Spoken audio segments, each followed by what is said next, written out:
Driven to Win presents The Mysteries of Udolpho, Volume 2, written by Ann Radcliffe. The mystery deepens as new secrets, unexpected dangers, and hidden truths begin to unfold. Let's continue the story. Volume 2, Chapter 1. Where I roam, whatever realms I see, my heart untravel, still shall turn to thee. Goldsmith. The carriages were at the gates at an early hour. The bustle of the domestics, passing to and fro in the galleries, awakened Emily from harassing slumbers. Her unquiet mind had, during the night, presented her with terrific images and obscure circumstances concerning her affection and her future life. She now endeavoured to chase away the impressions they had left on her fancy. But from imaginary evils she awoke to the consciousness of real ones.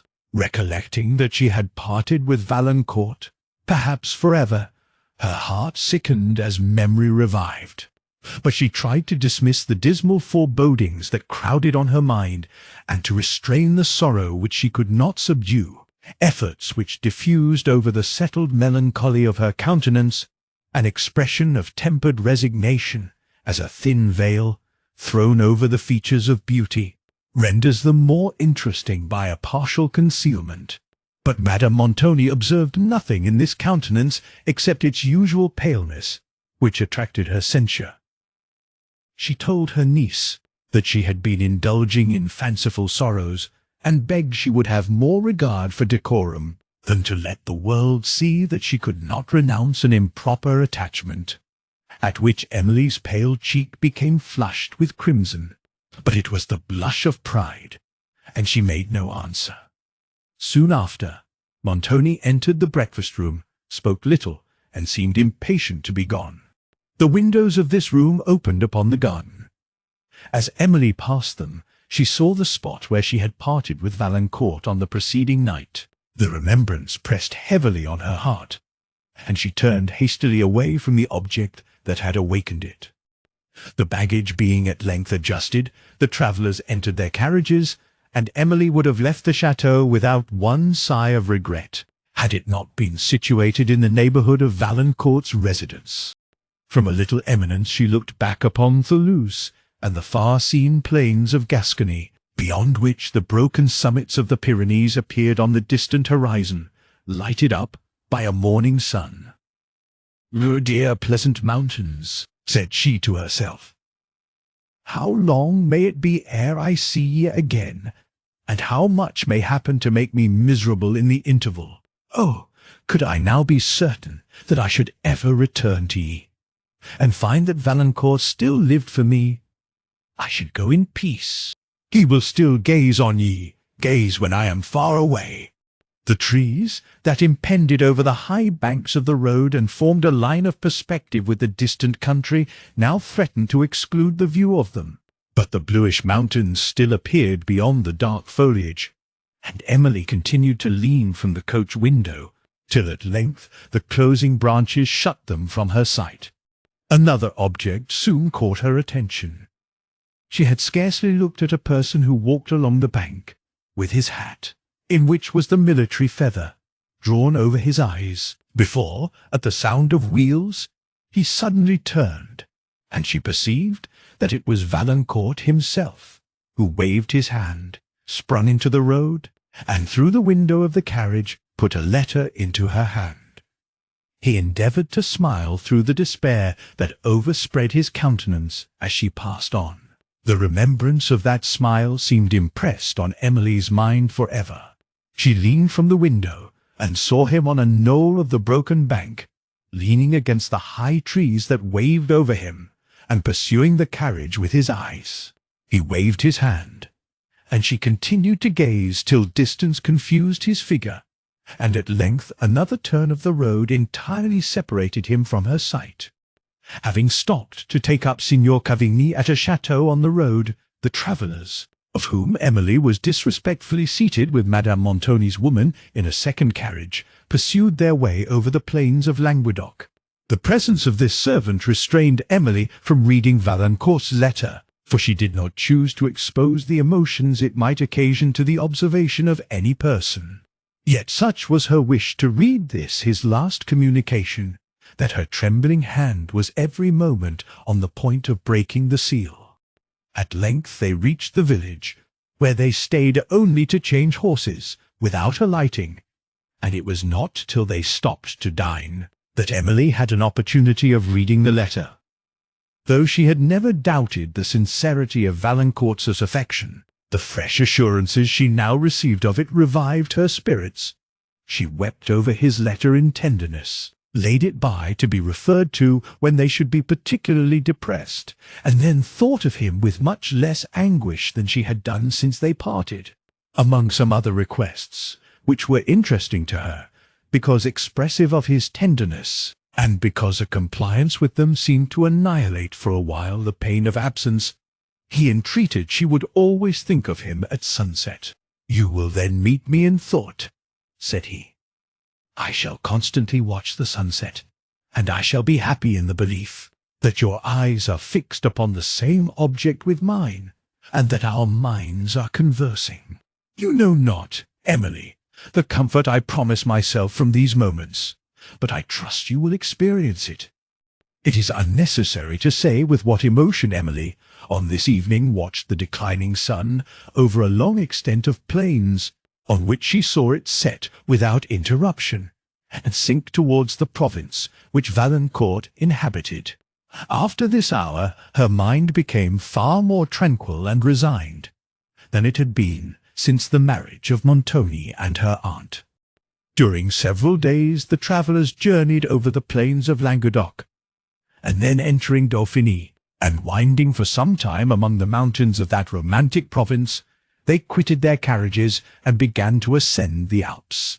And here such scenes of sublimity opened upon them as no colours of language must dare to paint.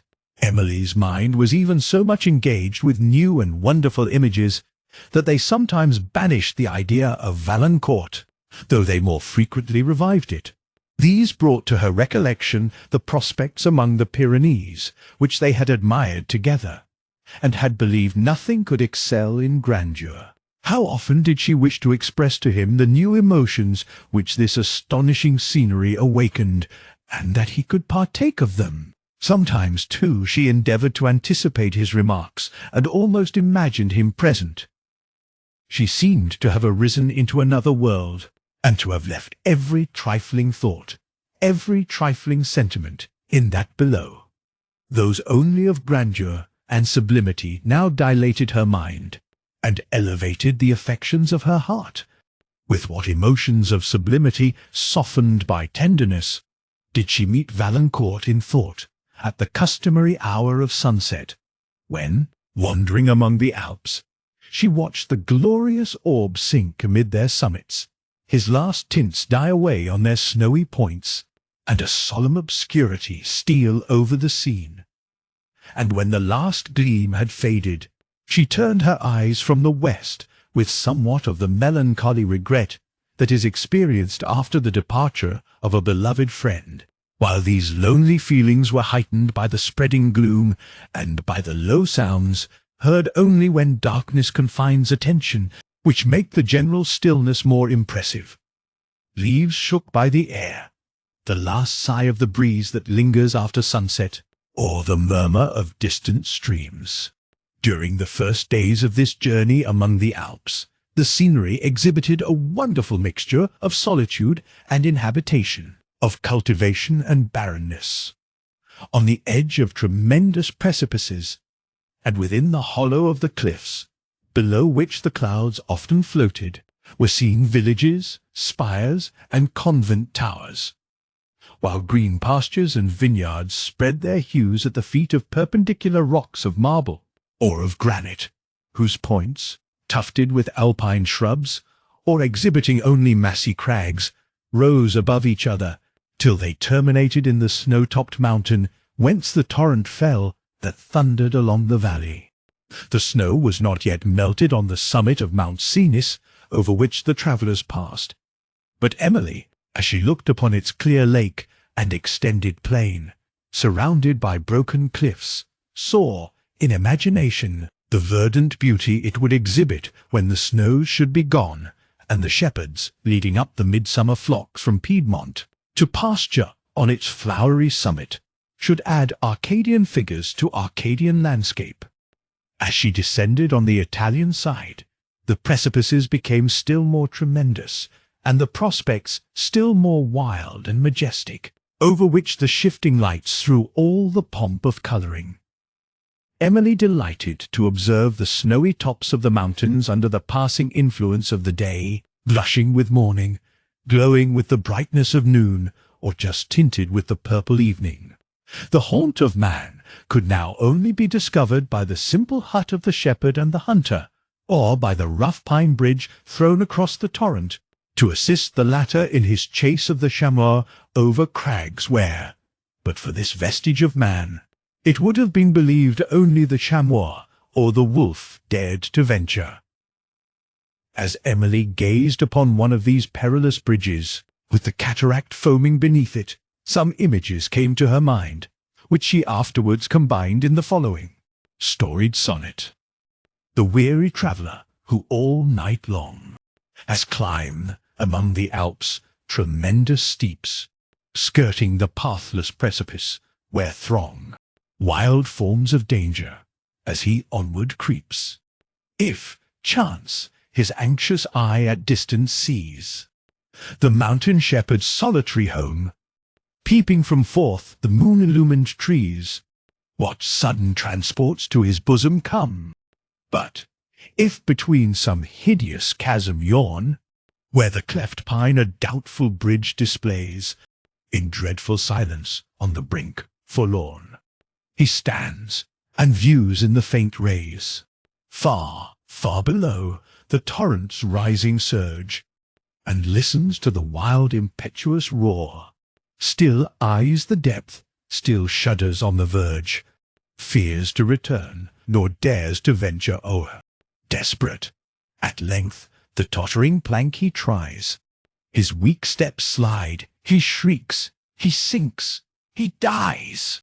Emily, often as she travelled among the clouds, watched in silent awe their billowy surges rolling below.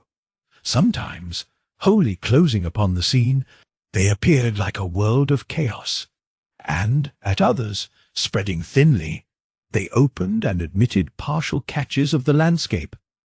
The torrent, whose astounding roar had never failed, tumbling down the rocky chasm, huge cliffs white with snow, or the dark summits of the pine forests that stretched midway down the mountains. But who may describe her rapture, when, having passed through a sea of vapour, she caught a first view of Italy? When, from the ridge of one of those tremendous precipices that hang upon Mount Cenis and guard the entrance of that enchanting country, she looked down through the lower clouds, and, as they floated away, saw the grassy vales of Piedmont at her feet, and, beyond, the plains of Lombardy extending to the farthest distance, at which appeared, on the faint horizon, the doubtful towers of Turin, the solitary grandeur of the objects that immediately surrounded her, the mountain region towering above, the deep precipices that fell beneath, the waving blackness of the forests of pine and oak which skirted their feet, or hung within their recesses, the headlong torrents that, dashing among their cliffs, sometimes appeared like a cloud of mist, at others like a sheet of ice. These were features which received a higher character of sublimity from the reposing beauty of the Italian landscape below, stretching to the wide horizon, where the same melting blue tint seemed to unite earth and sky. Madame Montoni only shuddered as she looked down precipices near whose edge the chairman trotted lightly and swiftly, almost as the chamois bounded, and from which Emily too recoiled. But with her fears were mingled such various emotions of delight, such admiration, astonishment, and awe, as she had never experienced before. Meanwhile the carriers, having come to a landing place, stopped to rest, and the travellers being seated on the point of a cliff, Montoni and Cavigni renewed a dispute concerning Hannibal's passage over the Alps, Montoni contending that he entered Italy by way of Mount Cenis and Cavigni, that he passed over Mount St. Bernard. The subject brought to Emily's imagination the disasters he had suffered in this bold and perilous adventure. She saw his vast armies winding among the defiles, and over the tremendous cliffs of the mountains, which at night were lighted up by his fires, or by the torches which he caused to be carried when he pursued his indefatigable march. In the eye of fancy, she perceived the gleam of arms through the duskiness of night, the glitter of spears and helmets, and the banners floating dimly on the twilight, while now and then the blast of a distant trumpet echoed along the defile, and the signal was answered by a momentary clash of arms. She looked with horror upon the mountaineers, perched on the higher cliffs, assailing the troops below with broken fragments of the mountain, on soldiers and elephants tumbling headlong down the lower precipices, and, as she listened to the rebounding rocks that followed their fall, the terrors of fancy yielded to those of reality, and she shuddered to behold herself on the dizzy height, whence she had pictured the descent of others. Madame Montoni, meantime, as she looked upon Italy, was contemplating in imagination the splendour of palaces and the grandeur of castles, such as she believed she was going to be mistress of at Venice and in the Apennine, and she became, in idea, little less than a princess, being no longer under the alarms which had deterred her from giving entertainments to the beauties of Thoulouse, whom Montoni had mentioned with more éclat to his own vanity than credit to their discretion or regard to truth. She determined to give concerts, though she had neither ear nor taste for music, conversazione, though she had no talents for conversation, and to outvie, if possible, in the gaieties of her parties and the magnificence of her liveries, all the noblesse of Venice. This blissful reverie was somewhat obscured when she recollected the signor, her husband, who, though he was not averse to the profit which sometimes results from such parties, had always shown a contempt of the frivolous parade that sometimes attends them, till she considered that his pride might be gratified by displaying, among his own friends, in his native city, the wealth which he had neglected in France, and she courted again the splendid illusions that had charmed her before. The travellers, as they descended, gradually exchanged the region of winter for the genial warmth and beauty of spring. The sky began to assume that serene and beautiful tint peculiar to the climate of Italy. Patches of young verdure, fragrant shrubs and flowers looked gaily among the rocks, often fringing their rugged brows, or hanging in tufts from their broken sides, and the buds of the oak and mountain ash were expanding into foliage. Descending lower, the orange and the myrtle, every now and then, appeared in some sunny nook, with their yellow blossoms peeping from among the dark green of their leaves, and mingling with the scarlet flowers of the pomegranate and the paler ones of the arbutus, that ran mantling to the crags above, while, lower still, spread the pastures of Piedmont, where early flocks were cropping the luxuriant herbage of spring.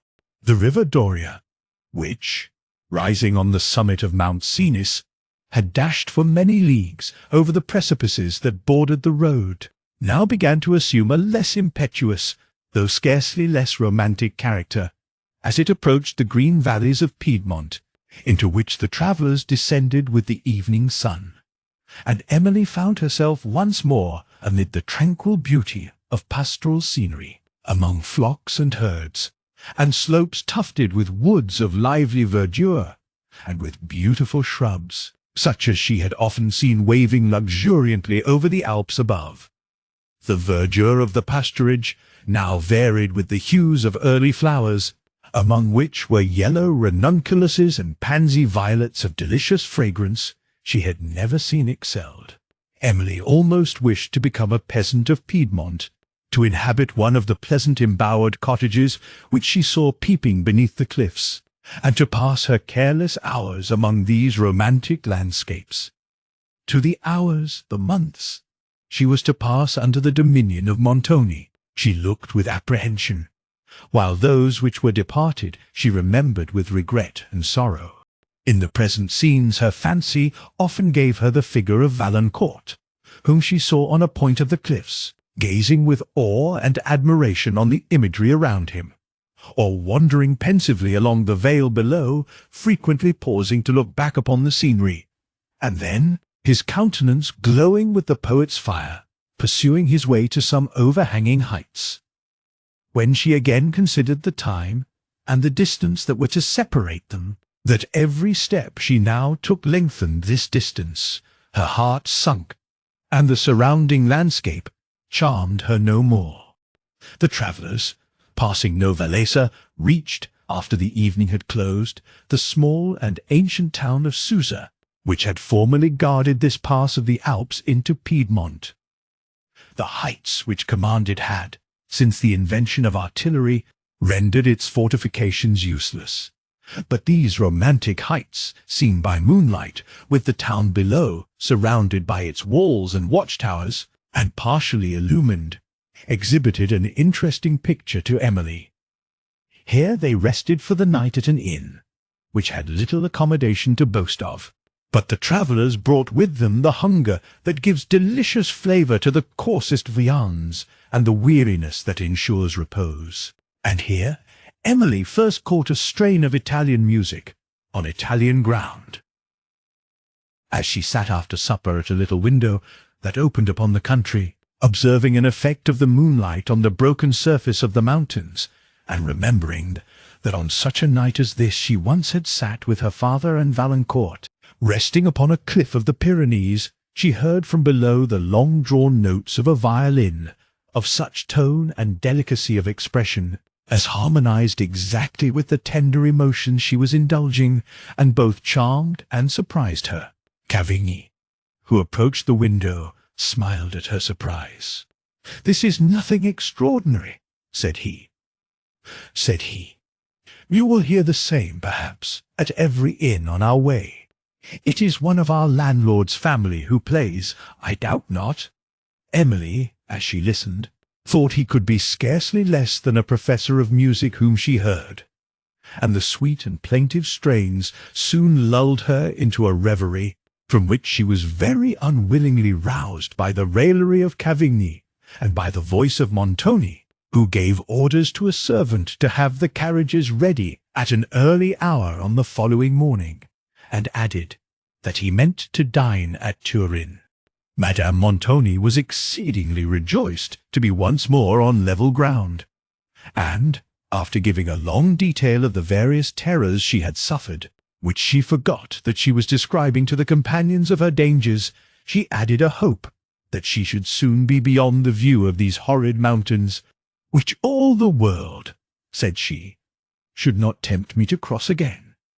Complaining of fatigue, she soon retired to rest, and Emily withdrew to her own room, when she understood from Annette, her aunt's woman, that Cavigny was nearly right in his conjecture concerning the musician, who had awakened the violin with so much taste, for that he was the son of a peasant inhabiting the neighbouring valley.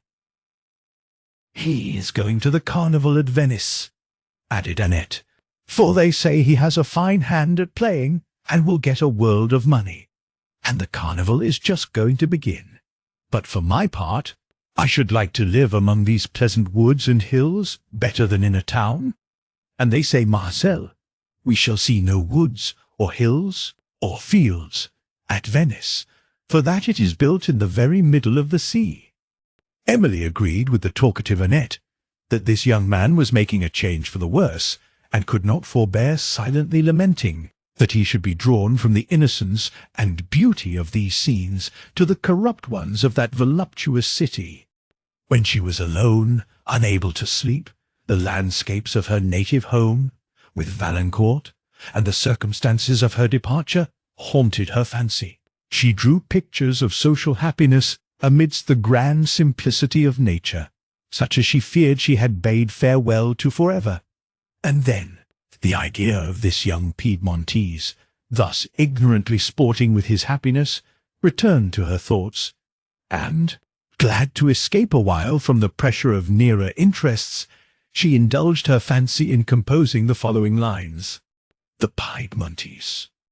Ah, merry swain, who laugh along the vales, and with your gay pipe made the mountains ring, why leave your cot, your woods, and thymy gales, and friends beloved, for aught that wealth can bring?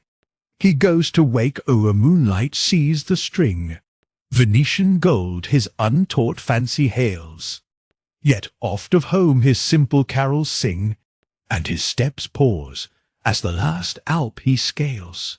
Once more he turns to view his native scene. Far, far below, as roll the clouds away, he spies his cabin mid the pine-tops green, the well-known woods, clear brook, and pastures gay, and thinks of friends and parents left behind, of sylvan revels, dance, and festive song, and hears the faint reeds swelling in the wind, and his sad sighs the distant notes prolong. Thus went the swain, till mountain shadows fell, and dimmed the landscape to his aching sight. And must he leave the vales he loves so well? Can foreign wealth and shows his heart delight? No, happy vales, your wild rocks still shall hear his pipe, light sounding on the morning breeze. Still shall he lead the flocks to streamlet clear, and watch at eve beneath the western trees. Away, Venetian gold, your charm is o'er.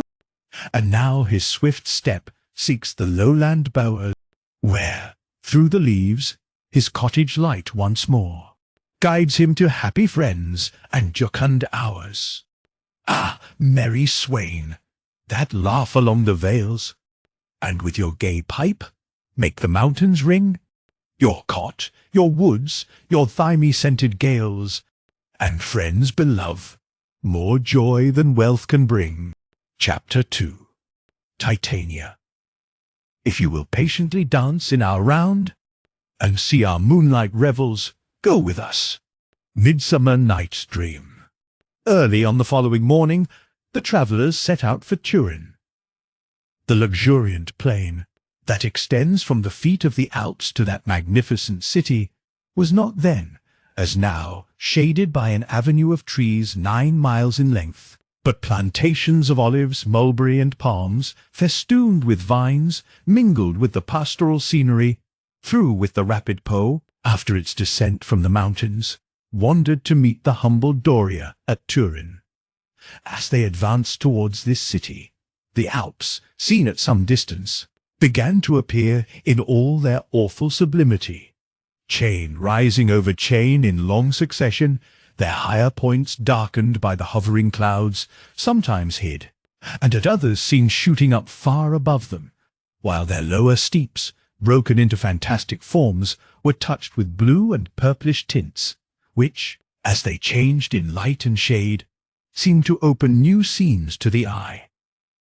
To the east stretched the plains of Lombardy, with the towers of Turin rising at a distance, and beyond, the Apennines, bounding the horizon.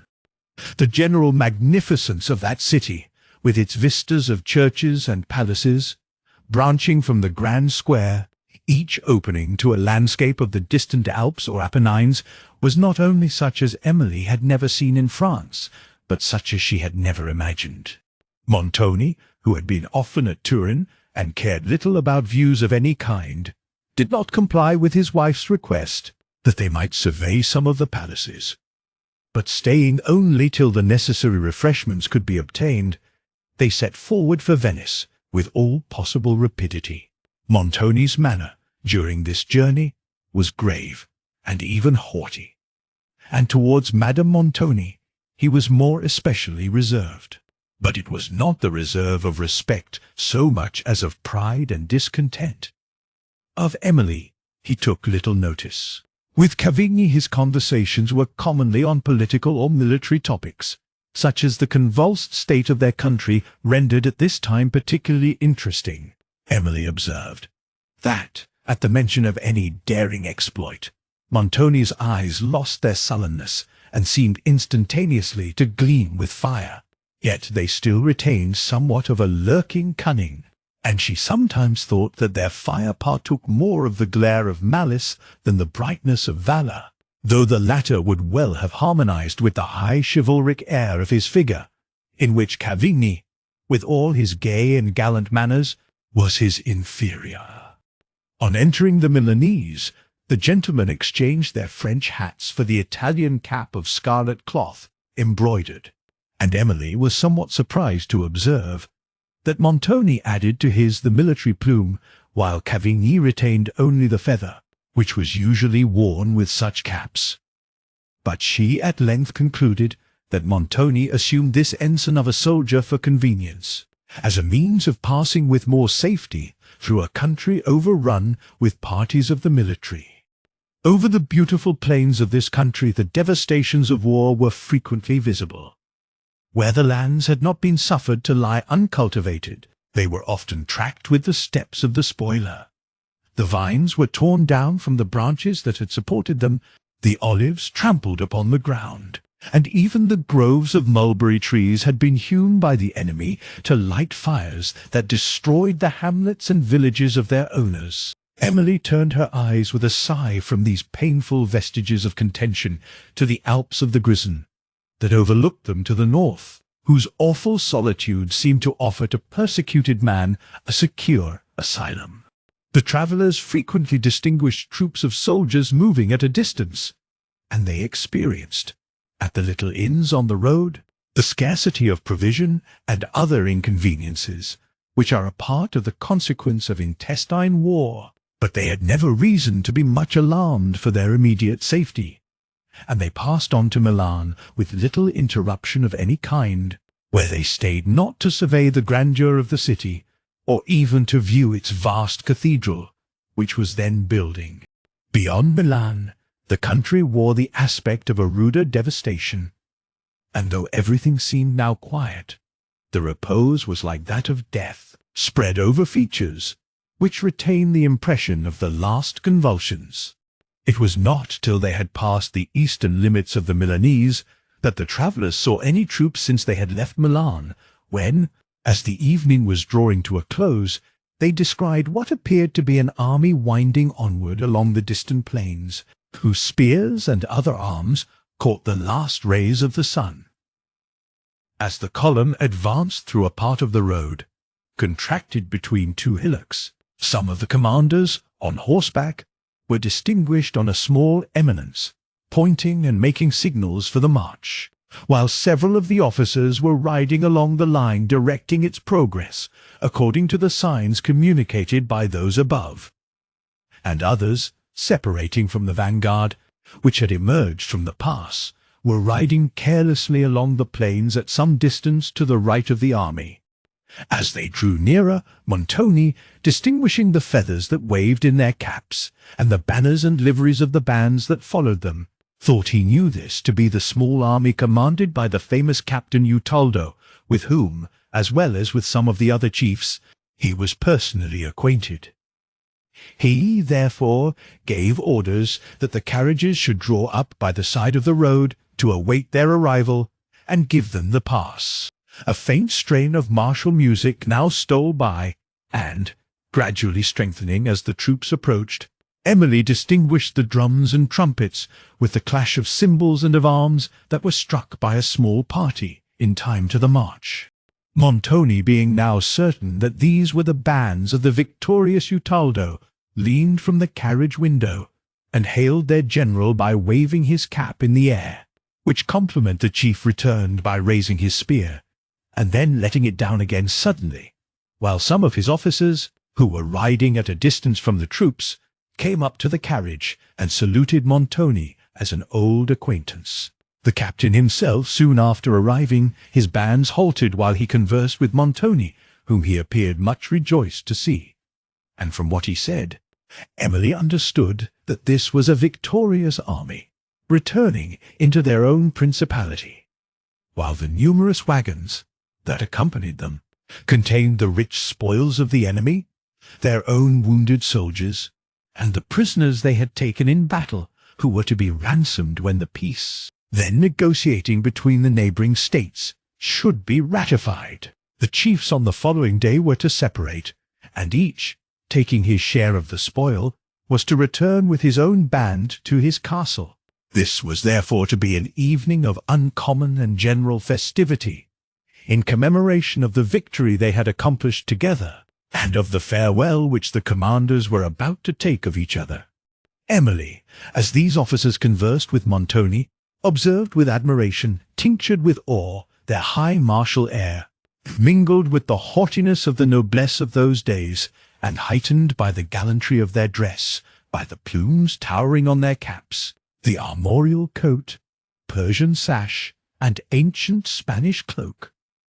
Utaldo, telling Montoni that his army were going to encamp for the night near a village at only a few miles' distance, invited him to turn back and partake of their festivity, assuring the ladies also that they should be pleasantly accommodated.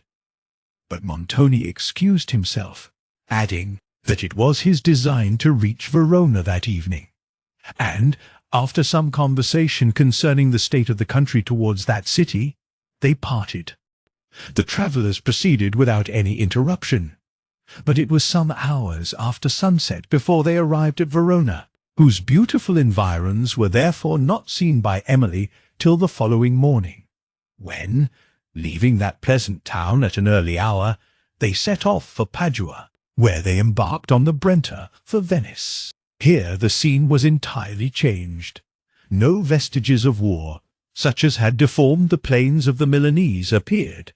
On the contrary, all was peace and elegance. The verdant banks of the Brenta exhibited a continued landscape of beauty, gaiety, and splendour.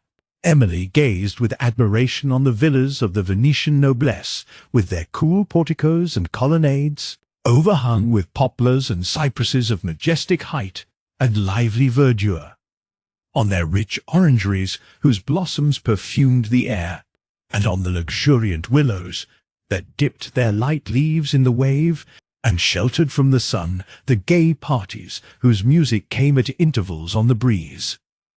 The carnival did, indeed, appear to extend from Venice along the whole line of these enchanting shores.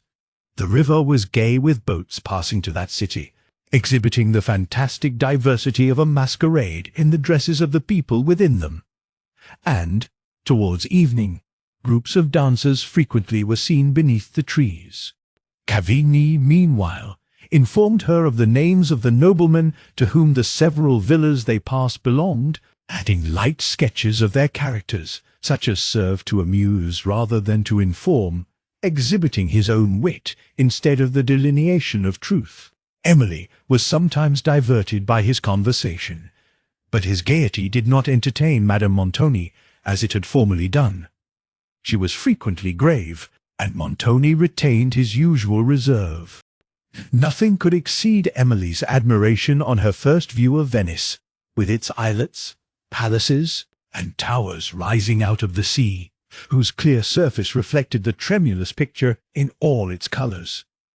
The sun, sinking in the west, tinted the waves and the lofty mountains of Friuli, which skirt the northern shores of the Adriatic, with a saffron glow, while on the marble porticos and colonnades of St. Mark were thrown the rich lights and shades of evening.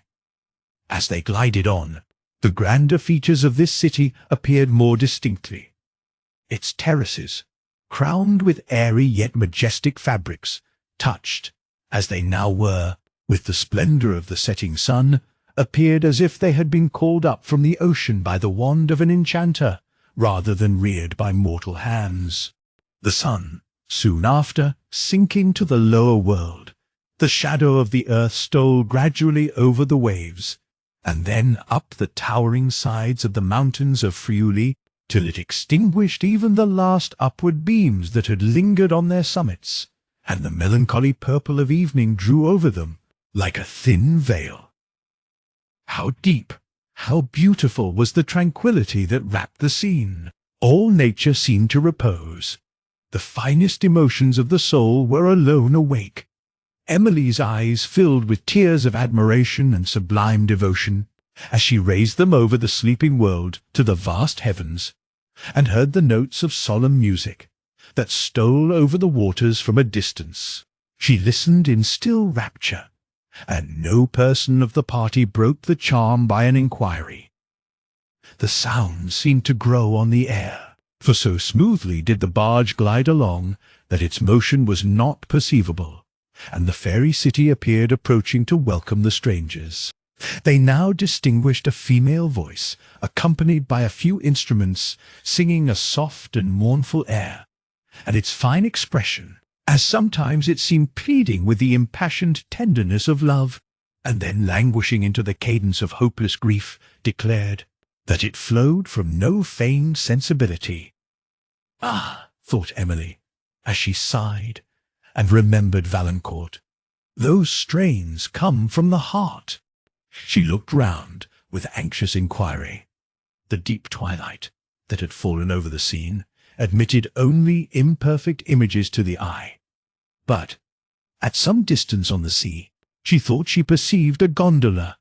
A chorus of voices and instruments now swelled on the air, so sweet, so solemn. It seemed like the hymn of angels descending through the silence of night. Now it died away, and fancy almost beheld the holy choir reascending towards heaven. Then again it swelled with the breeze, trembled a while, and again died into silence. It brought to Emily's recollection some lines of her late father, and she repeated in a low voice, "Oft I hear, upon the silence of the midnight air, celestial voices swell in holy chorus, that bears the soul to heaven." The deep stillness that succeeded was as expressive as the strain that had just ceased. It was uninterrupted for several minutes, till a general sigh seemed to release the company from their enchantment. Emily, however, long indulged the pleasing sadness that had stolen upon her spirits, but the gay and busy scene that appeared as the barge approached St. Mark's Place at length roused her attention. The rising moon, which threw a shadowy light upon the terraces, and illumined the porticos and magnificent arcades that crowned them, discovered the various company, whose light steps, soft guitars, and softer voices echoed through the colonnades. The music they heard before now passed Montoni's barge in one of the gondolas, of which several were seen skimming along the moonlight sea, full of gay parties, catching the cool breeze. Most of these had music, made sweeter by the waves over which it floated, and by the measured sound of oars as they dashed the sparkling tide. Emily gazed, and listened, and thought herself in a fairy scene. Even Madame Montoni was pleased. Montoni congratulated himself on his return to Venice, which he called the first city in the world, and Cavigni was more gay and animated than ever. The barge passed on to the Grand Canal, where Montoni's mansion was situated, and here other forms of beauty and of grandeur, such as her imagination had never painted, were unfolded to Emily in the palaces of Sansovino and Palladio as she glided along the waves. The air bore no sounds but those of sweetness, echoing along each margin of the canal, and from gondolas on its surface, while groups of masks were seen dancing on the moonlight terraces, and seemed almost to realize the romance of fairyland. The barge stopped before the portico of a large house, from whence a servant of Montoni crossed the terrace, and immediately the party disembarked. From the portico they passed a noble hall to a staircase of marble, which led to a saloon fitted up in a style of magnificence that surprised Emily. The walls and ceilings were adorned with historical and allegorical paintings in fresco. Silver tripods, depending from chains of the same metal, illumined the apartment, the floor of which was covered with Indian mats painted in a variety of colors and devices. The couches and drapery of the lattices were of pale green silk, embroidered and fringed with green and gold. Balcony lattices opened upon the Grand Canal, whence rose a confusion of voices and of musical instruments, and a breeze that gave freshness to the apartment. Emily, considering the gloomy temper of Montoni, looked upon the splendid furniture of this house with surprise, and remembered the report of his being a man of broken fortune with astonishment. "Ah," said she to herself, "if Valancourt could but see this mansion, what peace would it give him? He would then be convinced that the report was groundless." Madame Montoni seemed to assume the air of a princess, but Montoni was restless and discontented, and did not even observe the civility of bidding her welcome to her home. Soon after his arrival he ordered his gondola, and, with Cavigni, went out to mingle in the scenes of the evening. Madame then became serious and thoughtful. Emily, who was charmed with everything she saw, endeavoured to enliven her. But reflection had not, with Madame Montoni, subdued caprice and ill humour, and her answers discovered so much of both, that Emily gave up the attempt of diverting her, and withdrew to a lattice to amuse herself with the scene without, so new and so enchanting. The first object that attracted her notice was a group of dancers on the terrace below, led by a guitar and some other instruments. The girl who struck the guitar, and another who flourished a tambourine, passed on in a dancing step, and with a light grace and gaiety of heart that would have subdued the goddess of spleen in her worst humour. After these came a group of fantastic figures, some dressed as gondolieri, others as minstrels, while others seemed to defy all description. They sung in parts, their voices accompanied by a few soft instruments. At a little distance from the portico they stopped, and Emily distinguished the verses of Ariosto. They sung of the wars of the Moors against Charlemagne, and then of the woes of Orlando. Afterwards the measure changed, and the melancholy sweetness of Petrarch succeeded. The magic of his grief was assisted by all that Italian music and Italian expression, heightened by the enchantments of Venetian moonlight, could give. Emily, as she listened, caught the pensive enthusiasm. Her tears flowed silently, while her fancy bore her far away to France and to Valancourt. Each succeeding sonnet, more full of charming sadness than the last, seemed to bind the spell of melancholy. With extreme regret she saw the musicians move on, and her attention followed the strain till the last faint warble died in air. She then remained sunk in that pensive tranquillity which soft music leaves on the mind. A state like that produced by the view of a beautiful landscape by moonlight, or by the recollection of scenes marked with the tenderness of friends lost for ever, and with sorrows which time has mellowed into mild regret. Such scenes are indeed, to the mind, like those faint traces which the memory bears of music that is past. Other sounds soon awakened her attention. It was the solemn harmony of horns that swelled from a distance, and, observing the gondolas arrange themselves along the margin of the terraces, she threw on her veil, and, stepping into the balcony, discerned, in the distant perspective of the canal, something like a procession, floating on the light surface of the water.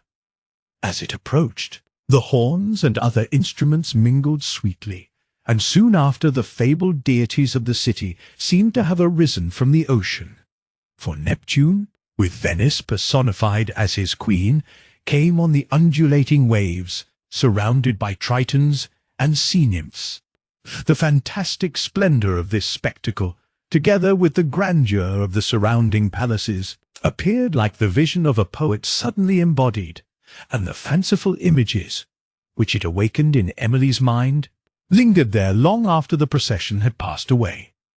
She indulged herself in imagining what might be the manners and delights of a sea-nymph, till she almost wished to throw off the habit of mortality and plunge into the green wave to participate them.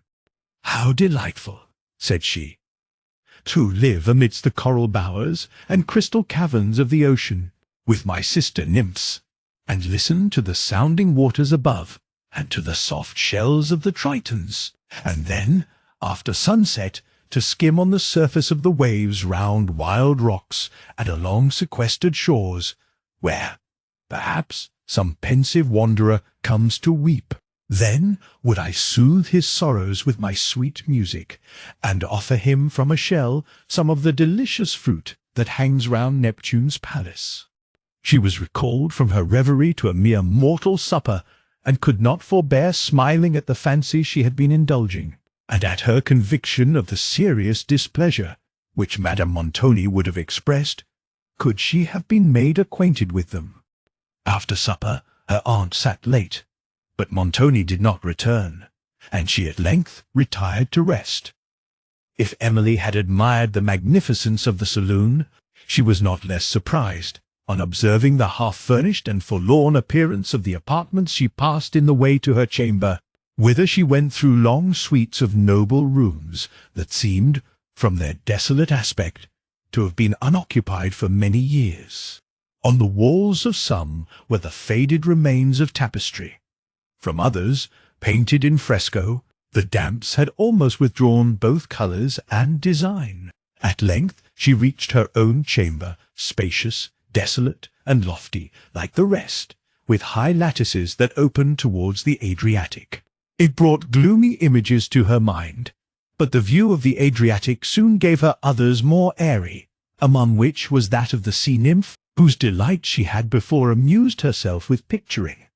And, anxious to escape from serious reflections, she now endeavoured to throw her fanciful ideas into a train, and concluded the hour with composing the following lines. The sea-nymphate, down, down 1,000 fathom deep, among the sounding seas I go, play round the foot of every steep, whose cliffs above the ocean grow. There, within their secret cares, I hear the mighty rivers roar, and guide their streams through Neptune's waves, to bless the green earth's inmost shore, and bid the freshened waters glide, for fern-crowned nymphs of lake or brook, through winding woods and pastures wide, and many a wild romantic nook. For this the nymphs, at fall of eve, oft dance upon the flowery banks, and sing my name and garlands weave, to bear beneath the wave their thanks. In coral bower I love to lie, and hear the surges roll above, and through the water's view on high the proud ships sail and gay clouds move, and oft at midnight's stillest hour, when summer sees the vessel lave, I love to prove my charmful power, while floating on the moonlight wave. And when deep sleep the crew has bound, and the sad lover musing leans, o'er the ship's side I breathe around such strains as speak no mortal means. O'er the dim waves his searching eye sees but the vessel's lengthened shade, above the moon and azure sky. Entranced he hears, and half afraid, sometimes a single note I swell, that, softly sweet, at distance dies. Then wake the magic of my shell, and choral voices round me rise. The trembling youth, charmed by my strain, calls up the crew, who, silent, bend o'er the high deck, but list in vain. My song is hush, my wonders end, within the mountain's woody bay, where the tall bark at anchor rides. At twilight hour, with tritons gay, I dance upon the lapsing tides, and with my sister nymphs I sport, till the broad sun looks o'er the floods. Then swift we seek our crystal court, deep in the wave, mid Neptune's woods. In cool arcades and glassy halls we pass the sultry hours of noon, beyond wherever sunbeam falls, weaving sea-flowers in gay festoon. The while we chant our ditties sweet, to some soft shell that warbles near, joined by the murmuring currents fleet, that glide along our halls so clear. There the pale pearl and sapphire blue, and ruby red, and emerald green, dart from the domes a changing hue, and sparry columns deck the scene. When the dark storm scowls o'er the deep, and long, long peals of thunder sound. On some high cliff my watch I keep, o'er all the restless seas around, till on the ridgy wave afar comes the lone vessel, labouring slow, spreading the white foam in the air, with sail and topmast bending low. Then plunge I mid the ocean's roar, my way by quivering lightnings shown, to guide the bark to peaceful shore, and hush the sailor's fearful groan. And if too late I reach its side, to save it from the swelling surge, I call my dolphins o'er the tide, to bear the crew where isles emerge. Their mournful spirits soon I cheer, while round the desert coast I go, with warbled songs they faintly hear, oft as the stormy gust sinks low. My music leads to lofty groves, that wild upon the sea-bank wave, where sweet fruits bloom, and fresh spring roves, and closing boughs the tempest brave. Then from the air spirits obey my potent voice they love so well, and on the clouds paint visions gay, while strains more sweet at distance swell. And thus the lonely hours I cheat, soothing the shipwrecked sailor's heart, till from the waves the storms retreat, and o'er the east the daybeams dart. Neptune for this oft binds me fast to rocks below with coral chain, till all the tempests overpass, and drowning seamen cry in vain, "Who ye are that love my lay, come, when red sunset tints the wave, to the still sands where fairies play. There, in cool seas, I love to lave." Chapter 3. He is a great observer, and he looks quite through the deeds of men. He loves no plays. He hears no music. Seldom he smiles, and smiles in such a sort, as if he mock at himself, and scorn his spirit, that could be moved to smile at anything. Such men as he be never at heart's ease, while they behold a greater than themselves. Julius Caesar. Montoni and his companion did not return home till many hours after the dawn had blushed upon the Adriatic. The airy groups, which had danced all night along the colonnade of St. Mark, dispersed before the morning like so many spirits. Montoni had been otherwise engaged. His soul was little susceptible of light pleasures. He delighted in the energies of the passions, the difficulties and tempests of life, which wreck the happiness of others, roused and strengthened all the powers of his mind, and afforded him the highest enjoyments of which his nature was capable. Without some object of strong interest, life was to him little more than a sleep, and, when pursuits of real interest failed, he substituted artificial ones till habit changed their nature, and they ceased to be unreal. Of this kind was the habit of gaming, which he had adopted, first, for the purpose of relieving him from the languor of inaction, but had since pursued with the ardour of passion. In this occupation he had passed the night with Cavigni and a party of young men, who had more money than rank, and more vice than either. Montoni despised the greater part of these for the inferiority of their talents, rather than for their vicious inclinations, and associated with them only to make them the instruments of his purposes. Among these, however, were some of superior abilities, and a few whom Montoni admitted to his intimacy, but even towards these he still preserved a decisive and haughty air, which, while it imposed submission on weak and timid minds, roused the fierce hatred of strong ones. He had, of course, many and bitter enemies, but the rancour of their hatred proved the degree of his power, and as power was his chief aim, he gloried more in such hatred than it was possible he could in being esteemed. A feeling so tempered as that of esteem he despised, and would have despised himself also had he thought himself capable of being flattered by it. Among the few whom he distinguished were the Signors Bertolini, Orsino, and Verezzi, The first was a man of gay temper, strong passions, dissipated, and of unbounded extravagance, but generous, brave, and unsuspicious. Orsino was reserved and haughty, loving power more than ostentation, of a cruel and suspicious temper, quick to feel an injury, and relentless in avenging it, cunning and unsearchable in contrivance, patient and indefatigable in the execution of his schemes. He had a perfect command of feature and of his passions, of which he had scarcely any, but pride, revenge, and avarice. And, in the gratification of these, few considerations had power to restrain him, few obstacles to withstand the depth of his stratagems. This man was the chief favourite of Montoni. Verezzi was a man of some talent, of fiery imagination, and the slave of alternate passions. He was gay, voluptuous, and daring, yet had neither perseverance nor true courage, and was meanly selfish in all his aims.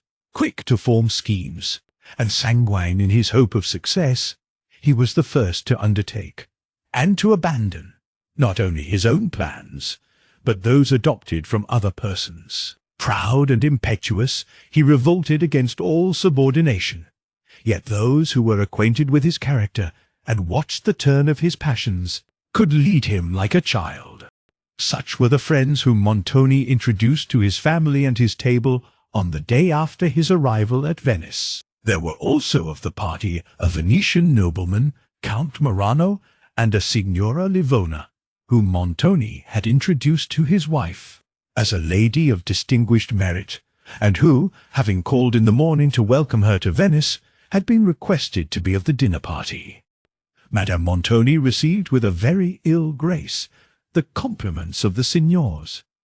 She disliked them because they were the friends of her husband, hated them because she believed they had contributed to detain him abroad till so late an hour of the preceding morning, and envied them, since, conscious of her own want of influence, she was convinced that he preferred their society to her own. The rank of Count Morano procured him that distinction which she refused to the rest of the company. The haughty sullenness of her countenance and manner, and the ostentatious extravagance of her dress, for she had not yet adopted the Venetian habit, was strikingly contrasted by the beauty, modesty, sweetness, and simplicity of Emily, who observed, with more attention than pleasure, the party around her.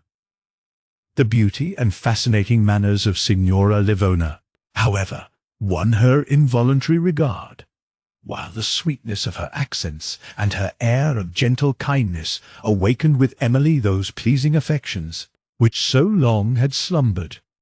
In the cool of the evening the party embarked in Montoni's gondola and rowed out upon the sea. The red glow of sunset still touched the waves, and lingered in the west, where the melancholy gleam seemed slowly expiring, while the dark blue of the upper ether began to twinkle with stars. Emily sat, given up to pensive and sweet emotions. The smoothness of the water, over which she glided, its reflected images, a new heaven and trembling stars below the waves, with shadowy outlines of towers and porticos, conspired with the stillness of the hour, interrupted only by the passing wave, or the notes of distant music, to raise those emotions to enthusiasm. As she listened to the measured sound of the oars, and to the remote warblings that came in the breeze, her softened mind returned to the memory of St. Aubert and to Valancourt, and tears stole to her eyes. The rays of the moon, strengthening as the shadows deepened, soon after threw a silvery gleam upon her countenance, which was partly shaded by a thin black veil, and touched it with inimitable softness. Hers was the contour of a Madonna, with the sensibility of a Magdalene, and the pensive uplifted eye, with the tear that glittered on her cheek, confirmed the expression of the character. The last strain of distant music now died in air, for the gondola was far upon the waves, and the party determined to have music of their own.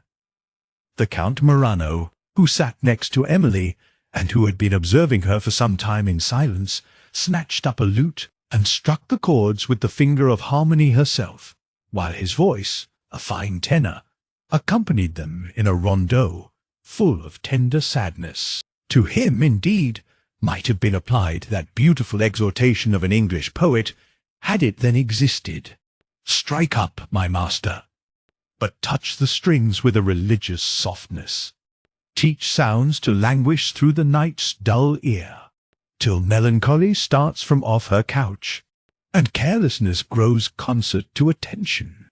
With such powers of expression, the Count sung the following rondeau: "Soft as yon silver ray that sleeps upon the ocean's trembling tide, soft as the air that lightly sweeps yon sad that swells in stately pride, soft as the surge stealing note that dies along the distant shores, or warbled strain that sinks remote, so soft the sigh my bosom pours, true as the wave to Cynthia's ray, true as the vessel to the breeze, true as the soul to music's sway, or music to Venetian seas, soft as yon silver beams that sleep upon the ocean's trembling breast, so soft, so true, fond love shall weep, so soft, so true, with thee shall rest."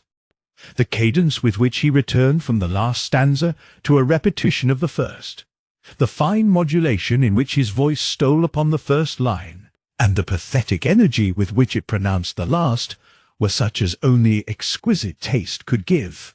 When he had concluded, he gave the lute with a sigh to Emily, who, to avoid any appearance of affectation, immediately began to play. She sung a melancholy little air, one of the popular songs of her native province, with a simplicity and pathos that made it enchanting. But its well-known melody brought so forcibly to her fancy the scenes and the persons, among which she had often heard it, that her spirits were overcome, her voice trembled and ceased, and the strings of the lute were struck with a disordered hand, till, ashamed of the emotion she had betrayed, she suddenly passed on to a song so gay and airy that the steps of the dance seemed almost to echo to the notes. "Bravissimo!" burst instantly from the lips of her delighted auditors, and she was compelled to repeat the air. Among the compliments that followed, those of the Count were not the least audible, and they had not concluded, when Emily gave the instrument to Signora Livona, whose voice accompanied it with true Italian taste. Afterwards, the Count, Emily, Cavigni, and the Signora sung canzonets, accompanied by a couple of lutes and a few other instruments. Sometimes the instruments suddenly ceased, and the voices dropped from the full swell of harmony into a low chant. Then, after a deep pause, they rose by degrees, the instruments one by one striking up, till the loud and full chorus soared again to heaven. Meanwhile, Montoni, who was weary of this harmony, was considering how he might disengage himself from his party, or withdraw with such of it as would be willing to play, to a casino. In a pause of the music, he proposed returning to shore, a proposal which Orsino eagerly seconded, but which the Count and the other gentlemen as warmly opposed. Montoni still meditated how he might excuse himself from longer attendance upon the Count, for to him only he thought excuse necessary, and how he might get to land, till the gondolieri of an empty boat, returning to Venice, hailed his people. Without troubling himself longer about an excuse, he seized this opportunity of going thither, and, committing the ladies to the care of his friends, departed with Orsino, while Emily, for the first time, saw him go with regret, for she considered his presence a protection, though she knew not what she should fear. He landed at St. Mark's, and, hurrying to a casino, was soon lost amidst a crowd of gamesters.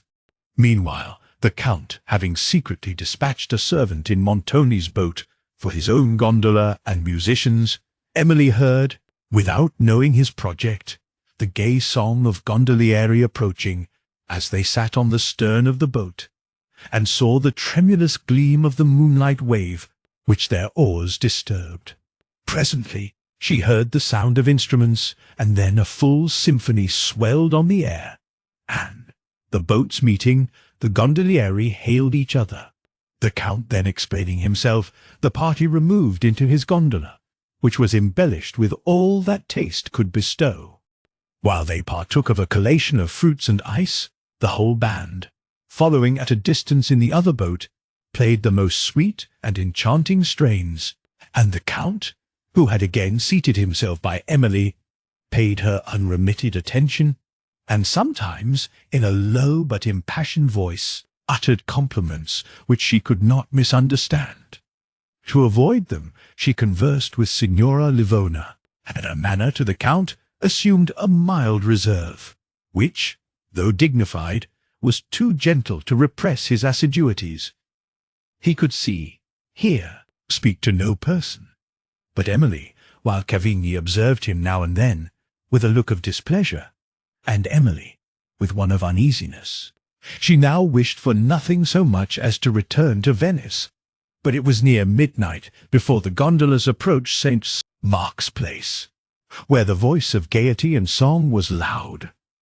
The busy hum of mingling sounds was heard at a considerable distance on the water, and, had not a bright moonlight discovered the city, with its terraces and towers, a stranger would almost have credited the fabled wonders of Neptune's court, and believed that the tumult arose from beneath the waves. They landed at St. Mark's, where the gaiety of the colonnades and the beauty of the night made Madame Montoni willingly submit to the Count's solicitations to join the promenade, and afterwards to take a supper with the rest of the party at his casino. If anything could have dissipated Emily's uneasiness, it would have been the grandeur, gaiety, and novelty of the surrounding scene, adorned with Palladio's palaces, and busy with parties of masqueraders. At length they withdrew to the casino, which was fitted up with infinite taste, and where a splendid banquet was prepared. But here Emily's reserve made the Count perceive that it was necessary for his interest to win the favour of Madame Montoni, which, from the condescension she had already shown to him, appeared to be an achievement of no great difficulty. He transferred, therefore, part of his attention from Emily to her aunt, who felt too much flattered by the distinction even to disguise her emotion, and before the party broke up, he had entirely engaged the esteem of Madame Montoni. Whenever he addressed her, her ungracious countenance relaxed into smiles, and to whatever he proposed she assented. He invited her, with the rest of the party, to take coffee in his box at the opera on the following evening, and Emily heard the invitation accepted with strong anxiety concerning the means of excusing herself from attending Madame Montoni thither. It was very late before their gondola was ordered, and Emily's surprise was extreme, when, on quitting the casino, she beheld the broad sun rising out of the Adriatic, while St. Mark's Place was yet crowded with company. Sleep had long weighed heavily on her eyes, but now the fresh sea breeze revived her, and she would have quitted the scene with regret, had not the Count been present, performing the duty, which he had imposed upon himself, of escorting them home. There they heard that Montoni was not yet returned, and his wife, retiring in displeasure to her apartment, at length released Emily from the fatigue of further attendance.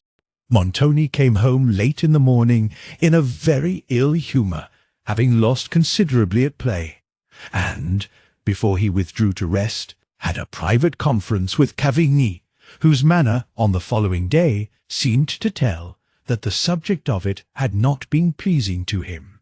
In the evening, Madame Montoni, who, during the day, had observed a sullen silence towards her husband, received visits from some Venetian ladies, with whose sweet manners Emily was particularly charmed. They had an air of ease and kindness towards the strangers, as if they had been their familiar friends for years, and their conversation was by turns tender, sentimental, and gay.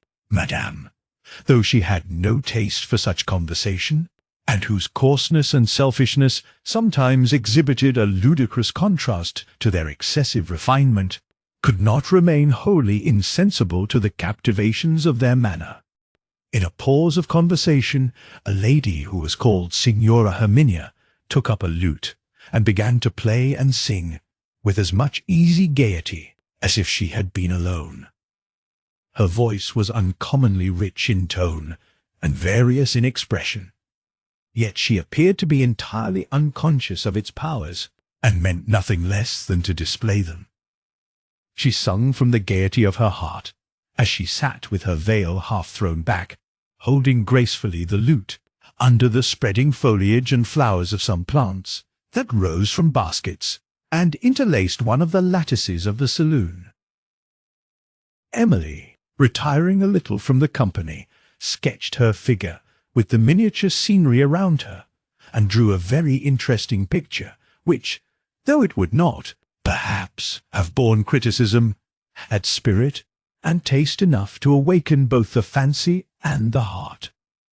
When she had finished it, she presented it to the beautiful original, who was delighted with the offering, as well as the sentiment it conveyed, and assured Emily, with a smile of captivating sweetness, that she should preserve it as a pledge of her friendship. In the evening Cavigny joined the ladies, but Montoni had other engagements, and they embarked in the gondola for St. Mark's, where the same gay company seemed to flutter as on the preceding night. The cool breeze, the glassy sea, the gentle sound of its waves, and the sweeter murmur of distant music, the lofty porticos and arcades, and the happy groups that sauntered beneath them. These, with every feature and circumstance of the scene, united to charm Emily, no longer teased by the officious attentions of Count Morano, but, as she looked upon the moonlight sea undulating along the walls of St. Mark, and, lingering for a moment over those walls, caught the sweet and melancholy song of some gondolier as he sat in his boat below, waiting for his master, her softened mind returned to the memory of her home, of her friends, and of all that was dear in her native country. After walking some time, they sat down at the door of a casino, and, while Cavigny was accommodating them with coffee and ice, were joined by Count Morano. He sought Emily with a look of impatient delight, who, remembering all the attention he had shown her on the preceding evening, was compelled, as before, to shrink from his assiduities into a timid reserve, except when she conversed with Signora Herminia and the other ladies of her party. It was near midnight before they withdrew to the opera, where Emily was not so charmed, but that, when she remembered the scene she had just quitted, she felt how infinitely inferior all the splendour of art is to the sublimity of nature. Her heart was not now affected. Tears of admiration did not start to her eyes, as when she viewed the vast expanse of ocean, the grandeur of the heavens, and listened to the rolling waters, and to the faint music that, at intervals, mingled with their roar. Remembering these, the scene before her faded into insignificance. Of the evening, which passed on without any particular incident, she wished the conclusion that she might escape from the attentions of the Count, and, as opposite qualities frequently attract each other in our thoughts, thus Emily, when she looked on Count Morano, remembered Valancourt, and a sigh sometimes followed the recollection. Several weeks passed in the course of customary visits, during which nothing remarkable occurred. Emily was amused by the manners and scenes that surrounded her, so different from those of France, but where Count Morano, too frequently for her comfort, contrived to introduce himself. His manner, figure, and accomplishments, which were generally admired, Emily would, perhaps, have admired also, had her heart been disengaged from Valancourt, and had the Count forborne to persecute her with officious attentions, during which she observed some traits in his character that prejudiced her against whatever might otherwise be good in it.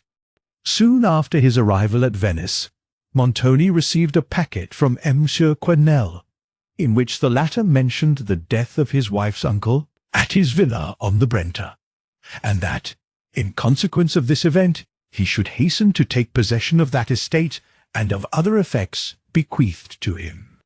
This uncle was the brother of Madame Quesnel's late mother. Montoni was related to her by the father's side, and though he could have had neither claim nor expectation concerning these possessions, he could scarcely conceal the envy which Monsieur Quesnel's letter excited.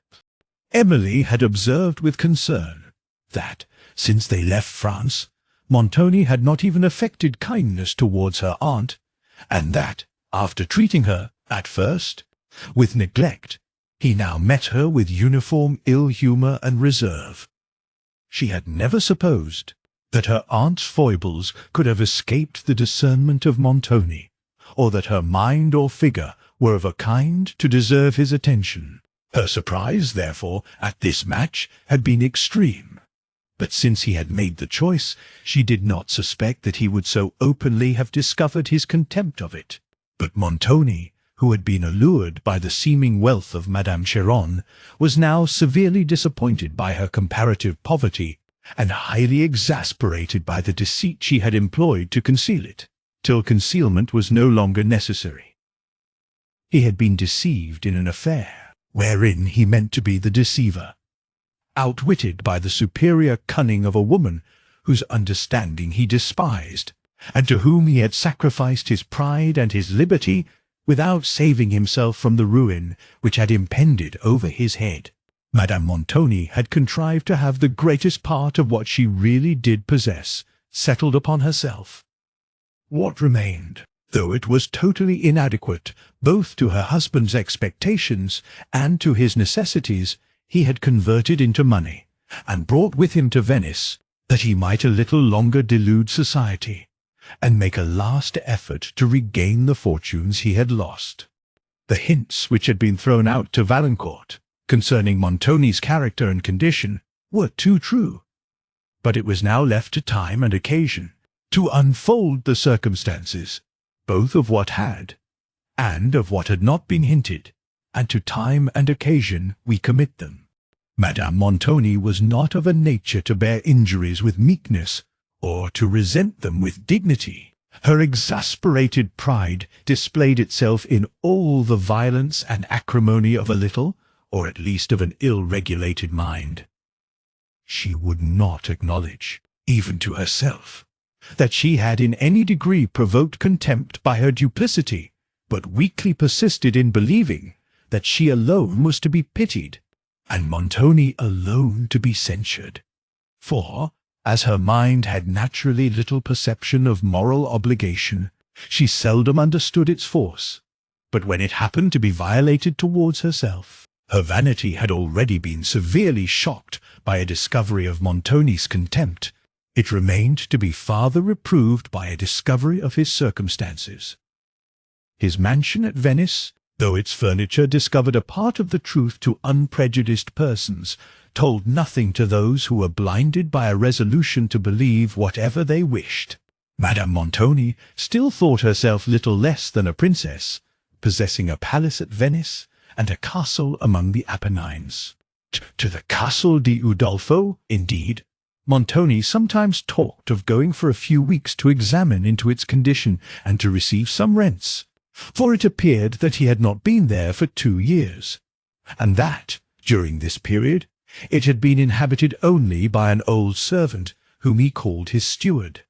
Emily listened to the mention of this journey with pleasure, for she not only expected from it new ideas, but a release from the persevering assiduities of Count Morano. In the country, too, she would have leisure to think of Valancourt, and to indulge the melancholy which his image, and a recollection of the scenes of La Vallée, always blessed with the memory of her parents, awakened. The ideal scenes were dearer and more soothing to her heart than all the splendour of gay assemblies.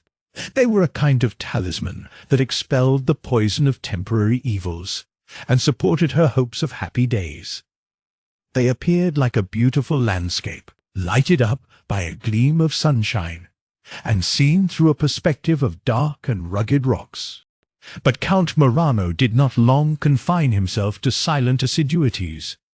He declared his passion to Emily, and made proposals to Montoni, who encouraged, though Emily rejected him. With Montoni for his friend, and an abundance of vanity to delude him, he did not despair of success. Emily was astonished and highly disgusted at his perseverance, after she had explained her sentiments with a frankness that would not allow him to misunderstand them. He now passed the greater part of his time at Montoni's, dining there almost daily, and attending Madame and Emily wherever they went, and all this, notwithstanding the uniform reserve of Emily, whose aunt seemed as anxious as Montoni to promote this marriage, and would never dispense with her attendance at any assembly where the Count proposed to be present. Montoni now said nothing of his intended journey, of which Emily waited impatiently to hear. He was seldom at home but when the Count, or Signor Orsino, was there, for between himself and Cavigni a coolness seemed to subsist, though the latter remained in his house. With Orsino, Montoni was frequently closeted for hours together, and, whatever might be the business upon which they consulted, it appeared to be of consequence, since Montoni often sacrificed to it his favourite passion for play, and remained at home the whole night. There was somewhat of privacy, too, in the manner of Orsino's visits, which had never before occurred, and which excited not only surprise, but some degree of alarm in Emily's mind, who had unwillingly discovered much of his character when he had most endeavoured to disguise it. After these visits, Montoni was often more thoughtful than usual. Sometimes the deep workings of his mind entirely abstracted him from surrounding objects, and threw a gloom over his visage that rendered it terrible. At others, his eyes seemed almost to flash fire, and all the energies of his soul appeared to be roused for some great enterprise. Emily observed these written characters of his thoughts with deep interest, and not without some degree of awe, when she considered that she was entirely in his power, but forbore even to hint her fears or her observations to Madame Montoni, who discerned nothing in her husband at these times but his usual sternness. A second letter from M. Quesnel announced the arrival of himself and his lady at the Villa Miarenti, stated several circumstances of his good fortune respecting the affair that had brought him into Italy, and concluded with an earnest request to see Montoni, his wife and niece, at his new estate. Emily received, about the same period, a much more interesting letter, and which soothed for a while every anxiety of her heart. Valancourt, hoping she might be still at Venice, had trusted a letter to the ordinary post that told her of his health, and of his unceasing and anxious affection. He had lingered at Thoulouse for some time after her departure, that he might indulge the melancholy pleasure of a wandering through the scenes where he had been accustomed to behold her, and had thence gone to his brother's château, which was in the neighbourhood of La Vallée. Having mentioned this, he added, "If the duty of attending my regiment did not require my departure, I know not when I should have resolution enough to quit the neighbourhood of a place which is endeared by the remembrance of you. The vicinity to La Vallée has alone detained me thus long at Estuvière. I frequently ride thither early in the morning, that I may wander, at leisure, through the day, among scenes, which were once your home, where I have been accustomed to see you, and to hear you converse. I have renewed my acquaintance with the good old Teresa, who rejoiced to see me, that she might talk of you. I need not say how much this circumstance attached me to her, or how eagerly I listened to her upon her favourite subject. You will guess the motive that first induced me to make myself known to Teresa. It was, indeed, no other than that of gaining admittance into the chateau and gardens, which my Emily had so lately inhabited. Here, then, I wander, and meet your image under every shade, But chiefly I love to sit beneath the spreading branches of your favourite plane, where once, Emily, we sat together, where I first ventured to tell you that I loved. Oh, Emily, the remembrance of those moments overcomes me. I sit lost in reverie. I endeavour to see you dimly through my tears, in all the heaven of peace and innocence, such as you then appeared to me, to hear again the accents of that voice, which then thrilled my heart with tenderness and hope. I lean on the wall of the terrace, where we together watched the rapid current of the Garonne below, while I described the wild scenery about its source, but thought only of you. Oh, Emily, are these moments past forever? Will they never more return? In another part of his letter, he wrote thus. You see, my letter is dated on many different days, and if you look back to the first, you will perceive that I began to write soon after your departure from France. To write was, indeed, the only employment that withdrew me from my own melancholy and rendered your absence supportable, or rather, it seemed to destroy absence. For, when I was conversing with you on paper, and telling you every sentiment and affection of my heart, you almost appeared to be present. This employment has been from time to time my chief consolation, and I have deferred sending off my packet, merely for the comfort of prolonging it, though it was certain that what I had written was written to no purpose till you received it. Whenever my mind has been more than usually depressed, I have come to pour forth its sorrows to you, and have always found consolation. And, when any little occurrence has interested my heart, and given a gleam of joy to my spirits, I have hastened to communicate it to you, and have received reflected satisfaction. Thus, my letter is a kind of picture of my life, and of my thoughts for the last month. And thus, though it has been deeply interesting to me while I wrote it, and I dare hope will, for the same reason, be not indifferent to you, yet to other readers it would seem to abound only in frivolities. Thus it is always, when we attempt to describe the finer movements of the heart, for they are too fine to be discerned, they can only be experienced, and are therefore passed over by the indifferent observer, while the interested one feels that all description is imperfect and unnecessary, except as it may prove the sincerity of the writer, and soothe his own sufferings. You will pardon all this egotism, for I am a lover. I have just heard of a circumstance which entirely destroys all my fairy paradise of ideal delight, and which will reconcile me to the necessity of returning to my regiment, for I must no longer wander beneath the beloved shades, where I have been accustomed to meet you in thought. La Vallée is let. I have reason to believe this is without your knowledge, from what Teresa told me this morning, and therefore I mention the circumstance. She shed tears while she related that she was going to leave the service of her dear mistress, and the chateau where she had lived so many happy years. And all this, added she, without even a letter from mademoiselle to soften the news. But it is all Mons Quesnel's doings, and I dare say she does not even know what is going forward. Teresa added that she had received a letter from him, informing her the chateau was let, and that, as her services would no longer be required, she must quit the place on that day week, when the new tenant would arrive. Teresa had been surprised by a visit from M. Quesnel some time before the receipt of this letter, who was accompanied by a stranger that viewed the premises with much curiosity.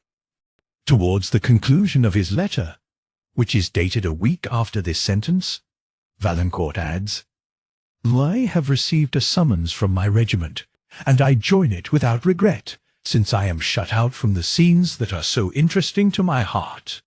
I rode to La Vallée this morning, and heard that the new tenant was arrived, and that Teresa was gone. I should not treat the subject thus familiarly, if I did not believe you to be uninformed of this disposal of your house, For your satisfaction, I have endeavoured to learn something of the character and fortune of your tenant, but without success. He is a gentleman, they say, and this is all I can hear. The place, as I wandered round the boundaries, appeared more melancholy to my imagination than I had ever seen it. I wished earnestly to have got admittance, that I might have taken another leave of your favourite plane tree, and thought of you once more beneath its shade. But I forbore to tempt the curiosity of strangers. The fishing-house in the woods, however, was still open to me. Thither I went, and passed an hour, which I cannot even look back upon without emotion. Oh, Emily! Surely we are not separated forever.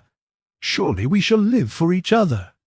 This letter brought many tears to Emily's eyes, tears of tenderness and satisfaction on learning that Valancourt was well, and that time and absence had in no degree effaced her image from his heart. There were passages in this letter which particularly affected her, such as those describing his visits to La Vallée, and the sentiments of delicate affection that its scenes had awakened. It was a considerable time before her mind was sufficiently abstracted from Valancourt to feel the force of his intelligence concerning La Vallée, that Mons Quenelle should let it, without even consulting her on the measure, both surprised and shocked her, particularly as it proved the absolute authority he thought himself entitled to exercise in her affairs. It is true, he had proposed, before she left France, that the chateau should be let during her absence, and to the economical prudence of this she had nothing to object. But the committing what had been her father's villa to the power and caprice of strangers, and the depriving herself of a sure home, should any unhappy circumstances make her look back to her home as an asylum, were considerations that made her, even then, strongly oppose the measure. Her father, too, in his last hour, had received from her a solemn promise never to dispose of La Vallée, and this she considered as in some degree violated if she suffered the place to be let. But it was now evident with how little respect M. Quenelle had regarded these objections, and how insignificant he considered every obstacle to pecuniary advantage. It appeared also that he had not even condescended to inform Montoni of the step he had taken, since no motive was evident for Montoni's concealing the circumstance from her.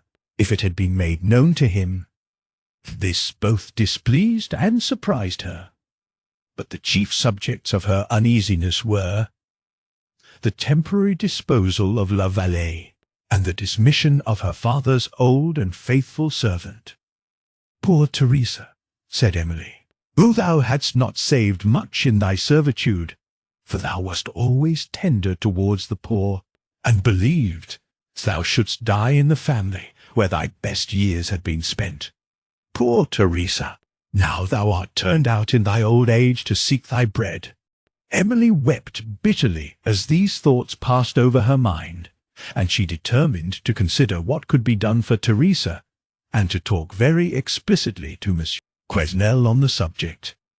But she much feared that his cold heart could feel only for itself. She determined also to inquire whether he had made any mention of her affairs in his letter to Montoni, who soon gave her the opportunity she sought, by desiring that she would attend him in his study. She had little doubt that the interview was intended for the purpose of communicating to her a part of M. Quesnel's letter concerning the transactions at La Vallée, and she obeyed him immediately. Montoni was alone. "I have just been writing to Mons Quenelle," said he when Emily appeared, "in reply to the letter I received from him a few days ago, and I wish to talk to you upon a subject that occupied part of it." "I also wish to speak with you on this topic, sir," said Emily. "It is a subject of some interest to you, undoubtedly," rejoined Montoni, "and I think you must see it in the light that I do. Indeed, it will not bear any other. I trust you will agree with me that any objection founded on sentiment, as they call it, ought to yield to circumstances of solid advantage."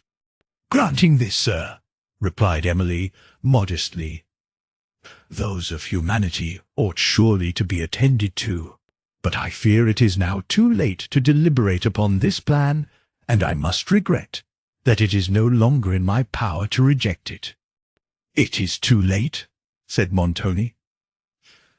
"But since it is so, I am pleased to observe that you submit to reason and necessity without indulging useless complaint.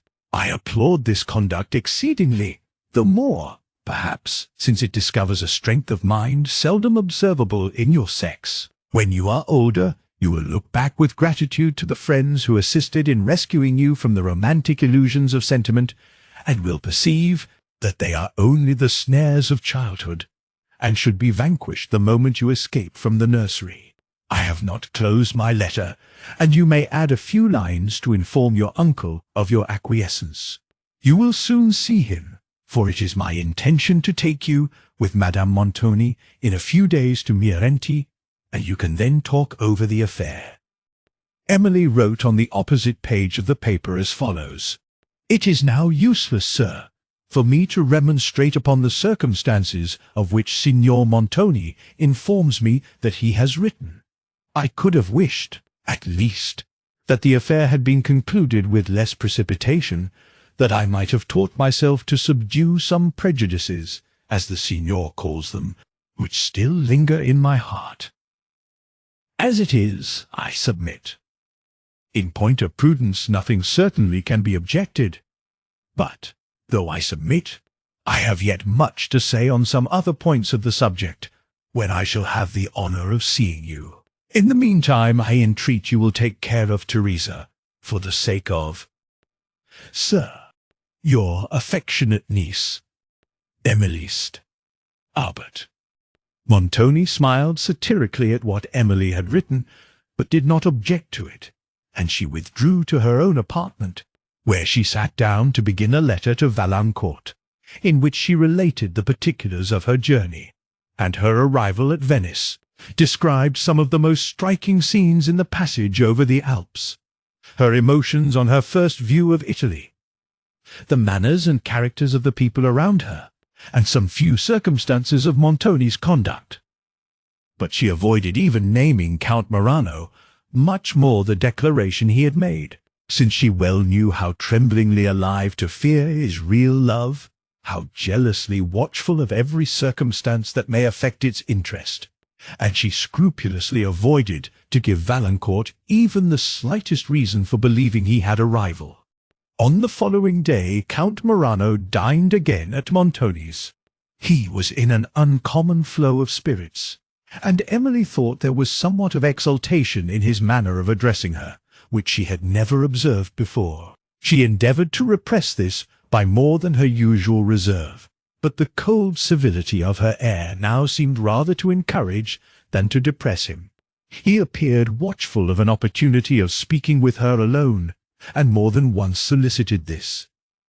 But Emily always replied that she could hear nothing from him which he would be unwilling to repeat before the whole company.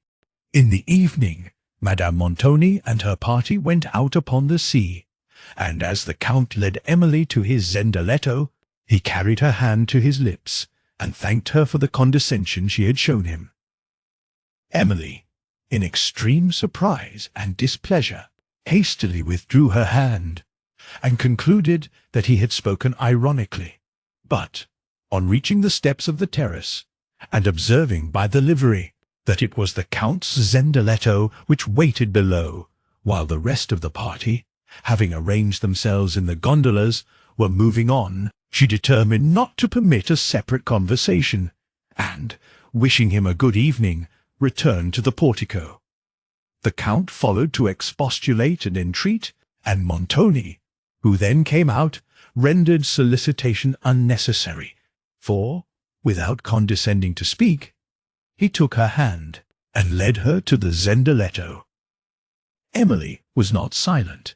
She entreated Montoni, in a low voice, to consider the impropriety of these circumstances, and that he would spare her the mortification of submitting to them. He, however, was inflexible. "This caprice is intolerable," said he, and shall not be indulged. There is no impropriety in the case. At this moment, Emily's dislike of Count Morano rose to abhorrence. That he should, with undaunted assurance, thus pursue her, notwithstanding all she had expressed on the subject of his addresses, and think, as it was evident he did, that her opinion of him was of no consequence, so long as his pretensions were sanctioned by Montoni, added indignation to the disgust which she had felt towards him. She was somewhat relieved by observing that Montoni was to be of the party, who seated himself on one side of her, while Morano placed himself on the other. There was a pause for some moments as the gondolieri prepared their oars, and Emily trembled from apprehension of the discourse that might follow this silence. At length she collected courage to break it herself, in the hope of preventing fine speeches from Morano and reproof from Montoni. To some trivial remark which she made, the latter returned a short and disobliging reply, but Morano immediately followed with a general observation, which he contrived to end with a particular compliment, and, though Emily passed it without even the notice of a smile, he was not discouraged. "I have been impatient," said he, addressing Emily, "to express my gratitude, to thank you for your goodness, but I must also thank Signor Montoni, who has allowed me this opportunity of doing so." Emily regarded the Count with a look of mingled astonishment and displeasure. "Why," continued he, "should you wish to diminish the delight of this moment by that air of cruel reserve? Why seek to throw me again into the perplexities of doubt by teaching your eyes to contradict the kindness of your late declaration? You cannot doubt the sincerity, the ardour of my passion. It is therefore unnecessary, charming Emily, surely unnecessary, any longer to attempt a disguise of your sentiments." "If I ever had disguised them, sir," said Emily with recollected spirit, "it would certainly be unnecessary any longer to do so." "I had hoped, sir, that you would have spared me any farther necessity of alluding to them. But, since you do not grant this, hear me declare, and for the last time, that your perseverance has deprived you even of the esteem which I was inclined to believe you merited." "Astonishing!" exclaimed Montoni.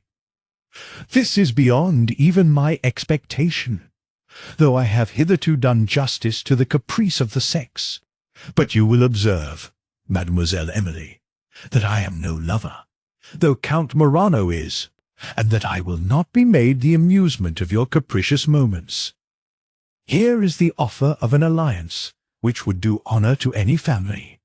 Yours, you will recollect, is not noble. You long resisted my remonstrances, but my honour is now engaged, and it shall not be trifled with. You shall adhere to the declaration, which you have made me an agent to convey to the Count."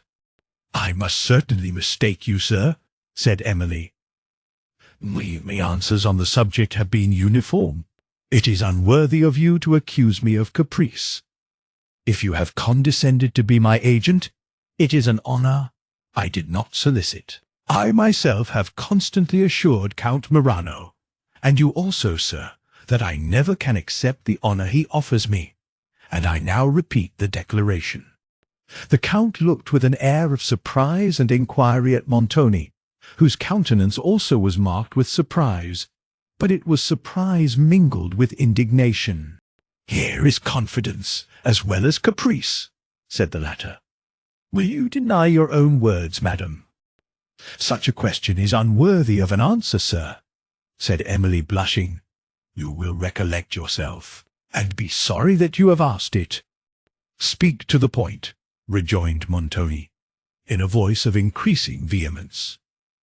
"Will you deny your own words? Will you deny that you acknowledged, only a few hours ago, that it was too late to recede from your engagements, and that you accepted the Count's hand?" "I will deny all this, for no words of mine ever imported it." "Astonishing! Will you deny what you wrote to Mons? Quesnel, your uncle? If you do, Your own hand will bear testimony against you. What have you now to say?" continued Montoni, observing the silence and confusion of Emily. "I now perceive, sir, that you are under a very great error, and that I have been equally mistaken. No more duplicity, I entreat. Be open and candid, if it be possible." "I have always been so, sir, and can claim no merit in such conduct, for I have had nothing to conceal." "How is this, signor?" cried Morano, with trembling emotion. "Suspend your judgment, Count," replied Montoni. "The wiles of a female heart are unsearchable. Now, madame, your explanation." "Excuse me, sir, if I withhold my explanation till you appear willing to give me your confidence. Assertion as present can only subject me to insult." "Your explanation, I entreat you," said Morano. "Well, well," rejoined Montoni, "I give you my confidence. Let us hear this explanation." "Let me lead to it, then, by asking a question." "As many as you please," said Montoni contemptuously. "What, then, was the subject of your letter to Mons?" "Quenelle?" "The same that was the subject of your note to him, certainly." "You did well to stipulate for my confidence before you demanded that question." "I must beg you will be more explicit, sir. What was that subject?" "What could it be but the noble offer of Count Morano?" said Montoni. "Then, sir, we entirely misunderstood each other," replied Emily. "We entirely misunderstood each other too, I suppose," rejoined Montoni. "Then the conversation which preceded the writing of that note? I must do you the justice to own that you are very ingenious at this same art of misunderstanding." Emily tried to restrain the tears that came to her eyes, and to answer with becoming firmness. "Allow me, sir, to explain myself fully, or to be wholly silent."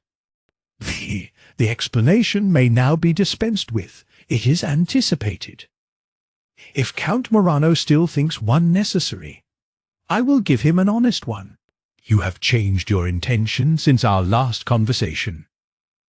And if he can have patience and humility enough to wait till tomorrow, he will probably find it changed again. But as I have neither the patience nor the humility which you expect from a lover, I warn you of the effect of my displeasure." "Montoni, you are too precipitate," said the Count, who had listened to this conversation in extreme agitation and impatience. "Signora, I entreat your own explanation of this affair." "Signor Montoni has said justly," replied Emily, "that all explanation may now be dispensed with. After what has passed, I cannot suffer myself to give one. It is sufficient for me, and for you, sir, that I repeat my late declaration. Let me hope this is the last time it will be necessary for me to repeat it. I never can accept the honour of your alliance." "Charming Emily!" exclaimed the Count in an impassioned tone. "Not resentment make you unjust. Let me not suffer for the offence of Montoni. Revoke." "Offence," interrupted Montoni. "Count, this language is ridiculous. This submission is childish. Speak as becomes a man, not as the slave of a pretty tyrant." "You distract me, signor. Suffer me to plead my own cause. You have already proved insufficient to it." "All conversation on this subject, sir," said Emily, "is worse than useless, since it can bring only pain to each of us. If you would oblige me, pursue it no farther." "It is impossible, madam, that I can thus easily resign the object of a passion which is the delight and torment of my life. I must still love, still pursue you with unremitting ardour. When you shall be convinced of the strength and constancy of my passion, your heart must soften into pity and repentance." "Is this generous, sir? Is this manly? Can it either deserve or obtain the esteem you solicit, thus to continue a persecution from which I have no present means of escaping?" A gleam of moonlight that fell upon Morano's countenance revealed the strong emotions of his soul, and, glancing on Montoni, discovered the dark resentment which contrasted his features. "By heaven, this is too much!" suddenly exclaimed the Count. "Signor Montoni, you treat me ill. It is from you that I shall look for explanation." "From me, sir. You shall have it," muttered Montoni. "If your discernment is indeed so far obscured by passion as to make explanation necessary. And for you, madam, you should learn that a man of honour is not to be trifled with, though you may, perhaps, with impunity, treat a boy like a puppet." This sarcasm roused the pride of Morano, and the resentment which he had felt at the indifference of Emily, being lost in indignation of the insolence of Montoni, he determined to mortify him by defending her. "This also," said he, replying to Montoni's last words, "this also shall not pass unnoticed. I bid you learn, sir, that you have a stronger enemy than a woman to contend with. I will protect Signora St. Aubert from your threatened resentment. You have misled me, and would revenge your disappointed views upon the innocent." "Miserl you," retorted Montoni with quickness, "is my conduct, my word." Then pausing, while he seemed endeavouring to restrain the resentment that flashed in his eyes, in the next moment he added, in a subdued voice, "Count Morano, this is a language, a sort of conduct to which I am not accustomed. It is the conduct of a passionate boy. As such, I pass it over in contempt." "In contempt, signor?" "The respect I owe myself," rejoined Montoni, "requires that I should converse more largely with you upon some points of the subject in dispute. Return with me to Venice, and I will condescend to convince you of your error." "Condescend, sir, but I will not condescend to be so conversed with." Montoni smiled contemptuously, and Emily, now terrified for the consequences of what she saw and heard, could no longer be silent. She explained the whole subject upon which she had mistaken Montoni in the morning, declaring that she understood him to have consulted her solely concerning the disposal of La Vallée, and concluding with entreating that he would write immediately to Monsieur Quesnel and rectify the mistake. But Montoni either was, or affected to be, still incredulous, and Count Morano was still entangled in perplexity. While she was speaking, however, the attention of her auditors had been diverted from the immediate occasion of their resentment, and their passion consequently became less.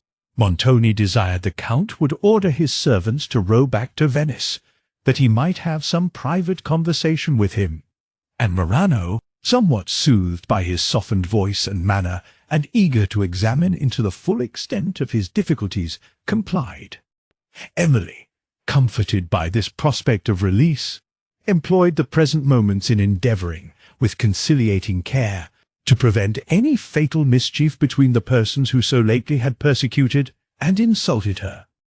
Her spirits revived when she heard once more the voice of song and laughter resounding from the Grand Canal, and at length entered again between its stately piazzas. The zendaletto stopped at Montoni's mansion, and the Count hastily led her into the hall, where Montoni took his arm and said something in a low voice, on which Morano kissed the hand he held, notwithstanding Emily's effort to disengage it, and, wishing her a good evening, with an accent and look she could not misunderstand, returned to his zendaletto with Montoni. Emily, in her own apartment, considered with intense anxiety all the unjust and tyrannical conduct of Montoni, the dauntless perseverance of Morano, and her own desolate situation, removed from her friends and country. She looked in vain to Valancourt, confined by his profession to a distant kingdom, as her protector. But it gave her comfort to know that there was at least one person in the world who would sympathize in her afflictions, and whose wishes would fly eagerly to release her. Yet she determined not to give him unavailing pain by relating the reasons she had to regret the having rejected his better judgment concerning Montoni. Reasons, however, which could not induce her to lament the delicacy and disinterested affection that had made her reject his proposal for a clandestine marriage. The approaching interview with her uncle she regarded with some degree of hope, for she determined to represent to him the distresses of her situation, and to entreat that he would allow her to return to France with him and Madame Quesnel. Then, suddenly remembering that her beloved La Vallée, her only home, was no longer at her command, her tears flowed anew, and she feared that she had little pity to expect from a man who, like Monsieur Quesnel, could dispose of it without deigning to consult with her, and could dismiss an aged and faithful servant, destitute of either support or asylum. But, though it was certain that she had herself no longer a home in France, and very few friends there, she determined to return, if possible, that she might be released from the power of Montoni, whose particularly oppressive conduct towards herself, and general character as to others, were justly terrible to her imagination. She had no wish to reside with her uncle, Monsieur Quesnel, since his behaviour to her late father and to herself had been uniformly such as to convince her that in flying to him she could only obtain an exchange of oppressors. Neither had she the slightest intention of consenting to the proposal of Valancourt for an immediate marriage, though this would give her a lawful and a generous protector, for the chief reasons which had formerly influenced her conduct still existed against it, while others, which seemed to justify the step, would not be done away, and his interest, his fame were at all times too dear to her, to suffer her to consent to a union, which, at this early period of their lives, would probably defeat both. One sure and proper asylum, however, would still be open to her in France. She knew that she could board in the convent where she had formerly experienced so much kindness, and which had an affecting and solemn claim upon her heart, since it contained the remains of her late father. Here she could remain in safety and tranquillity till the term for which La Vallée might be let should expire, or till the arrangement of Miss Motteville's affairs enabled her so far to estimate the remains of her fortune as to judge whether it would be prudent for her to reside there. Concerning Montoni's conduct with respect to his letters to Monsieur Quesnel, she had many doubts. However he might be at first mistaken on the subject, she much suspected that he wilfully persevered in his error, as a means of intimidating her into a compliance with his wishes of uniting her to Count Morano. Whether this was or was not the fact, she was extremely anxious to explain the affair to M. Quesnel, and looked forward with a mixture of impatience, hope, and fear to her approaching visit. On the following day, Madame Montoni, being alone with Emily, introduced the mention of Count Morano by expressing her surprise that she had not joined the party on the water the preceding evening, and at her abrupt departure to Venice. Emily then related what had passed, expressed her concern for the mutual mistake that had occurred between Montoni and herself, and solicited her aunt's kind offices in urging him to give a decisive denial to the Count's further addresses. But she soon perceived that Madame Montoni had not been ignorant of the late conversation, when she introduced the present. "You have no encouragement to expect from me," said her aunt, "in these notions. I have already given my opinion on the subject, and think Signor Montoni right in enforcing, by any means, your consent. If young persons will be blind to their interest, and obstinately oppose it, why, the greatest blessings they can have are friends who will oppose their folly. Pray, what pretensions of any kind do you think you have to such a match as is now offered you?" "Not any whatever, madam," replied Emily. "And, therefore, at least suffer me to be happy in my humility. Nay, niece, it cannot be denied that you have pride enough. My poor brother, your father, had his share of pride too. Though, let me add, his fortune did not justify it.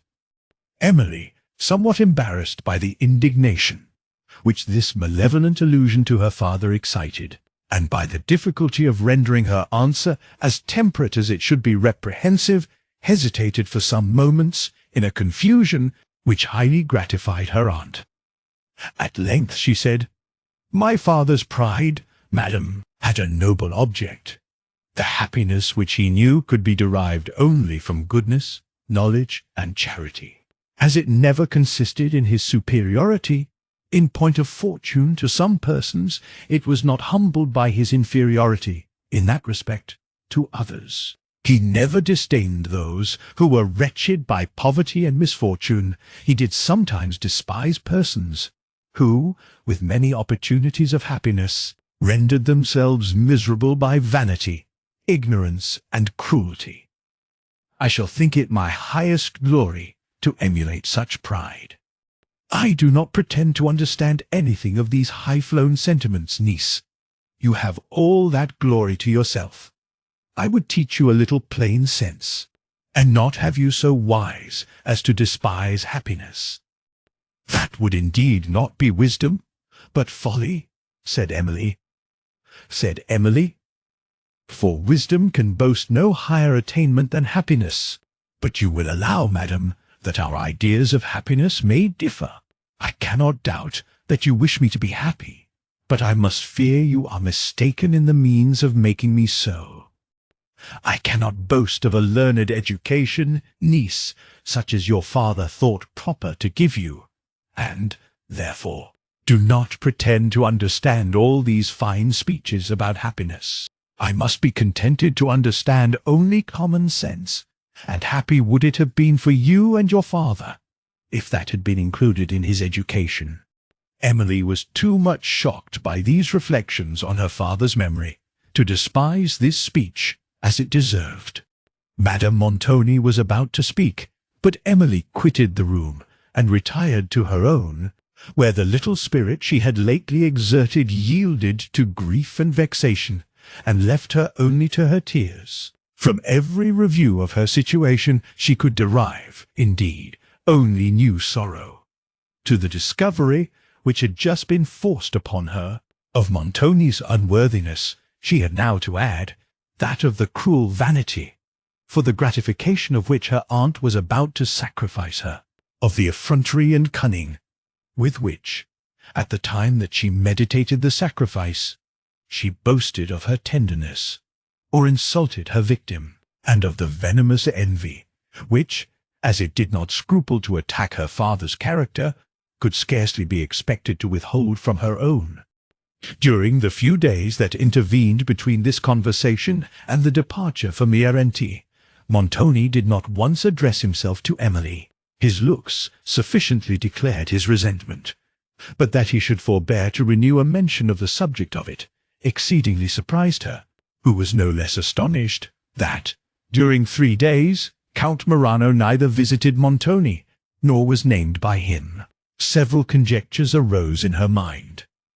Sometimes she feared that the dispute between them had been revived, and had ended fatally to the Count. Sometimes she was inclined to hope that weariness or disgust at her firm rejection of his suit had induced him to relinquish it, and, at others, she suspected that he had now recourse to stratagem, and forbore his visits, and prevailed with Montoni to forbear the repetition of his name, in the expectation that gratitude and generosity would prevail with her to give him the consent which he could not hope from love.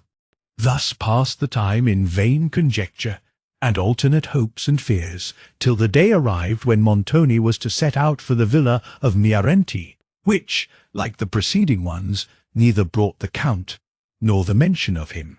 Montoni, having determined not to leave Venice till towards evening, that he might avoid the heats and catch the cool breezes of night, embarked about an hour before sunset, with his family, in a barge, for the Brenta. Emily sat alone near the stern of the vessel, and, as it floated slowly on, watched the gay and lofty city lessening from her view, till its palaces seemed to sink in the distant waves, while its loftier towers and domes, illumined by the declining sun, appeared on the horizon, like those far-seen clouds which, in more northern climes, often linger on the western verge, and catch the last light of a summer's evening. Soon after, even these grew dim, and faded in distance from her sight. But she still sat gazing on the vast scene of cloudless sky and mighty waters, and listening in pleasing awe to the deep-sounding waves, while, as her eyes glanced over the Adriatic towards the opposite shores, which were, however, far beyond the reach of sight, she thought of Greece, and, a thousand classical remembrances stealing to her mind, she experienced that pensive luxury which is felt on viewing the scenes of ancient story, and on comparing their present state of silence and solitude with that of their former grandeur and animation. The scenes of the Iliad elapsed in glowing colours to her fancy, scenes once the haunt of heroes, now lonely and in ruins, but which still shone in the poet's strain in all their youthful splendour. As her imagination painted with melancholy touches the deserted plains of Troy, such as they appeared in this after-day, she reanimated the landscape with the following little story. Stanzas. O'er Ilion's plains, where once the warrior bled, and once the poet raised his deathless strain, o'er Ilion's plains a weary driver led his stately camels for the ruin fain. Wide round the lonely scene his glance he threw, for now the red cloud faded in the west, and twilight o'er the silent landscape drew her deepening veil. Eastward his course he pressed. There, on the grey horizon's glimmering bound, rose the proud columns of deserted Troy, and wandering shepherds now a shelter found within those walls where princes wont to joy. Beneath a lofty porch the driver pass, then from his camels heave the heavy load, partook with them the simple cool repast, and in short vesper gave himself to God. From distant lands with merchandise he came, his all of wealth his patient servants bore. Oft deep-drawn sighs his anxious wish proclaim, to reach, again, his happy cottage door. For there his wife, his little children dwell, their smile shall pay the toil of many an hour, if now warm tears to expectation swell. As fancy o'er his mind extends her power, a death-like stillness reign, where once the song of heroes, whacked the midnight air, save when a solemn murmur rolled along, that seemed to say, for future worlds prepare. For time's imperious voice was frequent heard, shaking the marble temple to its fall, by hands he long had conquered, vainly reared, and distant ruins answer to his call. While Hamet slept, his camels round him lay, beneath him all his store of wealth was piled, and here his cruse and empty wallet lay, and there the flute that cheered him in the wild. The robber Tartar on his slumber stole, for o'er the waste, at eve, he watch his train. Ah, who his thirst of plunder shall control? Who calls on him for mercy, calls in vain. A poisoned poniard in his belt he wore, a crescent sword depended at his side, the deathful quiver at his back he bore, and infants at his very look had died. The moon's cold beam athwart the temple fell, and to his sleeping prey the Tartar led. But soft! A startled camel shook his bell, then stretched his limbs and reared his drowsy head. Hamet awoke, the poniard glittered high. Swift from his couch he sprung, and scapt the blow, when from an unknown hand the arrows fly. That lay the ruffian in his vengeance, lo, he groaned, he died.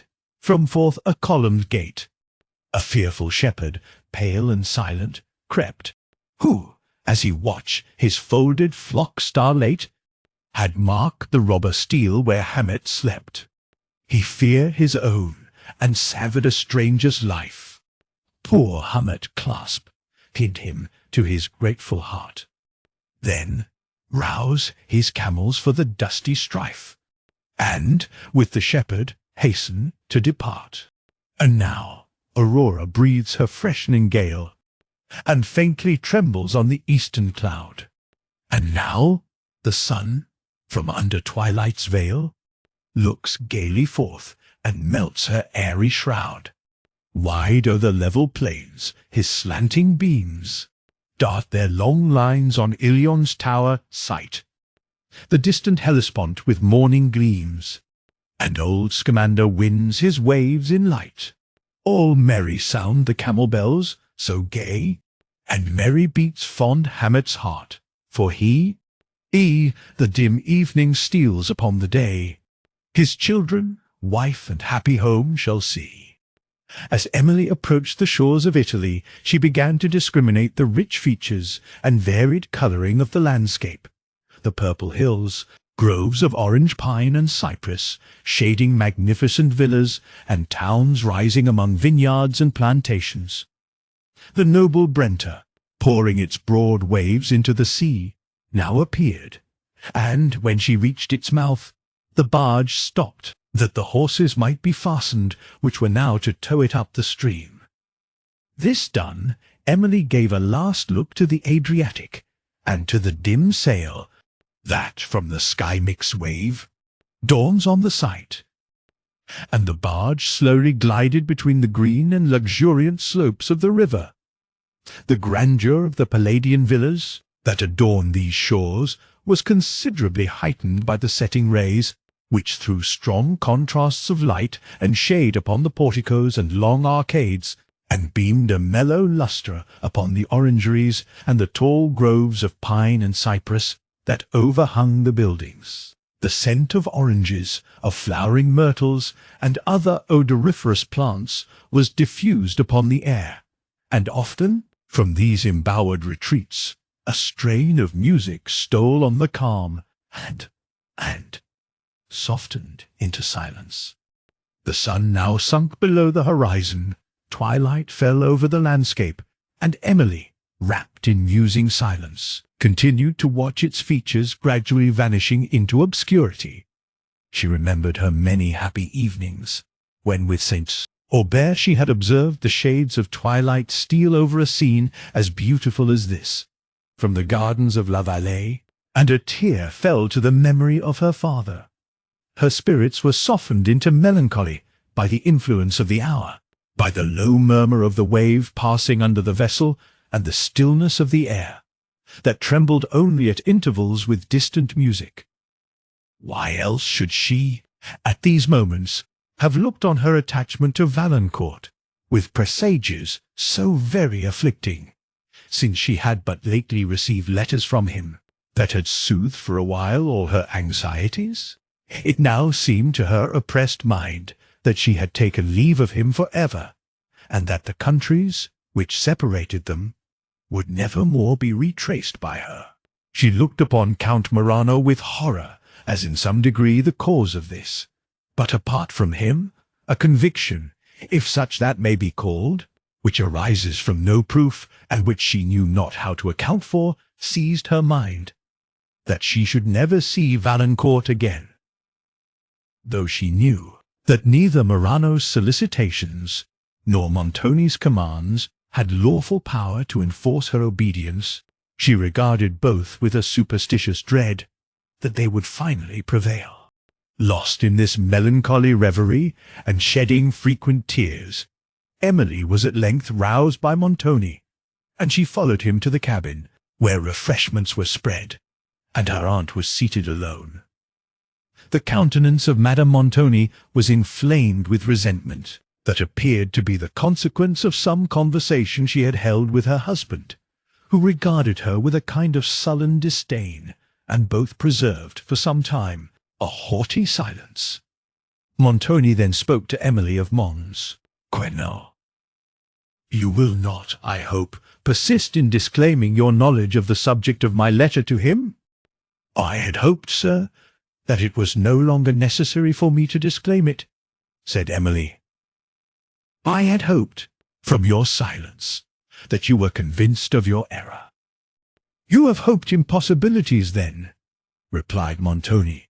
"I might as reasonably have expected to find sincerity and uniformity of conduct in one of your sex, as you to convict me of error in this affair." Emily blushed, and was silent. She now perceived too clearly that she had hoped an impossibility, for, where no mistake had been committed, no conviction could follow. And it was evident that Montoni's conduct had not been the consequence of mistake, but of design. Anxious to escape from conversation, which was both afflicting and humiliating to her, she soon returned to the deck, and resumed her station near the stern, without apprehension of cold, for no vapour rose from the water, and the air was dry and tranquil. Here, at least, the benevolence of nature allowed her the quiet which Montoni had denied her elsewhere. It was now past midnight. The stars shed a kind of twilight that served to show the dark outline of the shores on either hand, and the grey surface of the river, till the moon rose from behind a high palm grove, and shed her mellow lustre over the scene. The vessel glided smoothly on. Amid the stillness of the hour, Emily heard, now and then, the solitary voice of the bargemen on the bank as they spoke to their horses, while, from a remote part of the vessel, with melancholy song, the sailor soothed, beneath the trembling moon, the midnight wave. Emily, meanwhile, anticipated her reception by Mons and Madame Quesnel, considered what she should say on the subject of La Vallée, and then, to withhold her mind from more anxious topics, tried to amuse herself by discriminating the faint-drawn features of the landscape reposing in the moonlight. While her fancy thus wandered, she saw, at a distance, a building peeping between the moonlight trees, and, as the barge approached, heard voices speaking, and soon distinguished the lofty portico of a villa, overshadowed by groves of pine and sycamore, which she recollected to be the same that had formerly been pointed out to her as belonging to Madame Quesnel's relative. The barge stopped at a flight of marble steps, which led up the bank to a lawn. Lights appeared between some pillars beyond the portico. Montoni sent forward his servant, and then disembarked with his family. They found Mons and Madame Quesnel, with a few friends, seated on sofas in the portico, enjoying the cool breeze of the night, and eating fruits and ices, while some of their servants at a little distance, on the river's bank, were performing a simple serenade. Emily was now accustomed to the way of living in this warm country, and was not surprised to find Mons and Madame Quesnel in their portico 2 hours after midnight. The usual salutations being over, the company seated themselves in the portico, and refreshments were brought them from the adjoining hall, where a banquet was spread, and servants attended. When the bustle of this meeting had subsided, and Emily had recovered from the little flutter into which it had thrown her spirits, she was struck with the singular beauty of the hall, so perfectly accommodated to the luxuries of the season. It was of white marble, and the roof, rising into an open cupola, was supported by columns of the same material. 2 opposite sides of the apartment, terminating in open porticos, admitted to the hall a full view of the gardens and of the river scenery. In the centre, a fountain continually refreshed the air, and seemed to heighten the fragrance that breathed from the surrounding orangeries, while its dashing waters gave an agreeable and soothing sound. Etruscan lamps, suspended from the pillars, diffused a brilliant light over the interior part of the hall, leaving the remoter porticos to the softer lustre of the moon. Mons Quesnel talked apart to Montoni of his own affairs, in his usual strain of self-importance, boasted of his new acquisitions, and then affected to pity some disappointments which Montoni had lately sustained. Meanwhile, the latter, whose pride at least enabled him to despise such vanity as this, and whose discernment at once detected under this assumed pity the frivolous malignity of Quesnel's mind, listened to him in contemptuous silence till he named his niece, and then they left the portico and walked away into the gardens. Emily, however, still attended to Madame Quesnel, who spoke of France, for even the name of her native country was dear to her, and she found some pleasure in looking at a person who had lately been in it. That country, too, was inhabited by Valancourt, and she listened to the mention of it, with a faint hope that he also would be named. Madame Quesnel, who, when she was in France, had talked with rapture of Italy, now that she was in Italy, talked with equal praise of France, and endeavoured to excite the wonder and the envy of her auditors by accounts of places which they had not been happy enough to see. In these descriptions she not only imposed upon them, but upon herself, for she never thought a present pleasure equal to one that was past, and thus the delicious climate, the fragrant orangeries, and all the luxuries which surrounded her, slept unnoticed, while her fancy wandered over the distant scenes of a northern country. Emily listened in vain for the name of Valancourt. Madame Montoni spoke in her turn of the delights of Venice, and of the pleasure she expected from visiting the fine castle of Montoni on the Apennine, which latter mention, at least, was merely a retaliating boast, for Emily well knew that her aunt had no taste for solitary grandeur, and, particularly, for such as the castle of Udolpho promised. Thus the party continued to converse, and, as far as civility would permit, to torture each other by mutual boasts, while they reclined on sofas in the portico, and were environed with delights both from nature and art, by which any honest minds would have been tempered to benevolence, and happy imaginations would have been soothed into enchantment.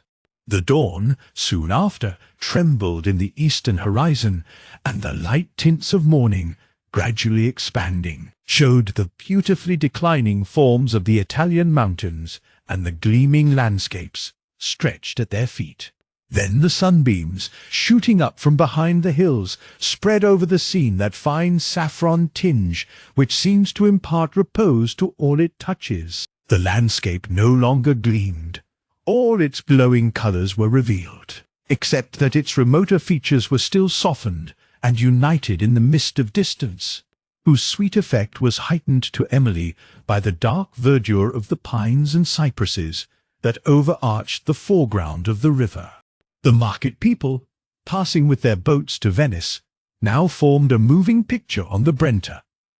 Most of these had little painted awnings to shelter their owners from the sunbeams, which, together with the piles of fruit and flowers displayed beneath, and the tasteful simplicity of the peasant girls who watched the rural treasures, rendered them gay and striking objects.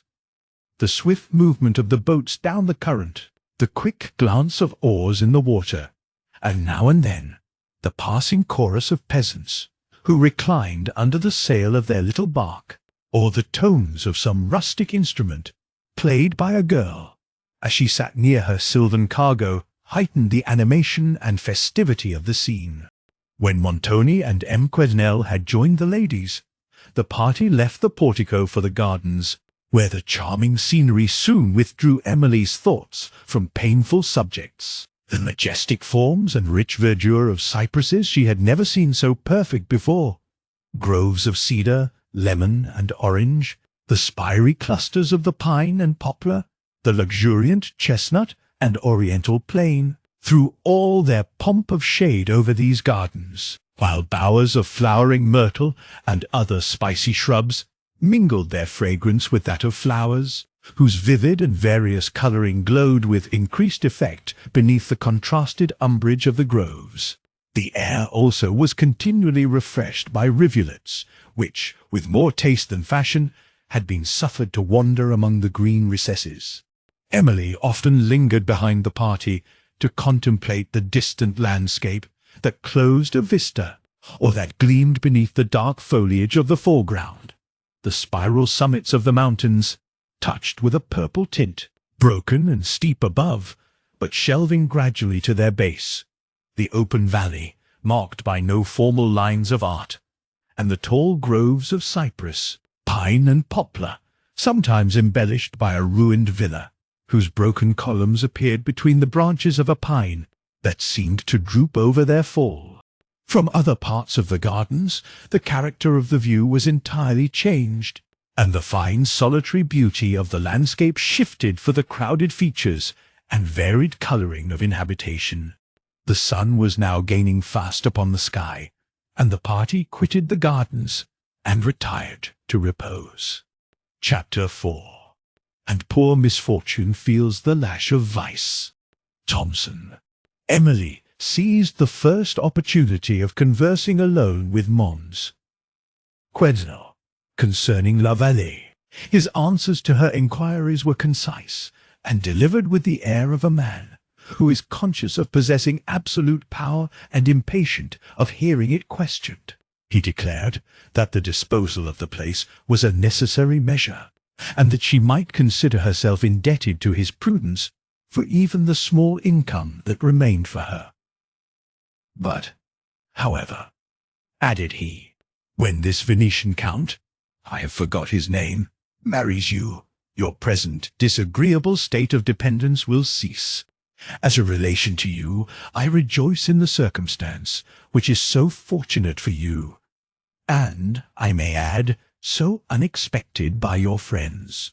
For some moments Emily was chilled into silence by this speech, and when she attempted to undeceive him concerning the purport of the note she had enclosed in Montoni's letter, he appeared to have some private reason for disbelieving her assertion, and, for a considerable time, persevered in accusing her of capricious conduct.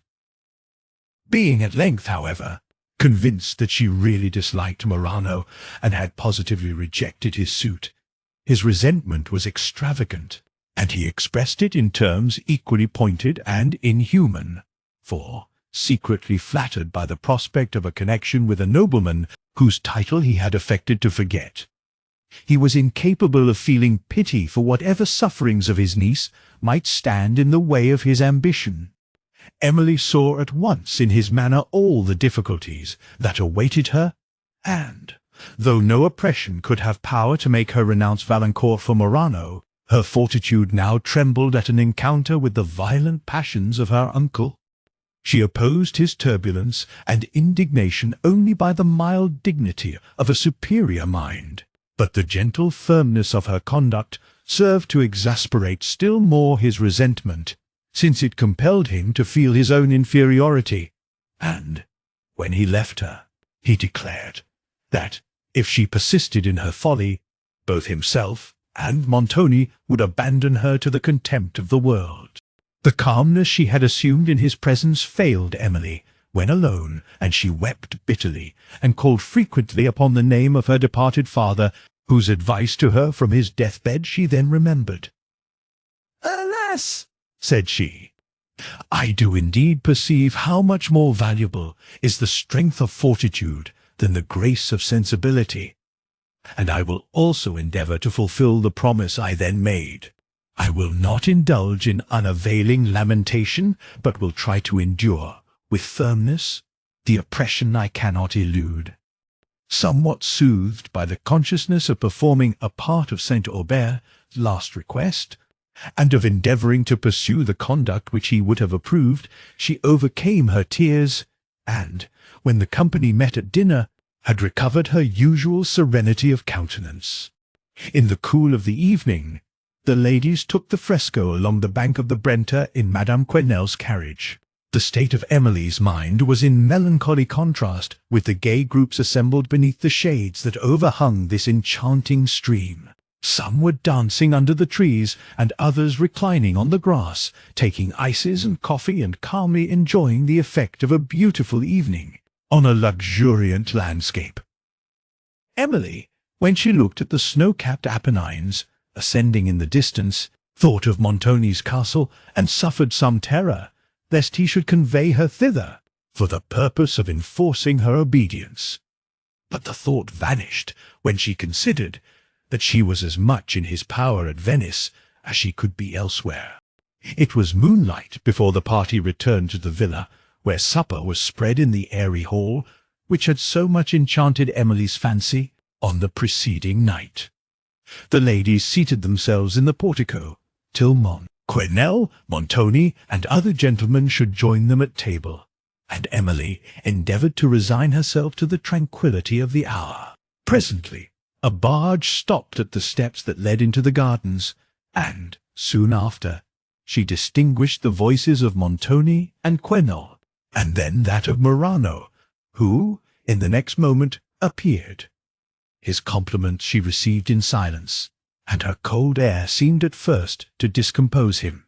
But he soon recovered his usual gaiety of manner, though the officious kindness of Monsieur and Madame Quesnel Emily perceived disgusted him. Such a degree of attention she had scarcely believed could be shown by Quesnel, for she had never before seen him otherwise than in the presence of his inferiors or equals. When she could retire to her own apartment, her mind almost involuntarily dwelt on the most probable means of prevailing with the Count to withdraw his suit, and to her liberal mind none appeared more probable than that of acknowledging to him a prior attachment, and throwing herself upon his generosity for a release. When, however, on the following day he renewed his addresses, she shrunk from the adoption of the plan she had formed. There was something so repugnant to her just pride in laying open the secret of her heart to such a man as Morano, and in suing to him for compassion, that she impatiently rejected this design and wondered that she could have paused upon it for a moment. The rejection of his suit she repeated in the most decisive terms she could select, mingling with it a severe censure of his conduct. But, though the Count appeared mortified by this, he persevered in the most ardent professions of admiration, till he was interrupted, and Emily released by the presence of Madame Quesnel. During her stay at this pleasant villa, Emily was thus rendered miserable by the assiduities of Morano, together with the cruelly exerted authority of Quesnel and Montoni, who, with her aunt, seemed now more resolutely determined upon this marriage than they had even appeared to be at Venice. Quesnel, finding that both argument and menace were ineffectual in enforcing an immediate conclusion to it, at length relinquished his endeavours, and trusted to the power of Montoni and to the course of events at Venice. Emily, indeed, looked to Venice with hope, for there she would be relieved in some measure from the persecution of Morano, who would no longer be an inhabitant of the same house with herself, and from that of Montoni, whose engagements would not permit him to be continually at home. But amidst the pressure of her own misfortunes, she did not forget those of poor Teresa, for whom she pleaded with courageous tenderness to Quesnel, who promised, in slight and general terms, that she should not be forgotten.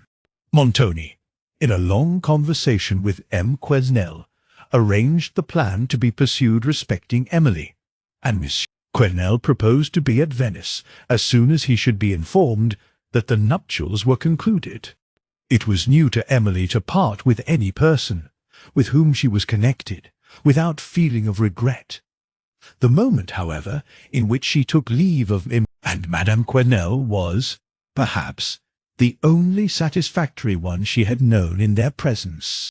Morano returned in Montoni's barge, and Emily, as she watched her gradual approach to that magic city, saw at her side the only person who occasioned her to view it with less than perfect delight. They arrived there about midnight, when Emily was released from the presence of the Count, who, with Montoni, went to a casino, and she was suffered to retire to her own apartment. On the following day Montoni, in a short conversation, which he held with Emily, informed her that he would no longer be trifled with, and that, since her marriage with the Count would be so highly advantageous to her, that folly only could object to it, and folly of such extent as was incapable of conviction, it should be celebrated without further delay, and, if that was necessary, without her consent. Emily, who had hitherto tried remonstrance, had now recourse to supplication, for distress prevented her from foreseeing that, with a man of Montoni's disposition, supplication would be equally useless. She afterwards inquired by what right he exerted this unlimited authority over her, a question which her better judgment would have withheld her, in a calmer moment, from making, since it could avail her nothing, and would afford Montoni another opportunity of triumphing over her defenceless condition. "By what right?" cried Montoni, with a malicious smile. "By the right of my will. If you can elude that, I will not inquire by what right you do so. I now remind you, for the last time, that you are a stranger, in a foreign country, and that it is your interest to make me your friend. You know the means. If you compel me to become your enemy, I will venture to tell you that the punishment shall exceed your expectation. You may know I am not to be trifled with." But Emily continued, for some time after Montoni had left her, in a state of despair, or rather stupefaction. A consciousness of misery was all that remained in her mind.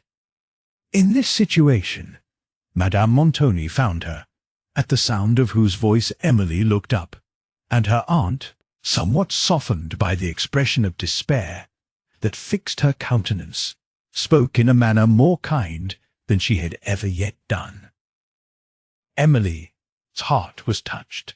She shed tears, and, after weeping for some time, recovered sufficient composure to speak on the subject of her distress, and to endeavour to interest Madame Montoni in her behalf.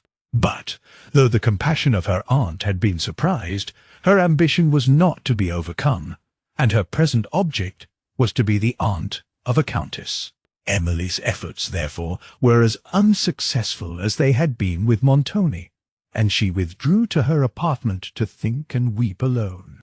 How often did she remember the parting scene with Valancourt, and wish that the Italian had mentioned Montoni's character with less reserve.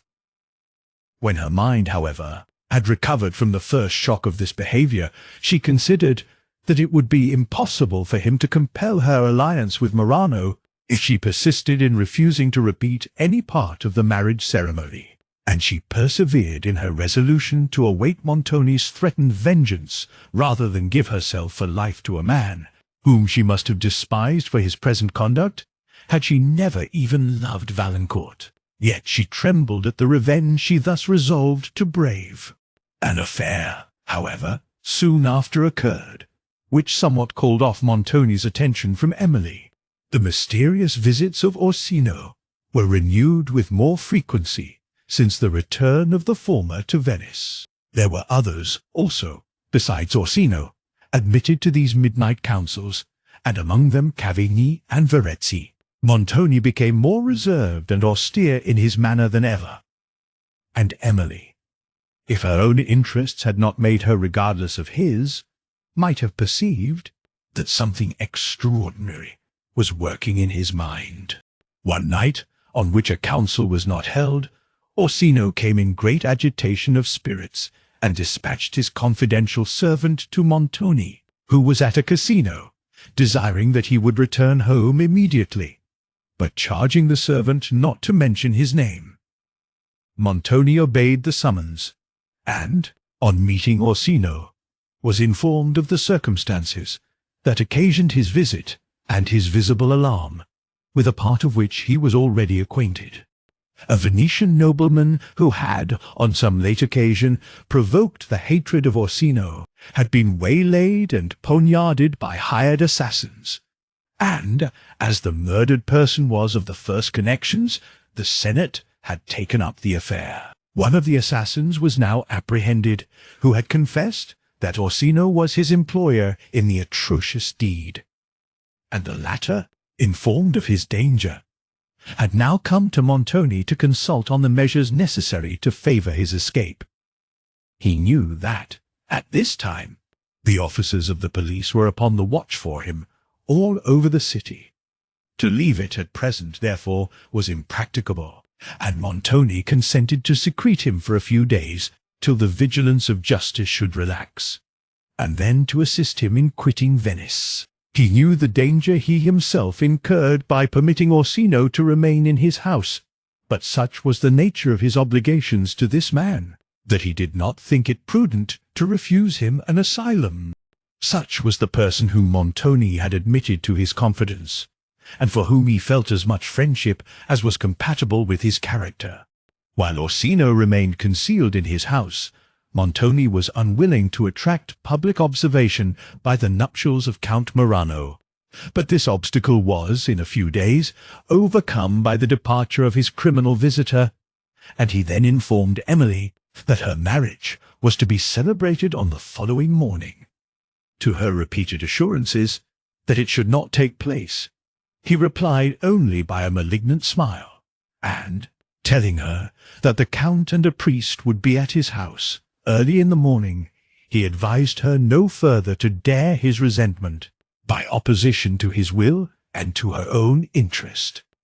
"I am now going out for the evening," said he. "Remember that I shall give your hand to Count Morano in the morning." Emily, having, ever since his late threats, expected that her trials would at length arrive to this crisis, was less shocked by the declaration that she otherwise would have been, and she endeavoured to support herself by the belief that the marriage could not be valid so long as she refused before the priest to repeat any part of the ceremony.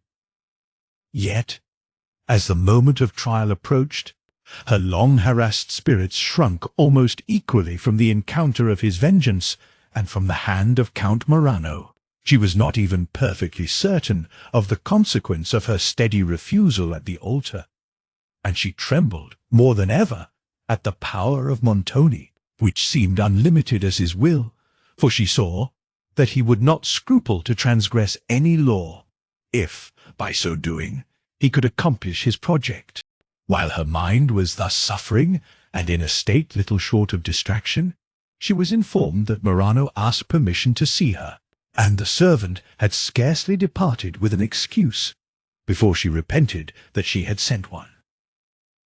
In the next moment, reverting to her former design, and determining to try whether expostulation and entreaty would not succeed, where a refusal and a just disdain had failed, she recalled the servant, and, sending a different message, prepared to go down to the Count. The dignity and assumed composure with which she met him, and the kind of pensive resignation that softened her countenance, were circumstances not likely to induce him to relinquish her, serving, as they did, to heighten a passion which had already intoxicated his judgment. He listened to all she said with an appearance of complacency, and of a wish to oblige her.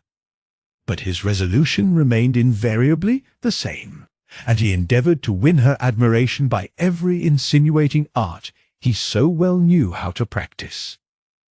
Being, at length, assured that she had nothing to hope from his justice, she repeated, in a solemn and impressive manner, her absolute rejection of his suit, and quitted him with an assurance that her refusal would be effectually maintained against every circumstance that could be imagined for subduing it. A just pride had restrained her tears in his presence, but now they flowed from the fullness of her heart. She often called upon the name of her late father, and often dwelt with unutterable anguish on the idea of Valancourt. She did not go down to supper, but remained alone in her apartment, sometimes yielding to the influence of grief and terror, and, at others, endeavouring to fortify her mind against them, and to prepare herself to meet, with composed courage, the scene of the following morning, when all the stratagem of Morano and the violence of Montoni would be united against her. The evening was far advanced, when Madame Montoni came to her chamber with some bridal ornaments, which the Count had sent to Emily. She had, this day, purposely avoided her niece, perhaps because her usual insensibility failed her, and she feared to trust herself with a view of Emily's distress. Or possibly, though her conscience was seldom audible, it now reproached her with her conduct to her brother's orphan child, whose happiness had been entrusted to her care by a dying father. Emily could not look at these presents, and made a last, though almost hopeless, effort to interest the compassion of Madame Montoni, who, if she did feel any degree of pity or remorse, successfully concealed it, and reproached her niece with folly in being miserable concerning a marriage which ought only to make her happy. "I am sure," said she, "if I was unmarried, and the Count had proposed to me, I should have been flattered by the distinction. And if I should have been so, I am sure, niece, you, who have no fortune, ought to feel yourself highly honoured, and show a proper gratitude and humility towards the Count for his condescension. I am often surprised, I must own, to observe how humbly he deports himself to you, notwithstanding the haughty airs you give yourself. I wonder he has patience to humour you so. If I was he, I know I should often be ready to reprehend you, and make you know yourself a little better. I would not have flattered you, I can tell you, for it is this absurd flattery that makes you fancy yourself of so much consequence, that you think nobody can deserve you, and I often tell the Count so, for I have no patience to hear him pay you such extravagant compliments, which you believe every word of. Your patience, madam, cannot suffer more cruelly on such occasions than my own," said Emily. "Oh, that is all mere affectation," rejoined her aunt. "I know that his flattery delights you, and makes you so vain, that you think you may have the whole world at your feet. But you are very much mistaken. I can assure you, niece, you will not meet with many such suitors as the Count. Every other person would have turned upon his heel, and left you to repent at your leisure long ago." "Oh, that the Count had resembled every other person then," said Emily, with a heavy sigh. "It is happy for you that he does not," rejoined Madame Montoni. "And what I am now saying is from pure kindness. I am endeavouring to convince you of your good fortune, and to persuade you to submit to necessity with a good grace. It is nothing to me, you know, whether you like this marriage or not, for it must be. What I say, therefore, is from pure kindness. I wish to see you happy, and it is your own fault if you are not so.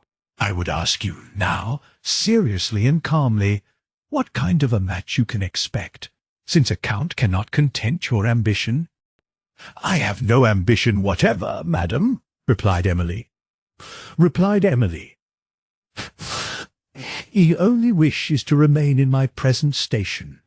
"Oh, that is speaking quite from the purpose," said her aunt. "I see you are still thinking of Mons.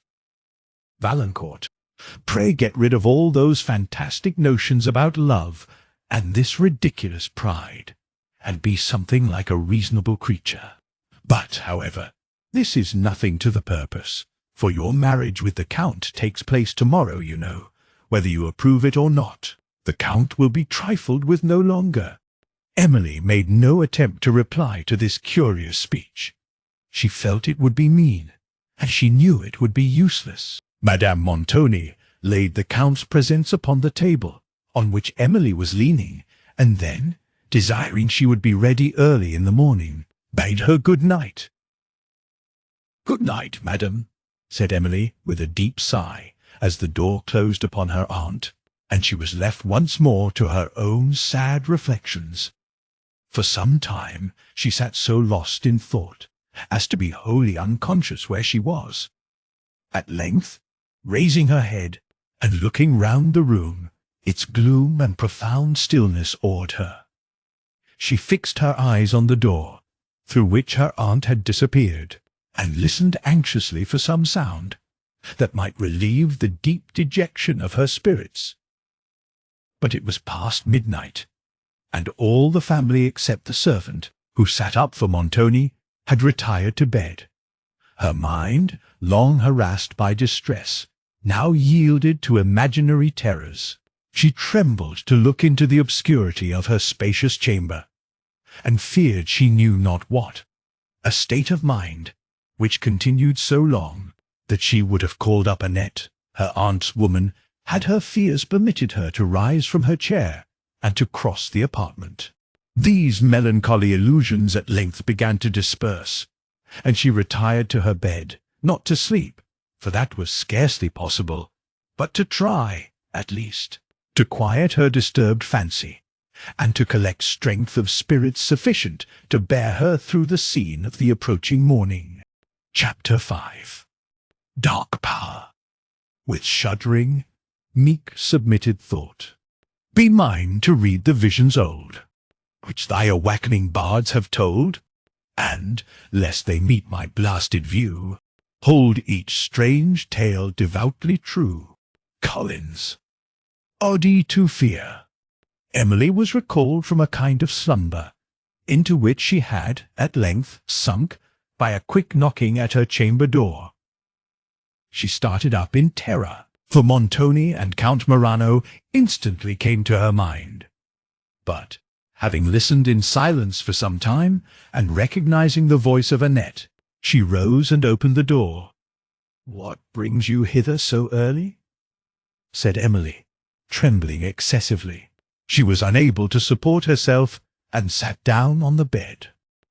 "Dear Mademoiselle," said Annette, "you do not look so pale. I am quite frightened to see you. Here is a fine bustle below stairs, all the servants running to and fro, and none of them fast enough. Here is a bustle indeed, all of a sudden, and nobody knows for what. Who is below besides them?" said Emily. "Annette, do not trifle with me." "Not for the world, mademoiselle, I would not trifle for the world. But one cannot help making one's remarks, and there is the signor in such a bustle, as I never saw him before. And he has sent me to tell you, madame, to get ready immediately." "Good God support me!" cried Emily, almost fainting. "Count Morano is below, then?" "No, mademoiselle, he is not below that I know of," replied Annette. "Only his Excellenza sent me to desire you would get ready directly to leave Venice, for that the gondolas would be at the steps of the canal in a few minutes. But I must hurry back to my lady, who is just at her wits' end, and knows not which way to turn for haste. Explain, Annette. Explain the meaning of all this before you go," said Emily, so overcome with surprise and timid hope that she had scarcely breath to speak. "Nay, Marcel, that is more than I can do. I only know that the signor is just come home in a very ill humour, that he has had us all called out of our beds, and tells us we are all to leave Venice immediately." "Is Count Morano to go with the signor?" said Emily. "And whither are we going?" "I know neither, ma'am, for certain, but I heard Ludovico say something about going, after we get to terra firma, to the signor's castle among some mountains that he talked of." "The Apennines," said Emily eagerly. "Oh, then I have little to hope." "That is the very place, ma'am. But cheer up, and do not take it so much to heart, and think what a little time you have to get ready in, and how impatient the signor is. Holy Saint Mark! I hear the oars on the canal. And now they come nearer, and now they are dashing at the steps below. It is the gondola, sure enough." Annette hastened from the room, and Emily prepared for this unexpected flight as fast as her trembling hands would permit, not perceiving that any change in her situation could possibly be for the worse. She had scarcely thrown her books and clothes into her travelling trunk, when, receiving a second summons, she went down to her aunt's dressing-room, where she found Montoni impatiently reproving his wife for delay. He went out, soon after, to give some further orders to his people, and Emily then inquired the occasion of this hasty journey. But her aunt appeared to be as ignorant as herself, and to undertake the journey with more reluctance. The family at length embarked, but neither Count Morano nor Cavigni was of the party. Somewhat revived by observing this, Emily, when the gondolieri dashed their oars in the water and put off from the steps of the portico, felt like a criminal who receives a short reprieve. Her heart beat yet lighter when they emerged from the canal into the ocean, and lighter still when they skimmed past the walls of St. Mark, without having stopped to take up Count Morano. The dawn now began to tint the horizon, and to break upon the shores of the Adriatic. Emily did not venture to ask any questions of Montoni, who sat, for some time, in gloomy silence, and then rolled himself up in his cloak, as if to sleep, while Madame Montoni did the same. But Emily, who could not sleep, undrew one of the little curtains of the gondola and looked out upon the sea. The rising dawn now enlightened the mountain tops of Friuli, but their lower sides and the distant waves that rolled at their feet were still in deep shadow. Emily, sunk in tranquil melancholy, watched the strengthening light spreading upon the ocean, showing successively Venice and her islets, and the shores of Italy, along which boats, with their pointed Latin sails, began to move. The gondolieri were frequently hailed at this early hour by the market people as they glided by towards Venice, and the lagoon soon displayed a gay scene of innumerable little barks, passing from terra firma with provisions.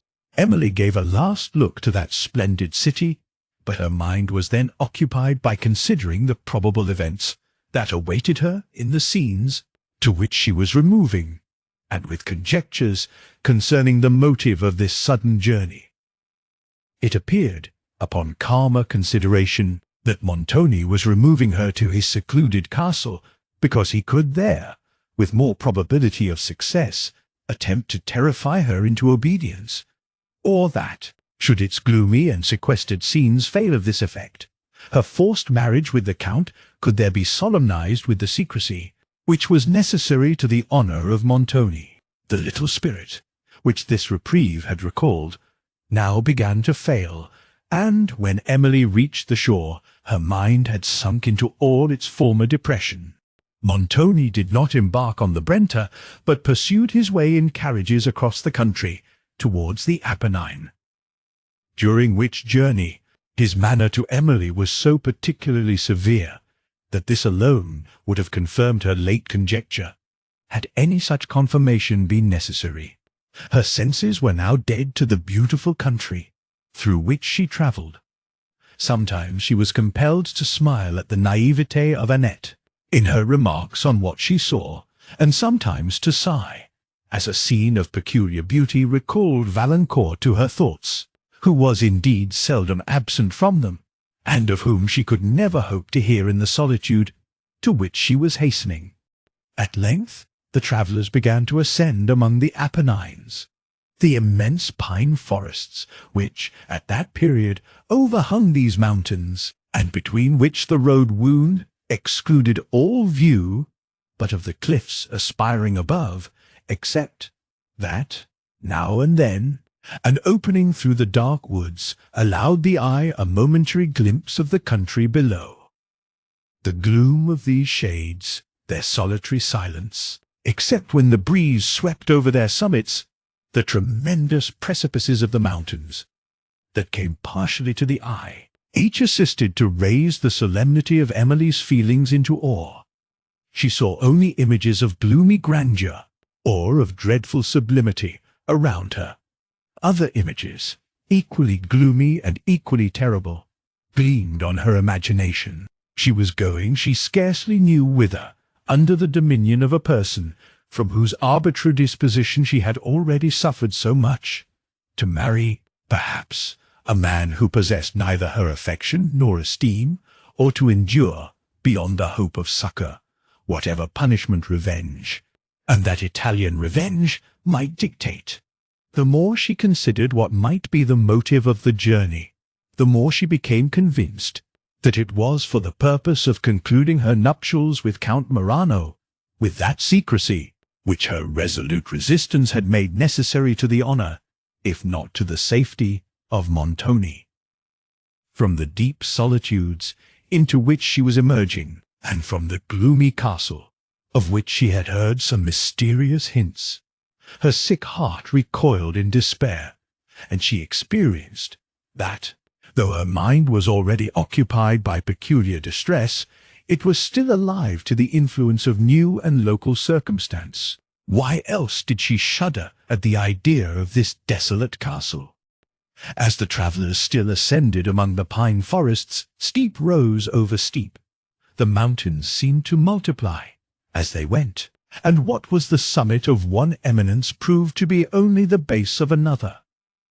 At length they reached a little plain, where the drivers stopped to rest the mules, whence a scene of such extent and magnificence opened below, as drew even from Madame Montoni a note of admiration. Emily lost, for a moment, her sorrows in the immensity of nature.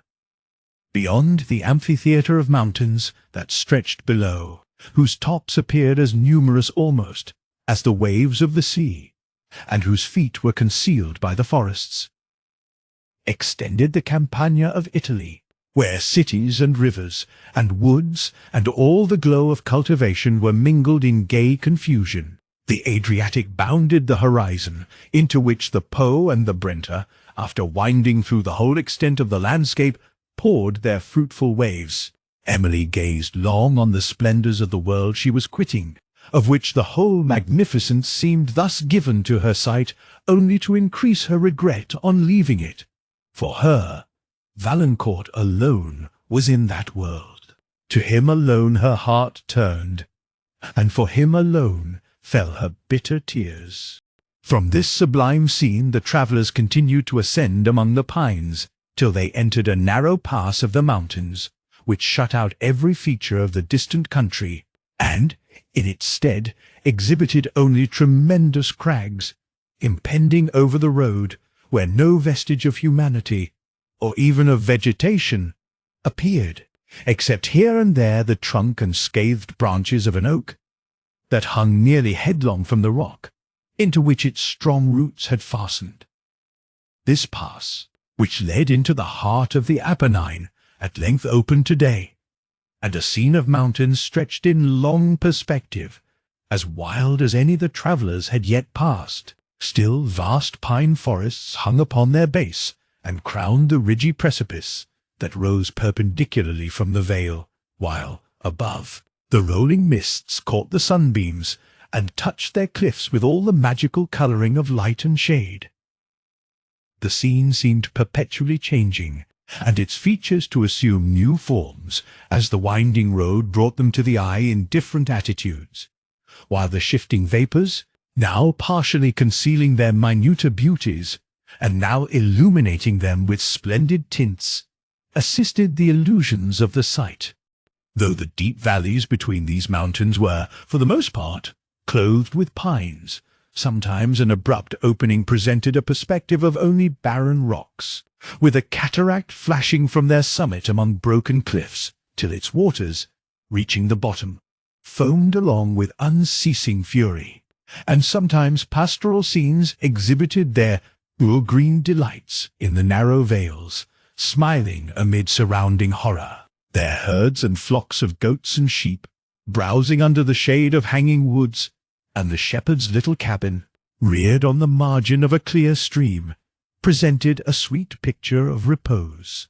Wild and romantic as were these scenes, their character had far less of the sublime than had those of the Alps, which guard the entrance of Italy. Emily was often elevated, but seldom felt those emotions of indescribable awe which she had so continually experienced in her passage over the Alps. Towards the close of day, the road wound into a deep valley.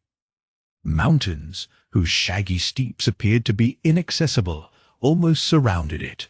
To the east, a vista opened that exhibited the Apennines in their darkest horrors, and the long perspective of retiring summits rising over each other, their ridges clothed with pines, exhibited a stronger image of grandeur than any that Emily had yet seen.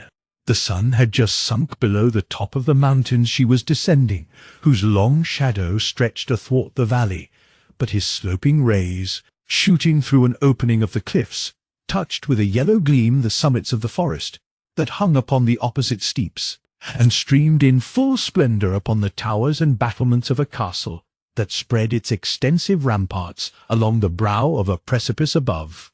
The splendour of these illumined objects was heightened by the contrasted shade which involved the valley below. "There," said Montoni, speaking for the first time in several hours, "is Udolpho." Emily gazed with melancholy awe upon the castle, which she understood to be Montoni's. For, though it was now lighted up by the setting sun, the Gothic greatness of its features, and its mouldering walls of dark grey stone, rendered it a gloomy and sublime object. As she gazed, the light died away on its walls, leaving a melancholy purple tint, which spread deeper and deeper, as the thin vapour crept up the mountain, while the battlements above were still tipped with splendour. From those, too, the rays soon faded, and the whole edifice was invested with the solemn duskiness of evening.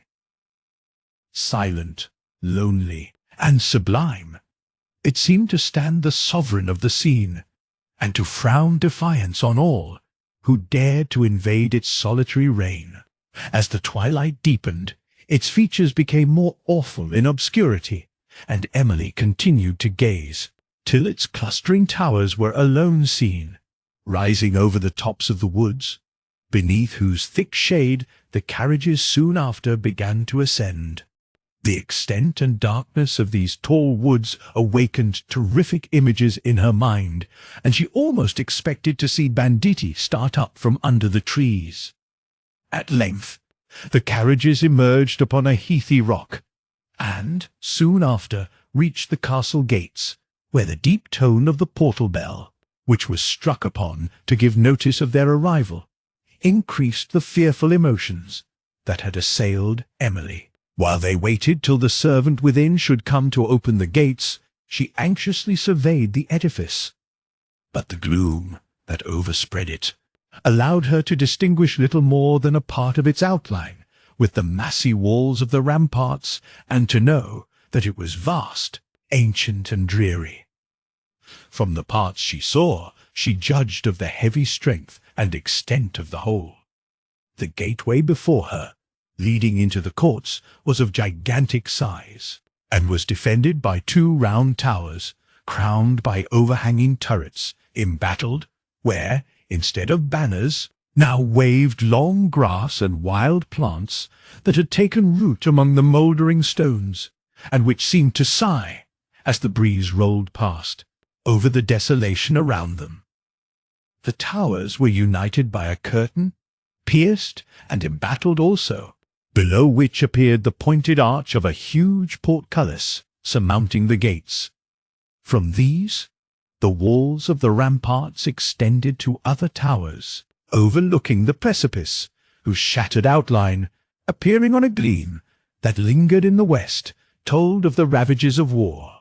Beyond these all was lost in the obscurity of evening. While Emily gazed with awe upon the scene, footsteps were heard within the gates, and the undrawing of bolts, after which an ancient servant of the castle appeared, forcing back the huge folds of the portal to admit his lord. As the carriage wheels rolled heavily under the portcullis, Emily's heart sunk, and she seemed as if she was going into her prison. The gloomy court into which she passed served to confirm the idea, and her imagination, ever awake to circumstance, suggested even more terrors than her reason could justify.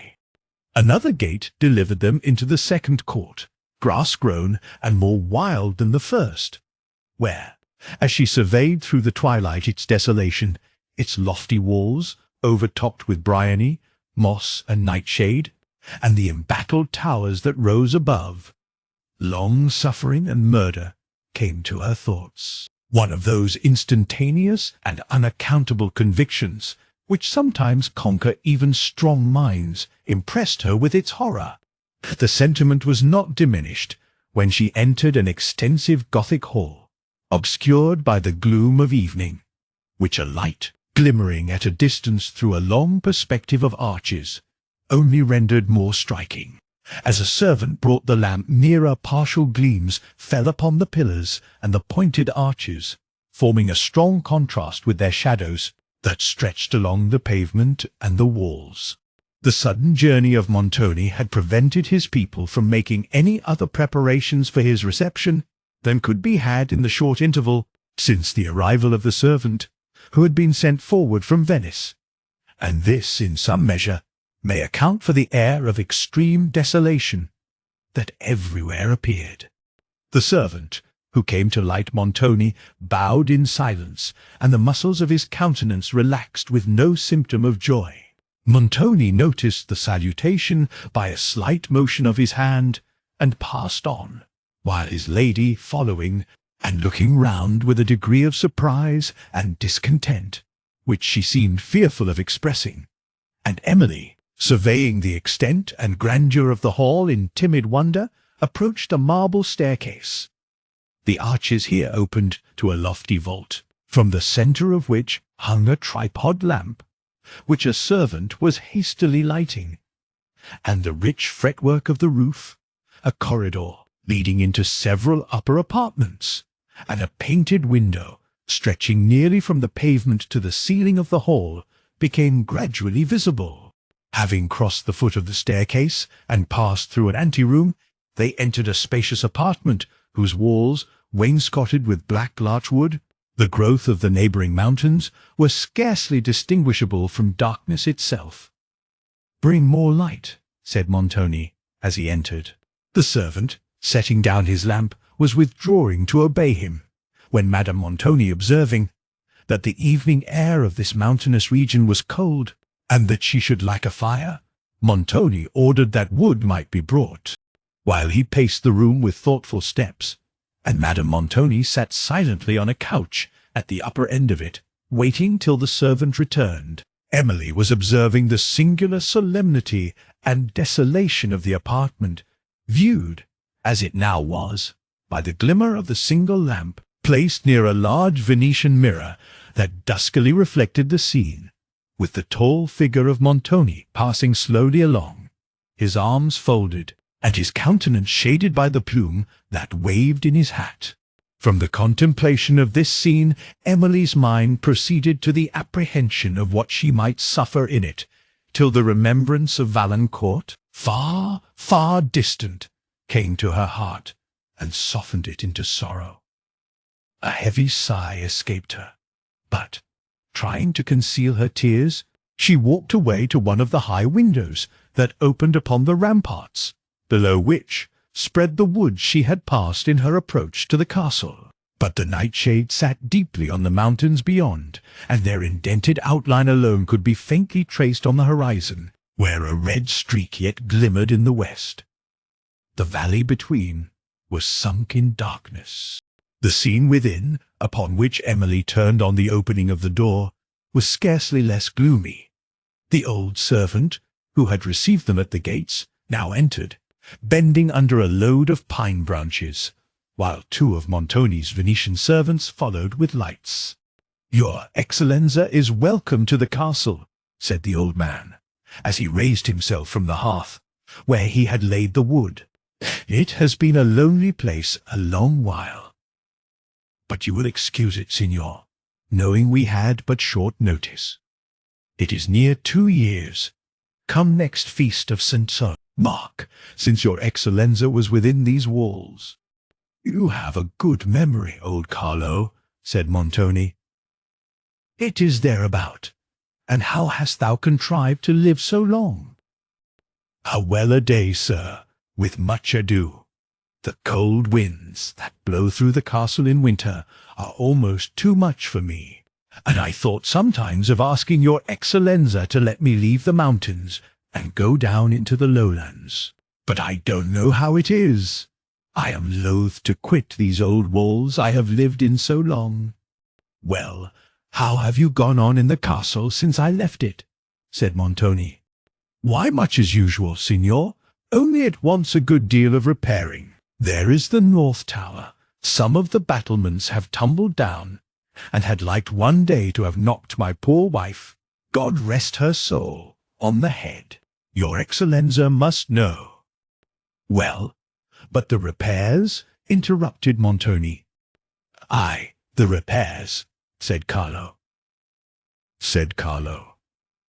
"Ah, part of the roof of the great hall has fallen in, and all the winds from the mountains rushed through it last winter, and whistled through the whole castle so, that there was no keeping one's self warm, be where one would. There, my wife and I used to sit shivering over a great fire in one corner of the little hall, ready to die with cold, and—" "But there are no more repairs wanted," said Montoni impatiently.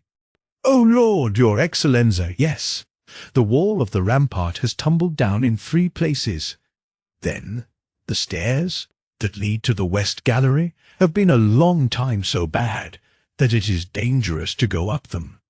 And the passage leading to the great oak chamber that overhangs the north rampart, one night last winter I ventured to go there by myself, and your Excellenza—" "Well, well, enough of this," said Montoni with quickness.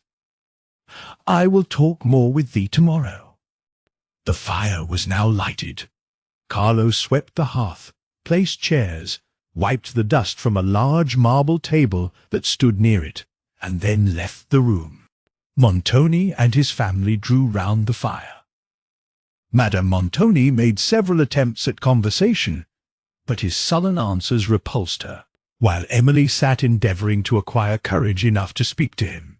At length, in a tremulous voice, she said, "May I ask, sir, the motive of this sudden journey?" After a long pause, she recovered sufficient courage to repeat the question. "It does not suit me to answer inquiries," said Montoni, "nor does it become you to make them. Time may unfold them all, but I desire I may be no further harassed, and I recommend it to you to retire to your chamber, and to endeavour to adopt a more rational conduct than that of yielding to fancies and to a sensibility, which, to call it by the gentlest name, is only a weakness." Emily rose to withdraw. "Good night, madam," said she to her aunt, with an assumed composure that could not disguise her emotion.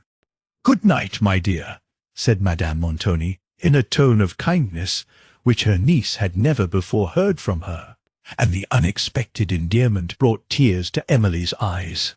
She curtsied to Montoni, and was retiring. "But you do not know the way to your chamber?" said her aunt. Montoni called the servant, who waited in the ante-room, and bade him send Madame Montoni's woman, with whom, in a few minutes, Emily withdrew. "Do you know which is my room?" said she to Annette, as they crossed the hall. "Yes, I believe I do, mademoiselle, but this is such a strange rambling place. I have been lost in it already. They call it the double chamber, over the south rampart, and I went up this great staircase to it. My lady's room is at the other end of the castle." Emily ascended the marble staircase, and came to the corridor, as they passed through which Annette resumed her chat. "What a wild, lonely place this is, ma'am. I shall be quite frightened to live in it. How often and often have I wished myself in France again.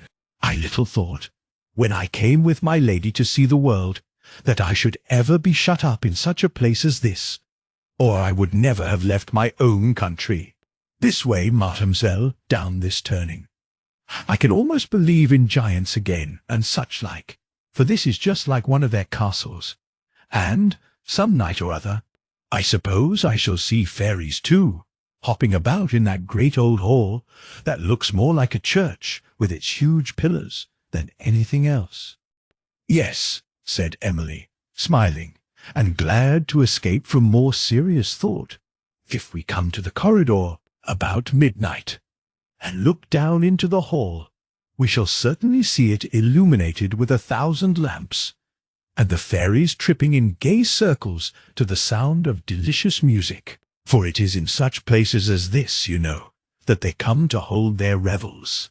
But I am afraid, Annette, you will not be able to pay the necessary penance for such a sight. And if once they hear your voice, the whole scene will vanish in an instant. Oh, if you will bear me company, mademoiselle, I will come to the corridor this very night, and I promise you I will hold my tongue. It shall not be my fault if the show vanishes. But do you think they will come?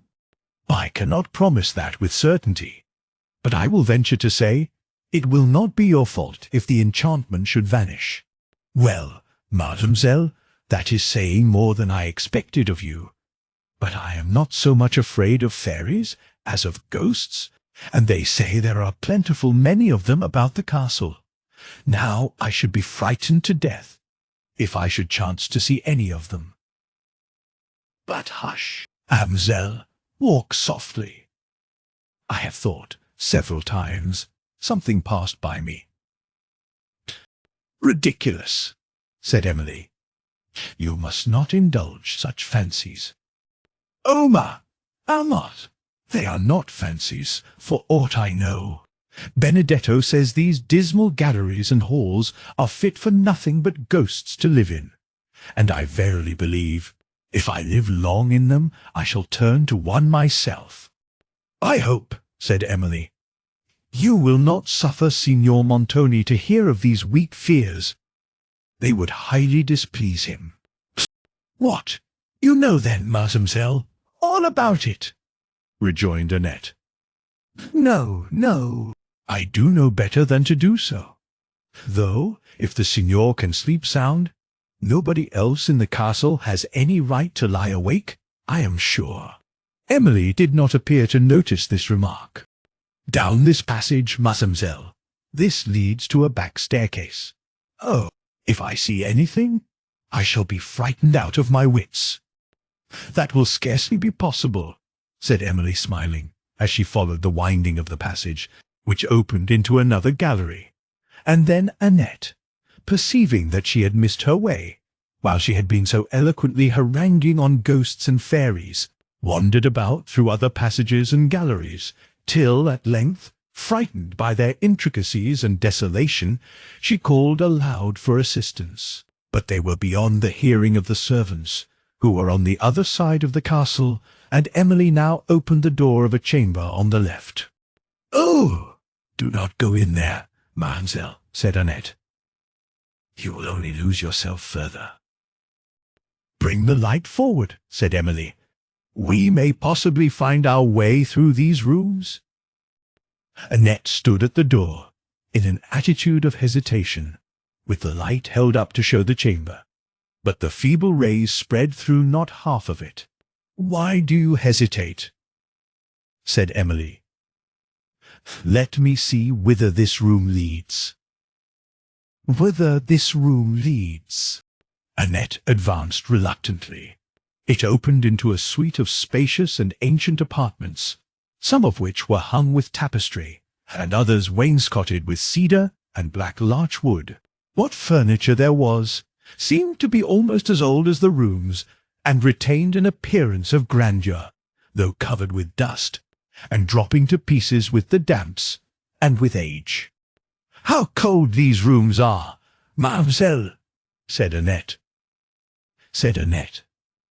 Nobody has lived in them for many, many years, they say. Do let us go. They may open upon the great staircase, perhaps, said Emily, passing on till she came to a chamber hung with pictures, and took the light to examine that of a soldier on horseback in a field of battle. He was darting his spear upon a man who lay under the feet of the horse, and who held up one hand in a supplicating attitude. The soldier, whose beaver was up, regarded him with a look of vengeance, and the countenance, with that expression, struck Emily as resembling Montoni. She shuddered and turned from it. Passing the light hastily over several other pictures, she came to one concealed by a veil of black silk. The singularity of the circumstance struck her, and she stopped before it, wishing to remove the veil, and examine what could thus carefully be concealed, but somewhat wanting courage. Holy Virgin! What can this mean? Exclaimed Annette. This is surely the picture they told me of at Venice. What picture? Said Emily. Why a picture? A picture, replied Annette, hesitatingly. But I never could make out exactly what it was about, either. Remove the veil, Annette. What? I, Marcel? I? Not for the world. Emily, turning round, saw Annette's countenance grow pale. And pray, what have you heard of this picture to terrify you so, my good girl? Said she. Nothing, mademoiselle. I have heard nothing. Only let us find our way out. Certainly, but I wish first to examine the picture. Take the light, Annette, while I lift the veil. Annette took the light, and immediately walked away with it, disregarding Emily's call to stay, who, not choosing to be left alone in the dark chamber, at length followed her. What is the reason of this, Annette? Said Emily, when she overtook her. What have you heard concerning that picture, which makes you so unwilling to stay when I bid you? I don't know what is the reason, mademoiselle, replied Annette. Nor anything about the picture. Only I have heard there is something very dreadful belonging to it, that it has been covered up in black ever since, and that nobody has looked at it for a great many years. And it somehow has to do with the owner of this castle before Signor Montoni came to the possession of it. Well, Annette, said Emily, smiling. I perceive it is as you say, that you know nothing about the picture. No, nothing, indeed, Marcel, for they made me promise never to tell. But, well, rejoined Emily, who observed that she was struggling between her inclination to reveal a secret and her apprehension for the consequence, I will inquire no further. No, pray, ma, do not. Lest you should tell all, interrupted Emily. Annette blushed, and Emily smiled, and they passed on to the extremity of this suite of apartments, and found themselves, after some further perplexity, once more at the top of the marble staircase, where Annette left Emily, while she went to call one of the servants of the castle to show them to the chamber for which they had been seeking. While she was absent, Emily's thoughts returned to the picture. An unwillingness to tamper with the integrity of a servant had checked her inquiries on this subject, as well as concerning some alarming hints which Annette had dropped respecting Montoni, though her curiosity was entirely awakened, and she had perceived that her questions might easily be answered. She was now, however, inclined to go back to the apartment and examine the picture. But the loneliness of the hour and of the place, with the melancholy silence that reigned around her, conspired with a certain degree of awe, excited by the mystery attending this picture, to prevent her. She determined, however, when daylight should have reanimated her spirits, to go thither and remove the veil. As she leaned from the corridor over the staircase, and her eyes wandered round, she again observed, with wonder, the vast strength of the walls, now somewhat decayed, and the pillars of solid marble that rose from the hall and supported the roof. A servant now appeared with Annette, and conducted Emily to her chamber, which was in a remote part of the castle, and at the very end of the corridor, from whence the suite of apartments opened through which they had been wandering. The lonely aspect of her room made Emily unwilling that Annette should leave her immediately, and the dampness of it chilled her with more than fear. She begged Caterina, the servant of the castle, to bring some wood and light a fire. "Aye, lady, it's many a year since a fire was lighted here," said Caterina. "You need not tell us that, good woman," said Annette. "Every room in the castle feels like a well. I wonder how you contrive to live here. For my part, I wish myself at Venice again." Emily waved her hand for Caterina to fetch the wood.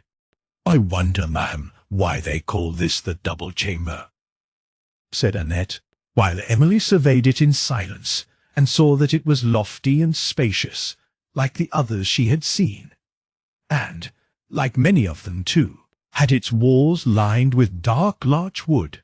The bed and other furniture was very ancient, and had an air of gloomy grandeur, like all that she had seen in the castle. One of the high casements, which she opened, overlooked a rampart, but the view beyond was hid in darkness. In the presence of Annette, Emily tried to support her spirits, and to restrain the tears, which, every now and then, came to her eyes. She wished much to inquire when Count Morano was expected at the castle, but an unwillingness to ask unnecessary questions and to mention family concerns to a servant withheld her. Meanwhile, Annette's thoughts were engaged upon another subject. She dearly loved the marvellous, and had heard of a circumstance connected with the castle that highly gratified this taste. Having been enjoined not to mention it, her inclination to tell it was so strong that she was every instant on the point of speaking what she had heard.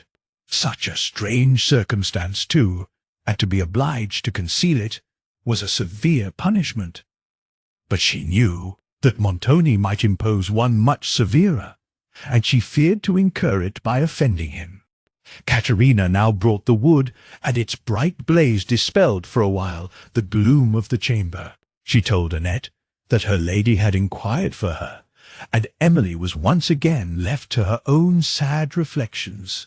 Her heart was not yet hardened against the stern manners of Montoni, and she was nearly as much shocked now as she had been when she first witnessed them. The tenderness and affection to which she had been accustomed till she lost her parents had made her particularly sensible to any degree of unkindness, and such a reverse as this no apprehension had prepared her to support. To call off her attention from subjects that pressed heavily on her spirits, she rose and again examined her room and its furniture. As she walked round it, she passed a door that was not quite shut, and, perceiving that it was not the one through which she entered, she brought the light forward to discover whither it led. She opened it, and, going forward, had nearly fallen down a steep, narrow staircase that wound from it between two stone walls.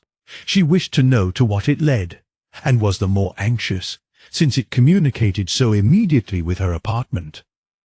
But, in the present state of her spirits, she wanted courage to venture into the darkness alone.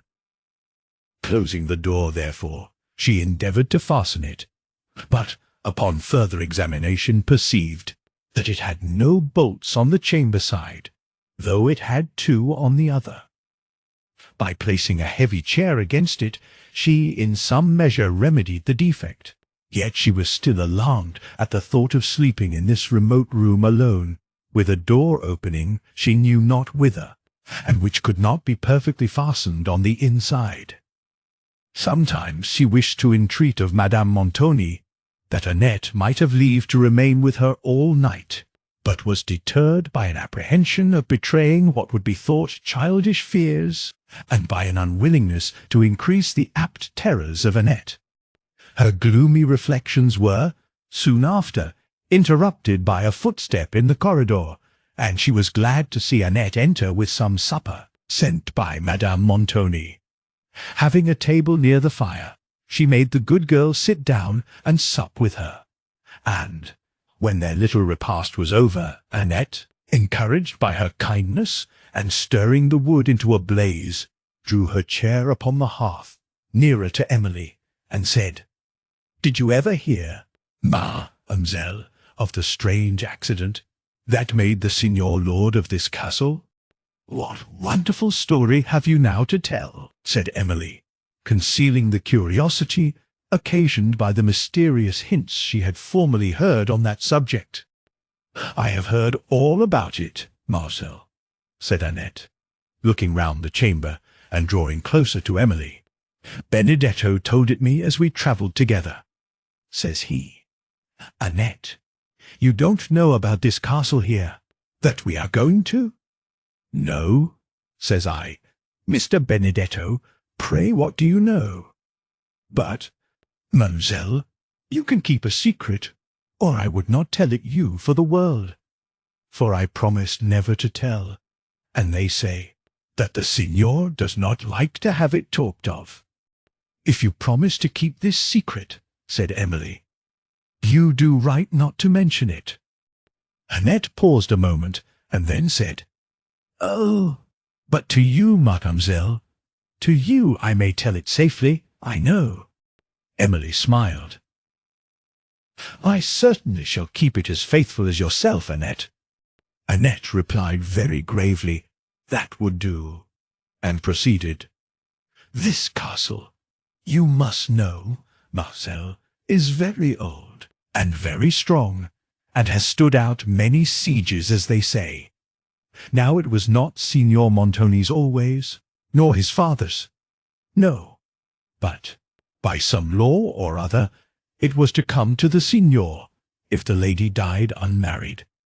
"What lady?" said Emily. "I am not come to that yet," replied Annette. "It is the lady I am going to tell you about, mademoiselle. But, as I was saying, this lady lived in the castle, and had everything very grand about her, as you may suppose, mademoiselle. The signor used often to come to see her, and was in love with her, and offered to marry her. For, though he was somehow related, that did not signify. But she was in love with somebody else, and would not have him, which made him very angry, as they say. And you know, mademoiselle, what an ill-looking gentleman he is when he is angry. Perhaps she saw him in a passion, and therefore would not have him. But, as I was saying, she was very melancholy and unhappy, and all that, for a long while, and, Holy Virgin, what noise is that? Did not you hear a sound, Marcel?" "It was only the wind," said Emily. "But do come to the end of your story." "As I was saying—" "Oh, where was I?" "As I was saying, she was very melancholy and unhappy a long while, and used to walk about upon the terrace there, under the windows by herself, and cry so. It would have done your heart good to hear her. That is, I don't mean good, but it would have made you cry too, as they tell me." "Well, but, Annette, do tell me the substance of your tale." "All in good time, madam. All this I heard before at Venice, but what is to come I never heard till to-day. This happened a great many years ago, when Signor Montoni was quite a young man. The lady, they called her Signora Laurentini, was very handsome, but she used to be in great passions too sometimes, as well as the signor. Finding he could not make her listen to him, what does he do but leave the castle, and never comes near it for a long time. But it was all one to her. She was just as unhappy whether he was here or not, till one evening, Holy St. Peter, mademoiselle, cried Annette, look at that lamp, see how blue it burns. She looked fearfully round the chamber. Ridiculous girl, said Emily. Why will you indulge those fancies? Pray, let me hear the end of your story. I am weary. Annette still kept her eyes on the lamp, and proceeded in a lower voice. It was one evening, they say, at the latter end of the year. It might be about the middle of September, I suppose, or the beginning of October. Nay, for that matter, it might be November, for that, too, is the latter end of the year, but that I cannot say for certain, because they did not tell me for certain themselves. However, it was at the latter end of the year, this grand lady walked out of the castle into the woods below, as she had often done before, all alone. Only her maid was with her. The wind blew cold, and strewed the leaves about, and whistled dismally among those great old chestnut trees that we passed, mademoiselle, as we came to the castle. For Benedetto showed me the trees as he was talking. The wind blew cold, and her woman would have persuaded her to return, but all would not do, for she was fond of walking in the woods at evening time, and, if the leaves were falling about her, so much the better. Well, they saw her go down among the woods, But night came, and she did not return. 10 o'clock, 11 o'clock, 12 o'clock came, and no lady. Well, the servants thought, to be sure, some accident had befallen her, and they went out to seek her. They searched all night long, but could not find her, or any trace of her. And from that day to this, mademoiselle, she has never been heard of. Is this true, Annette? Said Emily in much surprise.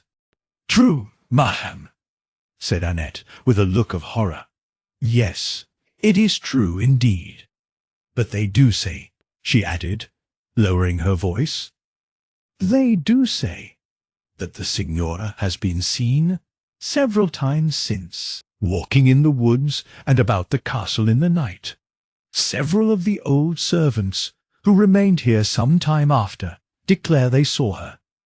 And, since then, she has been seen by some of the vassals who have happened to be in the castle at night. Carlo, the old steward, could tell such things, they say, if he would. How contradictory is this, Annette, said Emily.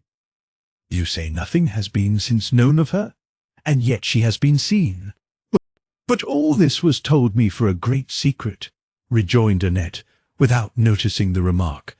One, I am sure, you would not hurt either me or Benedetto so much as to go and tell it again. Emily remained silent, and Annette repeated her last sentence. You have nothing to fear from my indiscretion, replied Emily. And let me advise you, my good Annette, be discreet yourself, and never mention what you have just told me to any other person. Signor Montoni, as you say, may be angry if he hears of it. But what inquiries were made concerning the lady? Oh, a great deal indeed, mademoiselle, for the signor laid claim to the castle directly, as being the next heir. And they said, that is, the judges, or the senators, or somebody of that sort, said, he could not take possession of it till so many years were gone by. And then, if, after all, the lady could not be found, why she would be as good as dead, and the castle would be his own. And so it is his own. But the story went round, and many strange reports were spread, so very strange, mademoiselle, that I shall not tell them. That is stranger still, Annette, said Emily, smiling, and rousing herself from her reverie. But when Signora Laurentini was afterwards seen in the castle, did nobody speak to her? Speak to her, cried Annette, with a look of terror. No, to be sure. No, to be sure. And why not? Rejoined Emily, willing to hear further. Holy Mother, speak to a spirit. But what reason had they to conclude it was a spirit, unless they had approached and spoken to it? Oh, mademoiselle, I cannot tell. How can you ask such shocking questions? But nobody ever saw it come in or go out of the castle, and it was in one place now, and then the next minute in quite another part of the castle, and then it never spoke. And, if it was alive, what should it do in the castle if it never spoke? Several parts of the castle have never been gone into since, they say, for that very reason. What? Because it never spoke? Said Emily, trying to laugh away the fears that began to steal upon her. No, mademoiselle, no, replied Annette, rather angrily. But because something has been seen there. They say, too, there is an old chapel adjoining the west side of the castle, where, any time at midnight, you may hear such groans. It makes one shudder to think of them. And strange sights have been seen there. Pardi, Annette, no more of these silly tales, said Emily. Silly tales, mademoiselle. Oh, but I will tell you one story about this, if you please, that Caterina told me. It was one cold winter's night that Caterina, she often came to the castle then, she says, to keep old Carlo and his wife company, and so he recommended her afterwards to the signor, and she has lived here ever since. Caterina was sitting with them in the little hall, says Carlo, I wish we had some of those figs to roast that lie in the store closet, but it is a long way off, and I am loath to fetch them. Do, Katerina, says he, for you are young and nimble, do bring us some. The fire is in nice trim for roasting them. They lie, says he, in such a corner of the storeroom, at the end of the north gallery. Here, take the lamp, says he, and mind, as you go up the great staircase, that the wind through the roof does not blow it out. So, with that, Katerina took the lamp. Hush, ma'amselle, I surely heard a noise. Emily, whom Annette had now infected with her own terrors, listened attentively. But everything was still, and Annette proceeded. Katerina went to the north gallery. That is the wide gallery we passed, ma'am, before we came to the corridor. Here, as she went with the lamp in her hand, thinking of nothing at all. There again, cried Annette suddenly. I heard it again. It was not fancy, mademoiselle. Hush, said Emily, trembling. They listened, and, continuing to sit quite still, Emily heard a low knocking against the wall. It came repeatedly. Annette then screamed loudly, and the chamber door slowly opened. It was Katerina, come to tell Annette that her lady wanted her. Emily, though she now perceived who it was, could not immediately overcome her terror, while Annette, half laughing, half crying, scolded Katerina heartily for thus alarming them, and was also terrified lest what she had told had been overheard. Emily, whose mind was deeply impressed by the chief circumstance of Annette's relation, was unwilling to be left alone in the present state of her spirits. But, to avoid offending Madame Montoni, and betraying her own weakness, she struggled to overcome the illusions of fear, and dismissed Annette for the night.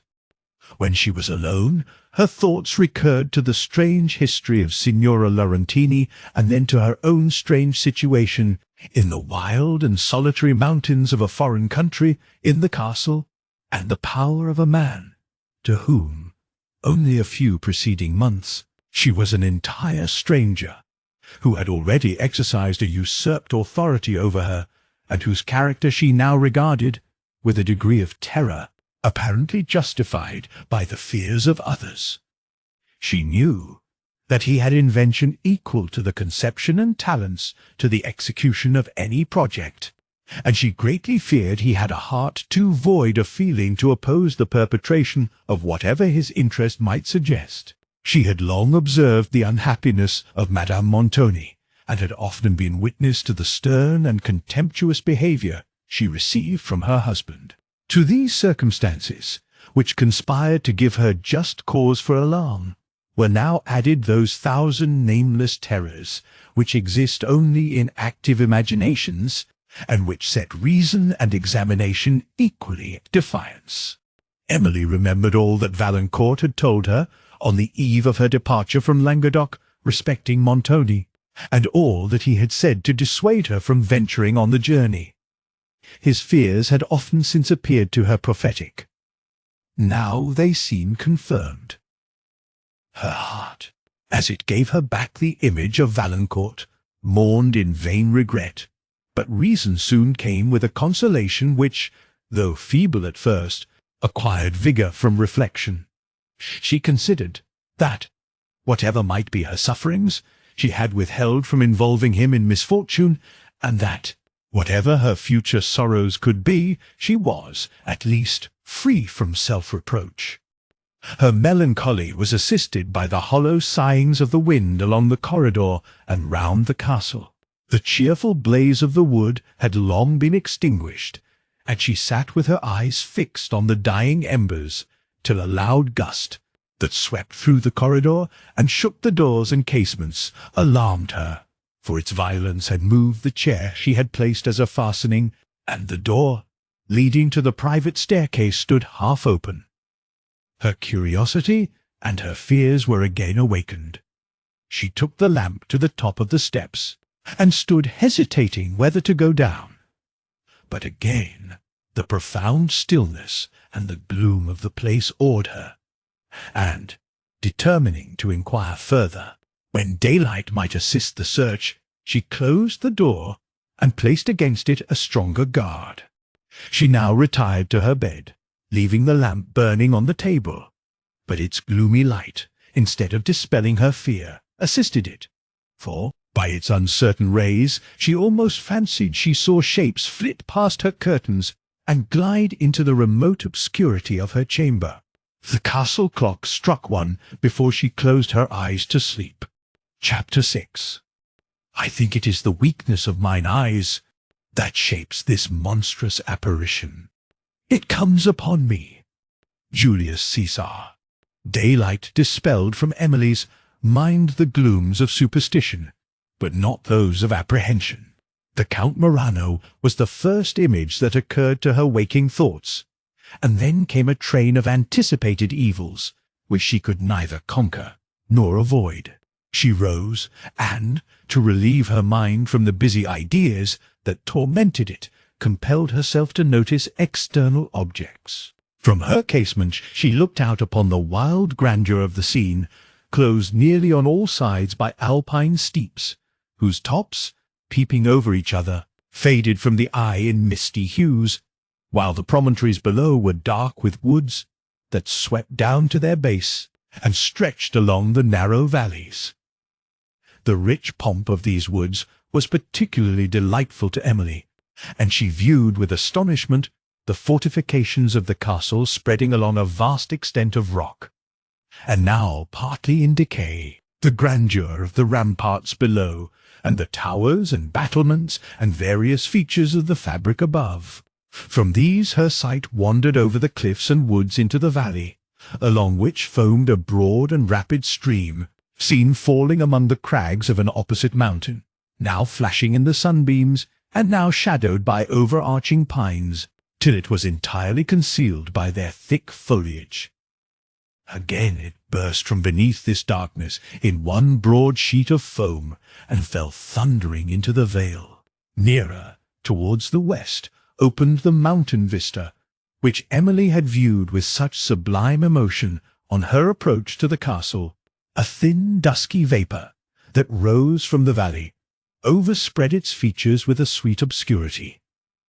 As this ascended and caught the sunbeams, it kindled into a crimson tint, and touched with exquisite beauty the woods and cliffs over which it passed to the summit of the mountains. Then, as the veil drew up, it was delightful to watch the gleaming objects that progressively disclosed themselves in the valley. The green turf, dark woods, little rocky recesses, a few peasants' huts, the foaming stream, a herd of cattle, and various images of pastoral beauty. Then the pine forest brightened, and then the broad breast of the mountains, till at length the mist settled round their summit, touching them with a ruddy glow.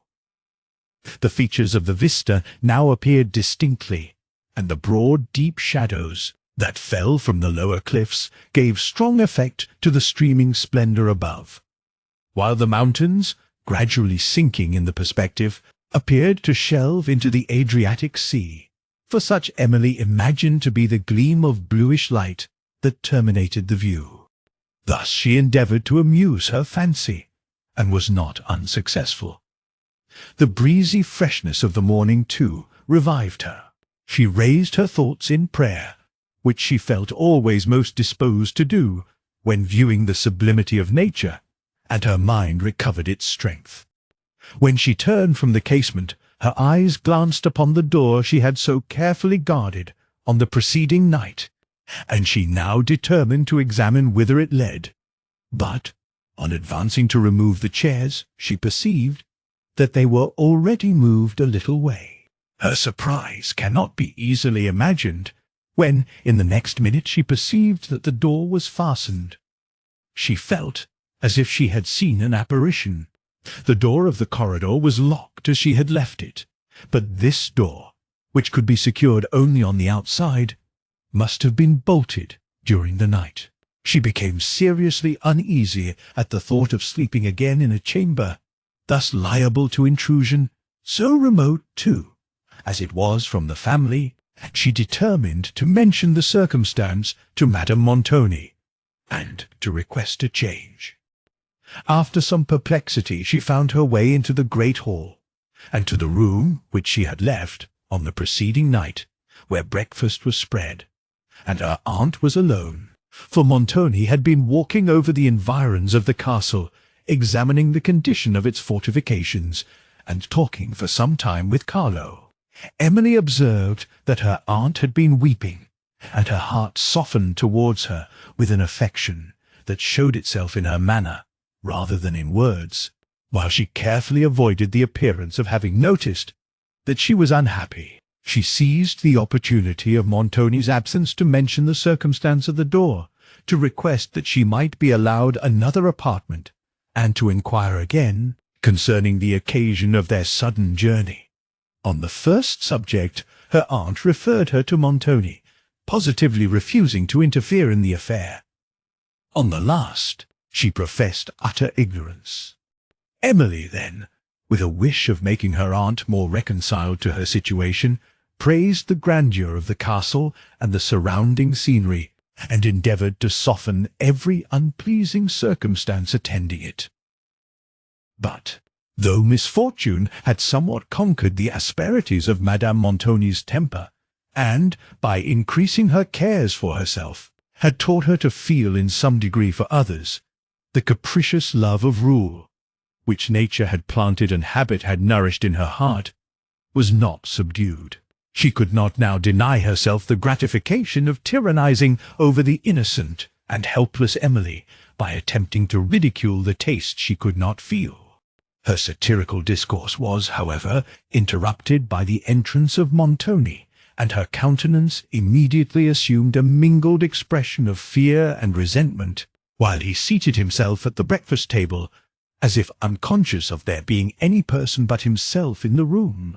Emily, as she observed him in silence, saw that his countenance was darker and sterner than usual. "Oh, could I know," said she to herself, "what passes in that mind? Could I know the thoughts that are known there, I should no longer be condemned to this torturing suspense." Their breakfast passed in silence, till Emily ventured to request that another apartment might be allotted to her, and related the circumstance which made her wish it. "I have no time to attend to these idle whims," said Montoni. "That chamber was prepared for you, and you must rest contented with it. It is not probable that any person would take the trouble of going to that remote staircase for the purpose of fastening a door. If it was not fastened, when you entered the chamber, the wind, perhaps, shook the door and made the bolts slide. But I know not why I should undertake to account for so trifling an occurrence." This explanation was by no means satisfactory to Emily, who had observed that the bolts were rusted, and consequently could not be thus easily moved. But she forbore to say so, and repeated her request. "If you will not release yourself from the slavery of these fears," said Montoni sternly, "at least forbear to torment others by the mention of them. Conquer such whims, and endeavour to strengthen your mind. No existence is more contemptible than that which is embittered by fear." As he said this, his eye glanced upon Madame Montoni, who coloured highly, but was still silent.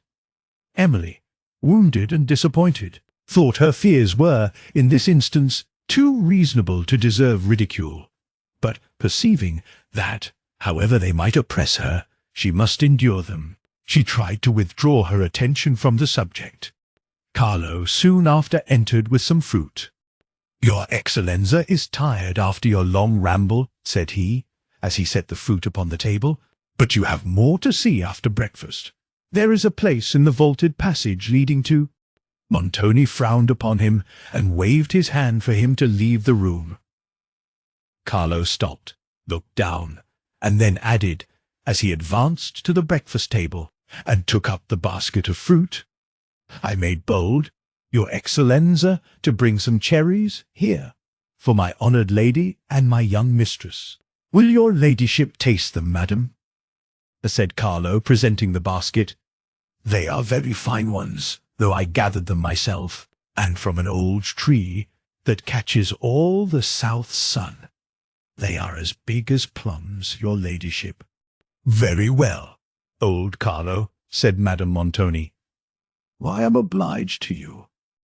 "And the young signora, too, she may like some of them," rejoined Carlo, turning with the basket to Emily. "It will do me good to see her eat some." "Thank you, Carlo," said Emily, taking some cherries and smiling kindly. "Come, come, come," said Montoni impatiently, "and enough of this. Leave the room, but be in waiting. I shall want you presently." Carlo obeyed, and Montoni, soon after, went out to examine further into the state of the castle, while Emily remained with her aunt, patiently enduring her ill humour, and endeavouring, with much sweetness, to soothe her affliction, instead of resenting its effect. When Madame Montoni retired to her dressing-room, Emily endeavoured to amuse herself by a view of the castle. Through a folding door she passed from the great hall to the ramparts, which extended along the brow of the precipice, round 3 sides of the edifice. The 4th was guarded by the high walls of the courts, and by the gateway, through which she had passed on the preceding evening. The grandeur of the broad ramparts, and the changing scenery they overlooked, excited her high admiration, for the extent of the terraces allowed the features of the country to be seen in such various points of view that they appeared to form new landscapes. She often paused to examine the Gothic magnificence of Udolpho, its proud irregularity, its lofty towers and battlements, its high-arched casements, and its slender watch-towers, perched upon the corners of turrets. Then she would lean on the wall of the terrace, and, shuddering, measure with her eye the precipice below, till the dark summits of the woods arrested it. Wherever she turned, appeared mountain-tops, forests of pine and narrow glens, opening among the Apennines and retiring from the sight into inaccessible regions. While she thus leaned, Montoni, followed by 2 men, appeared, ascending a winding path, cut in the rock below. He stopped upon a cliff, and, pointing to the ramparts, turned to his followers, and talked with much eagerness of gesticulation. Emily perceived that one of these men was Carlo. The other was in the dress of a peasant, and he alone seemed to be receiving the directions of Montoni.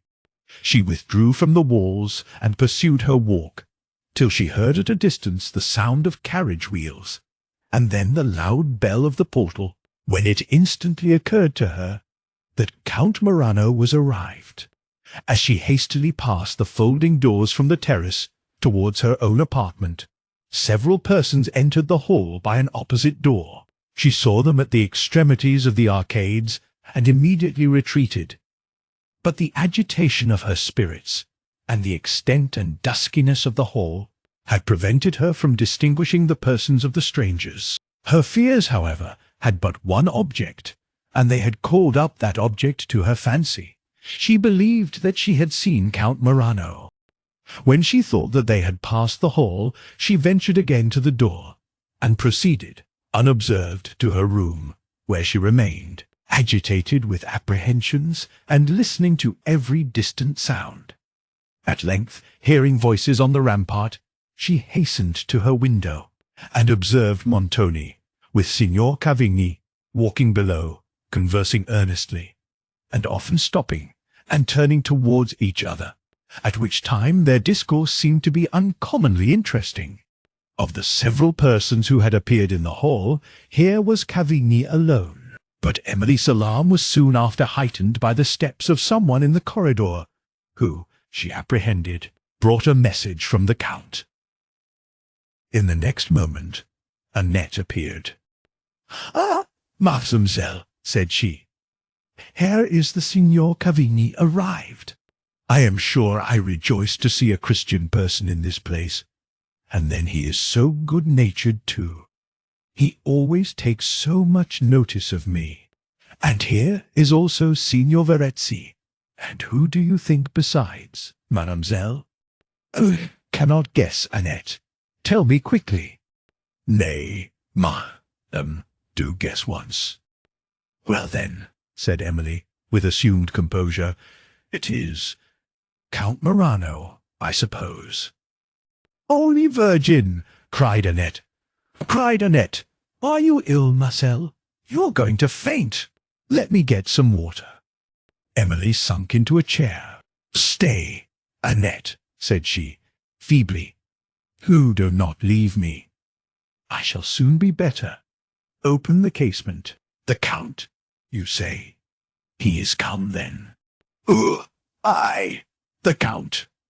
No, mademoiselle, I did not say so. He is not come, then? Said Emily eagerly.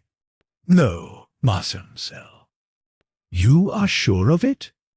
Lord bless me, said Annette. You recover very suddenly. Why, I thought you were dying just now. But the Count, you are sure, is not come? Oh, yes, quite sure of that, mademoiselle. Why, I was looking out through the grate in the north turret when the carriages drove into the courtyard, and I never expected to see such a goodly sight in this dismal old castle. But here are masters and servants too, enough to make the place ring again. Oh, I was ready to leap through the rusty old bars for joy. Oh, who would ever have thought of seeing a Christian face in this huge dreary house? I could have kissed the very horses that brought them. Well, Annette, well, I am better now. Yes, mademoiselle, I see you are. Oh, all the servants will lead merry lives here now. We shall have singing and dancing in the little hall, for the signor cannot hear us there. And droll stories. Ludovico's come. Yes, there is Ludovico come with them. You remember Ludovico, a tall, handsome young man, Signor Cavigni's lackey, who always wears his cloak with such a grace, thrown round his left arm, and his hat set on so smartly, all on one side. And no, said Emily, who was wearied by her loquacity. What, Marcel, don't you remember Ludovico? Who rode the Cavaliero? Who rode the Cavaliero's gondola at the last regatta, and won the prize? And who used to sing such sweet verses about Orlando's, and about the blackamoors too? And Charlie? Maine, yes, that was the name, all under my lattice, in the west portico, on the moonlight nights at Venice. Oh, I have listened to him. I fear, to thy peril, my good Annette, said Emily. For it seems his verses have stolen thy heart. But let me advise you. If it is so, keep the secret. Never let him know it. Ah, mademoiselle, how can one keep such a secret as that? Well, Annette, I am now so much better that you may leave me. Oh, but Marcel, I forgot to ask, how did you sleep in this dreary old chamber last night? As well as usual. Did you hear no noises? None.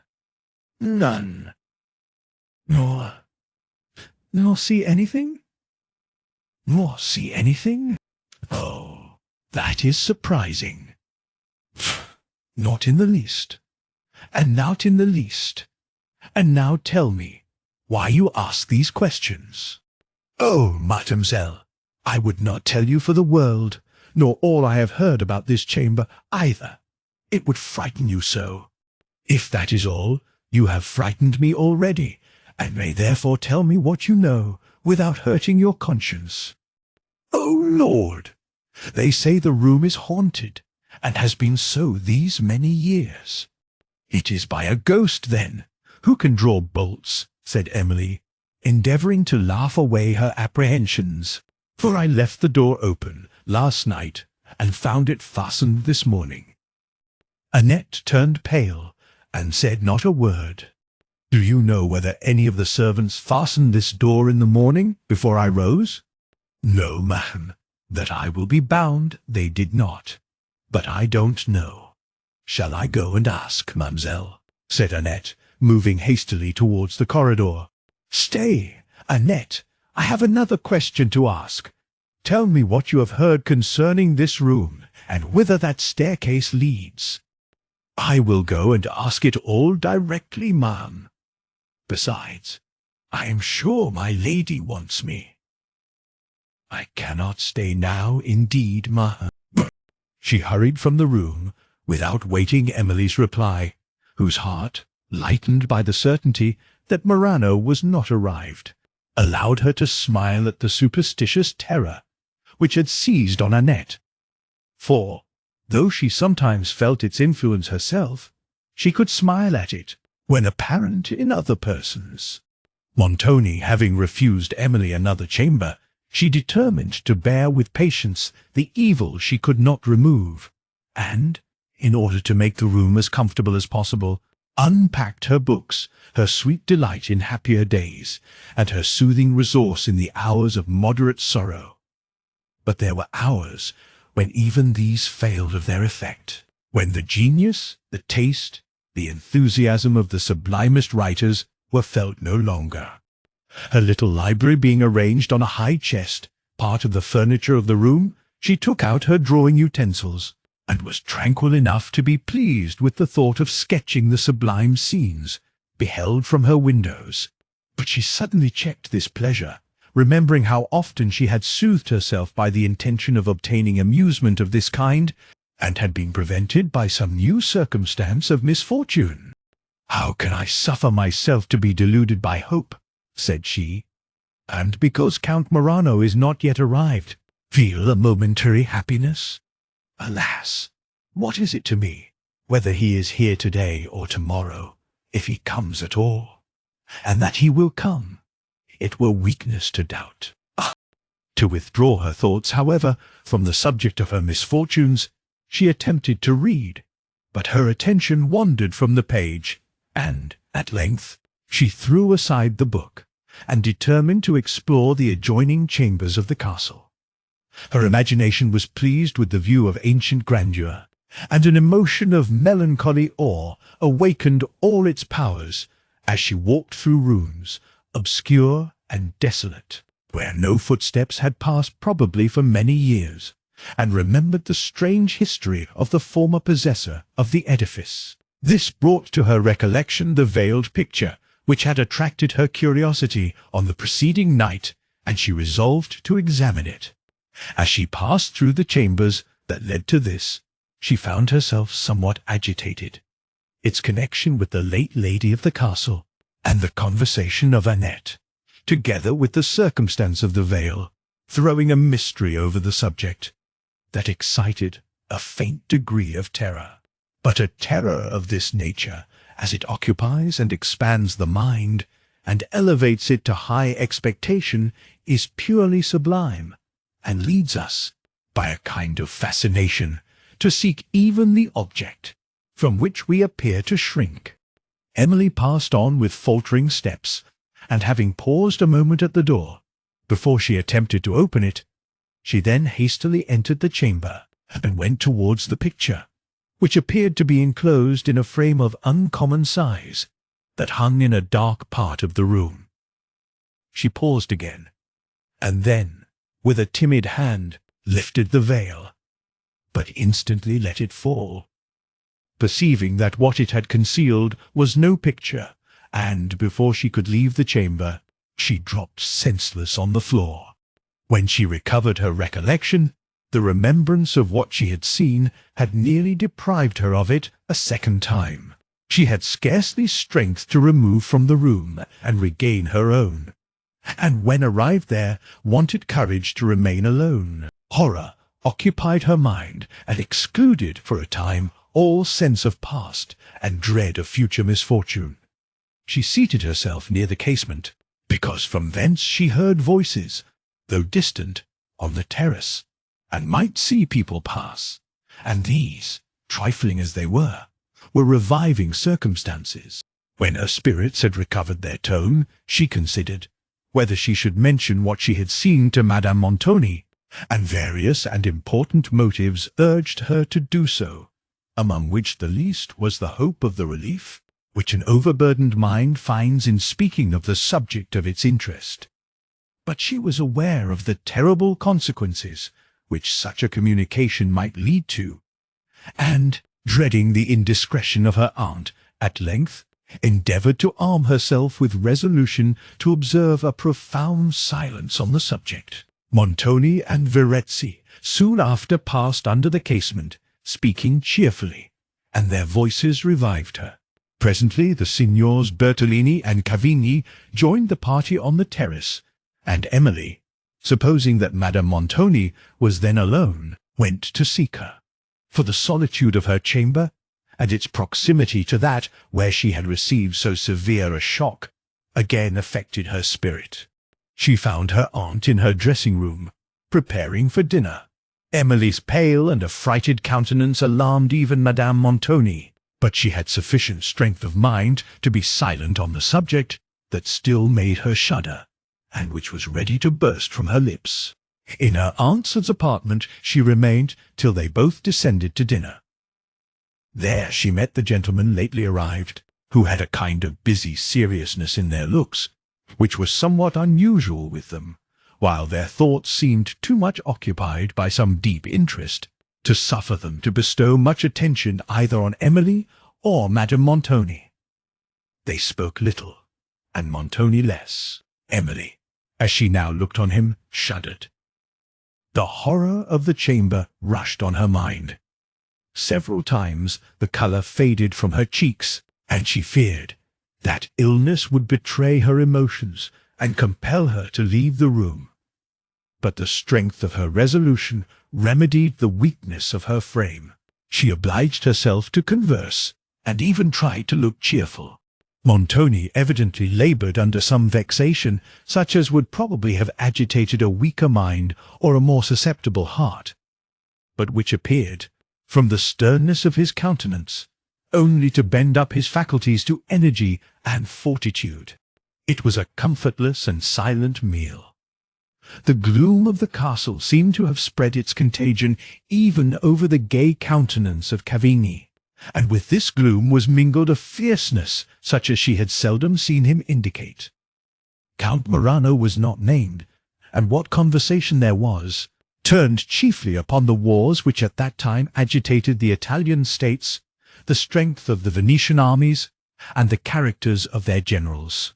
After dinner, when the servants had withdrawn, Emily learned that the cavalier, who had drawn upon himself the vengeance of Orsino, had since died of his wounds, and that strict search was still making for his murderer. The intelligence seemed to disturb Montoni, who mused, and then inquired where Orsino had concealed himself. His guests, who all, except Cavigni, were ignorant that Montoni had himself assisted him to escape from Venice, replied that he had fled in the night with such precipitation and secrecy that his most intimate companions knew not whither. Montoni blamed himself for having asked the question, for a second thought convinced him that a man of Orsino's suspicious temper was not likely to trust any of the persons present with the knowledge of his asylum. He considered himself, however, as entitled to his utmost confidence, and did not doubt that he should soon hear of him. Emily retired with Madame Montoni soon after the cloth was withdrawn, and left the cavaliers to their secret counsels, but not before the significant frowns of Montoni had warned his wife to depart, who passed from the hall to the ramparts, and walked for some time in silence, which Emily did not interrupt, for her mind was also occupied by interests of its own. It required all her resolution to forbear communicating to Madame Montoni the terrible subject, which still thrilled her every nerve with horror, and sometimes she was on the point of doing so, merely to obtain the relief of a moment.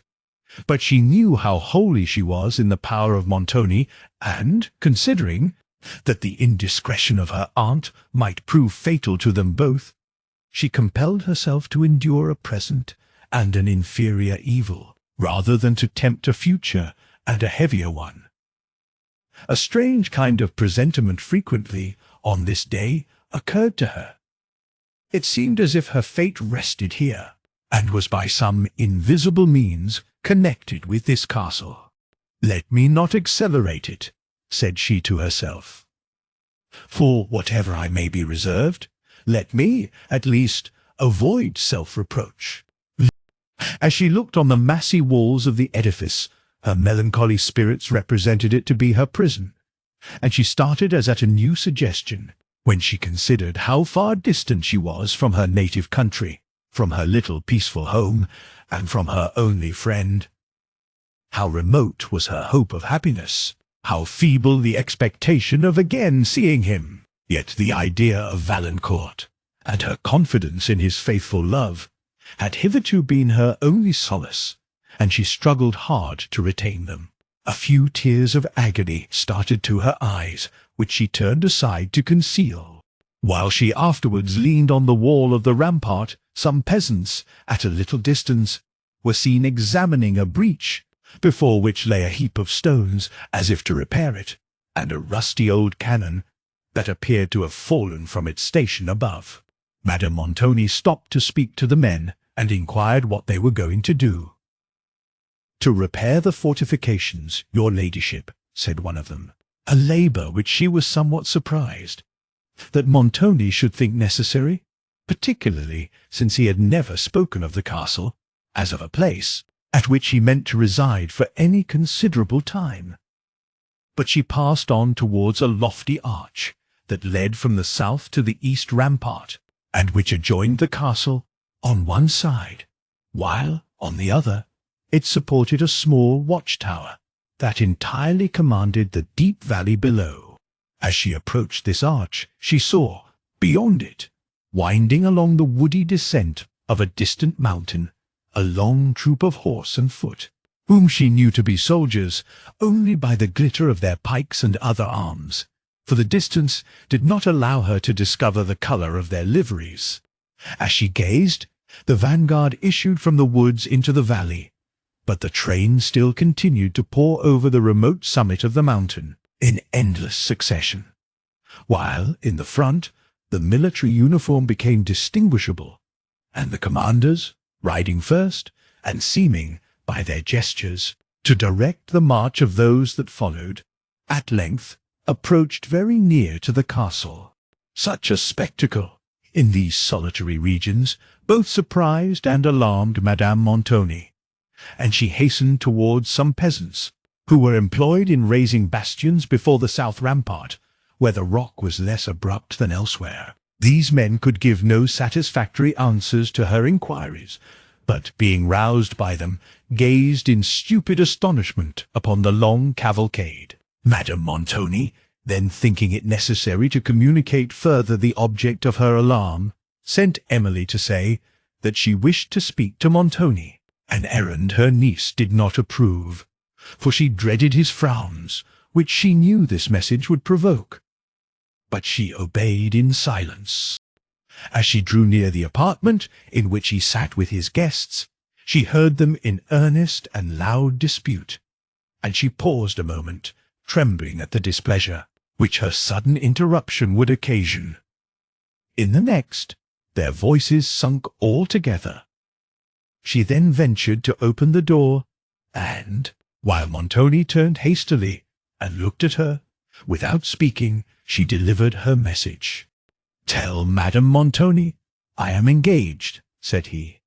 Emily then thought it proper to mention the subject of her alarm.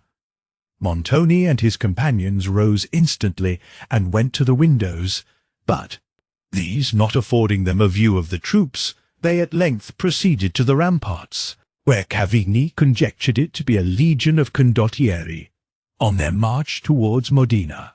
One part of the cavalcade now extended along the valley, and another wound among the mountains towards the north, while some troops still lingered on the woody precipices where the first had appeared, so that the great length of the procession seemed to include a whole army. While Montoni and his family watched its progress, they heard the sound of trumpets and the clash of cymbals in the vale, and then others answering from the heights.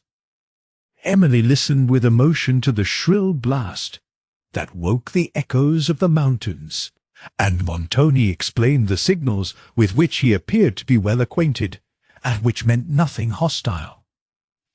The uniforms of the troops, and the kind of arms they bore, confirmed to him the conjecture of Cavigny, and he had the satisfaction to see them pass by, without even stopping to gaze upon his castle. He did not, however, leave the rampart, till the bases of the mountains had shut them from his view, and the last murmur of the trumpet floated away on the wind. Cavigny and Verezzi were inspirited by this spectacle, which seemed to have roused all the fire of their temper.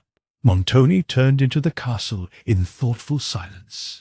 Emily's mind had not yet sufficiently recovered from its late shock to endure the loneliness of her chamber, and she remained upon the ramparts, for Madame Montoni had not invited her to her dressing-room, whither she had gone evidently in low spirits, and Emily, from her late experience, had lost all wish to explore the gloomy and mysterious recesses of the castle. The ramparts, therefore, were almost her only retreat, and here she lingered, till the grey haze of evening was again spread over the scene. The cavaliers supped by themselves, and Madame Montoni remained in her apartment, whither Emily went before she retired to her own. She found her aunt weeping, and in much agitation. The tenderness of Emily was naturally so soothing that it seldom failed to give comfort to the drooping heart. But Madame Montoni's was torn, and the softest accents of Emily's voice were lost upon it. With her usual delicacy, she did not appear to observe her aunt's distress, but it gave an involuntary gentleness to her manners, and an air of solicitude to her countenance, which Madame Montoni was vexed to perceive, who seemed to feel the pity of her niece to be an insult to her pride, and dismissed her as soon as she properly could. Emily did not venture to mention again the reluctance she felt to her gloomy chamber, but she requested that Annette might be permitted to remain with her till she retired to rest, and the request was somewhat reluctantly granted. Annette, however, was now with the servants, and Emily withdrew alone. With light and hasty steps she passed through the long galleries, while the feeble glimmer of the lamp she carried only showed the gloom around her, and the passing air threatened to extinguish it. The lonely silence that reigned in this part of the castle awed her. Now and then, indeed, she heard a faint peal of laughter rise from a remote part of the edifice where the servants were assembled, but it was soon lost, and a kind of breathless stillness remained. As she passed the suite of rooms which she had visited in the morning, her eyes glanced fearfully on the door, and she almost fancied she heard murmuring sounds within, but she paused not a moment to inquire. Having reached her own apartment, where no blazing wood on the hearth dissipated the gloom, she sat down with a book to enliven her attention till Annette should come, and a fire could be kindled. She continued to read till her light was nearly expired, but Annette did not appear, and the solitude and obscurity of her chamber again affected her spirits, the more because of its nearness to the scene of horror that she had witnessed in the morning. Gloomy and fantastic images came to her mind.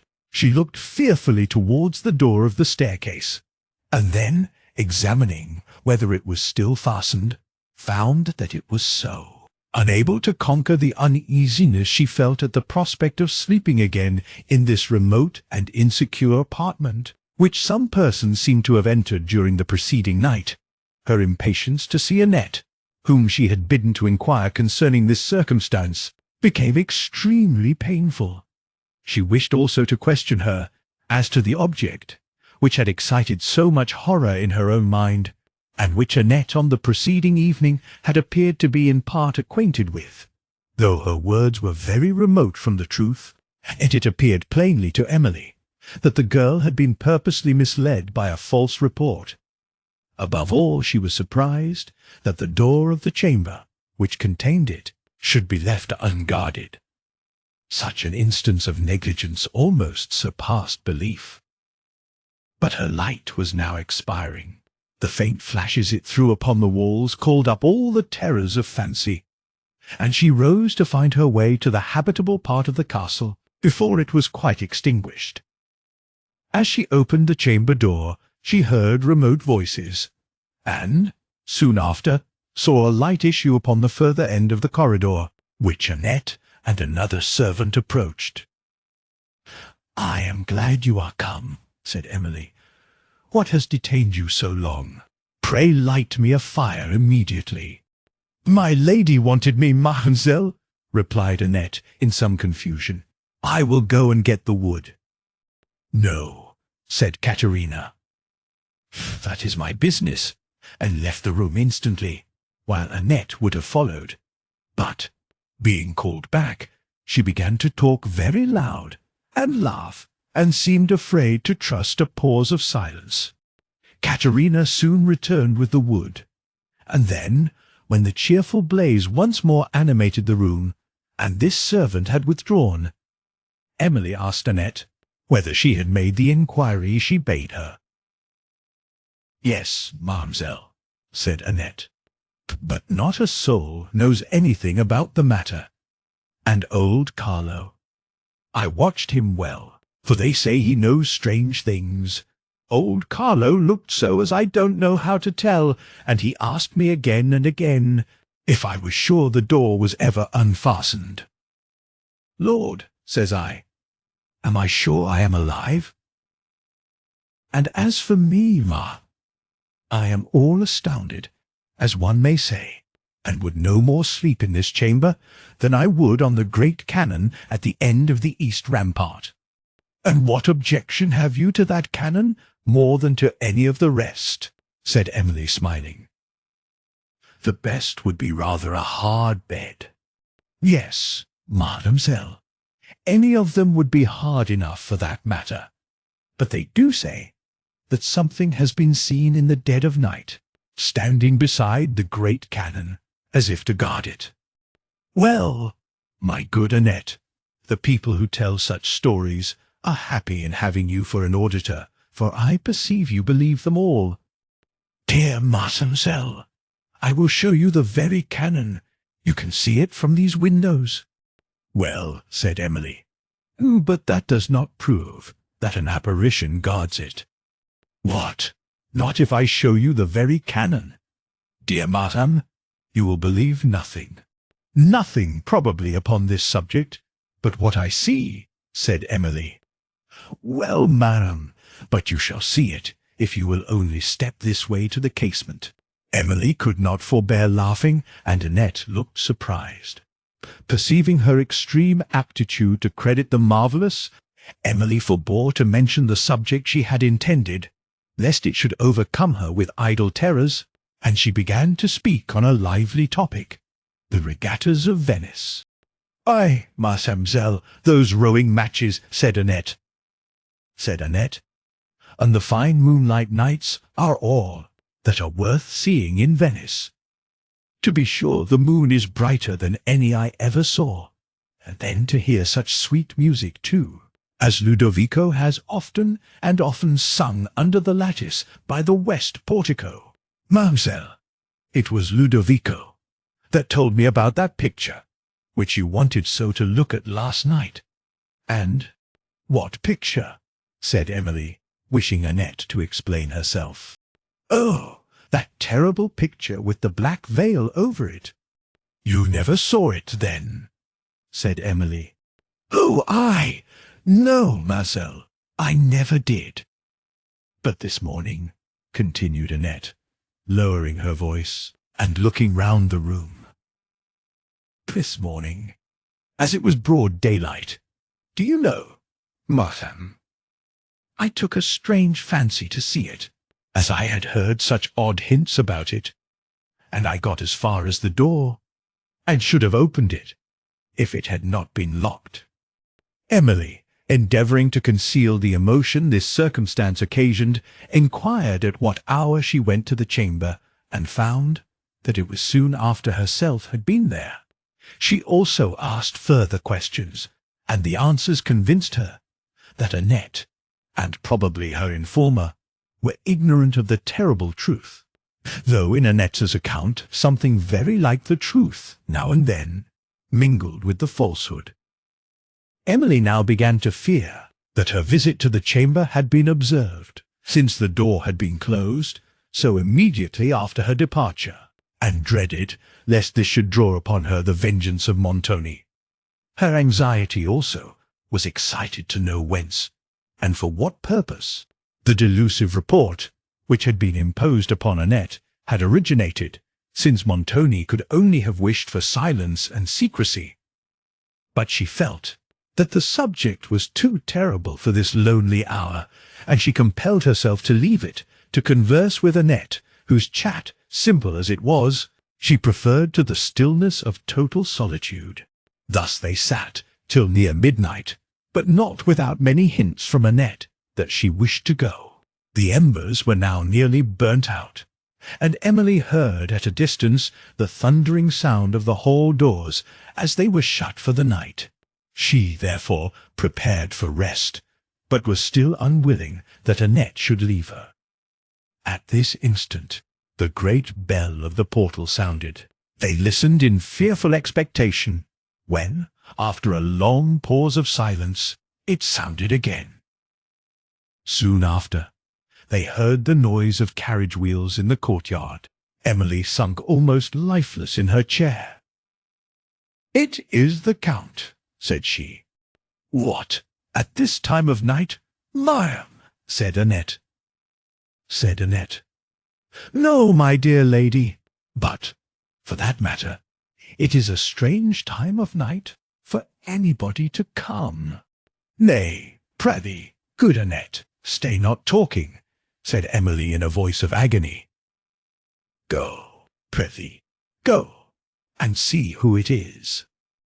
Annette left the room, and carried with her the light, leaving Emily in darkness, which a few moments before would have terrified her in this room, but was now scarcely observed by her.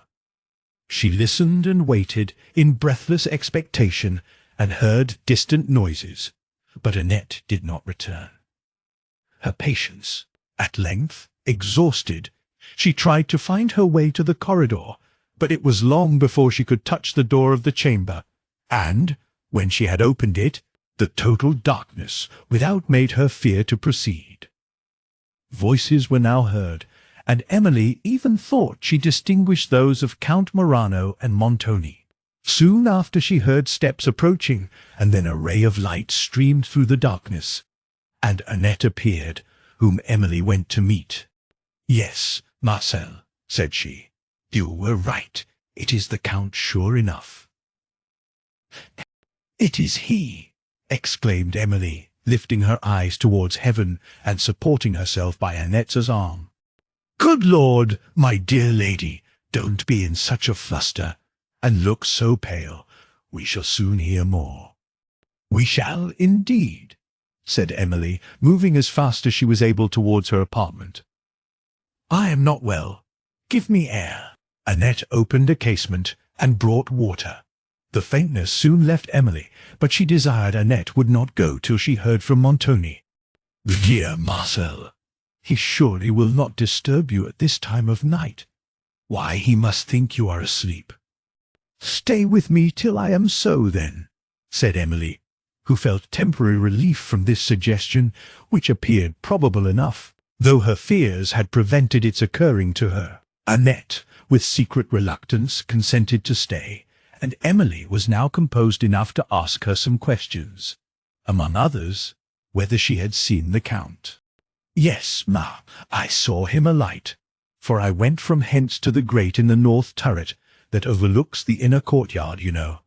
There I saw the Count's carriage, and the Count in it, waiting at the great door, for the porter was just gone to bed, with several men on horseback, all by the light of the torches they carried."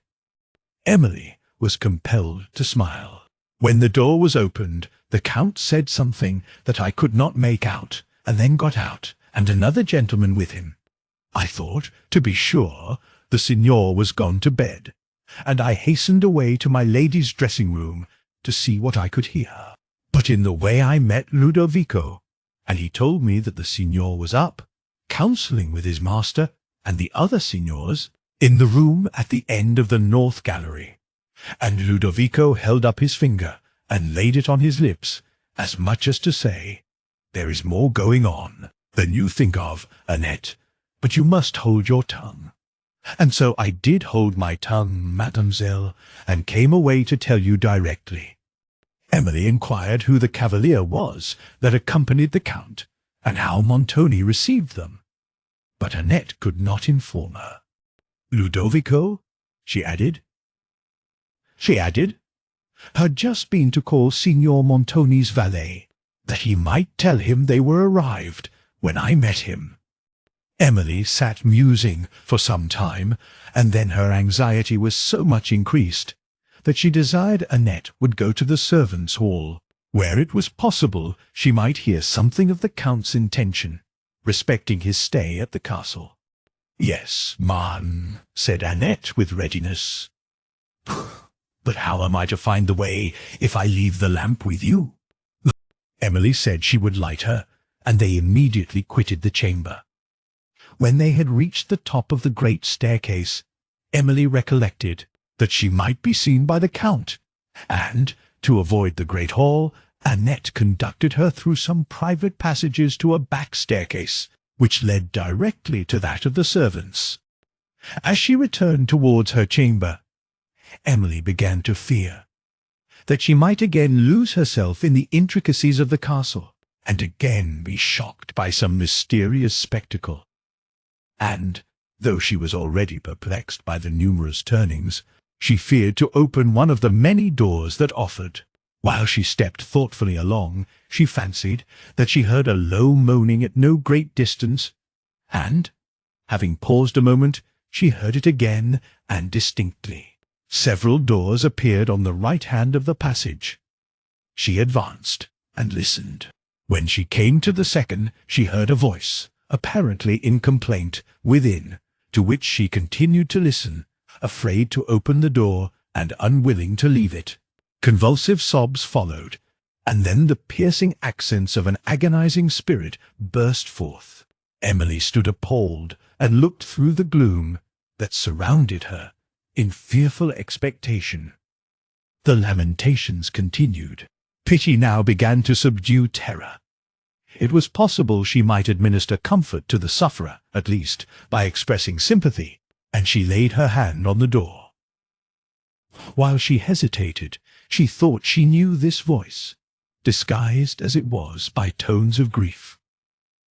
Having therefore set down the lamp in the passage, she gently opened the door, within which all was dark, except that from an inner apartment a partial light appeared, and she stepped softly on.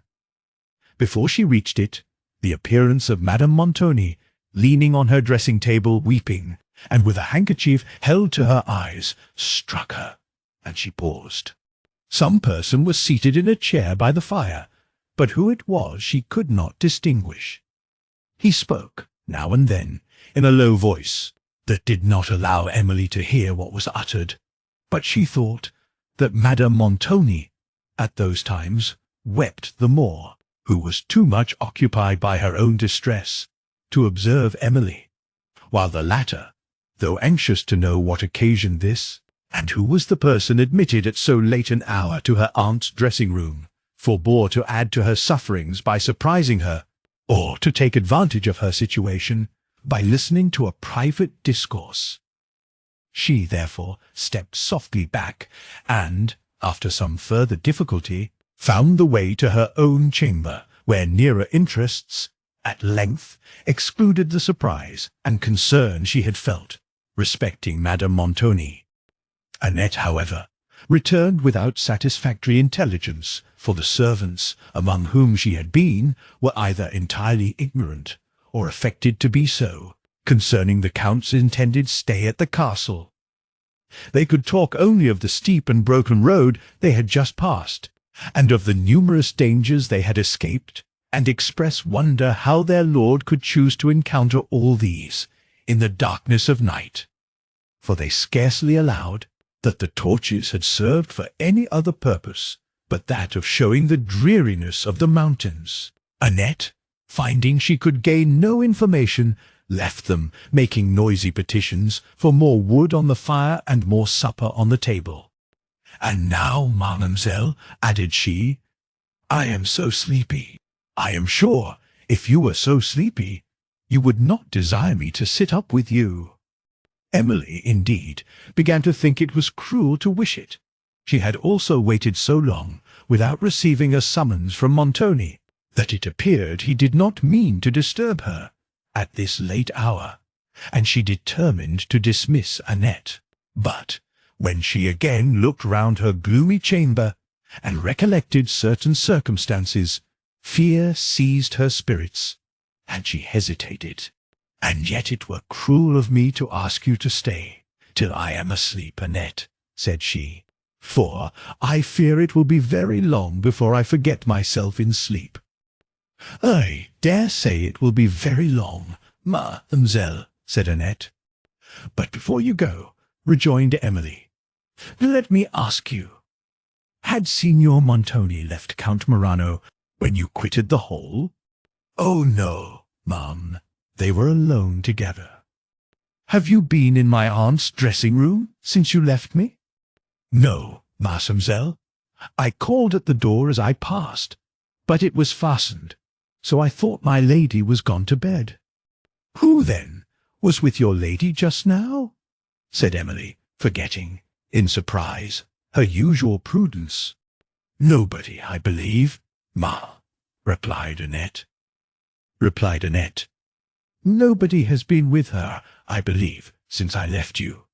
Emily took no further notice of the subject, and, after some struggle with imaginary fears, her good nature prevailed over them so far that she dismissed Annette for the night. She then sat, musing upon her own circumstances and those of Madame Montoni, till her eye rested on the miniature picture which she had found, after her father's death, among the papers he had enjoined her to destroy. It was open upon the table before her, among some loose drawings, having, with them, been taken out of a little box by Emily some hours before. The sight of it called up many interesting reflections, but the melancholy sweetness of the countenance soothed the emotions which these had occasioned. It was the same style of countenance as that of her late father, and, while she gazed on it with fondness on this account, she even fancied a resemblance in the features. But this tranquillity was suddenly interrupted, when she recollected the words in the manuscript that had been found with this picture, and which had formerly occasioned her so much doubt and horror. At length she roused herself from the deep reverie into which this remembrance had thrown her. But when she rose to undress, the silence and solitude to which she was left at this midnight hour, for not even a distant sound was now heard, conspired with the impression the subject she had been considering had given to her mind to appall her. Annette's hints, too, concerning this chamber, simple as they were, had not failed to affect her, since they followed a circumstance of peculiar horror, which she herself had witnessed, and since the scene of this was a chamber nearly adjoining her own. The door of the staircase was, perhaps, a subject of more reasonable alarm, and she now began to apprehend, such was the aptitude of her fears, that this staircase had some private communication with the apartment which she shuddered even to remember. Determined not to undress, she lay down to sleep in her clothes, with her late father's dog, the faithful Manchon, at the foot of the bed, whom she considered as a kind of guard. Thus circumstanced, she tried to banish reflection, but her busy fancy would still hover over the subjects of her interest. She heard the clock of the castle strike 2 before she closed her eyes. From the disturbed slumber into which she then sunk, she was soon awakened by a noise which seemed to arise within her chamber, but the silence that prevailed, as she fearfully listened, inclined her to believe that she had been alarmed by such sounds as sometimes occur in dreams, and she laid her head again upon the pillow. A return of the noise again disturbed her. It seemed to come from that part of the room which communicated with the private staircase, and she instantly remembered the odd circumstance of the door having been fastened during the preceding night by some unknown hand. Her late alarming suspicion concerning its communication also occurred to her. Her heart became faint with terror. Half raising herself from the bed, and gently drawing aside the curtain, she looked towards the door of the staircase.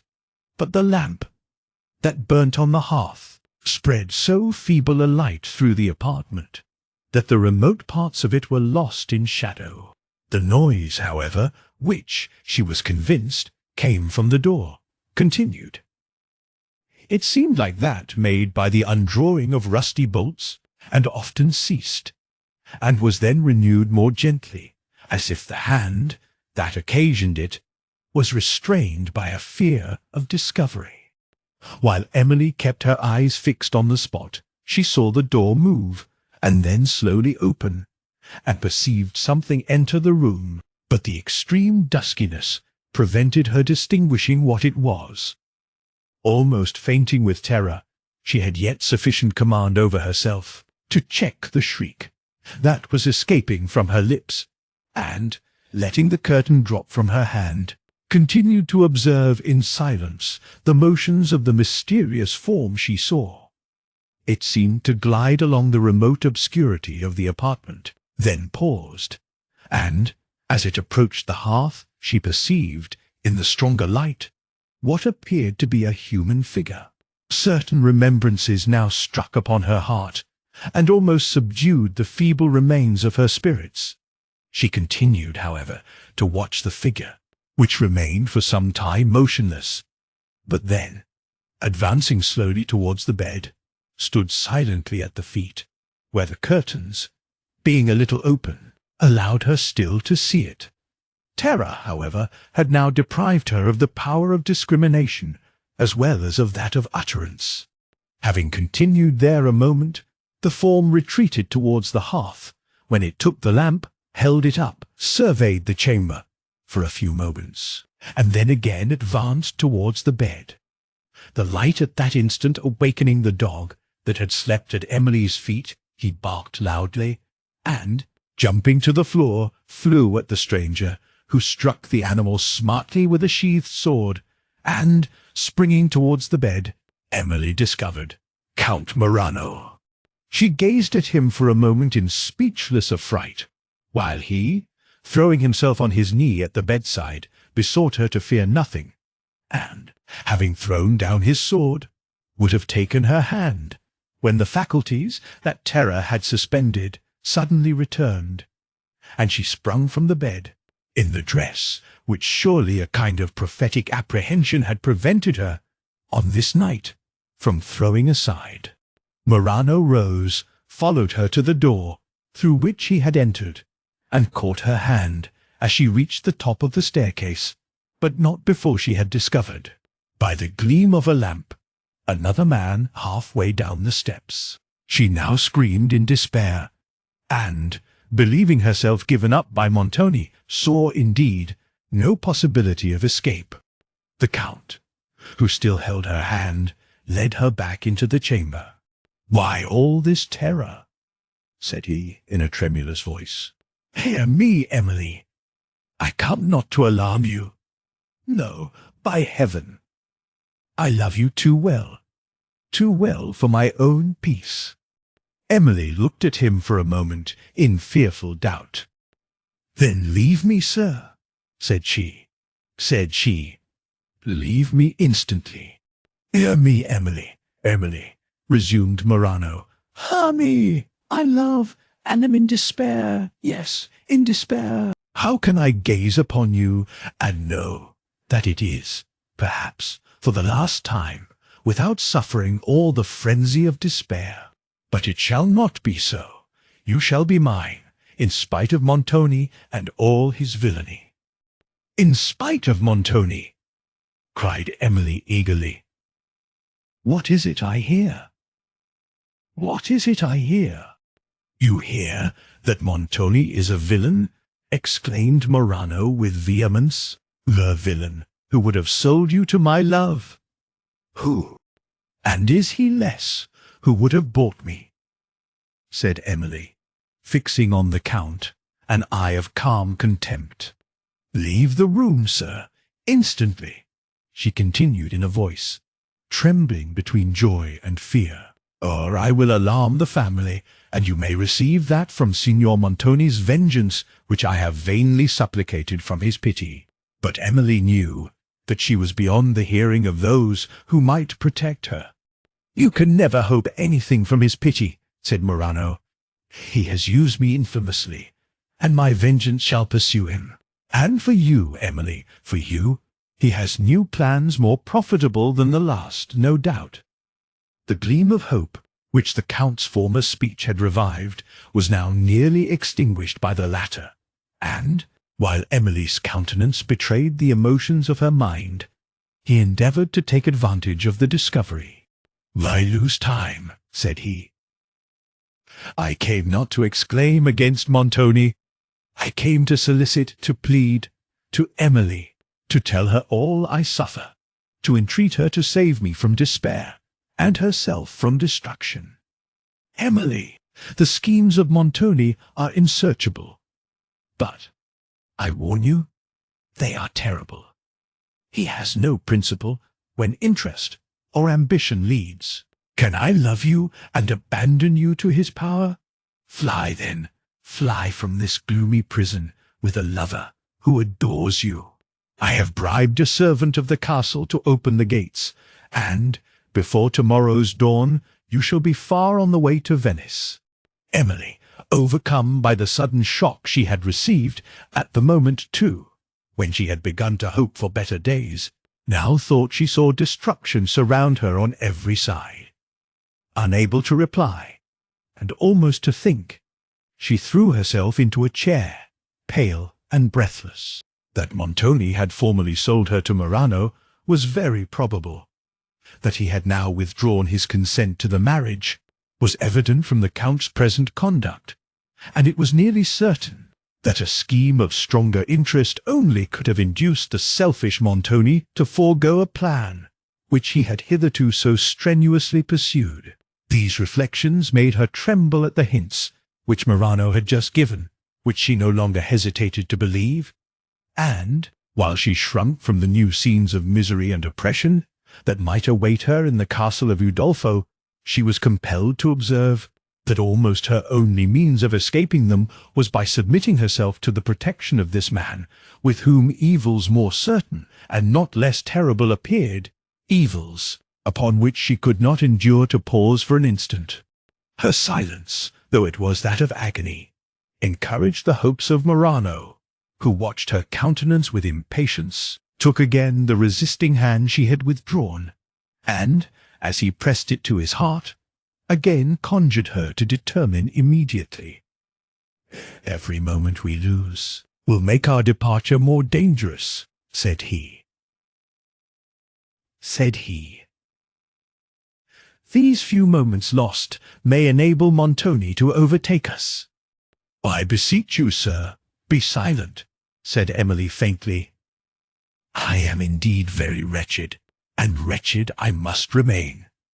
Leave me, I command you, leave me to my fate." "Never!" cried the Count vehemently. "Sir, let me perish first. But forgive my violence. The thought of losing you is madness. You cannot be ignorant of Montoni's character. You may be ignorant of his schemes. Nay, you must be so, or you would not hesitate between my love and his power." "Nor do I hesitate," said Emily. "Let us go, then," said Morano, eagerly kissing her hand, and rising. "My carriage waits below the castle walls." "You mistake me, sir," said Emily. "Allow me to thank you for the interest you express in my welfare, and to decide by my own choice. I shall remain under the protection of Signor Montoni." "Under his protection!" exclaimed Morano proudly. "His protection, Emily! Why will you suffer yourself to be thus deluded? I have already told you what you have to expect from his protection. And pardon me, sir, if, in this instance, I doubt mere assertion, and, to be convinced, require something approaching to proof. I have now neither the time nor the means of adducing proof, replied the Count. Nor have I, sir, the inclination to listen to it, if you had. But you trifle with my patience and my distress, continued Morano. Is a marriage with a man who adores you so very terrible in your eyes that you would prefer to it all the misery to which Montoni may condemn you in this remote prison? Some wretch must have stolen those affections which ought to be mine, or you would not thus obstinately persist in refusing an offer that would place you beyond the reach of oppression. Morano walked about the room with quick steps and a disturbed air. This discourse, Count Morano, sufficiently proves that my affections ought not to be yours, said Emily, mildly. And this conduct, that I should not be placed beyond the reach of oppression, so long as I remained in your power. If you wish me to believe otherwise, cease to oppress me any longer by your presence. If you refuse this, you will compel me to expose you to the resentment of Signor Montoni. Yes, let him come, cried Morano furiously, and brave my resentment. Let him dare to face once more the man he has so courageously injured. Danger shall teach him morality, and vengeance justice. Let him come and receive my sword in his heart. The vehemence with which this was uttered gave Emily new cause of alarm, who arose from her chair, but her trembling frame refused to support her, and she resumed her seat. The words died on her lips, and, when she looked wistfully towards the door of the corridor, which was locked, she considered it was impossible for her to leave the apartment before Morano would be apprised of, and able to counteract, her intention. Without observing her agitation, he continued to pace the room in the utmost perturbation of spirits. His darkened countenance expressed all the rage of jealousy and revenge, and a person who had seen his features under the smile of ineffable tenderness, which he so lately assumed, would now scarcely have believed them to be the same. Count Morano, said Emily, at length recovering her voice, calm, I entreat you, these transports, and listen to reason, if you will not to pity. You have equally misplaced your love and your hatred. I never could have returned the affection with which you honour me, and certainly have never encouraged it.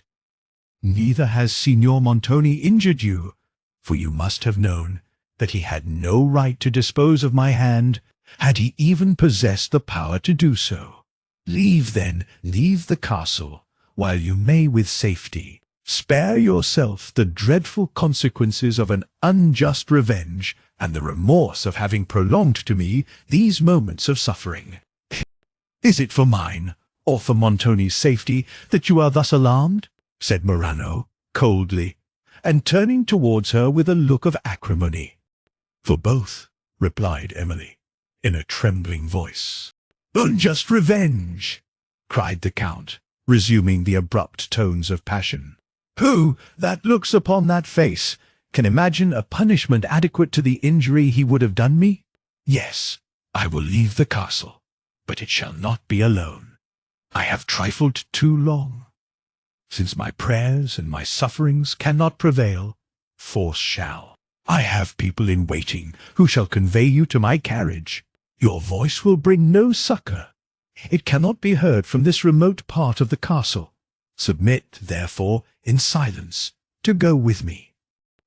This was an unnecessary injunction at present, for Emily was too certain that her call would avail her nothing, and terror had so entirely disordered her thoughts that she knew not how to plead to Morano, but sat, mute and trembling, in her chair, till he advanced to lift her from it, when she suddenly raised herself, and, with a repulsive gesture, and a countenance of forced serenity, said, "Count Morano, I am now in your power, but you will observe that this is not the conduct which can win the esteem you appear so solicitous to obtain, and that you are preparing for yourself a load of remorse in the miseries of a friendless orphan, which can never leave you.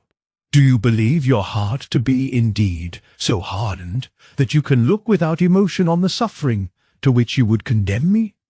Emily was interrupted by the growling of the dog, who now came again from the bed, and Morano looked towards the door of the staircase, where no person appearing, he called aloud, "Cesario!"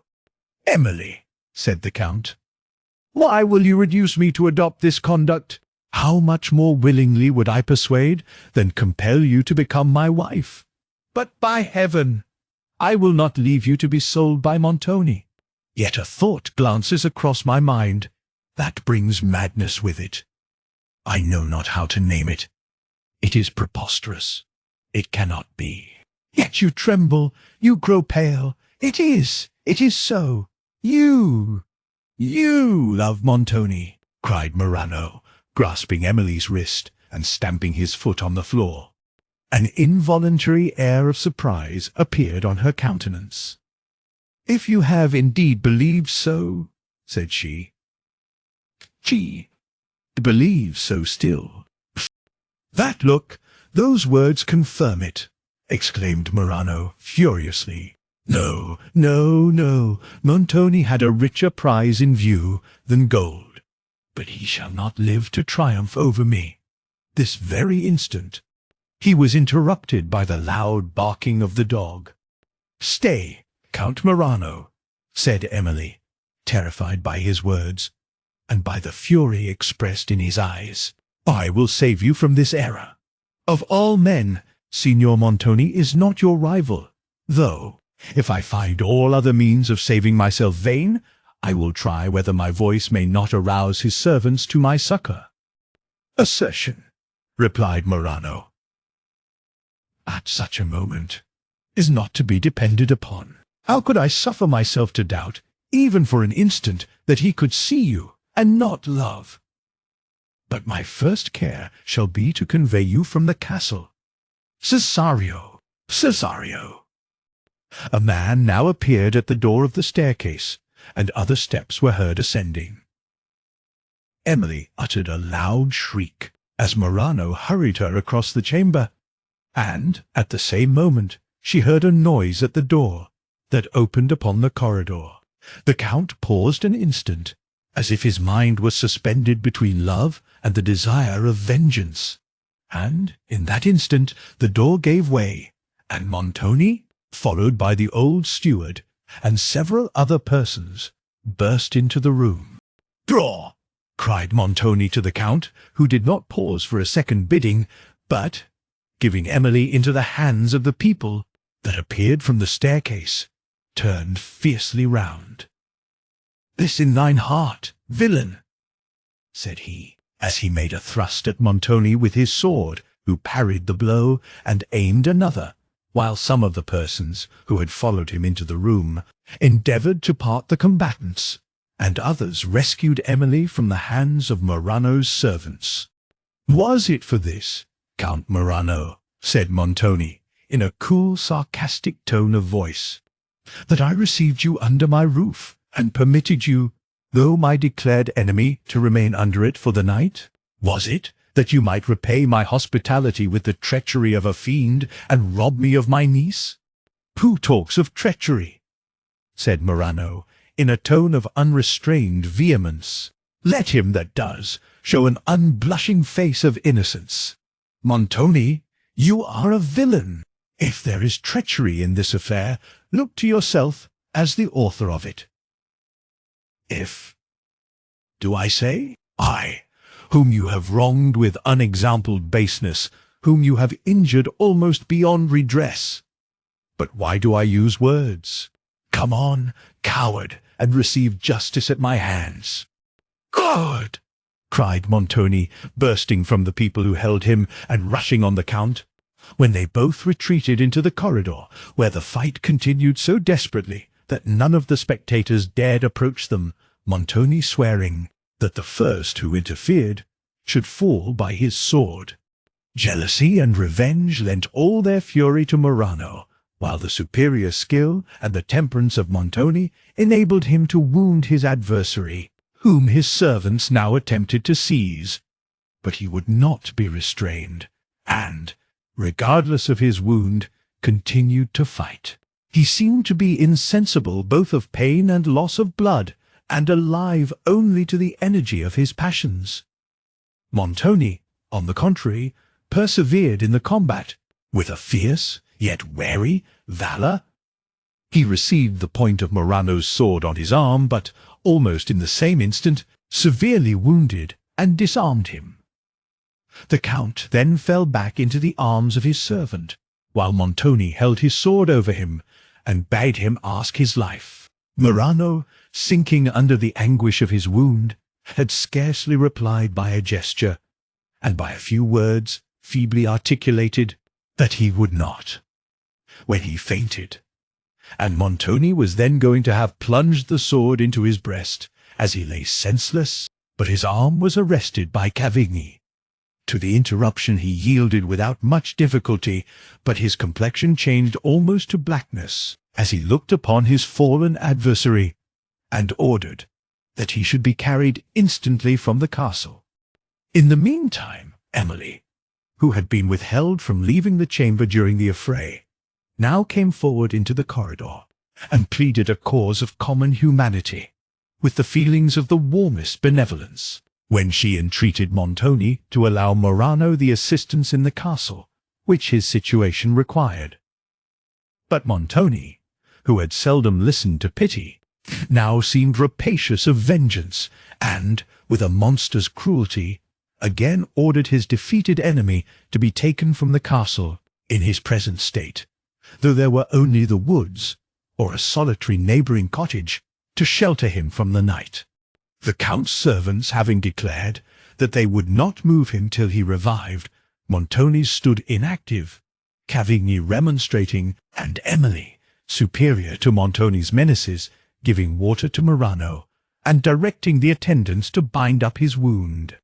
At length Montoni had leisure to feel pain from his own hurt, and he withdrew to examine it. The Count, meanwhile, having slowly recovered, the first object he saw, on raising his eyes, was Emily, bending over him with a countenance strongly expressive of solicitude. He surveyed her with a look of anguish. "I have deserved this," said he, "but not from Montoni. It is from you, Emily, that I have deserved punishment, yet I receive only pity." He paused, for he had spoken with difficulty. After a moment he proceeded. "I must resign you, but not to Montoni. Forgive me the sufferings I have already occasioned you, but for that villain, his infamy shall not go unpunished. Carry me from this place," said he to his servants. "I am in no condition to travel.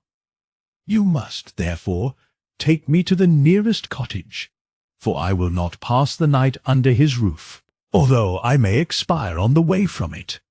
Cesario proposed to go out and inquire for a cottage that might receive his master before he attempted to remove him, but Morano was impatient to be gone.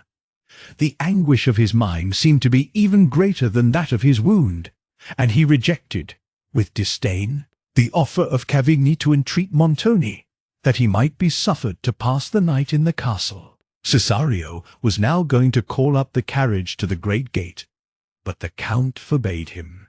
"I cannot bear the motion of a carriage," said he.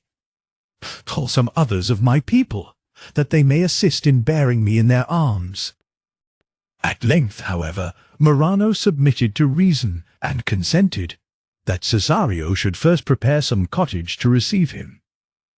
Emily, now that he had recovered his senses, was about to withdraw from the corridor, when a message from Montoni commanded her to do so, and also that the Count, if he was not already gone, should quit the castle immediately.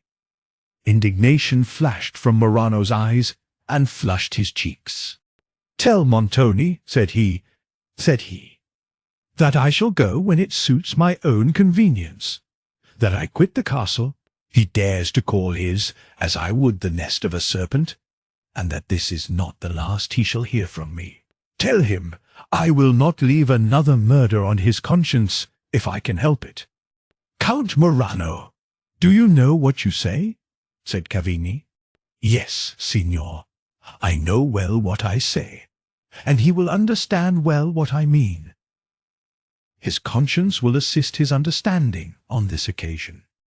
"Count Morano," said Verezzi, who had hitherto silently observed him, "dare again to insult my friend, and I will plunge this sword in your body."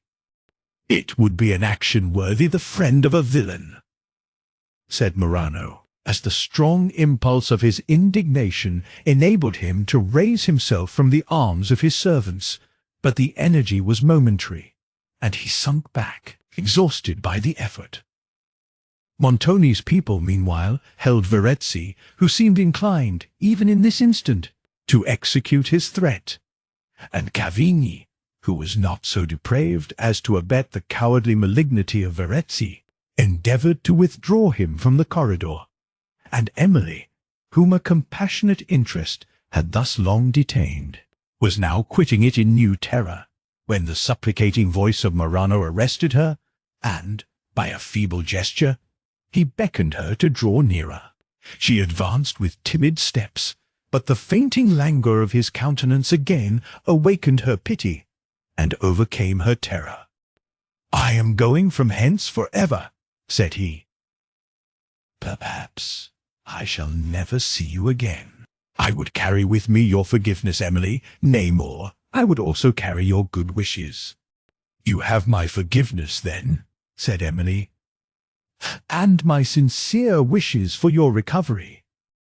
"And only for my recovery?" said Morano, with a sigh. "For your general welfare," added Emily. "Perhaps I ought to be contented with this," he resumed.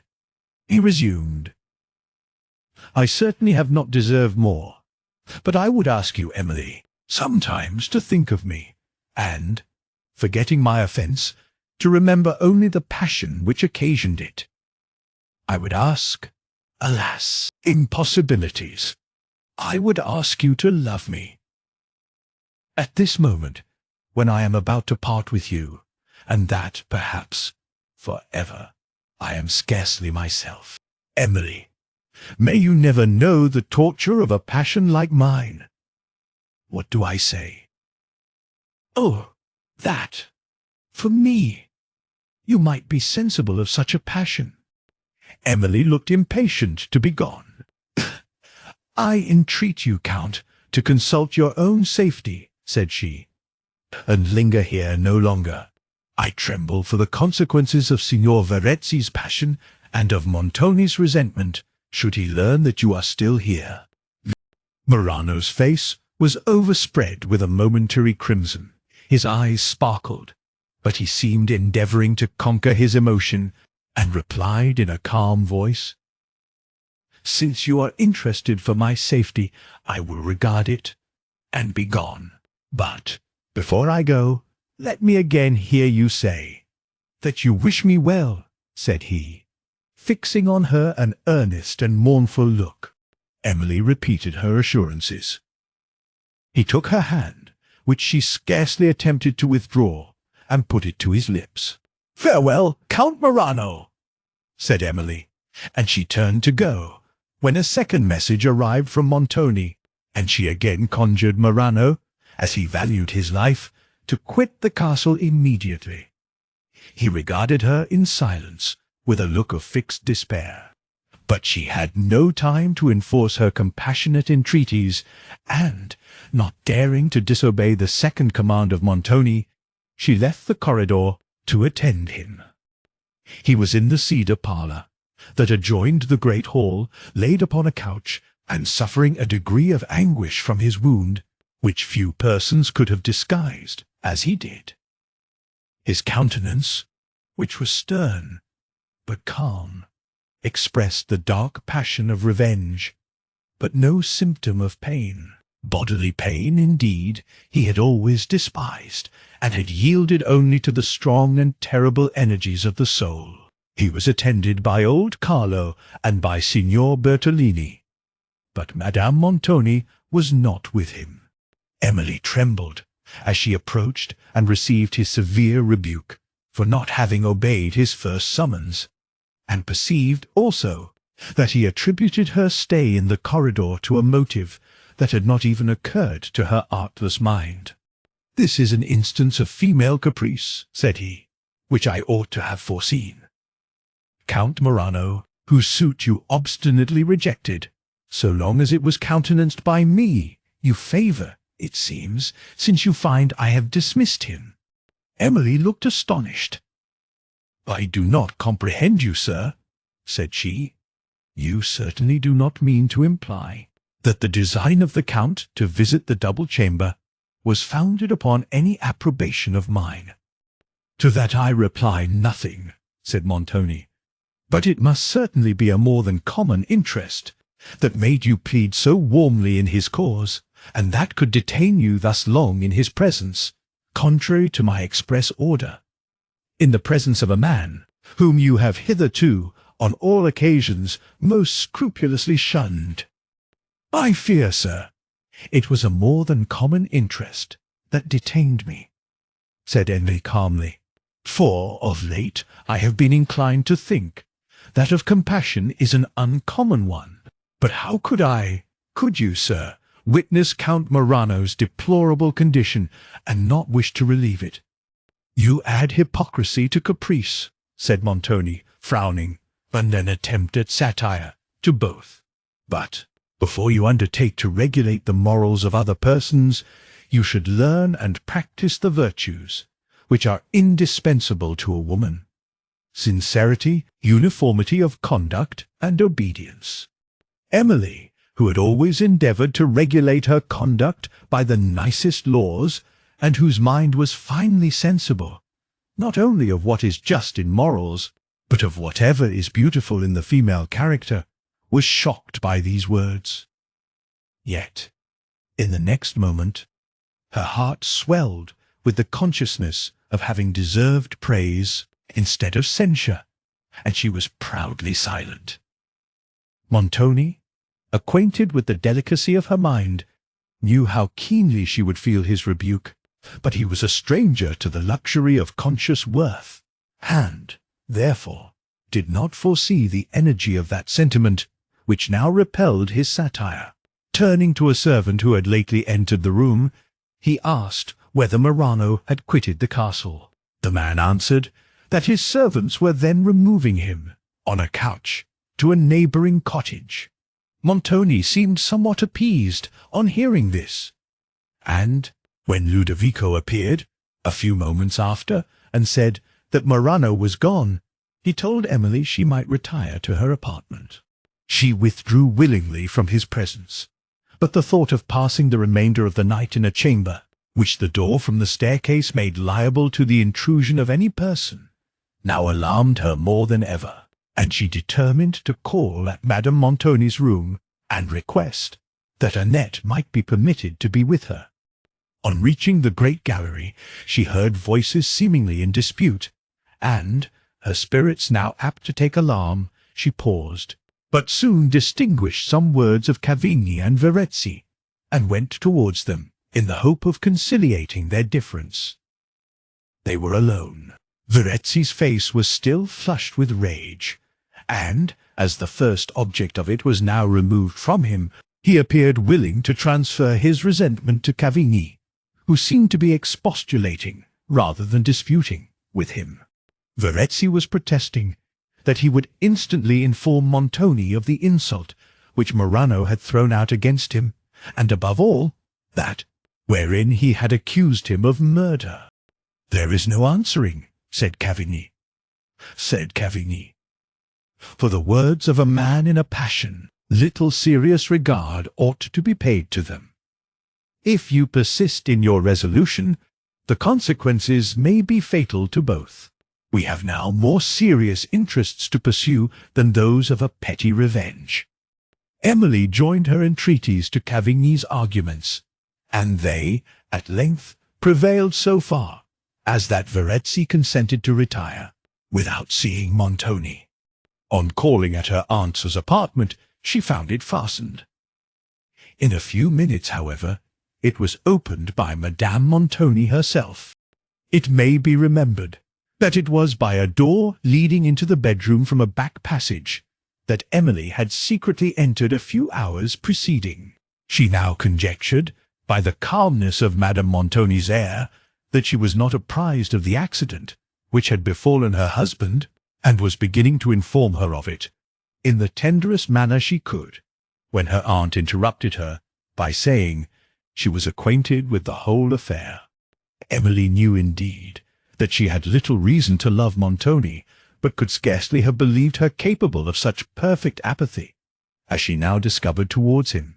Having obtained permission, however, for Annette to sleep in her chamber, she went thither immediately. A track of blood appeared along the corridor leading to it, and on the spot where the Count and Montoni had fought, the whole floor was stained. Emily shuddered and leaned on Annette as she passed. When she reached her apartment, she instantly determined, since the door of the staircase had been left open, and that Annette was now with her, to explore whither it led, a circumstance now materially connected with her own safety. Annette, accordingly, half curious and half afraid, proposed to descend the stairs. But, on approaching the door, they perceived that it was already fastened without, and their care was then directed to the securing it on the inside also, by placing against it as much of the heavy furniture of the room as they could lift. Emily then retired to bed, and Annette continued on a chair by the hearth, where some feeble embers remained. Chapter 7. Of airy tongues that syllable men's names. On sands and shores and desert wildernesses. Milton. It is now necessary to mention some circumstances which could not be related amidst the events of Emily's hasty departure from Venice, or together with those which so rapidly succeeded to her arrival in the castle. On the morning of her journey, Count Morano had gone at the appointed hour to the mansion of Montoni to demand his bride.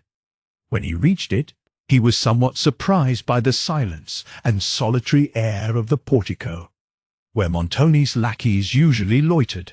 But surprise was soon changed to astonishment, and astonishment to the rage of disappointment, when the door was opened by an old woman who told his servants that her master and his family had left Venice early in the morning for terra firma. Scarcely believing what his servants told, he left his gondola and rushed into the hall to inquire further. The old woman, who was the only person left in care of the mansion, persisted in her story, which the silent and deserted apartments soon convinced him was no fiction. He then seized her with a menacing air, as if he meant to wreak all his vengeance upon her, at the same time asking her 20 questions in a breath, and all these with a gesticulation so furious that she was deprived of the power of answering them.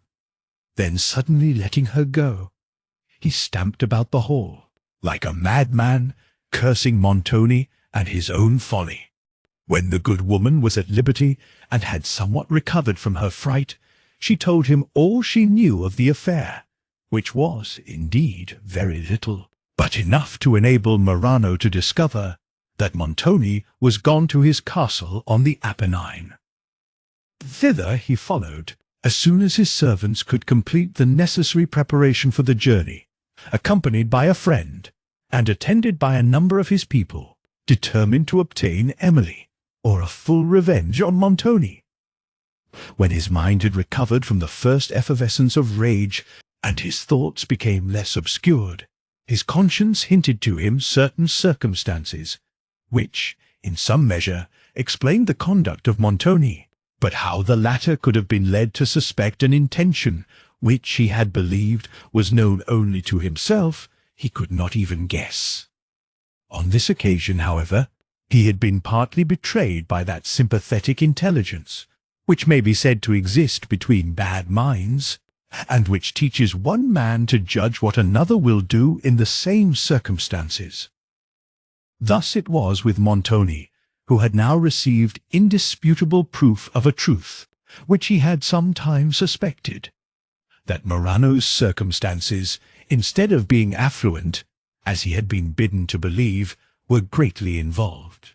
Montoni had been interested in his suit by motives entirely selfish, those of avarice and pride, the last of which would have been gratified by an alliance with a Venetian nobleman, the former by Emily's estate in Gascony, which he had stipulated, as the price of his favour, should be delivered up to him from the day of her marriage. In the meantime, he had been led to suspect the consequence of the Count's boundless extravagance, but it was not till the evening preceding the intended nuptials that he obtained certain information of his distressed circumstances. He did not hesitate then to infer that Morano designed to defraud him of Emily's estate, and in this supposition he was confirmed, and with apparent reason, by the subsequent conduct of the Count, who, after having appointed to meet him on that night, for the purpose of signing the instrument, which was to secure to him his reward, failed in his engagement.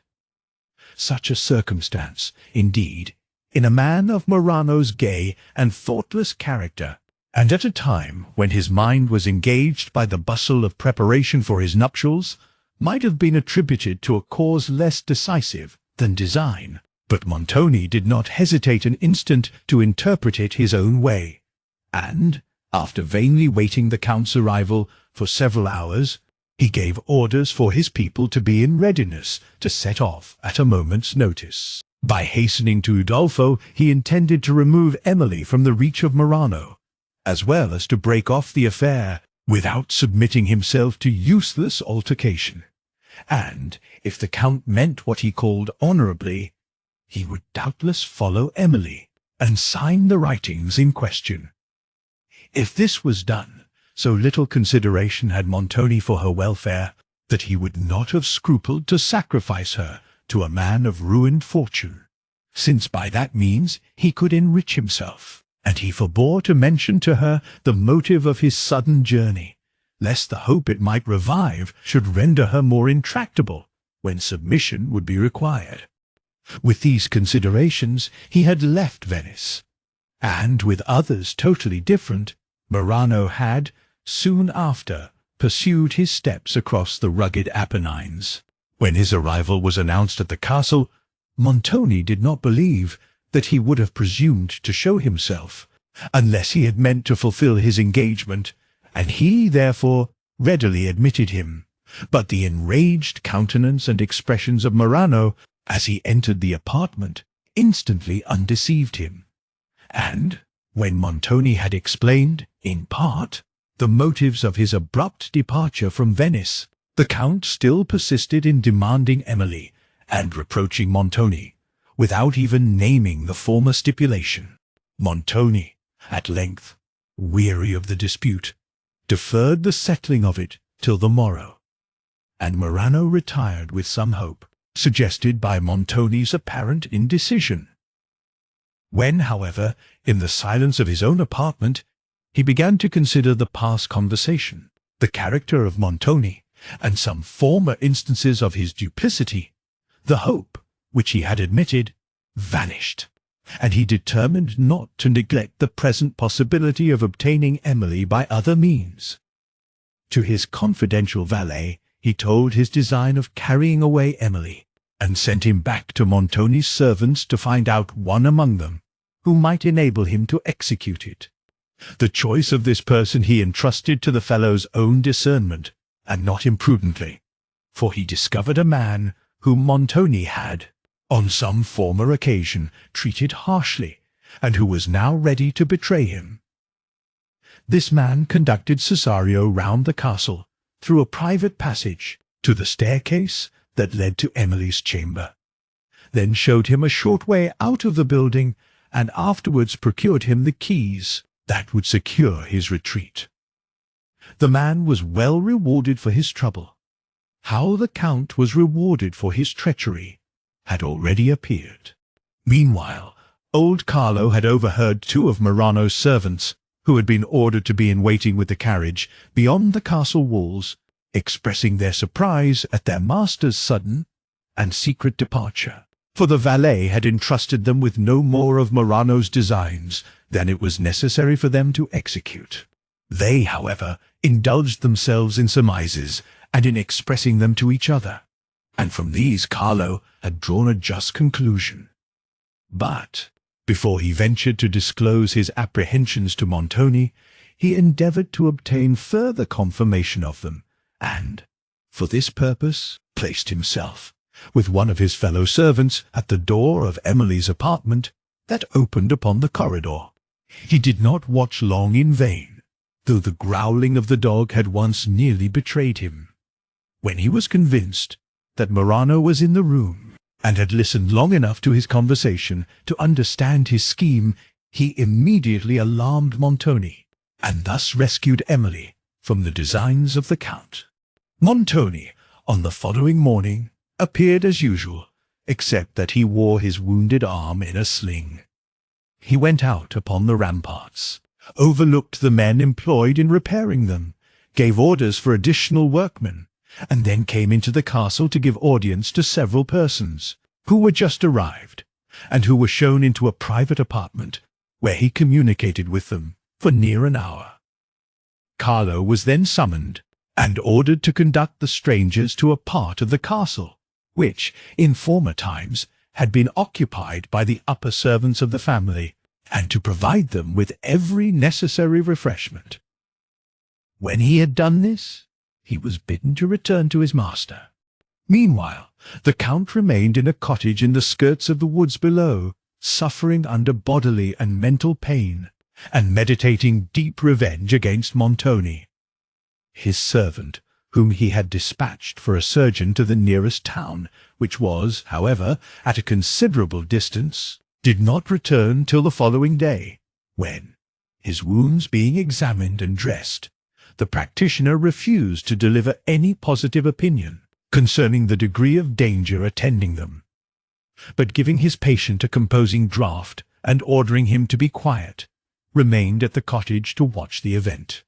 Emily, for the remainder of the late eventful night, had been suffered to sleep undisturbed, and when her mind recovered from the confusion of slumber, and she remembered that she was now released from the addresses of Count Marano, her spirits were suddenly relieved from a part of the terrible anxiety that had long oppressed them.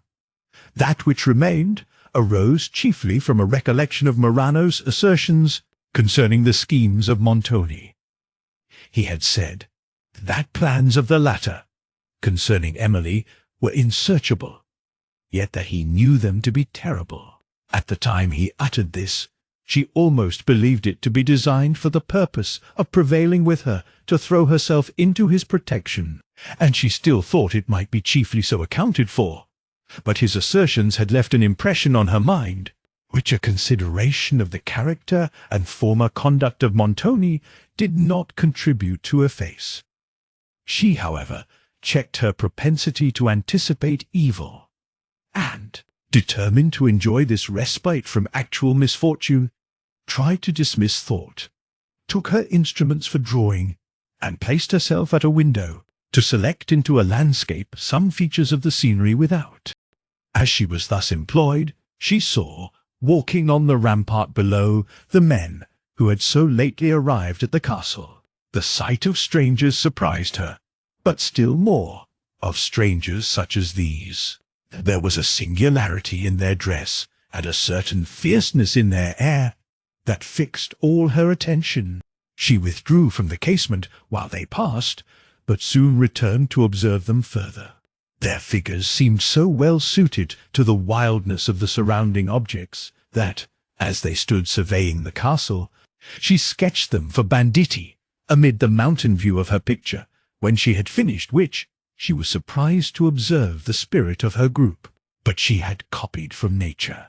Carlo, when he had placed refreshment before these men in the apartment assigned to them, returned, as he was ordered, to Montoni, who was anxious to discover by what servant the keys of the castle had been delivered to Morano on the preceding night. But this man, though he was too faithful to his master quietly to see him injured, would not betray a fellow servant even to justice. He, therefore, pretended to be ignorant who it was that had conspired with Count Morano, and related, as before, that he had only overheard some of the strangers describing the plot. Montoni's suspicions naturally fell upon the porter, whom he ordered now to attend. Carlo hesitated, and then with slow steps went to seek him. Barnardine, the porter, denied the accusation with a countenance so steady and undaunted that Montoni could scarcely believe him guilty, though he knew not how to think him innocent. At length the man was dismissed from his presence, and, though the real offender escaped detection, Montoni then went to his wife's apartment, whither Emily followed soon after, but, finding them in high dispute, was instantly leaving the room, when her aunt called her back, and desired her to stay. "You shall be a witness," said she, "of my opposition. Now, sir, repeat the command. I have so often refused to obey." Montoni turned with a stern countenance to Emily, and bade her quit the apartment, while his wife persisted in desiring that she would stay.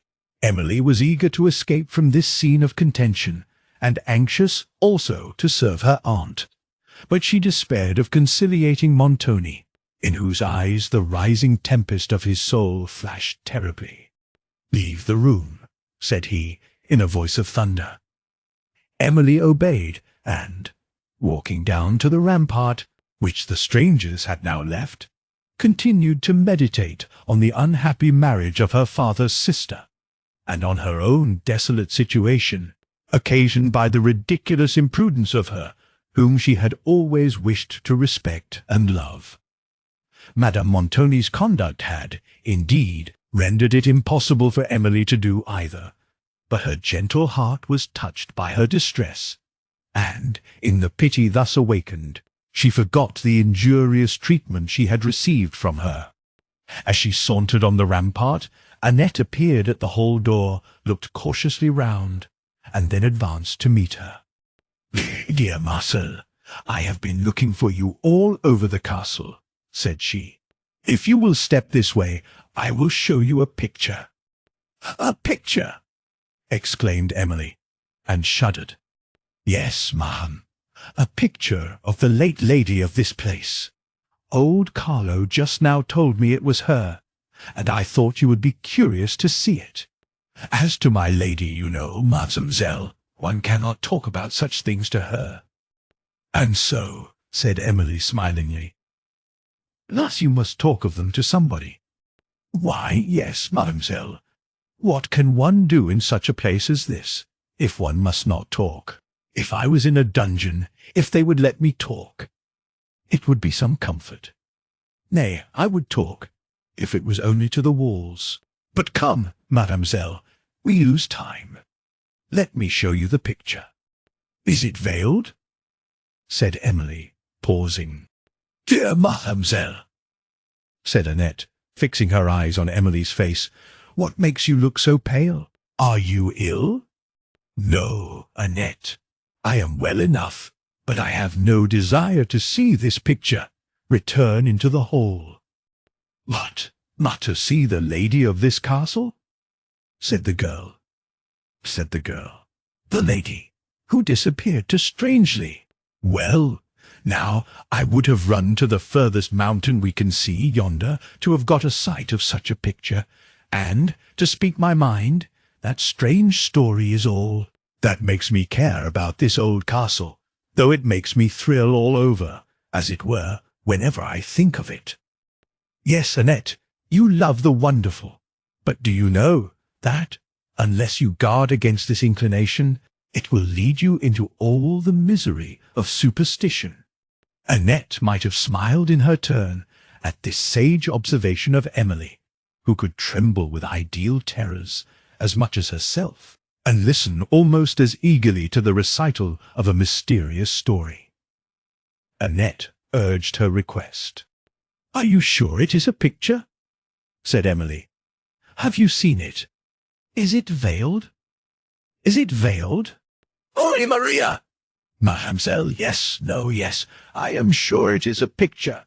I have seen it, and it is not veiled." The tone and look of surprise with which this was uttered recalled Emily's prudence, who concealed her emotion under a smile and bade Annette lead her to the picture.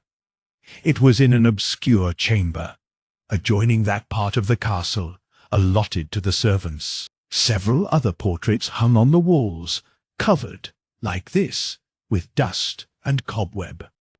"That is it, mademoiselle," said Annette in a low voice, and pointing. Emily advanced and surveyed the picture. It represented a lady in the flower of youth and beauty. Her features were handsome and noble, full of strong expression, but had little of the captivating sweetness that Emily had looked for, and still less of the pensive mildness she loved.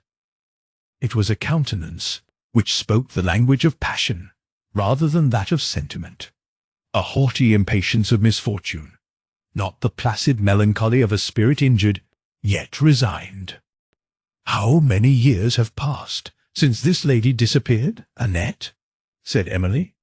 20 years, mademoiselle, or thereabout, as they tell me. I know it is a long while ago." Emily continued to gaze upon the portrait. "I think," resumed Annette, "the signor would do well to hang it in a better place than this old chamber. Now, in my mind, he ought to place the picture of a lady who gave him all these riches in the handsomest room in the castle. But he may have good reasons for what he does, and some people do say that he has lost his riches as well as his gratitude.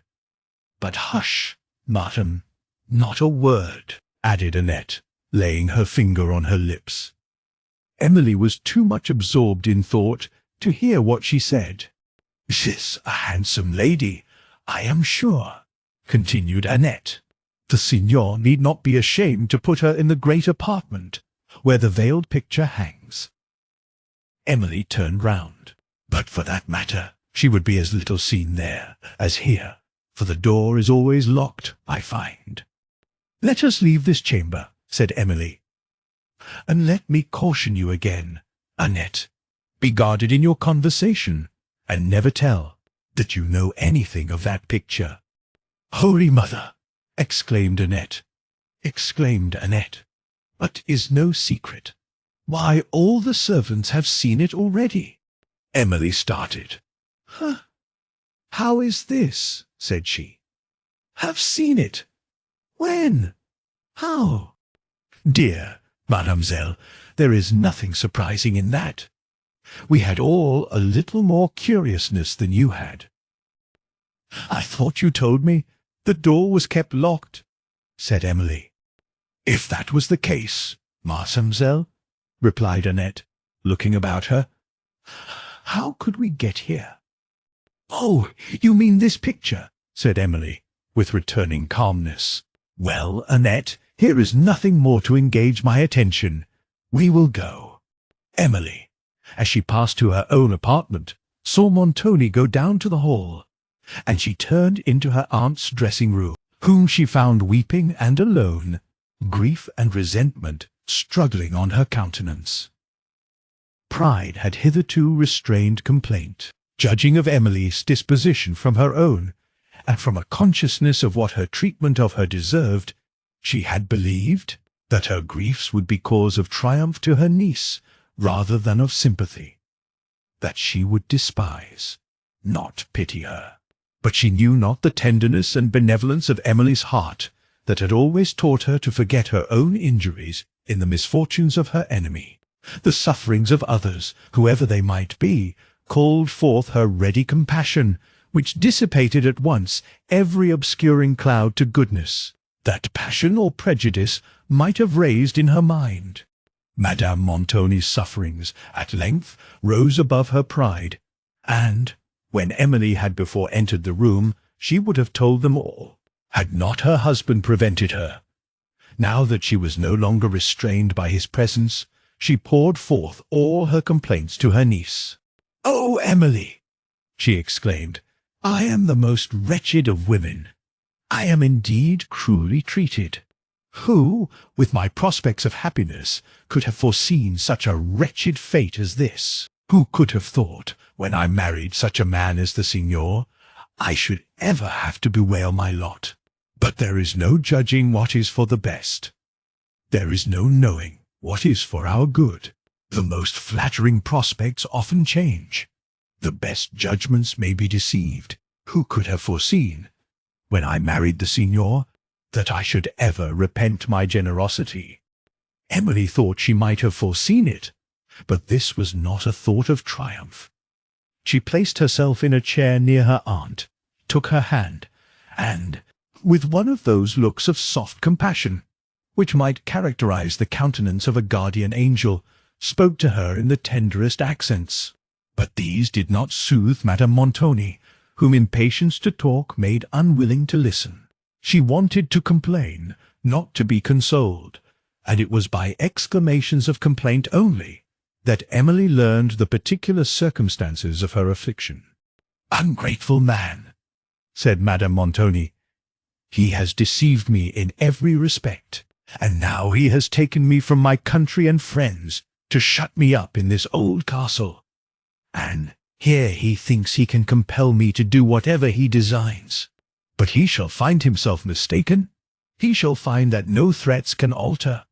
But who would have believed, who would have supposed, that a man of his family and apparent wealth had absolutely no fortune? No, scarcely a sequin of his own. I did all for the best. I thought he was a man of consequence, of great property, or I am sure I would never have married him. Ungrateful, artful man." She paused to take breath. "Madam, be composed," said Emily. "The Signor may not be so rich as you had reason to expect, but surely he cannot be very poor, since this castle and the mansion at Venice are his. May I ask what are the circumstances that particularly affect you?" "What are the circumstances?" exclaimed Madame Montoni with resentment. "Why, is it not sufficient that he had long ago ruined his own fortune by play, and that he has since lost what I brought him, and that now he would compel me to sign away my settlement? It was well I had the chief of my property settled on myself, that he may lose this also, or throw it away in wild schemes, which nobody can understand but himself. And is not all this sufficient?" "It is, indeed," said Emily.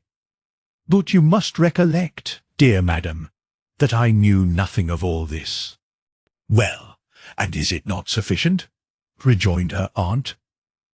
"That he is also absolutely ruined, that he is sunk deeply in debt, and that neither this castle nor the mansion at Venice is his own, if all his debts, honourable and dishonourable, were paid." "I am shocked by what you tell me, madam," said Emily. "And is it not enough," interrupted Madame Montoni, "that he has treated me with neglect, with cruelty, because I refused to relinquish my settlements, and, instead of being frightened by his menaces, resolutely defied him, and upbraided him with his shameful conduct? But I bore all meekly. You know, niece, I never uttered a word of complaint till now. No, that such a disposition as mine should be so imposed upon, that I, whose only faults are too much kindness, too much generosity, should be chained for life to such a vile, deceitful, cruel monster." Want of breath compelled Madame Montoni to stop.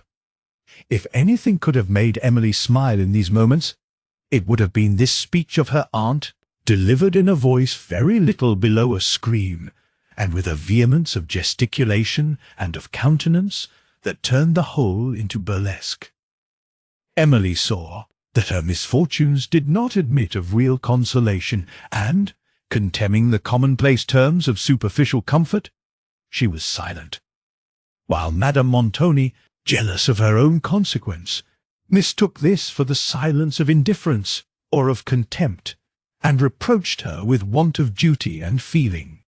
"Oh, I suspected what all this boasted sensibility would prove to be," rejoined she. "I thought it would not teach you to feel either duty or affection for your relations, who have treated you like their own daughter." "Pardon me, madam," said Emily, mildly. "It is not natural to me to boast, and if it was, I am sure I would not boast of sensibility, a quality, perhaps, more to be feared than desired." Well, niece, I will not dispute with you.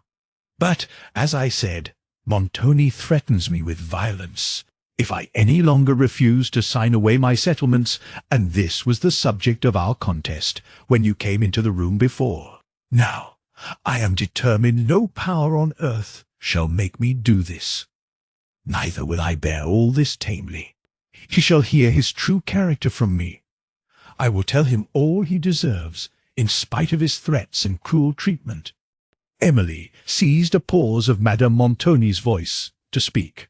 "Dear madam," said she, "but will not this serve to irritate the signor unnecessarily? Will it not provoke the harsh treatment you dread?" "I do not care," replied Madame Montoni. "It does not signify. I will not submit to such usage. You would have me give up my settlements too, I suppose?" "No, madam, I do not exactly mean that." "What is it you do mean, then?" "You spoke of reproaching the signor," said Emily, with hesitation. "Why, does he not deserve reproaches?" said her aunt. "Certainly he does. But will it be prudent in you, madam, to make them?" "Prudent? Is this a time to talk of prudence, when one is threatened with all sorts of violence? It is to avoid that violence that prudence is necessary," said Emily.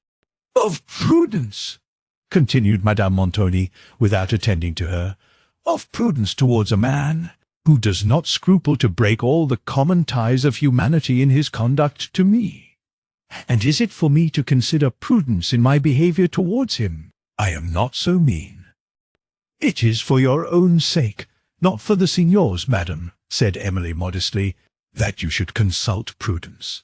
Your reproaches, however just, cannot punish him, but they may provoke him to further violence against you." "But what? Would you have me submit, then, to whatever he commands? Would you have me kneel down at his feet and thank him for his cruelties? Would you have me give up my settlements?" "How much you mistake me, madam," said Emily. "Well, I am unequal to advise you on a point so important as the last. But you will pardon me for saying that if you consult your own peace, you will try to conciliate Signor Montoni, rather than to irritate him by reproaches." "Conciliate indeed! I tell you, niece, it is utterly impossible. I disdain to attempt it." Emily was shocked to observe the perverted understanding and obstinate temper of Madame Montoni, but, not less grieved for her sufferings, she looked round for some alleviating circumstance to offer her. "Your situation is, perhaps, not so desperate, dear madam," said Emily, "as you may imagine. The signor may represent his affairs to be worse than they are, for the purpose of pleading a stronger necessity for his possession of your settlement. Besides, so long as you keep this, you may look forward to it as a resource, at least, that will afford you a competence, should the signor's future conduct compel you to sue for separation." Madame Montoni impatiently interrupted her. "Unfeeling, cruel girl," said she, "and so you would persuade me that I have no reason to complain, that the signor is in very flourishing circumstances, that my future prospects promise nothing but comfort, and that my griefs are as fanciful and romantic as your own. Is it the way to console me, to endeavour to persuade me out of my senses and my feelings, because you happen to have no feelings yourself? I thought I was opening my heart to a person who could sympathize in my distress, but I find that your people of sensibility can feel for nobody but themselves.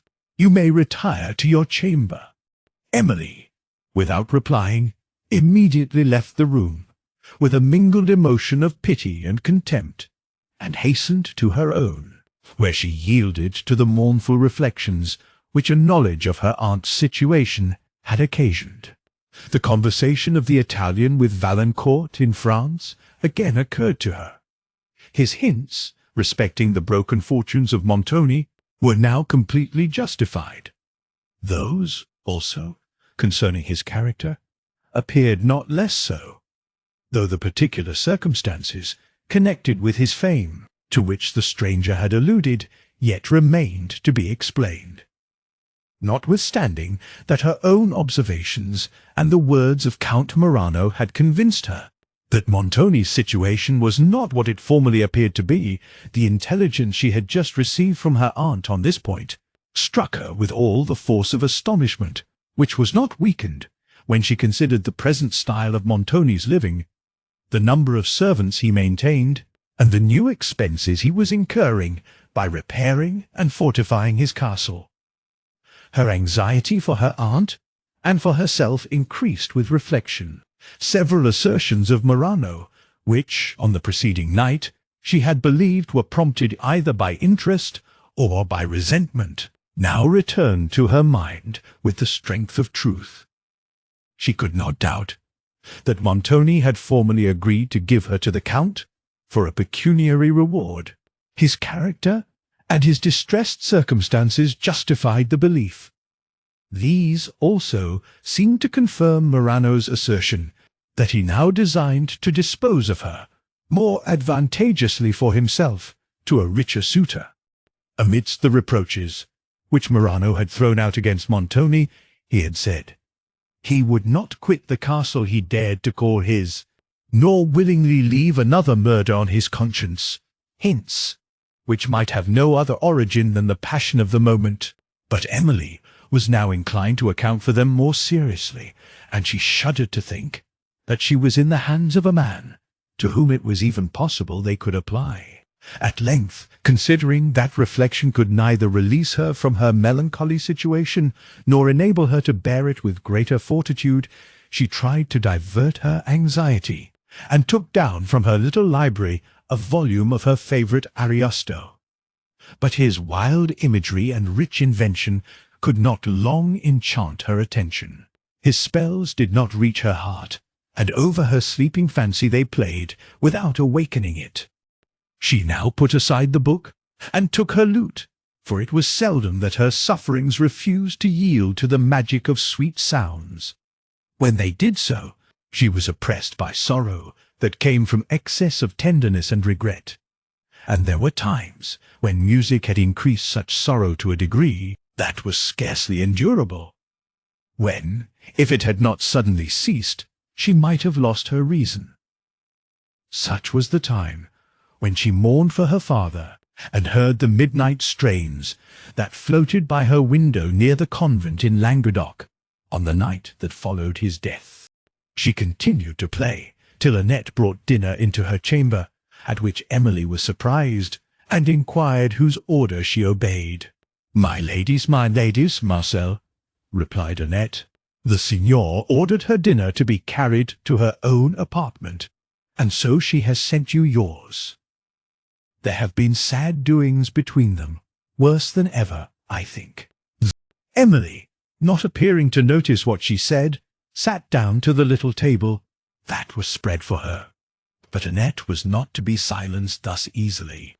While she waited, she told of the arrival of the men whom Emily had observed on the ramparts, and expressed much surprise at their strange appearance, as well as at the manner in which they had been attended by Montoni's order.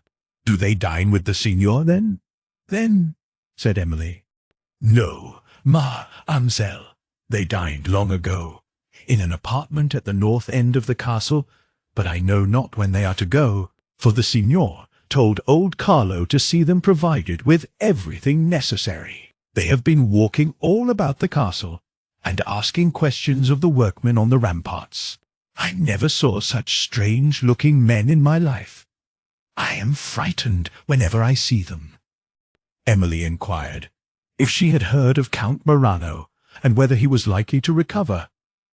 But Annette only knew that he was lodged in a cottage in the wood below, and that everybody said he must die. Emily's countenance discovered her emotion. "Dear Marcel," said Annette. Said Annette, "to see how young ladies will disguise themselves when they are in love.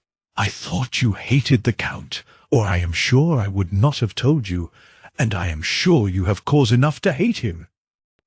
"I hope I hate nobody," replied Emily, trying to smile. "But certainly I do not love Count Morano. I should be shocked to hear of any person dying by violent means." "Yes, mademoiselle, but it is his own fault." Emily looked displeased, and Annette, mistaking the cause of her displeasure, immediately began to excuse the Count in her way. "To be sure, it was very ungenteel behaviour," said she, "to break into a lady's room, and then, when he found his discoursing was not agreeable to her, to refuse to go. And then, when the gentleman of the castle comes to desire him to walk about his business, to turn round and draw his sword, and swear he'll run him through the body. To be sure, it was very ungenteel behaviour, but then he was disguised in love, and so did not know what he was about." "Enough of this," said Emily, who now smiled without an effort, and Annette returned to a mention of the disagreement between Montoni and her lady. "It is nothing new," said she. "We saw and heard enough of this at Venice, though I never told you of it, mademoiselle." "Well, Annette, it was very prudent of you not to mention it then. Be as prudent now. The subject is an unpleasant one." "Ah, dear mademoiselle, to see now how considerate you can be about some folks who care so little about you. I cannot bear to see you so deceived, and I must tell you. But it is all for your own good, and not to spite my lady, though, to speak truth, I have little reason to love her. But you are not speaking thus of my aunt, I hope, Annette?" said Emily gravely. "Yes, mademoiselle, but I am, though, and if you knew as much as I do, you would not look so angry. I have often and often heard the signor and her talking over your marriage with the Count, and she always advised him never to give up to your foolish whims, as she was pleased to call them, but to be resolute, and compel you to be obedient, whether you would or no. And I am sure my heart has ached 1,000 times, and I have thought, when she was so unhappy herself, she might have felt a little for other people, and—" "I thank you for your pity, Annette," said Emily, interrupting her, "but my aunt was unhappy then, and that disturbed her temper, perhaps, or I think. I am sure. You may take away, Annette. I have done." "Dear mademoiselle, you have eaten nothing at all. Do try and take a little bit more." "Disturbed her temper truly. Why, her temper is always disturbed, I think.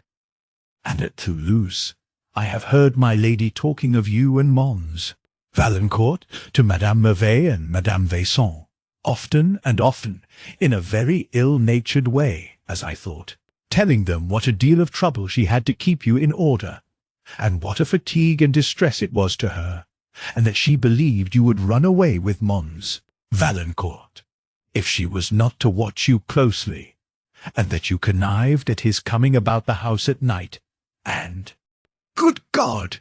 exclaimed Emily, blushing deeply. "It is surely impossible my aunt could thus have represented me." "Indeed, ma'am, I say nothing more than the truth, and not all of that.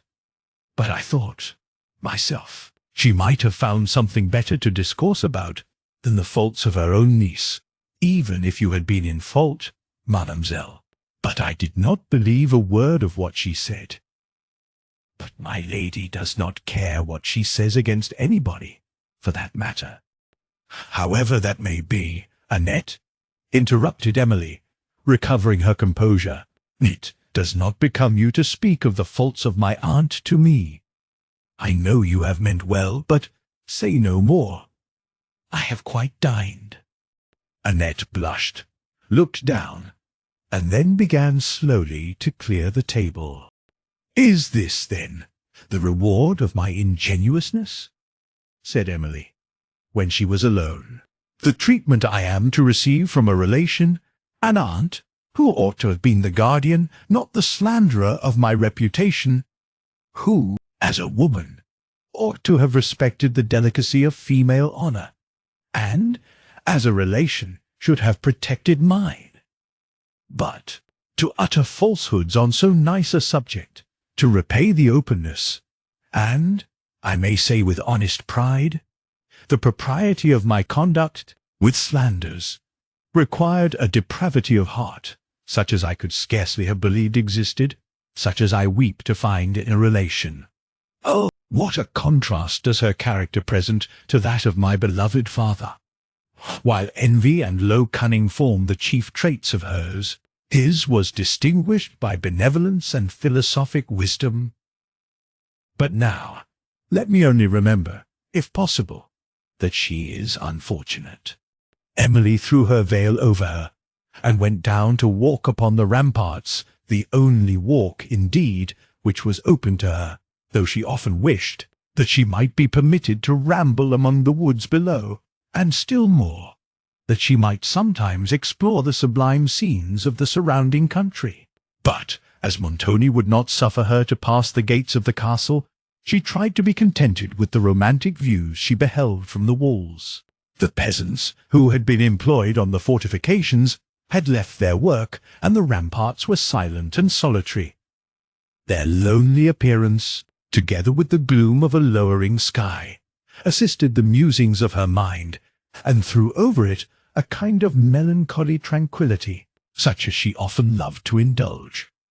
She turned to observe a fine effect of the sun, as his rays, suddenly streaming from behind a heavy cloud, lighted up the west towers of the castle, while the rest of the edifice was in deep shade, except that, through a lofty Gothic arch adjoining the tower, which led to another terrace, the beams darted in full splendour, and showed the 3 strangers she had observed in the morning. Perceiving them, she started, and a momentary fear came over her, as she looked up the long rampart, and saw no other persons. While she hesitated, they approached.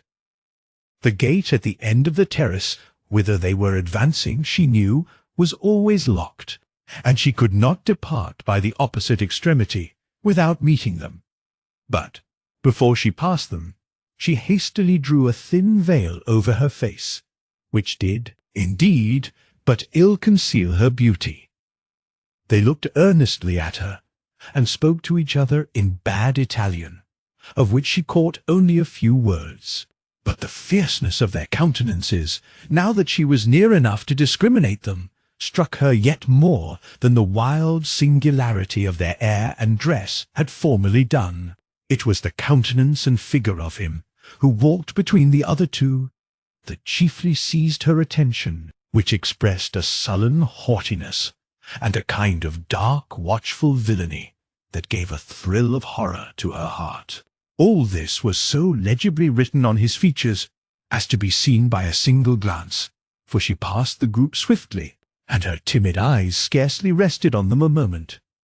Having reached the terrace, she stopped, and perceived the strangers standing in the shadow of one of the turrets, gazing after her, and seemingly, by their action, in earnest conversation. She immediately left the rampart, and retired to her apartment. In the evening, Montoni sat late, carousing with his guests in the cedar chamber. His recent triumph over Count Morano, or, perhaps, some other circumstance, contributed to elevate his spirits to an unusual height. He filled the goblet often, and gave a loose to merriment and talk. The gaiety of Cavigny, on the contrary, was somewhat clouded by anxiety. He kept a watchful eye upon Verezzi, whom, with the utmost difficulty, he had hitherto restrained from exasperating Montoni further against Morano by a mention of his late taunting words. One of the company exultingly recurred to the event of the preceding evening. Verezzi's eyes sparkled. The mention of Morano led to that of Emily, of whom they were all profuse in the praise, except Montoni, who sat silent, and then interrupted the subject.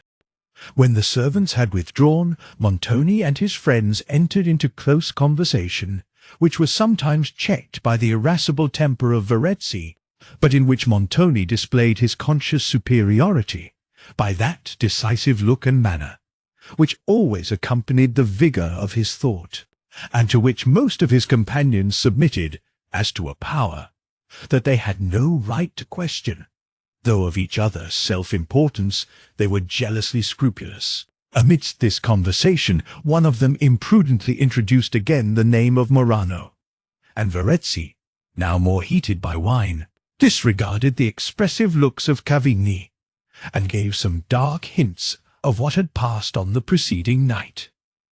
These, however, Montoni did not appear to understand, for he continued silent in his chair, without discovering any emotion, while the choler of Verezzi, increasing with the apparent insensibility of Montoni, he at length told the suggestion of Morano that this castle did not lawfully belong to him, and that he would not willingly leave another murder on his conscience.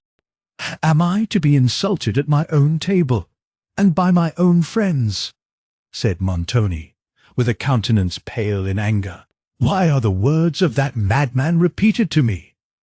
Verezzi, who had expected to hear Montoni's indignation poured forth against Morano, and answered by thanks to himself, looked with astonishment at Cavigni, who enjoyed his confusion. "Can you be weak enough to credit the assertions of a madman?" rejoined Montoni. "Or, what is the same thing, a man possessed by the spirit of vengeance. But he has succeeded too well. You believe what he said." "Signor," said Verezzi, "we believe only what we know." Interrupted Montoni sternly. "Sternly.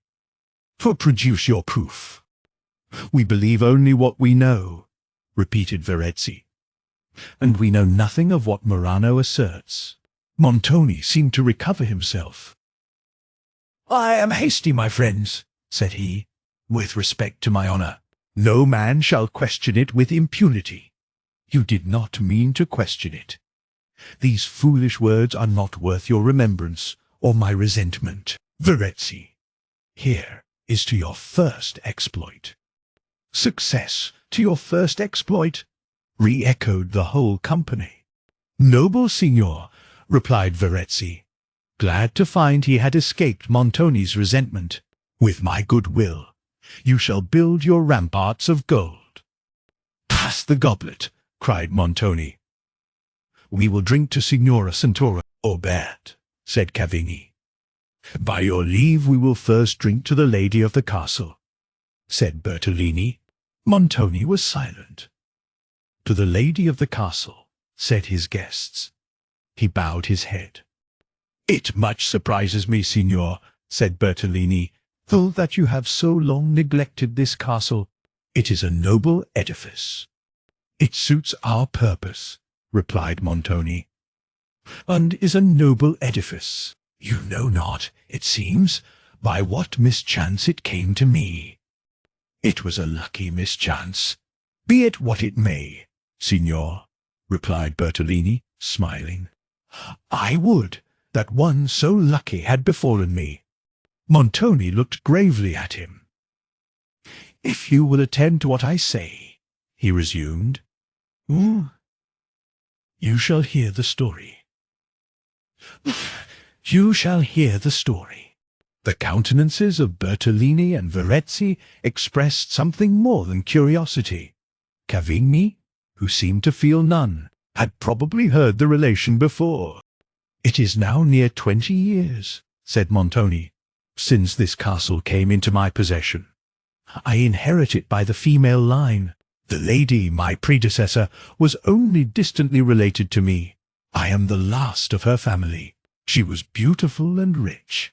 I wooed her, but her heart was fixed upon another, and she rejected me. It is probable, however, that she was herself rejected of the person, whoever he might be, on whom she bestowed her favour. For a deep and settled melancholy took possession of her, and I have reason to believe she put a period to her own life. I was not at the castle at the time, but, as there are some singular and mysterious circumstances attending that event, I shall repeat them. "Repeat them," said a voice. Montoni was silent.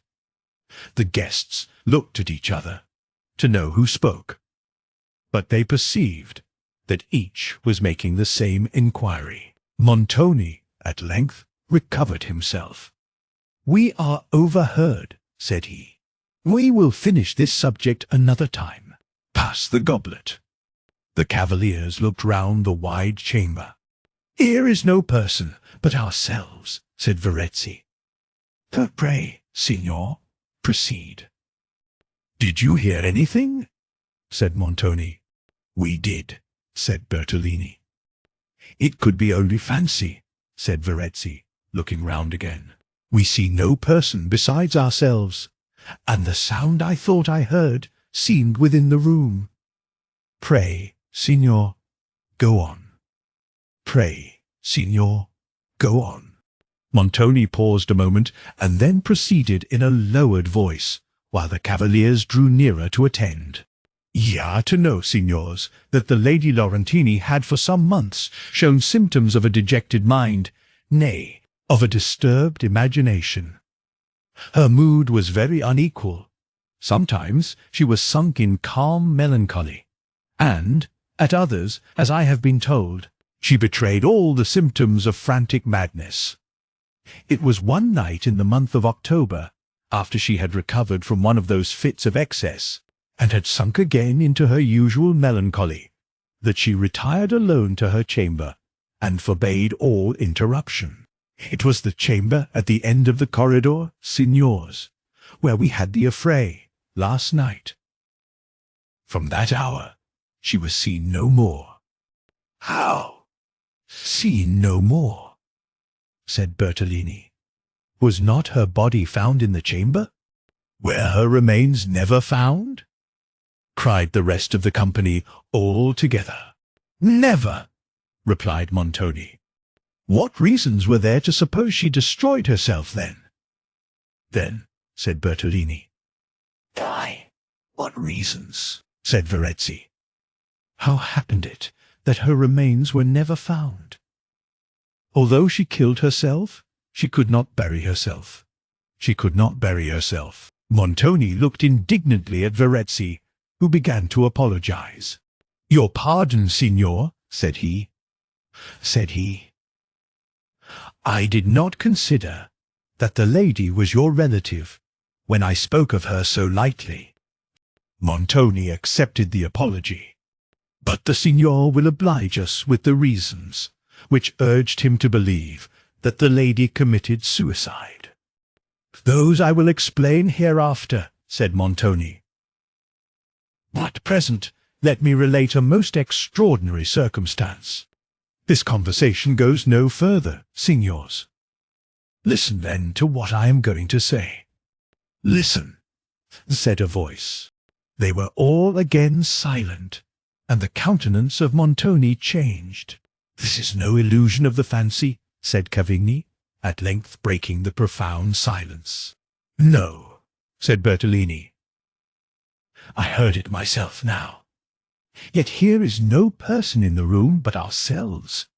"This is very extraordinary," said Montoni, suddenly rising. "This is not to be borne. Here is some deception, some trick. I will know what it means." All the company rose from their chairs in confusion. "It is very odd," said Bertolini. "Here is really no stranger in the room. If it is a trick, signor, you will do well to punish the author of it severely." "A trick? What else can it be?" said Cavigni, affecting a laugh. The servants were now summoned, and the chamber was searched, but no person was found. The surprise and consternation of the company increased. Montoni was discomposed. "We will leave this room," said he, and the subject of our conversation also. It is too solemn."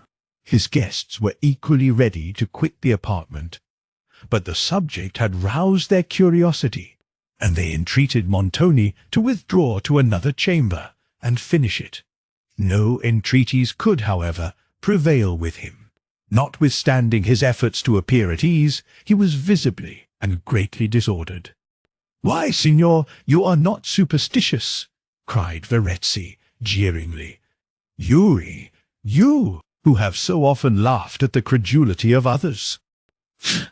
"I am not superstitious," replied Montoni, regarding him with stern displeasure, "though I know how to despise the commonplace sentences which are frequently uttered against superstition.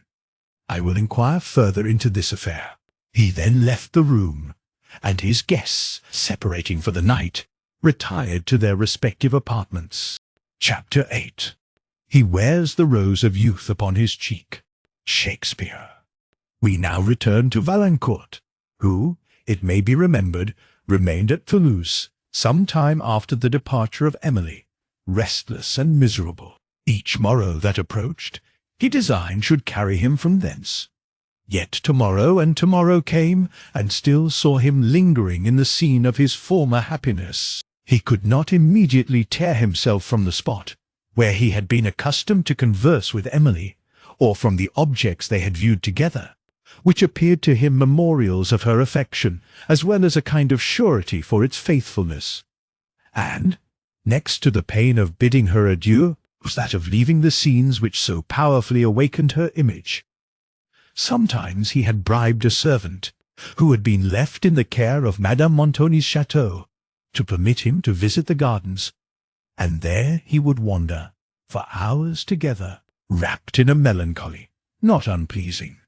The terrace, and the pavilion at the end of it, where he had taken leave of Emily, on the eve of her departure from Toulouse, were his most favourite haunts. There, as he walked, or leaned from the window of the building, he would endeavour to recollect all she had said on that night, to catch the tones of her voice, as they faintly vibrated on his memory, and to remember the exact expression of her countenance, which sometimes came suddenly to his fancy, like a vision, that beautiful countenance, which awakened, as by instantaneous magic, all the tenderness of his heart, and seemed to tell with irresistible eloquence that he had lost her for ever.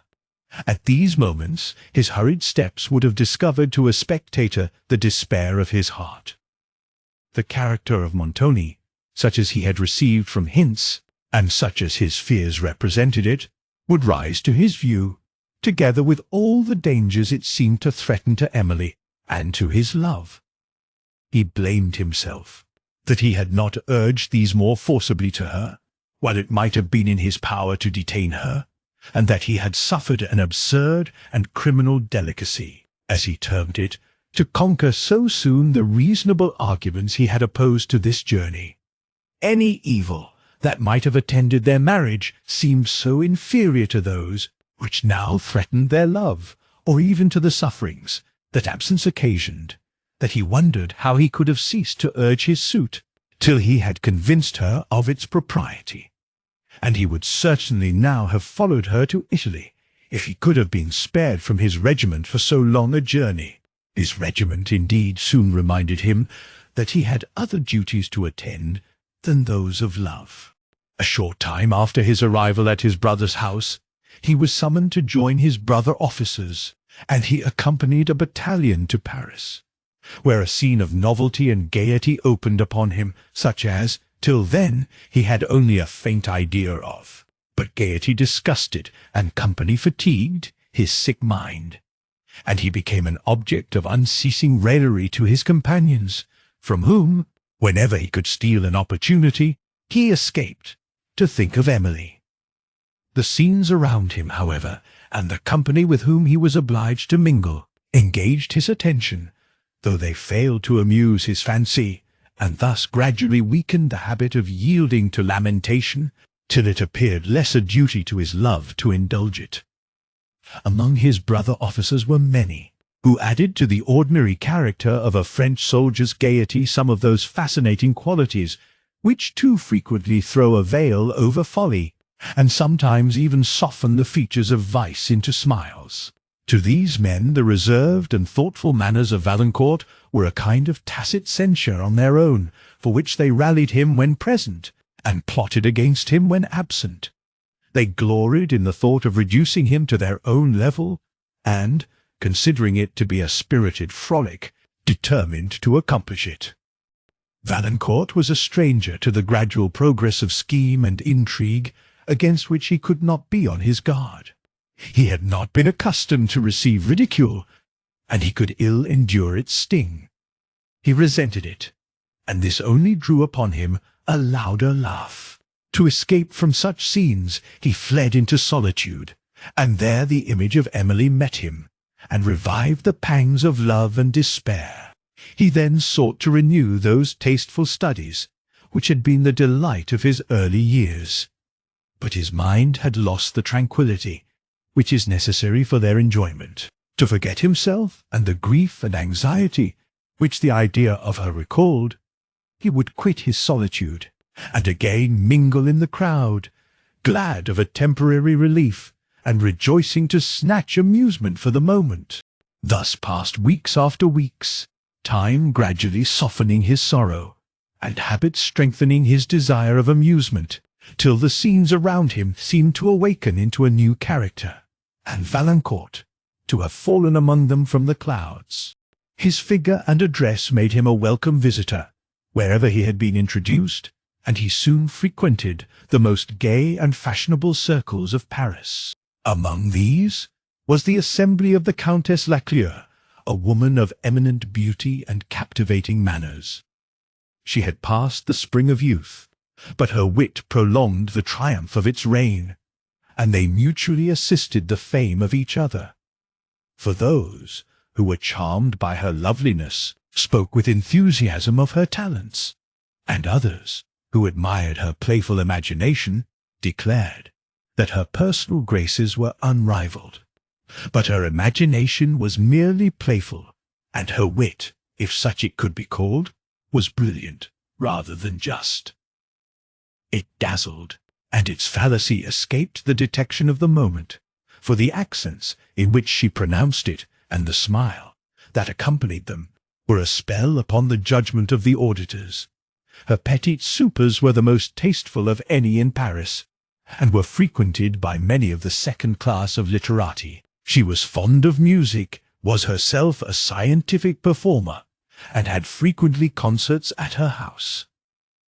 Valancourt, who passionately loved music, and who sometimes assisted at these concerts, admired her execution, but remembered with a sigh the eloquent simplicity of Emily's songs, and the natural expression of her manner, which waited not to be approved by the judgment, but found their way at once to the heart.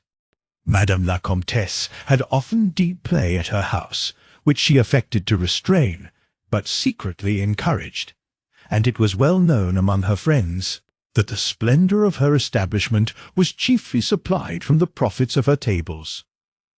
But her petites soupers were the most charming imaginable. Here were all the delicacies of the 4 quarters of the world, all the wit and the lighter efforts of genius, all the graces of conversation, the smiles of beauty, and the charm of music, and Valancourt passed his pleasantest, as well as most dangerous hours in these parties. His brother, who remained with his family in Gascony, had contented himself with giving him letters of introduction to such of his relations residing at Paris as the latter was not already known to. All these were persons of some distinction, and, as neither the person, mind, nor manners of Valancourt the younger threatened to disgrace their alliance, they received him with as much kindness as their nature, hardened by uninterrupted prosperity, would admit of.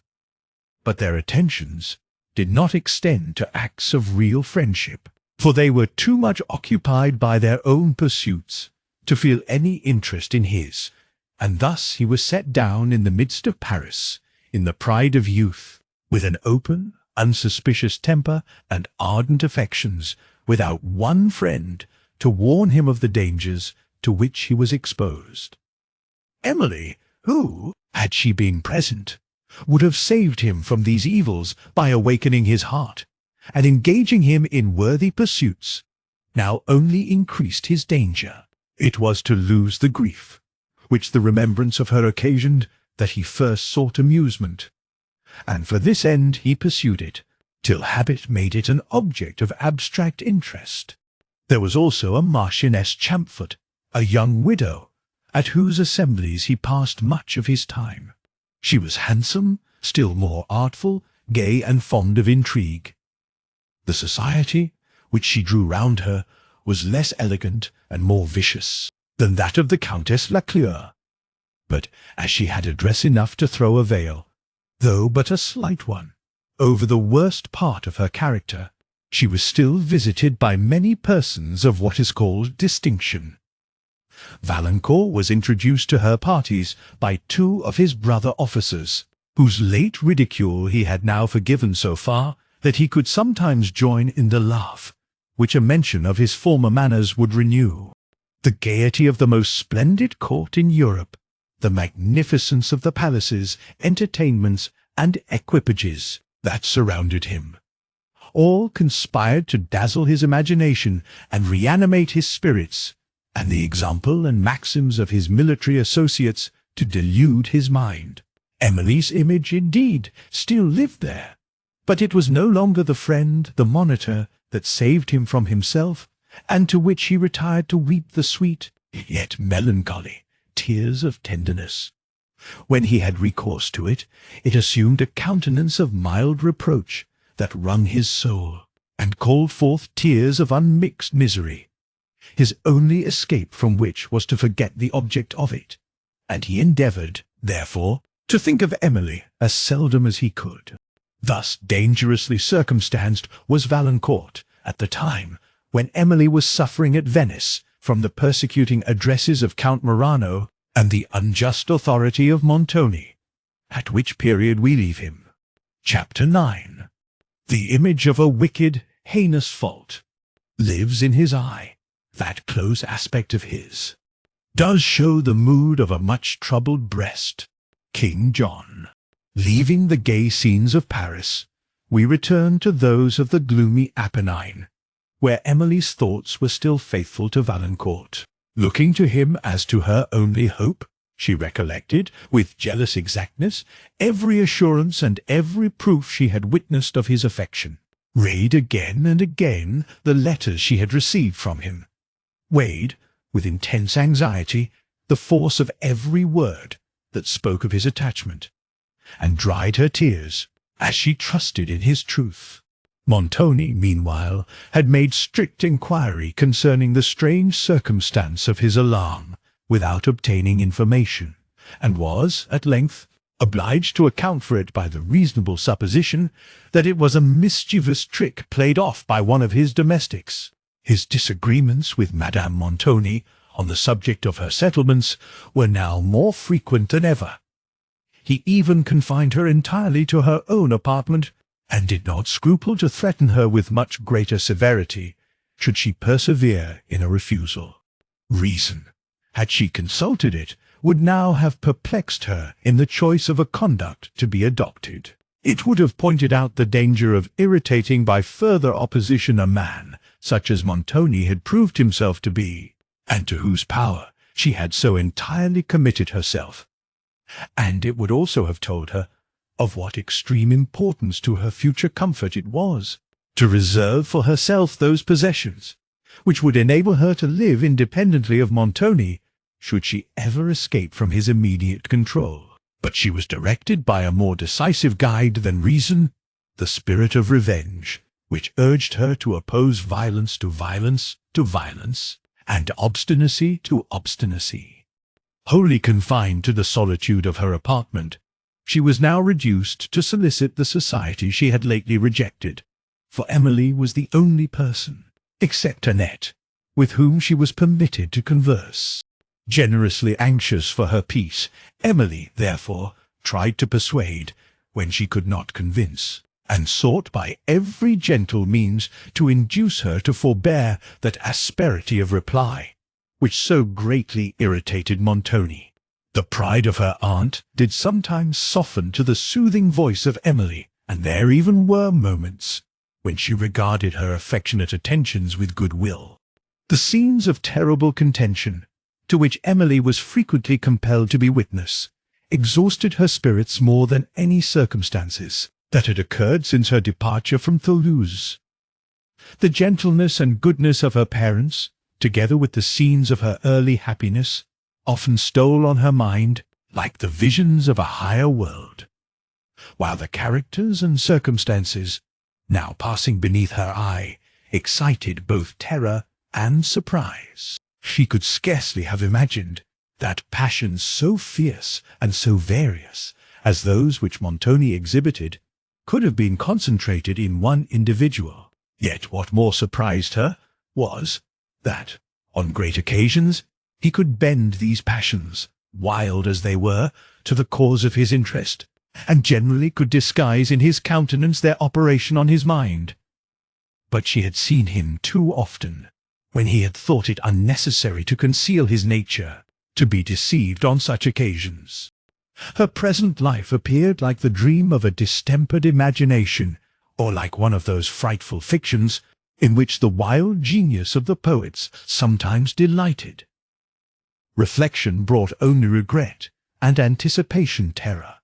How often did she wish to steal the lark's wing and mount the swiftest gale, that Languedoc and repose might once more be hers.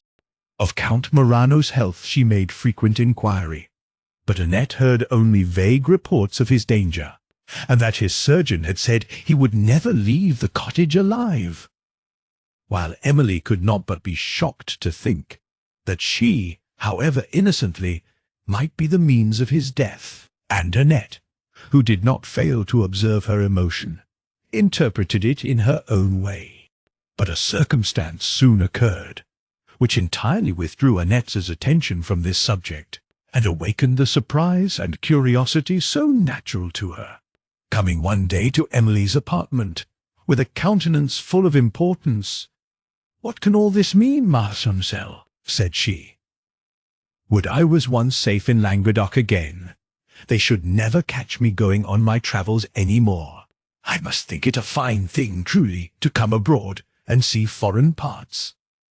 I little thought I was coming to be catched up in an old castle, among such dreary mountains, with the chance of being murdered, or, what is as good, having my throat cut."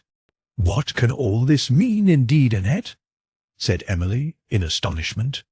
"Ay, Marcel, you may look surprised, but you won't believe it, perhaps, till they have murdered you too.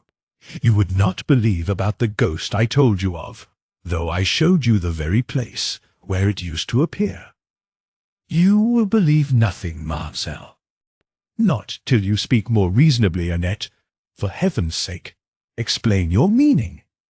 You spoke of murder." "Ay, mademoiselle, they are coming to murder us all, perhaps. But what signifies explaining? You will not believe." Emily again desired her to relate what she had seen or heard. "Oh, I have seen enough, madame, and heard too much, as Ludovico can prove. Poor soul, they will murder him too. I little thought, when he sung those sweet verses under my lattice, at Venice." "At Venice."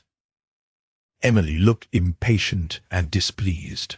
"Well, mademoiselle, as I was saying, these preparations about the castle, and these strange-looking people that are calling here every day, and the signor's cruel usage of my lady, and his odd goings-on, all these, as I told Ludovico, can bode no good." And he bid me hold my tongue. "So," says I, "the signor's strangely altered, Ludovico, in this gloomy castle, to what he was in France. There, all so gay. Nobody so gallant to my lady then. And he could smile, too, upon a poor servant sometimes, and jeer her, too, good-naturedly enough. I remember once, when he said to me, as I was going out of my lady's dressing-room. "Annette," says he. "Never mind what the signor said," interrupted Emily. But tell me at once the circumstance which has thus alarmed you." "Why, mademoiselle," rejoined Annette, "that is just what Ludovico said. Says he, 'Never mind what the signor says to you.' So I told him what I thought about the signor. 'He is so strangely altered,' said I, 'for now he is so haughty, and so commanding, and so sharp with my lady. And if he meets one, he scarcely look at one, unless it be to frown.' 'So much the better,' says Ludovico, 'so much the better. And to tell you the truth, mademoiselle, I thought this was a very ill-natured speech of Ludovico. But I went on. 'And then,' says I, 'he is always knitting his brows, and if one speaks to him, he does not hear. And then he sits up counselling so, of a night, with the other signors. There they are, till long past midnight, discoursing together.' 'Aye, but,' says Ludovico, 'you don't know what they are counselling about.' 'No,' said I, 'but I can guess. It is about my young lady.' Upon that, Ludovico burst out a-laughing quite loud, so he put me in a huff, for I did not like that either I or you, mademoiselle, should be laughed at. And I turned away quick, but he stopped me. 'Don't be affronted, Annette,' said he, 'but I cannot help laughing.' And with that he laughed again. 'What,' says he, 'do you think the signors sit up, night after night, only to counsel about thy young lady? No, no, there is something more in the wind than that. And these repairs about the castle, and these preparations about the ramparts, they are not making about young ladies.' 'Why, surely,' said I, 'the signor, my master, is not going to make war.' 'Make war,' said Ludovico. 'What, upon the mountains and the woods? For here is no living soul to make war upon that I see.' 'What are these preparations for, then?' said I. 'Why, surely nobody is coming to take away my master's castle.' 'Then there are so many ill-looking fellows coming to the castle every day,' says Ludovico, without answering my question. 'And the signor sees them all, and talks with them all, and they all stay in the neighbourhood. By holy Saint Marco, some of them are the most cut-throat-looking dogs I ever set my eyes upon.' I asked Ludovico again if he thought they were coming to take away my master's castle, and he said, no, he did not think they were, but he did not know for certain. 'Then yesterday,' said he, 'but you must not tell this, mademoiselle, yesterday a party of these men came, and left all their horses in the castle stables, where, it seems, they are to stay, for the signor ordered them all to be entertained with the best provender in the manger. But the men are, most of them, in the neighbouring cottages. So, Marcel, I came to tell you all this, for I never heard anything so strange in my life. But what can these ill-looking men be come about, if it is not to murder us? And the signor knows this, or why should he be so civil to them? And why should he fortify the castle, and counsel so much with the other signors, and be so thoughtful? Is this all you have to tell, Annette? Said Emily. Have you heard nothing else that alarms you? Nothing else, said Annette. Why, is not this enough? Quite enough for my patience, Annette, but not quite enough to convince me we are all to be murdered, though I acknowledge here is sufficient food for curiosity. She forbore to speak her apprehensions, because she would not encourage Annette's wild terrors, but the present circumstances of the castle both surprised and alarmed her. Annette, having told her tale, left the chamber, on the wing for new wonders. In the evening, Emily had passed some melancholy hours with Madame Montoni, and was retiring to rest, when she was alarmed by a strange and loud knocking at her chamber door, and then a heavy weight fell against it, that almost burst it open. She called to know who was there, and receiving no answer, repeated the call. But a chilling silence followed. It occurred to her, for, at this moment, she could not reason on the probability of circumstances, that some one of the strangers, lately arrived at the castle, had discovered her apartment, and was come with such intent as their looks rendered too possible, to rob, perhaps to murder her. The moment she admitted this possibility, terror supplied the place of conviction, and a kind of instinctive remembrance of her remote situation from the family heightened it to a degree that almost overcame her senses. She looked at the door, which led to the staircase, expecting to see it open, and listening, in fearful silence, for a return of the noise, till she began to think it had proceeded from this door, and a wish of escaping through the opposite one rushed upon her mind. She went to the gallery door, and then, fearing to open it, lest some person might be silently lurking for her without, she stopped, but with her eyes fixed in expectation upon the opposite door of the staircase. As thus she stood, she heard a faint breathing near her, and became convinced that some person was on the other side of the door, which was already locked. She sought for other fastening, but there was none. While she yet listened, the breathing was distinctly heard, and her terror was not soothed, when, looking round her wide and lonely chamber, she again considered her remote situation. As she stood hesitating whether to call for assistance, the continuance of the stillness surprised her, and her spirits would have revived, had she not continued to hear the faint breathing, that convinced her the person, whoever it was, had not quitted the door. At length, worn out with anxiety, she determined to call loudly for assistance from her casement, and was advancing to it, when, whether the terror of her mind gave her ideal sounds, or that real ones did come, she thought footsteps were ascending the private staircase, and, expecting to see its door unclose, she forgot all other cause of alarm, and retreated towards the corridor. Here she endeavoured to make her escape, but on opening the door was very near falling over a person who lay on the floor without.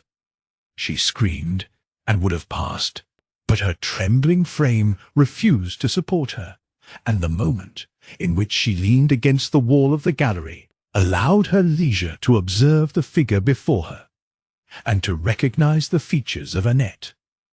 Fear instantly yielded to surprise. She spoke in vain to the poor girl, who remained senseless on the floor, and then, losing all consciousness of her own weakness, hurried to her assistance. When Annette recovered, she was helped by Emily into the chamber, but was still unable to speak, and looked round her, as if her eyes followed some person in the room.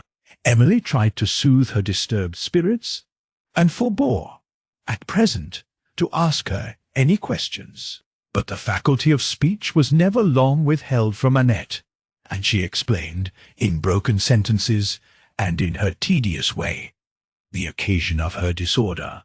She affirmed, and with a solemnity of conviction that almost staggered the incredulity of Emily, that she had seen an apparition, as she was passing to her bedroom, through the corridor. "I had heard strange stories of that chamber before," said Annette, "but as it was so near yours, mademoiselle, I would not tell them to you, because they would frighten you. The servants had told me often and often that it was haunted, and that was the reason why it was shut up. Nay, for that matter, why the whole string of these rooms here are shut up. I quaked whenever I went by, and I must say, I did sometimes think I heard odd noises within it. But, as I said, as I was passing along the corridor, and not thinking a word about the matter, or even of the strange voice that the signors heard the other night, all of a sudden comes a great light, and, looking behind me, there was a tall figure. I saw it as plainly, mademoiselle, as I see you at this moment, a tall figure gliding along. Oh, I cannot describe how, into the room. that is always shut up, and nobody has the key of it but the signor, and the door shut directly." "Then it doubtless was the signor," said Emily. "Oh, no, ma'amselle, it could not be him, for I left him busy a-quarrelling in my lady's dressing-room." "You bring me strange tales, Annette," said Emily. "It was but this morning that you would have terrified me with the apprehension of murder. And now you would persuade me you have seen a ghost. These wonderful stories come too quickly." "Nay, ma'amselle, I will say no more. Only, if I had not been frightened, I should not have fainted dead away so. I ran as fast as I could to get to your door, but what was worst of all, I could not call out. Then I thought something must be strangely the matter with me, and directly I dropped down." "Was it the chamber where the black veil hangs?" said Emily. "Oh, no, Marcel, it was one nearer to this. What shall I do to get to my room? I would not go out into the corridor again for the whole world." Emily, whose spirits had been severely shocked, and who, therefore, did not like the thought of passing the night alone, told her she might sleep where she was. "Oh, no, mademoiselle," replied Annette. "I would not sleep in the room now for 1,000 sequins." Wearied and disappointed, Emily first ridiculed, though she shared, her fears, and then tried to soothe them. But neither attempt succeeded, and the girl persisted in believing and affirming that what she had seen was nothing human. It was not till some time after Emily had recovered her composure that she recollected the steps she had heard on the staircase, a remembrance, however, which made her insist that Annette should pass the night with her, and, with much difficulty, she, at length, prevailed, assisted by that part of the girl's fear which concerned the corridor. Early on the following morning, as Emily crossed the hall to the ramparts, she heard a noisy bustle in the courtyard, and the clatter of horses' hoofs. Such unusual sounds excited her curiosity, and, instead of going to the ramparts, she went to an upper casement, from whence she saw in the court below a large party of horsemen, dressed in a singular, but uniform, habit, and completely, though variously, armed. They wore a kind of short jacket, composed of black and scarlet, and several of them had a cloak of plain black, which, covering the person entirely, hung down to the stirrups. As one of these cloaks glanced aside, she saw, beneath, daggers, apparently of different sizes, tucked into the horseman's belt. She further observed that these were carried, in the same manner, by many of the horsemen without cloaks, most of whom bore also pikes or javelins. On their heads were the small Italian caps, some of which were distinguished by black feathers. Whether these caps gave a fierce air to the countenance, or that the countenances they surmounted had naturally such an appearance, Emily thought she had never, till then, seen an assemblage of faces so savage and terrific. While she gazed, she almost fancied herself surrounded by banditti, and a vague thought glanced athwart her fancy, that Montoni was the captain of the group before her, and that this castle was to be the place of rendezvous. The strange and horrible supposition was but momentary, though her reason could supply none more probable, and though she discovered, among the band, the strangers she had formerly noticed with so much alarm, who were now distinguished by the black plume. While she continued gazing, Cavigni, Verezzi, and Bertolini came forth from the hall, habited like the rest, except that they wore hats, with a mixed plume of black and scarlet, and that their arms differed from those of the rest of the party. As they mounted their horses, Emily was struck with the exulting joy expressed on the visage of Verezzi, while Cavigni was gay, yet with a shade of thought on his countenance. And, as he managed his horse with dexterity, his graceful and commanding figure, which exhibited the majesty of a hero, had never appeared to more advantage. Emily, as she observed him, thought he somewhat resembled Valancourt in the spirit and dignity of his person. But she looked in vain for the noble, benevolent countenance, the soul's intelligence which overspread the features of the latter. As she was hoping, she scarcely knew why, that Montoni would accompany the party. He appeared at the hall door, but unaccoutred. Having carefully observed the horsemen, conversed a while with the cavaliers, and bidden them farewell, the band wheeled round the court, and, led by Verezzi, issued forth under the portcullis, Montoni following to the portal, and gazing after them for some time. Emily then retired from the casement, and, now certain of being unmolested, went to walk on the ramparts, from whence she soon after saw the party winding among the mountains to the west, appearing and disappearing between the woods, till distance confused their figures, consolidated their numbers, and only a dingy mass appeared moving along the heights. Emily observed that no workmen were on the ramparts, and that the repairs of the fortifications seemed to be completed. While she sauntered thoughtfully on, she heard distant footsteps, and, raising her eyes, saw several men lurking under the castle walls, who were evidently not workmen, but looked as if they would have accorded well with the party which was gone.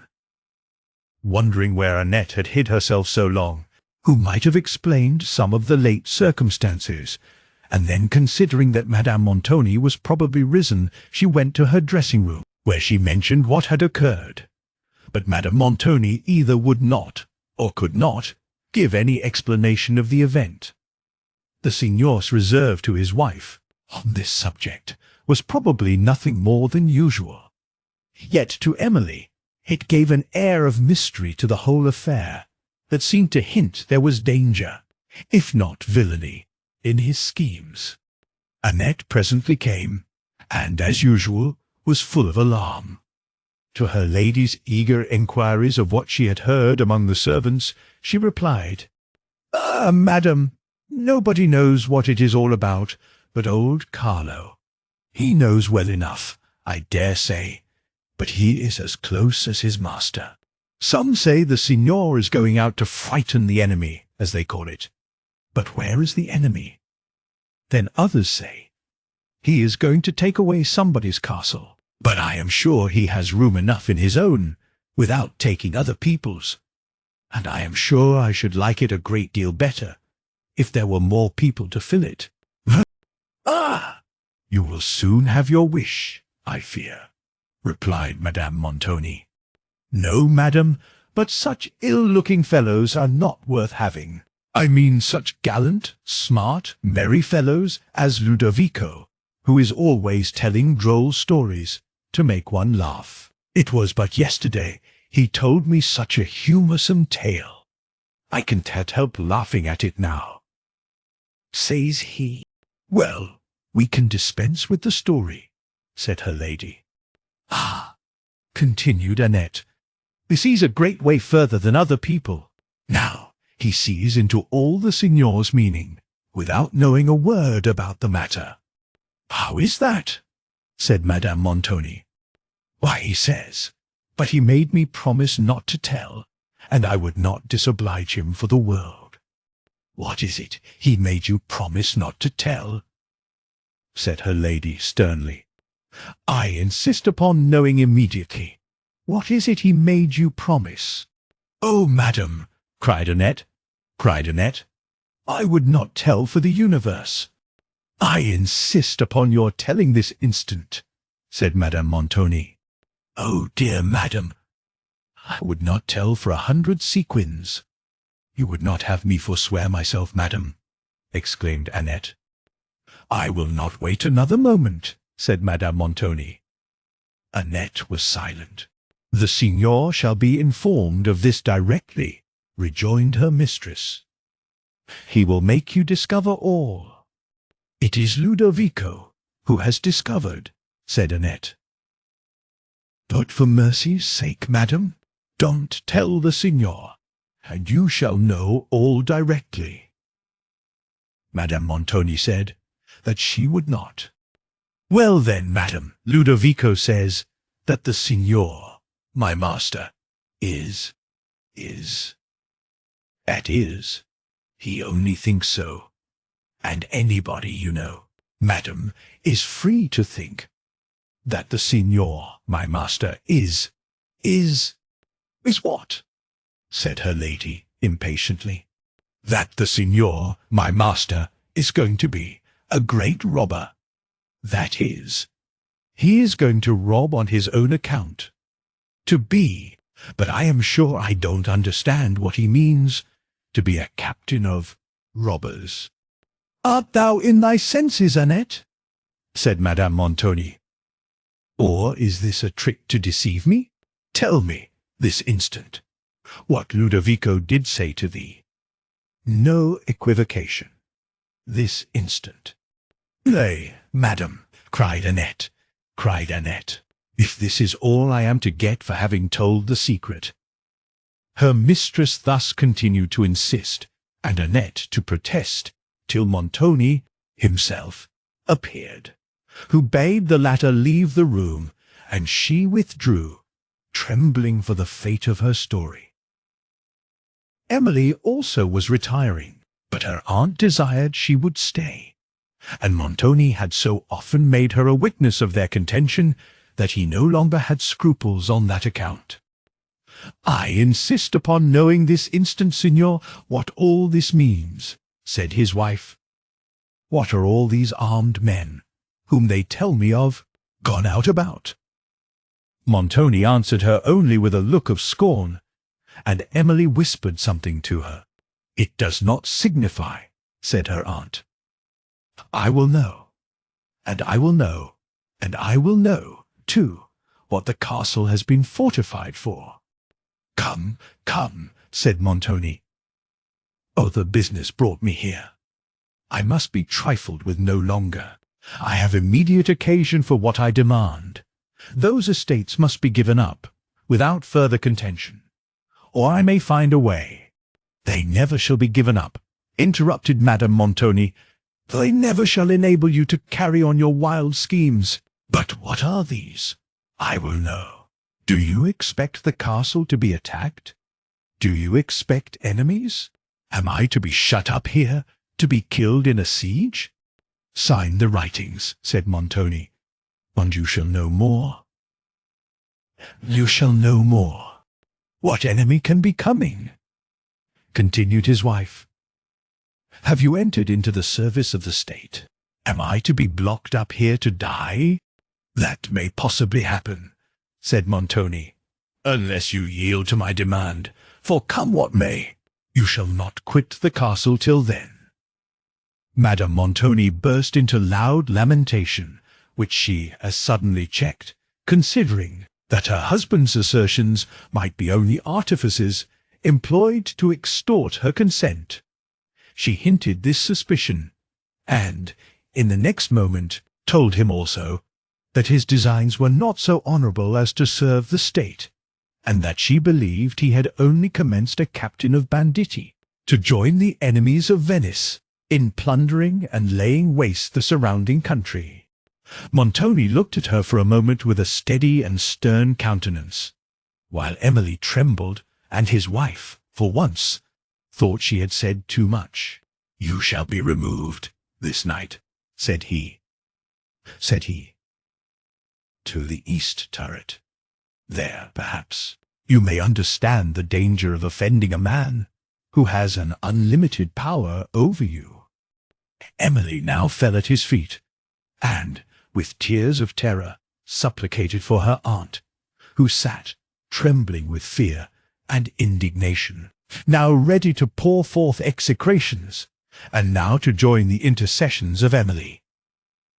Montoni, however, soon interrupted these entreaties with a horrible oath, and, as he burst from Emily, leaving his cloak in her hand, she fell to the floor with a force that occasioned her a severe blow on the forehead. But he quitted the room without attempting to raise her, whose attention was called from herself by a deep groan from Madame Montoni, who continued otherwise unmoved in her chair, and had not fainted.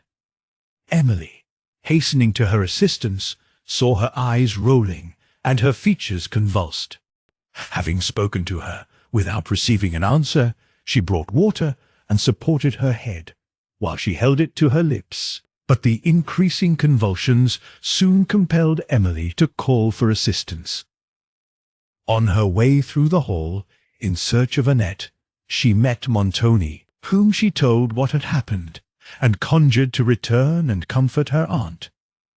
But he turned silently away, with a look of indifference, and went out upon the ramparts. At length she found old Carlo and Annette, and they hastened to the dressing-room, where Madame Montoni had fallen on the floor, and was lying in strong convulsions.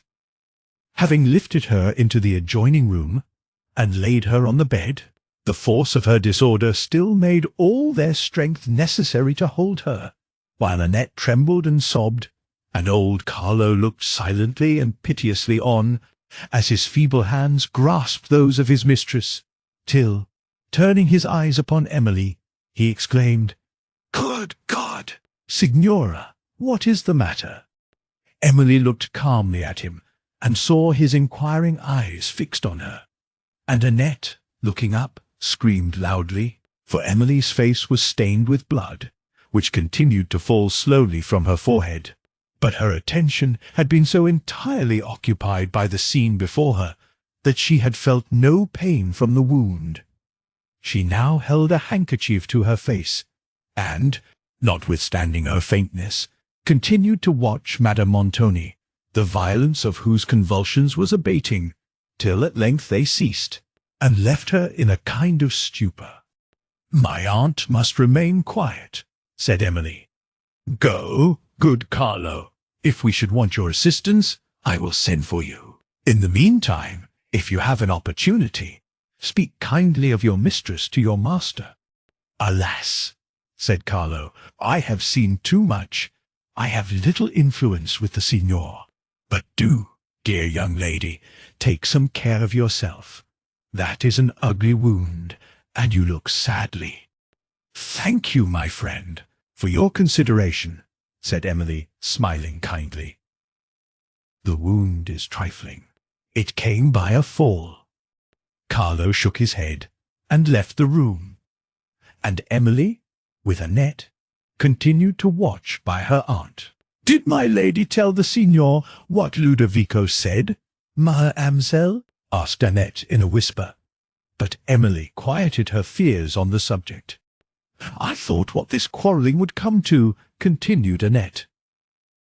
"I suppose the signor has been beating my lady." No, Annette, you are totally mistaken. Nothing extraordinary has happened." "Why, extraordinary things happen here so often, mademoiselle, that there is nothing in them. Here is another legion of those ill-looking fellows, come to the castle, this morning." "Hush! Annette, you will disturb my aunt. We will talk of that by and by." They continued watching silently, till Madame Montoni uttered a low sigh, when Emily took her hand, and spoke soothingly to her. But the former gazed with unconscious eyes, and it was long before she knew her niece.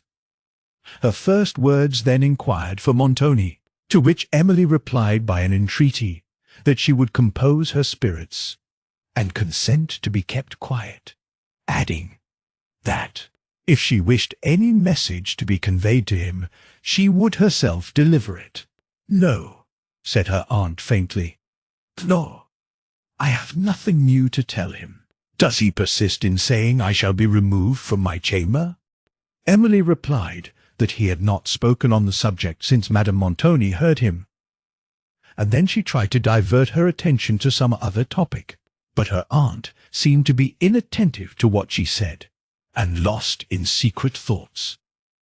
Emily, having brought her some refreshment, now left her to the care of Annette, and went in search of Montoni, whom she found on a remote part of the rampart, conversing among a group of the men described by Annette.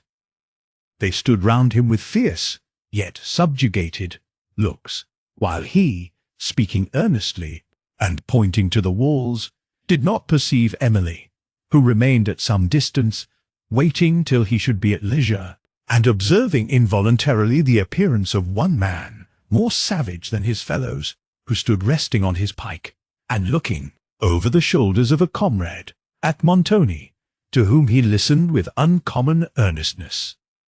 This man was apparently of low condition, yet his looks appeared not to acknowledge the superiority of Montoni, as did those of his companions, and sometimes they even assumed an air of authority, which the decisive manner of the signor could not repress.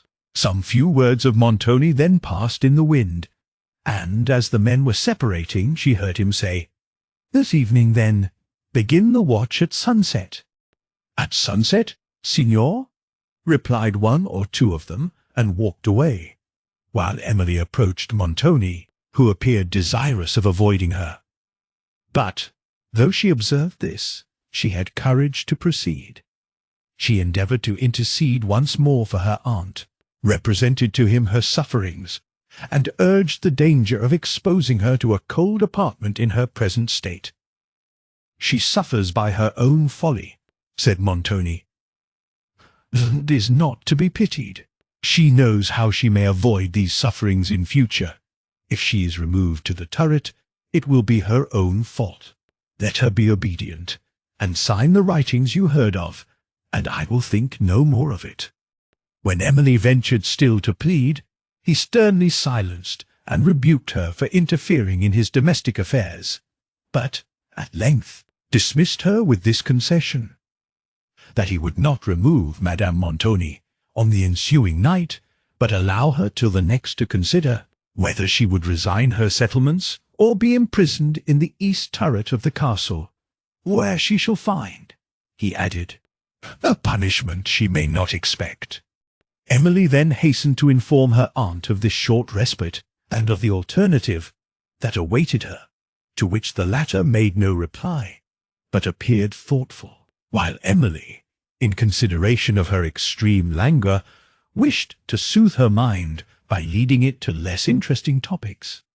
And, though these efforts were unsuccessful, and Madame Montoni became peevish, her resolution on the contended point seemed somewhat to relax, and Emily recommended, as her only means of safety, that she should submit to Montoni's demand.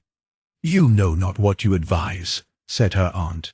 "Do you understand that these estates will descend to you at my death, if I persist in a refusal?"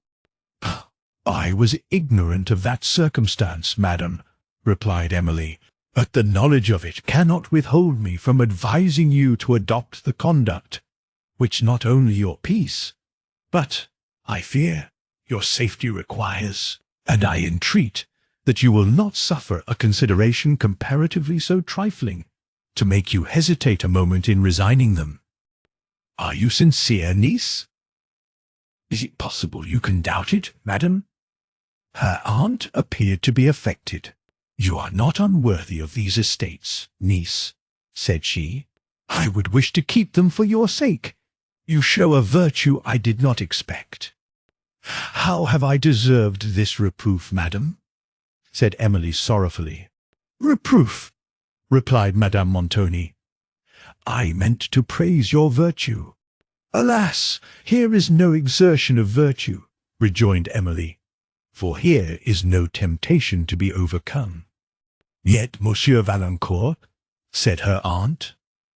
"Oh, madam," anticipating what she would have said, "do not let me glance on that subject. Do not let my mind be stained with a wish so shockingly self-interested."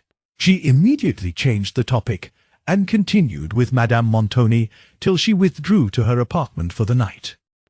At that hour the castle was perfectly still, and every inhabitant of it, except herself, seemed to have retired to rest.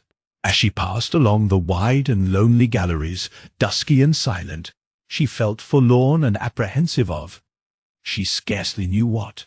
But when, entering the corridor, she recollected the incident of the preceding night, a dread seized her, lest a subject of alarm, similar to that which had befallen Annette, should occur to her, and which, whether real or ideal, would, she felt, have an almost equal effect upon her weakened spirits. The chamber to which Annette had alluded, she did not exactly know, but understood it to be one of those she must pass in the way to her own, and, sending a fearful look forward into the gloom, she stepped lightly and cautiously along, till, coming to a door, from whence issued a low sound, she hesitated and paused, and, during the delay of that moment, her fears so much increased, that she had no power to move from the spot.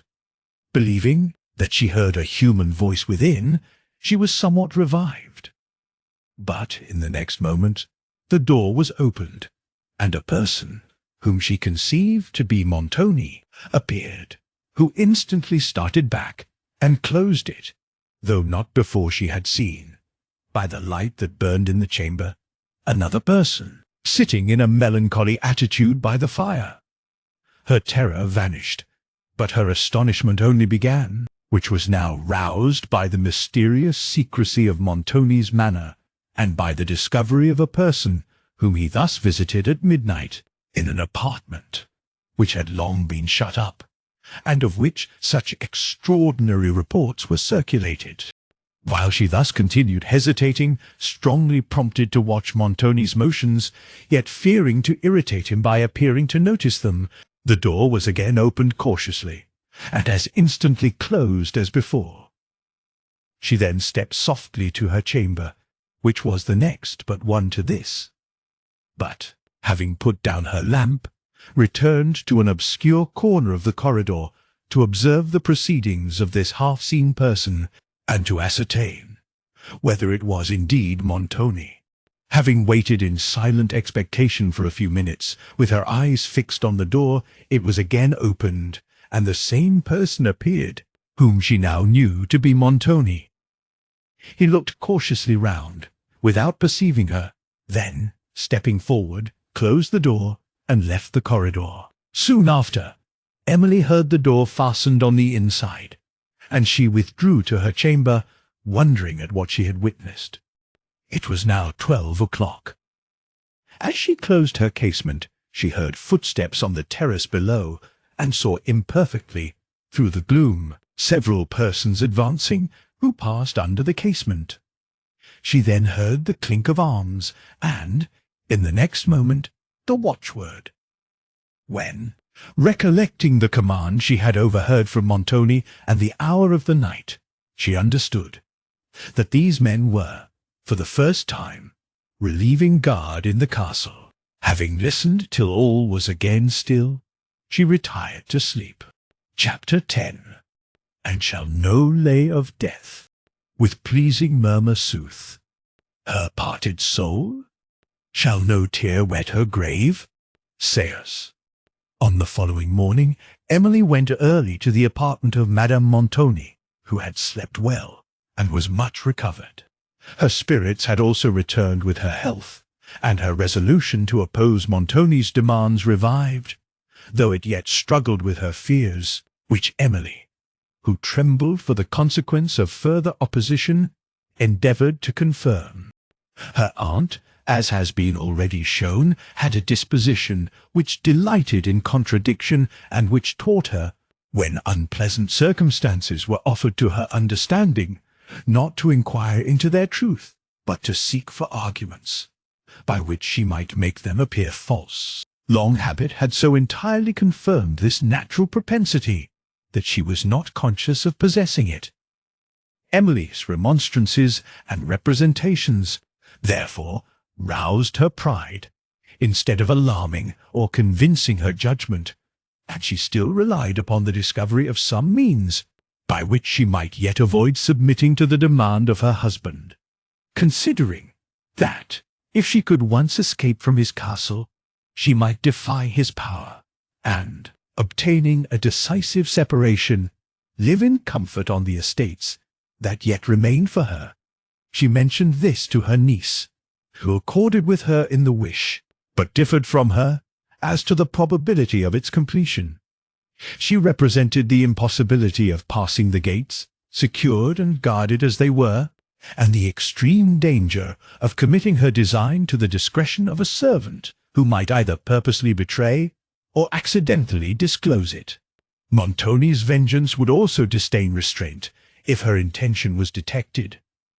And, though Emily wished, as fervently as she could do, to regain her freedom and return to France, she consulted only Madame Montoni's safety, and persevered in advising her to relinquish her settlement without braving further outrage. The struggle of contrary emotions, however, continued to rage in her aunt's bosom, and she still brooded over the chance of effecting an escape. While she thus sat, Montoni entered the room, and, without noticing his wife's indisposition, said that he came to remind her of the impolicy of trifling with him, and that he gave her only till the evening to determine whether she would consent to his demand, or compel him, by a refusal, to remove her to the east turret. He added that a party of cavaliers would dine with him that day, and that he expected that she would sit at the head of the table, where Emily also must be present. Madame Montoni was now on the point of uttering an absolute refusal, but, suddenly considering that her liberty during this entertainment, though circumscribed, might favour her further plans, she acquiesced with seeming reluctance, and Montoni soon after left the apartment. His command struck Emily with surprise and apprehension, who shrank from the thought of being exposed to the gaze of strangers, such as her fancy represented these to be, and the words of Count Morano, now again recollected, did not soothe her fears.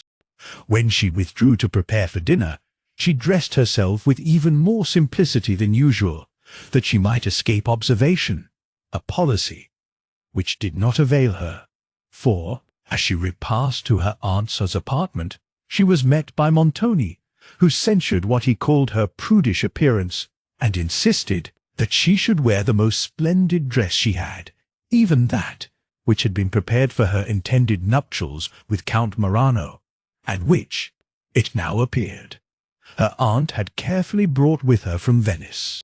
This was made, not in the Venetian, but in the Neapolitan fashion, so as to set off the shape and figure to the utmost advantage. In it, her beautiful chestnut tresses were negligently bound up in pearls and suffered to fall back again on her neck. The simplicity of a better taste than Madame Montoni's was conspicuous in this dress, splendid as it was, and Emily's unaffected beauty never had appeared more captivatingly. She had now only to hope that Montoni's order was prompted, not by any extraordinary design, but by an ostentation of displaying his family, richly attired, to the eyes of strangers. Yet nothing less than his absolute command could have prevailed with her to wear a dress that had been designed for such an offensive purpose, much less to have worn it on this occasion. As she descended to dinner, the emotion of her mind threw a faint blush over her countenance and heightened its interesting expression, for timidity had made her linger in her apartment till the utmost moment, and, when she entered the hall, in which a kind of state dinner was spread, Montoni and his guests were already seated at the table. She was then going to place herself by her aunt, but Montoni waved his hand, and two of the cavaliers rose and seated her between them. The eldest of these was a tall man, with strong Italian features, an aquiline nose, and dark penetrating eyes that flashed with fire when his mind was agitated, and, even in its state of rest, retained somewhat of the wildness of the passions. His visage was long and narrow, and his complexion of a sickly yellow. The other, who appeared to be about 40, had features of a different cast, yet Italian, and his look was slow, subtle, and penetrating. His eyes, of a dark grey, were small and hollow. His complexion was a sunburnt brown, and the contour of his face, though inclined to oval, was irregular and ill-formed. 8 other guests sat round the table, who were all dressed in a uniform, and had all an expression, more or less, of wild fierceness, of subtle design, or of licentious passions. As Emily timidly surveyed them, she remembered the scene of the preceding morning, and again almost fancied herself surrounded by banditti. Then, looking back to the tranquillity of her early life, she felt scarcely less astonishment than grief at her present situation. The scene in which they sat assisted the illusion. It was an ancient hall, gloomy from the style of its architecture, from its great extent, and because almost the only light it received was from one large Gothic window, and from a pair of folding doors, which, being open, admitted likewise a view of the west rampart, with the wild mountains of the Apennine beyond. The middle compartment of this hall rose into a vaulted roof, enriched with fretwork, and supported, on 3 sides, by pillars of marble. Beyond these, long colonnades retired in gloomy grandeur, till their extent was lost in twilight. The lightest footsteps of the servants, as they advanced through these, were returned in whispering echoes, and their figures, seen at a distance imperfectly through the dusk, frequently awakened Emily's imagination. She looked alternately at Montoni, at his guests, and on the surrounding scene. And then, remembering her dear native province, her pleasant home, and the simplicity and goodness of the friends whom she had lost, grief and surprise again occupied her mind. When her thoughts could return from these considerations, she fancied she observed an air of authority towards his guests, such as she had never before seen him assume, though he had always been distinguished by a haughty carriage. There was something also in the manners of the strangers that seemed perfectly, though not servilely, to acknowledge his superiority. During dinner, the conversation was chiefly on war and politics. They talked with energy of the state of Venice, its dangers, the character of the reigning doge and of the chief senators, and then spoke of the state of Rome. When the repast was over, they rose, and, each filling his goblet with wine from the gilded ewer that stood beside him, drank, "Success to our exploits." Montoni was lifting his goblet to his lips to drink this toast, when suddenly the wine hissed, rose to the brim, and, as he held the glass from him, it burst into 1,000 pieces. To him, who constantly used that sort of Venice glass, which had the quality of breaking, upon receiving poisoned liquor, a suspicion that some of his guests had endeavoured to betray him instantly occurred, and he ordered all the gates to be closed, drew his sword, and, looking round on them, who stood in silent amazement, exclaimed, "Here is a traitor among us. Let those that are innocent assist in discovering the guilty." Indignation flashed from the eyes of the cavaliers, who all drew their swords, and Madame Montoni, terrified at what might ensue, was hastening from the hall, when her husband commanded her to stay. But his further words could not now be distinguished, for the voice of every person rose together. His order, that all the servants should appear, was at length obeyed, and they declared their ignorance of any deceit, a protestation which could not be believed, for it was evident that, as Montoni's liquor, and his only, had been poisoned, a deliberate design had been formed against his life, which could not have been carried so far towards its accomplishment, without the connivance of the servant, who had the care of the wine ewers.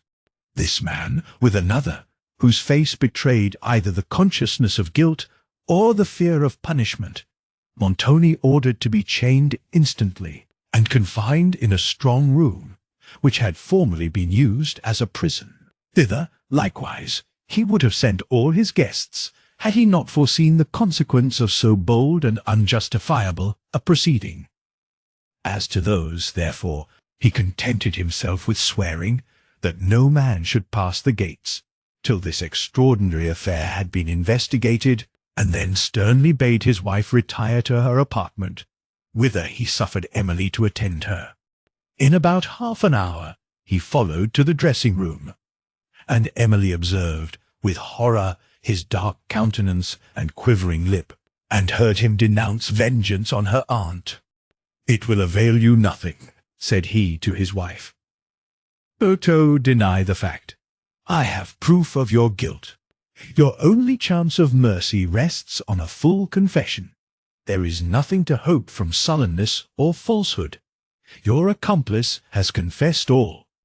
Emily's fainting spirits were roused by astonishment as she heard her aunt accused of a crime so atrocious, and she could not, for a moment, admit the possibility of her guilt. Meanwhile, Madame Montoni's agitation did not permit her to reply. Alternately, her complexion varied from livid paleness to a crimson flush, and she trembled, but, whether with fear or with indignation, it were difficult to decide. "Spare your words," said Montoni, seeing her about to speak. "Your countenance makes full confession of your crime. You shall be instantly removed to the east turret." "This accusation," said Madame Montoni, speaking with difficulty, "is used only as an excuse for your cruelty. I disdain to reply to it." "You do not believe me guilty?" "Signor," said Emily solemnly, "this dreadful charge, I would answer with my life, is false. Nay, signor," she added, observing the severity of his countenance, "this is no moment for restraint on my part. I do not scruple to tell you that you are deceived, most wickedly deceived, by the suggestion of some person who aims at the ruin of my aunt. It is impossible that you could yourself have imagined a crime so hideous."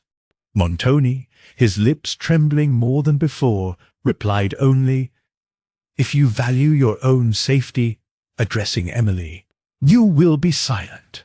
I shall know how to interpret your remonstrances, should you persevere in them." Emily raised her eyes calmly to heaven. "Here is indeed, then, nothing to hope," said she. "Peace!" cried Montoni, "or you shall find there is something to fear." He turned to his wife, who had now recovered her spirits, and who vehemently and wildly remonstrated upon this mysterious suspicion. But Montoni's rage heightened with her indignation, and Emily, dreading the event of it, threw herself between them, and clasped his knees in silence, looking up in his face with an expression that might have softened the heart of a fiend. Whether his was hardened by a conviction of Madame Montoni's guilt, or that a bare suspicion of it made him eager to exercise vengeance, he was totally and alike insensible to the distress of his wife, and to the pleading looks of Emily, whom he made no attempt to raise, but was vehemently menacing both, when he was called out of the room by some person at the door. As he shut the door, Emily heard him turn the lock and take out the key, so that Madame Montoni and herself were now prisoners, and she saw that his designs became more and more terrible. Her endeavours to explain his motives for this circumstance were almost as ineffectual as those to soothe the distress of her aunt, whose innocence she could not doubt. But she, at length, accounted for Montoni's readiness to suspect his wife by his own consciousness of cruelty towards her, and for the sudden violence of his present conduct against both, before even his suspicions could be completely formed, by his general eagerness to effect suddenly whatever he was led to desire, and his carelessness of justice or humanity in accomplishing it. Madame Montoni, after some time, again looked round, in search of a possibility of escape from the castle, and conversed with Emily on the subject, who was now willing to encounter any hazard, though she forbore to encourage a hope in her aunt, which she herself did not admit. How strongly the edifice was secured, and how vigilantly guarded, she knew too well, and trembled to commit their safety to the caprice of the servant, whose assistance they must solicit. Old Carlo was compassionate, but he seemed to be too much in his master's interest to be trusted by them. Annette could of herself do little, and Emily knew Ludovico only from her report.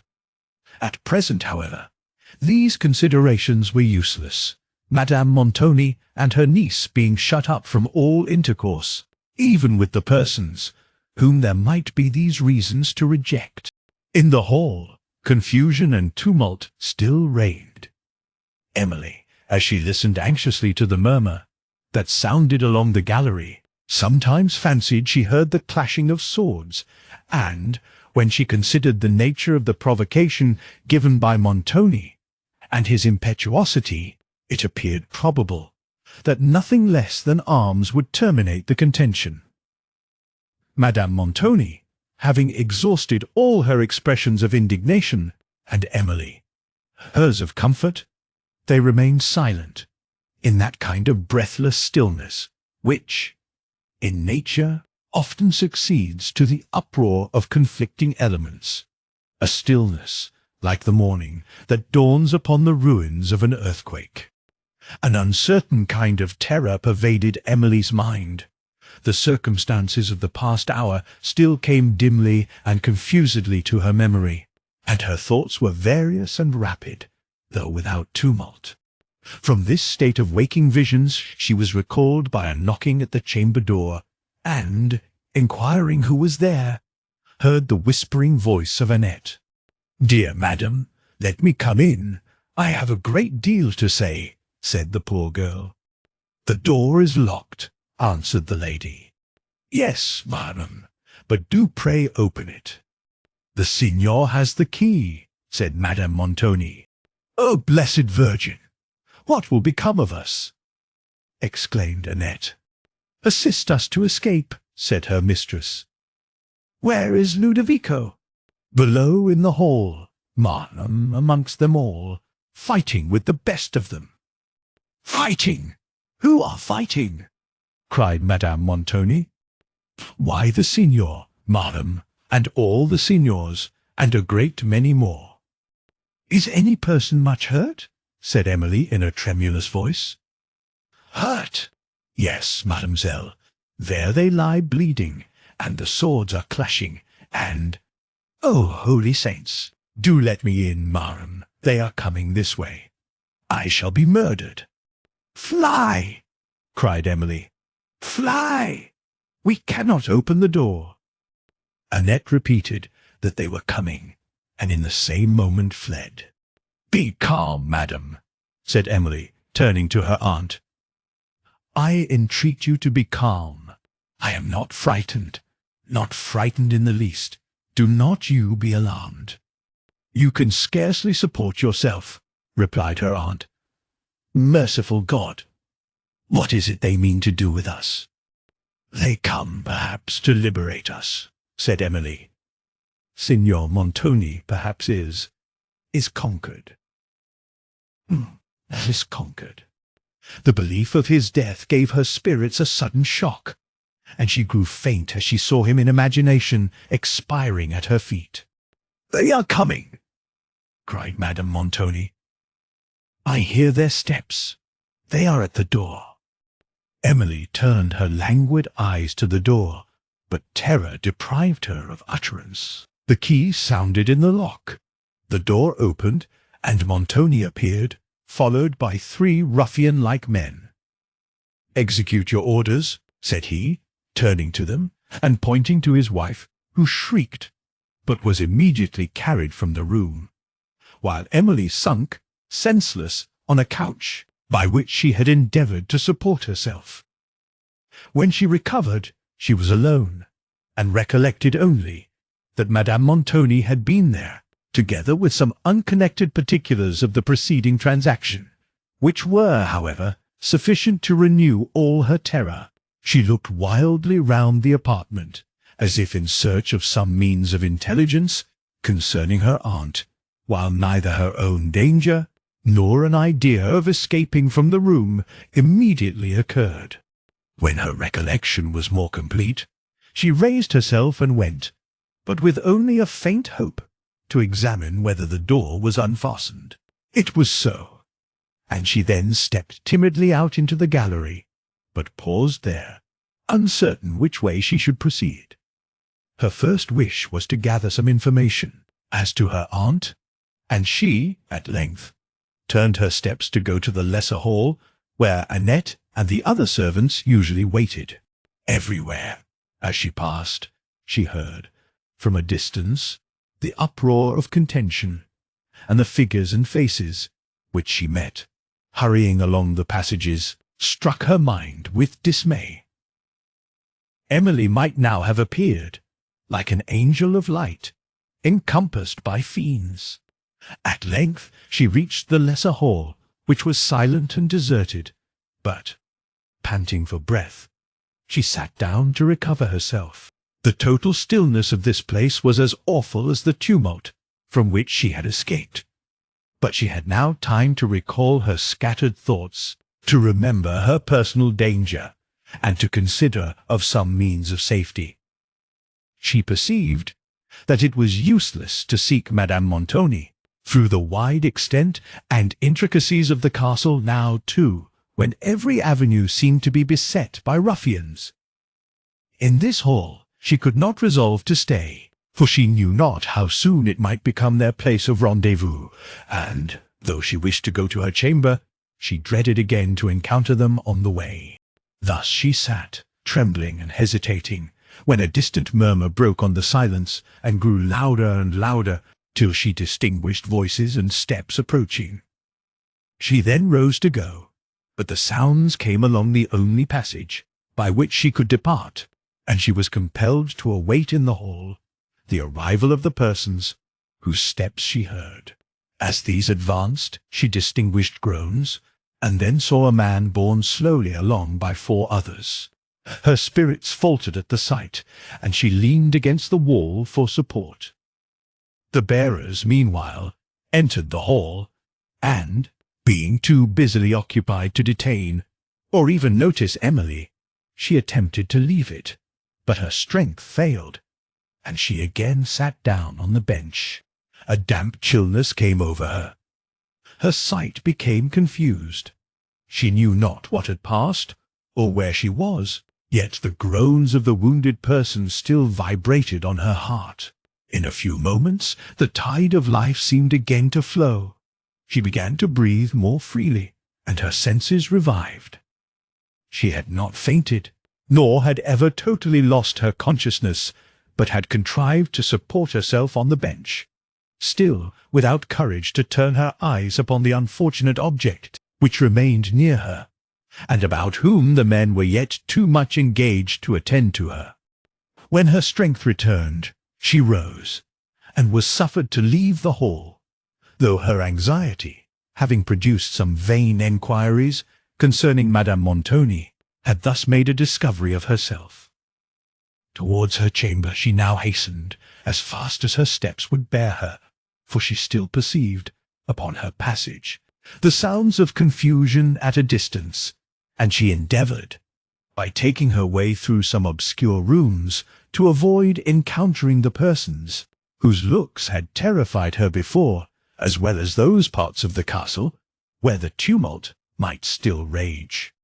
At length she reached her chamber, and, having secured the door of the corridor, felt herself, for a moment, in safety. A profound stillness reigned in this remote apartment, which not even the faint murmur of the most distant sounds now reached. She sat down, near one of the casements, and, as she gazed on the mountain view beyond, the deep repose of its beauty struck her with all the force of contrast, and she could scarcely believe herself so near a scene of savage discord. The contending elements seemed to have retired from their natural spheres, and to have collected themselves into the minds of men, for there alone the tempest now reigned.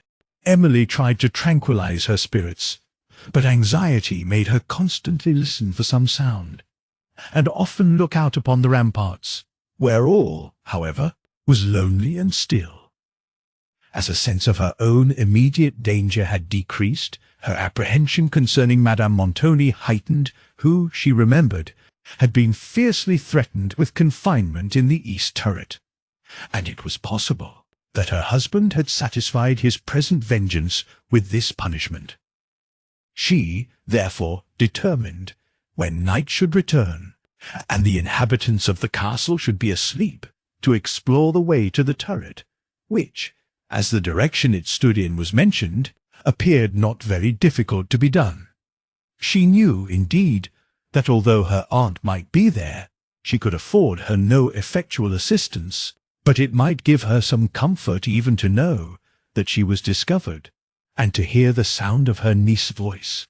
For herself, any certainty concerning Madame Montoni's fate appeared more tolerable than this exhausting suspense.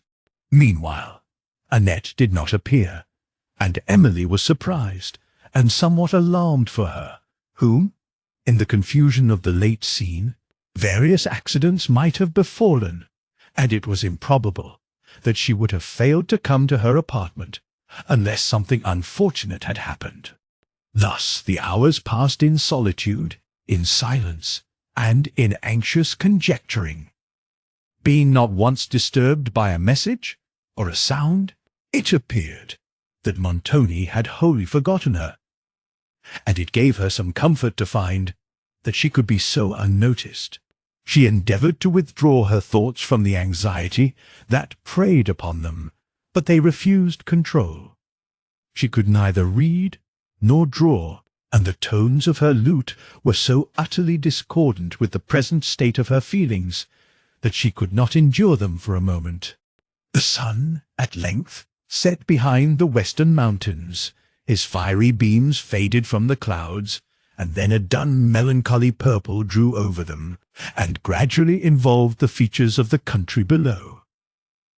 Soon after, the sentinels passed on the rampart to commence the watch. Twilight had now spread its gloom over every object. The dismal obscurity of her chamber recalled fearful thoughts, but she remembered that to procure a light she must pass through a great extent of the castle, and, above all, through the halls, where she had already experienced so much horror. Darkness, indeed, in the present state of her spirits, made silence and solitude terrible to her. It would also prevent the possibility of her finding her way to the turret, and condemn her to remain in suspense concerning the fate of her aunt. Yet she dared not to venture forth for a lamp, continuing at the casement, that she might catch the last lingering gleam of evening. 1,000 vague images of fear floated on her fancy. What if some of these ruffians, said she, should find out the private staircase, and in the darkness of night steal into my chamber? Then, recollecting the mysterious inhabitant of the neighbouring apartment, her terror changed its object. "He is not a prisoner," said she, "though he remains in one chamber, for Montoni did not fasten the door when he left it. The unknown person himself did this. It is certain, therefore, he can come out when he pleases." She paused, for, notwithstanding the terrors of darkness, she considered it to be very improbable, whoever he was, that he could have any interest in intruding upon her retirement. And again the subject of her emotion changed, when, remembering her nearness to the chamber, where the veil had formerly disclosed a dreadful spectacle, she doubted whether some passage might not communicate between it and the insecure door of the staircase. It was now entirely dark, and she left the casement. As she sat with her eyes fixed on the hearth, she thought she perceived there a spark of light. It twinkled and disappeared, and then again was visible. At length, with much care, she fanned the embers of a wood fire that had been lighted in the morning into flame, and, having communicated it to a lamp which always stood in her room, felt a satisfaction not to be conceived without a review of her situation.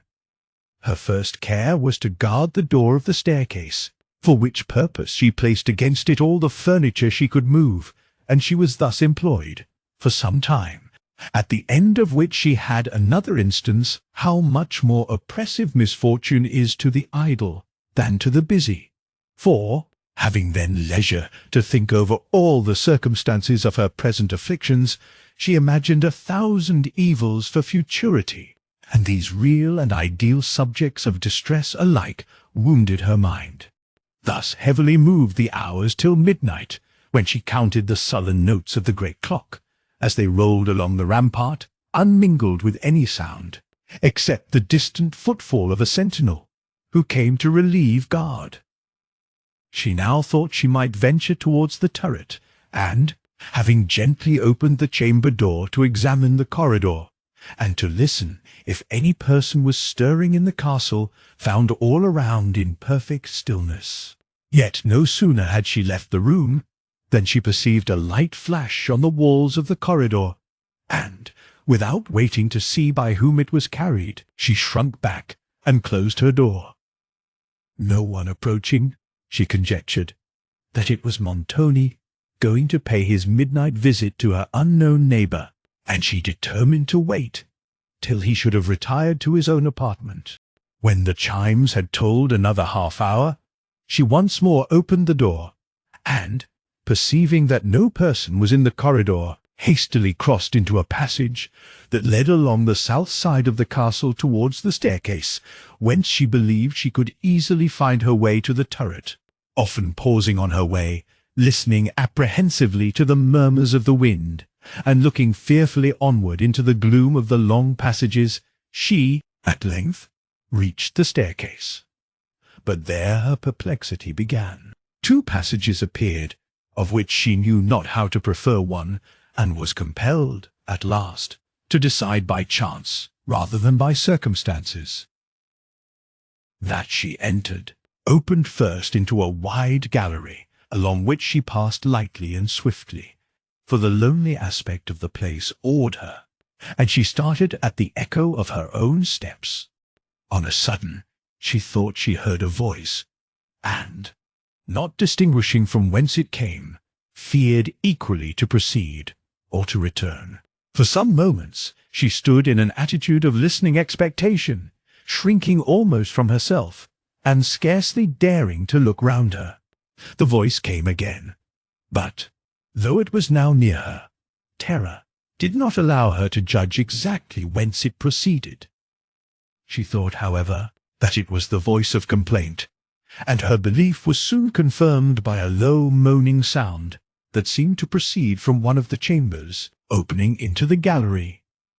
It instantly occurred to her that Madame Montoni might be there confined, and she advanced to the door to speak, but was checked by considering that she was, perhaps, going to commit herself to a stranger, who might discover her to Montoni.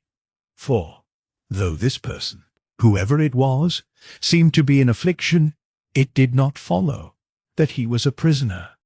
While these thoughts passed over her mind, and left her still in hesitation, the voice spoke again, and, calling Ludovico, she then perceived it to be that of Annette, on which, no longer hesitating, she went in joy to answer her. "Ludovico!" cried Annette, sobbing.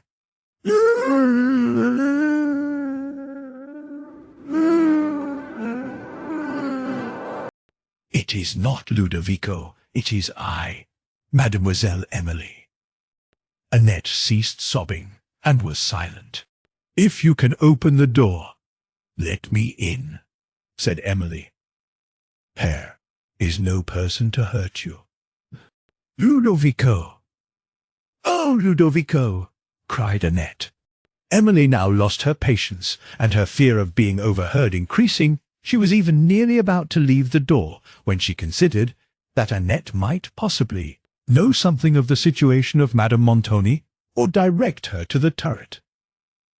At length she obtained a reply, though little satisfactory, to her questions, for Annette knew nothing of Madame Montoni, and only conjured Emily to tell her what was become of Ludovico. Of him she had no information to give, and she again asked who had shut Annette up. "Ludovico," said the poor girl, "shut me up. When I ran away from the dressing-room door today, I went, I scarcely knew where, for safety, and in this gallery, here, I met Ludovico, who hurried me into this chamber, and locked me up to keep me out of harm, as he said. But he was in such a hurry himself, he hardly spoke 10 words, but he told me he would come, and let me out, when all was quiet, and he took away the key with him. Now all these hours are past, and I have neither seen nor heard a word of him. They have murdered him. I know they have." Emily suddenly remembered the wounded person whom she had seen borne into the servants' hall, and she scarcely doubted that he was Ludovico. But she concealed the circumstance from Annette, and endeavoured to comfort her. Then, impatient to learn something of her aunt, she again inquired the way to the turret. "Oh, you are not going, mademoiselle," said Annette. "For heaven's sake, do not go, and leave me here by myself." "Nay, Annette, you do not think I can wait in the gallery all night," replied Emily. "Direct me to the turret. In the morning I will endeavour to release you." "Oh, Holy Mary!" exclaimed Annette. "Am I to stay here by myself all night? I shall be frightened out of my senses, and I shall die of hunger. I have had nothing to eat since dinner." Emily could scarcely forbear smiling at the heterogeneous distresses of Annette, though she sincerely pitied them, and said what she could to soothe her. At length she obtained something like a direction to the east turret, and quitted the door, from whence, after many intricacies and perplexities, she reached the steep and winding stairs of the turret, at the foot of which she stopped to rest, and to reanimate her courage with a sense of her duty. As she surveyed this dismal place, she perceived a door on the opposite side of the staircase, and, anxious to know whether it would lead her to Madame Montoni, she tried to undraw the bolts which fastened it. A fresher air came to her face as she unclosed the door, which opened upon the east rampart, and the sudden current had nearly extinguished her light, which she now removed to a distance.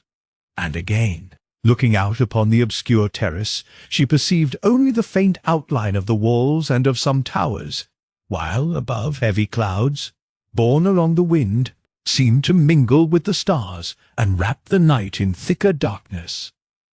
As she gazed, now willing to defer the moment of certainty, from which she expected only confirmation of evil, a distant footstep reminded her that she might be observed by the men on watch, and, hastily closing the door, she took her lamp and passed up the staircase. Trembling came upon her as she ascended through the gloom.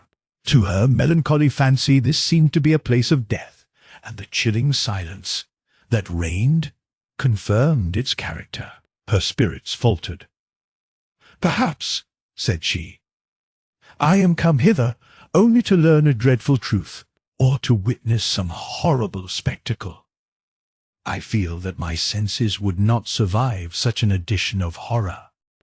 The image of her aunt murdered, perhaps, by the hand of Montoni, rose to her mind. She trembled, gasped for breath, repented that she had dared to venture hither, and checked her steps. But, after she had paused a few minutes, the consciousness of her duty returned, and she went on. Still all was silent. At length a track of blood upon a stair caught her eye, and instantly she perceived that the wall and several other steps were stained. She paused, again struggled to support herself, and the lamp almost fell from her trembling hand. Still no sound was heard. No living being seemed to inhabit the turret. 1,000 times she wished herself again in her chamber, dreaded to inquire farther, dreaded to encounter some horrible spectacle, and yet could not resolve, now that she was so near the termination of her efforts, to desist from them. Having again collected courage to proceed, after ascending about halfway up the turret, she came to another door, but here again she stopped in hesitation, listened for sounds within, and then, summoning all her resolution, unclosed it, and entered a chamber, which, as her lamp shot its feeble rays through the darkness, seemed to exhibit only dew-stained and deserted walls.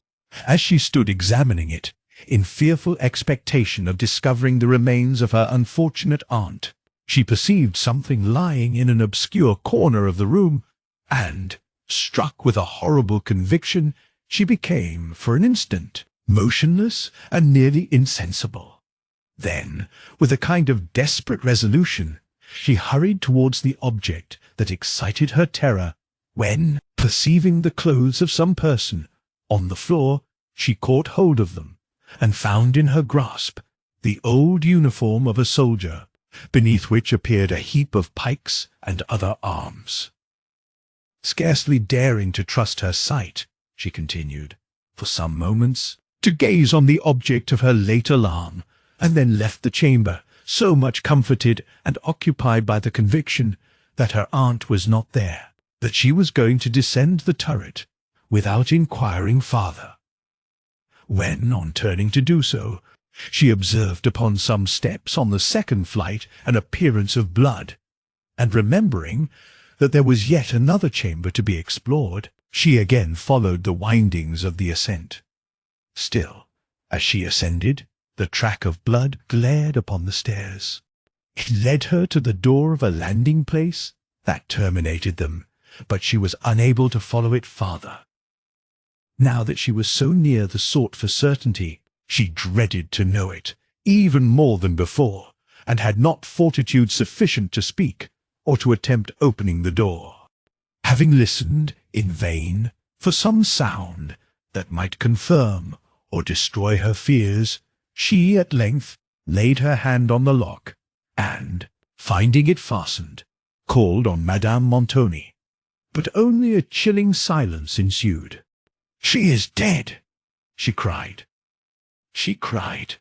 "Murdered! Her blood is on the stairs!"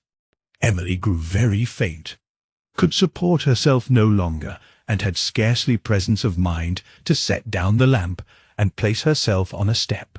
When her recollection returned, she spoke again at the door, and again attempted to open it, and, having lingered for some time, without receiving any answer, or hearing a sound, she descended the turret, and, with all the swiftness her feebleness would permit, sought her own apartment. As she turned into the corridor, the door of a chamber opened, from whence Montoni came forth. But Emily, more terrified than ever to behold him, shrunk back into the passage soon enough to escape being noticed, and heard him close the door, which she had perceived was the same she formerly observed. Having here listened to his departing steps, till their faint sound was lost in distance, she ventured to her apartment, and, securing it once again, retired to her bed, leaving the lamp burning on the hearth. But sleep was fled from her harassed mind, to which images of horror alone occurred. She endeavoured to think it possible that Madame Montoni had not been taken to the turret, but, when she recollected the former menaces of her husband and the terrible spirit of vengeance which he had displayed on a late occasion, when she remembered his general character, the looks of the men who had forced Madame Montoni from her apartment, and the written traces on the stairs of the turret, she could not doubt that her aunt had been carried thither, and could scarcely hope that she had not been carried to be murdered. The grey of morning had long dawned through her casements before Emily closed her eyes in sleep, when wearied nature, at length, yielded her a respite from suffering. Chapter 11. Who rears the bloody hand? Sayers. Emily remained in her chamber on the following morning without receiving any notice from Montoni, or seeing a human being except the armed men who sometimes passed on the terrace below. Having tasted no food since the dinner of the preceding day, extreme faintness made her feel the necessity of quitting the asylum of her apartment to obtain refreshment, and she was also very anxious to procure liberty for Annette. Willing, however, to defer venturing forth as long as possible, and considering whether she should apply to Montoni or to the compassion of some other person, her excessive anxiety concerning her aunt, at length, overcame her abhorrence of his presence, and she determined to go to him, and to entreat that he would suffer her to see Madame Montoni. Meanwhile, it was too certain, from the absence of Annette, that some accident had befallen Ludovico, and that she was still in confinement. Emily, therefore, resolved also to visit the chamber where she had spoken to her on the preceding night, and, if the poor girl was yet there, to inform Montoni of her situation. It was near noon before she ventured from her apartment and went first to the south gallery, whither she passed without meeting a single person or hearing a sound, except, now and then, the echo of a distant footstep. It was unnecessary to call Annette, whose lamentations were audible upon the first approach to the gallery, and who, bewailing her own and Ludovico's fate, told Emily that she should certainly be starved to death if she was not let out immediately. Emily replied that she was going to beg her release of Montoni, but the terrors of hunger now yielded to those of the signor, and when Emily left her, she was loudly entreating that her place of refuge might be concealed from him.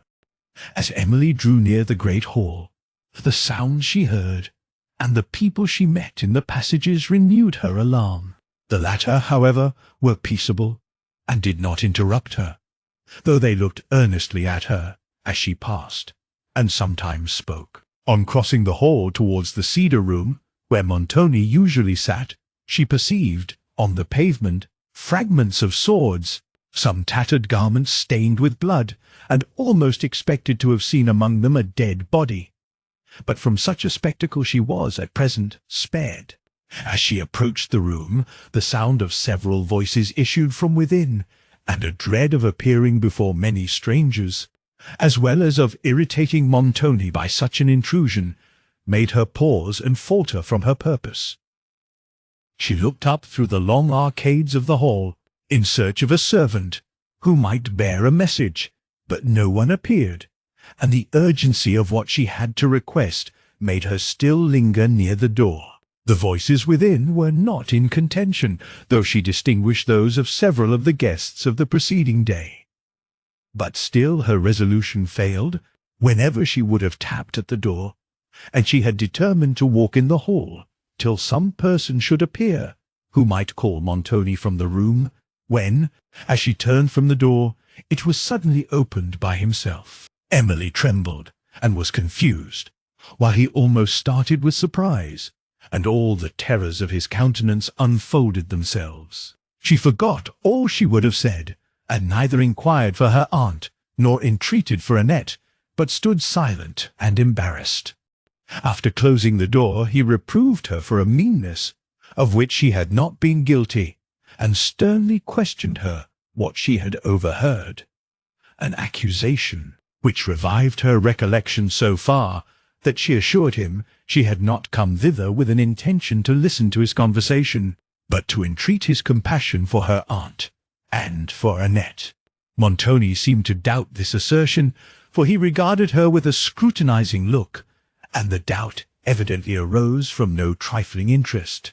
Emily then further explained herself, and concluded with entreating him to inform her where her aunt was placed, and to permit that she might visit her. But he looked upon her only with a malignant smile, which instantaneously confirmed her worst fears for her aunt, and, at that moment, she had not courage to renew her entreaties. "For Annette," said he, "if you go to Carlo, he will release the girl. The foolish fellow who shut her up, died yesterday." Emily shuddered. "But my aunt, signor," said she. "Oh, tell me of my aunt." "She is taken care of," replied Montoni hastily. "I have no time to answer idle questions." He would have passed on, but Emily, in a voice of agony that could not be wholly resisted, conjured him to tell her where Madame Montoni was. While he paused, and she anxiously watched his countenance, a trumpet sounded, and, in the next moment, she heard the heavy gates of the portal open, and then the clattering of horses' hoofs in the court, with the confusion of many voices. She stood for a moment hesitating whether she should follow Montoni, who, at the sound of the trumpet, had passed through the hall, and, turning her eyes whence it came, she saw through the door, that opened beyond a long perspective of arches into the courts, a party of horsemen, whom she judged, as well as the distance and her embarrassment would allow, to be the same she had seen depart a few days before. But she stayed not to scrutinize, for, when the trumpet sounded again, the chevaliers rushed out of the cedar room, and men came running into the hall from every quarter of the castle. Emily once more hurried for shelter to her own apartment. Thither she was still pursued by images of horror. She reconsidered Montoni's manner and words when he had spoken of his wife, and they served only to confirm her most terrible suspicions. Tears refused any longer to relieve her distress, and she had sat for a considerable time absorbed in thought, when a knocking at the chamber door aroused her, on opening which she found old Carlo. "Dear young lady," said he, "I have been so flurried. I never once thought of you till just now. I have brought you some fruit and wine, and I am sure you must stand in need of them by this time." "Thank you, Carlo," said Emily. "This is very good of you. Did the signor remind you of me?" "No, signora," replied Carlo. "His Excellenza has business enough on his hands." Emily then renewed her inquiries concerning Madame Montoni, but Carlo had been employed at the other end of the castle during the time that she was removed, and he had heard nothing since concerning her. While he spoke, Emily looked steadily at him, for she scarcely knew whether he was really ignorant, or concealed his knowledge of the truth from a fear of offending his master. To several questions concerning the contentions of yesterday he gave very limited answers, but told that the disputes were now amicably settled, and that the signor believed himself to have been mistaken in his suspicions of his guests. "The fighting was about that, signora," said Carlo, "but I trust I shall never see such another day in this castle, though strange things are about to be done." On her inquiring his meaning, "Ah, signora," added he, "it is not for me to betray secrets, or tell all I think, but time will tell." She then desired him to release Annette, and, having described the chamber in which the poor girl was confined, he promised to obey her immediately, and was departing, when she remembered to ask who were the persons just arrived. Her late conjecture was right. It was Verezzi, with his party. Her spirits were somewhat soothed by this short conversation with Carlo, for, in her present circumstances, it afforded some comfort to hear the accents of compassion, and to meet the look of sympathy. An hour passed before Annette appeared, who then came weeping and sobbing. "Oh, Ludovico, Ludovico, Ludovico!" cried she. "My poor Annette!" said Emily, and made her sit down. "Who could have foreseen this, mademoiselle? Oh, miserable, wretched day, that ever I should live to see it!" And she continued to moan and lament, till Emily thought it necessary to check her excess of grief. "We are continually losing dear friends by death," said she, with a sigh that came from her heart. "We must submit to the will of heaven. Our tears, alas, cannot recall the dead." Annette took the handkerchief from her face. "You will meet Ludovico in a better world, I hope," added Emily. Yes, mademoiselle," sobbed Annette, "but I hope I shall meet him again in this, though he is so wounded." "Wounded!" exclaimed Emily. "He live?" "Yes, but he has a terrible wound, and could not come to let me out. They thought him dead at first, and he has not been rightly himself till within this hour. Well, Annette, I rejoice to hear he lives." "Lives! Holy saints! Why, he will not die, surely!" Emily said she hoped not, but this expression of hope Annette thought implied fear, and her own increased in proportion, as Emily endeavoured to encourage her. To inquiries concerning Madame Montoni she could give no satisfactory answers. "I quite forgot to ask among the servants, mademoiselle," said she, "for I could think of nobody but poor Ludovico." Annette's grief was now somewhat assuaged, and Emily sent her to make inquiries concerning her lady, of whom, however, she could obtain no intelligence, some of the people she spoke with being really ignorant of her fate, and others having probably received orders to conceal it. This day passed with Emily in continued grief and anxiety for her aunt, but she was unmolested by any notice from Montoni, and, now that Annette was liberated, she obtained food without exposing herself to danger or impertinence. 2 following days passed in the same manner, unmarked by any occurrence, during which she obtained no information of Madame Montoni. On the evening of the 2nd, having dismissed Annette and retired to bed, her mind became haunted by the most dismal images, such as her long anxiety concerning her aunt suggested, and, unable to forget herself for a moment, or to vanquish the phantoms that tormented her, she rose from her bed and went to one of the casements of her chamber to breathe a freer air. All without was silent and dark, unless that could be called light, which was only the faint glimmer of the stars, showing imperfectly the outline of the mountains, the western towers of the castle, and the ramparts below, where a solitary sentinel was pacing. What an image of repose did this scene present! The fierce and terrible passions, too, which so often agitated the inhabitants of this edifice, seemed now hushed in sleep. Those mysterious workings that rouse the elements of man's nature into tempest were calm. Emily's heart was not so, but her sufferings, though deep, partook of the gentle character of her mind. Hers was a silent anguish, weeping, yet enduring, not the wild energy of passion, inflaming imagination, bearing down the barriers of reason, and living in a world of its own.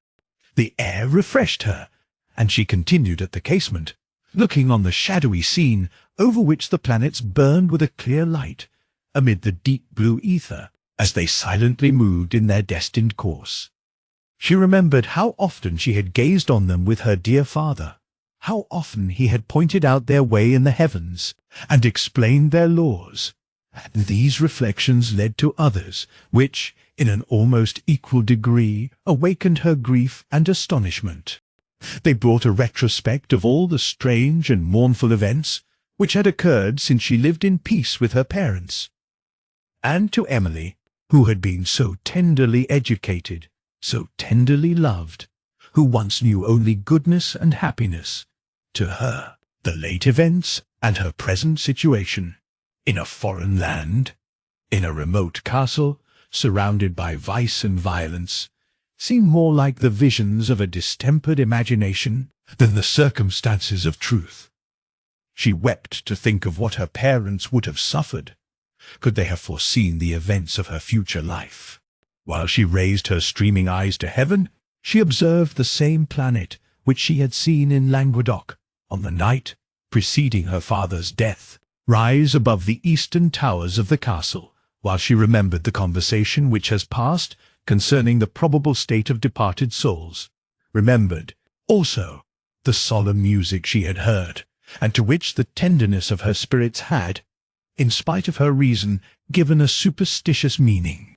At these recollections she wept again, and continued musing, when suddenly the notes of sweet music passed on the air.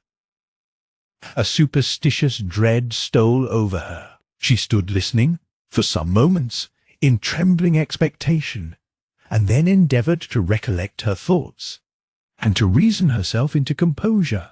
But human reason cannot establish her laws on subjects, lost in the obscurity of imagination, any more than the eye can ascertain the form of objects that only glimmer through the dimness of night. Her surprise, on hearing such soothing and delicious sounds, was, at least, justifiable, for it was long, very long, since she had listened to anything like melody. The fierce trumpet and the shrill fife were the only instruments she had heard since her arrival at Udolpho. When her mind was somewhat more composed, She tried to ascertain from what quarter the sounds proceeded, and thought they came from below. But whether from a room of the castle, or from the terrace, she could not with certainty judge. Fear and surprise now yielded to the enchantment of a strain that floated on the silent night, with the most soft and melancholy sweetness. Suddenly it seemed removed to a distance, trembled faintly, and then entirely ceased. She continued to listen, sunk in that pleasing repose which soft music leaves on the mind, but it came no more. Upon this strange circumstance her thoughts were long engaged, for strange it certainly was to hear music at midnight, when every inhabitant of the castle had long since retired to rest, and in a place where nothing like harmony had been heard before, probably for many years. Long suffering had made her spirits peculiarly sensible to terror, and liable to be affected by the illusions of superstition. It now seemed to her as if her dead father had spoken to her in that strain, to inspire her with comfort and confidence on the subject which had then occupied her mind. Yet reason told her that this was a wild conjecture, and she was inclined to dismiss it. But with the inconsistency so natural when imagination guides the thoughts, she then wavered towards a belief as wild. She remembered the singular event connected with the castle, which had given it into the possession of its present owner, and when she considered the mysterious manner in which its late possessor had disappeared, and that she had never since been heard of, her mind was impressed with a high degree of solemn awe, so that, though there appeared no clue to connect that event with the late music, she was inclined fancifully to think they had some relation to each other. At this conjecture, a sudden chillness ran through her frame.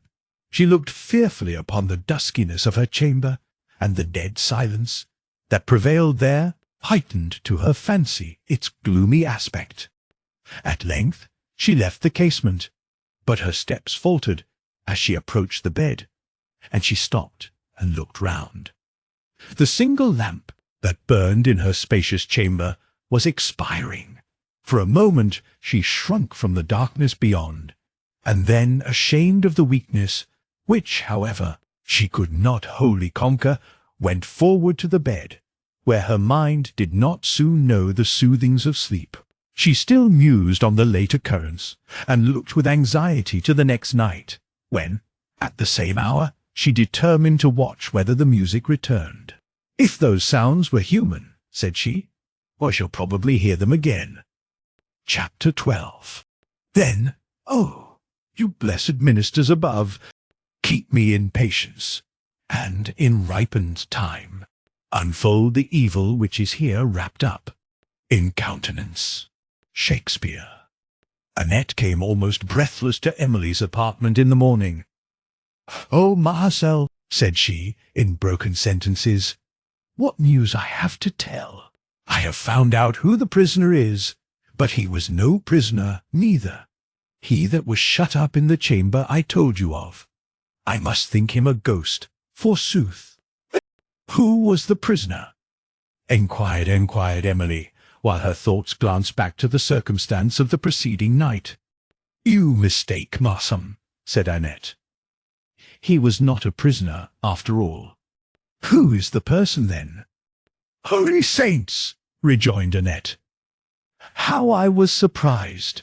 I met him just now, on the rampart below, there. I never was so surprised in my life. Ah, Marcel, this is a strange place. I should never have done wondering if I was to live here 100 years. But, as I was saying, I met him just now on the rampart, and I was thinking of nobody less than of him." "This trifling is insupportable," said Emily. "Annette, do not torture my patience any longer. Nay, mademoiselle, guess who it was. It was somebody you know very well." "I cannot guess," said Emily impatiently. "Nay, mademoiselle, I'll tell you something to guess by. A tall signor, with a longish face, who walked so stately, and used to wear such a high feather in his hat, and used often to look down upon the ground when people spoke to him, and to look at people from under his eyebrows, as it were, all so dark and frowning. You have seen him often and often at Venice, Marsam. Then he was so intimate with the signor, too. And, now I think of it, I wonder what he could be afraid of in this lonely old castle that he should shut himself up for. But he is come abroad now, for I met him on the rampart just this minute. I trembled when I saw him, for I always was afraid of him somehow, but I determined I would not let him see it. So I went up to him and made him a low courtesy. "You are welcome to the castle, Signor Orsino," said I. "Oh, it was Signor Orsino then," said Emily. "Yes, mademoiselle, Signor Orsino himself, who caused that Venetian gentleman to be killed, and has been popping about from place to place ever since, as I hear." "Good God!" exclaimed Emily, recovering from the shock of this intelligence. "And is he come to Udolpho? He does well to endeavour to conceal himself." "Yes, mademoiselle. But if that was all, this desolate place would conceal him. Without his shutting himself up in one room, who would think of coming to look for him here? I am sure I should as soon think of going to look for anybody in the other world." "There is some truth in that," said Emily, who would now have concluded it was Orsino's music, which she had heard on the preceding night, had she not known that he had neither taste nor skill in the art. But, though she was unwilling to add to the number of Annette's surprises, by mentioning the subject of her own, she inquired whether any person in the castle played on a musical instrument. "Oh, yes, Marcel. There is Benedetto plays the great drum to admiration, and then there is Lancelot the trumpeter. Nay, for that matter, Ludovico himself can play on the trumpet. But he is ill now. I remember once—" Emily interrupted her. "Have you heard no other music since you came to the castle? None last night? Why, did you hear any last night, Marcel?" Emily evaded this question by repeating her own. "Why, no, madam," replied Annette. "I never heard any music here, I must say, but the drums and the trumpet.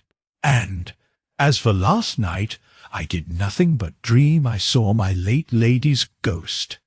"Your late lady's," said Emily in a tremulous voice. "You have heard more, then?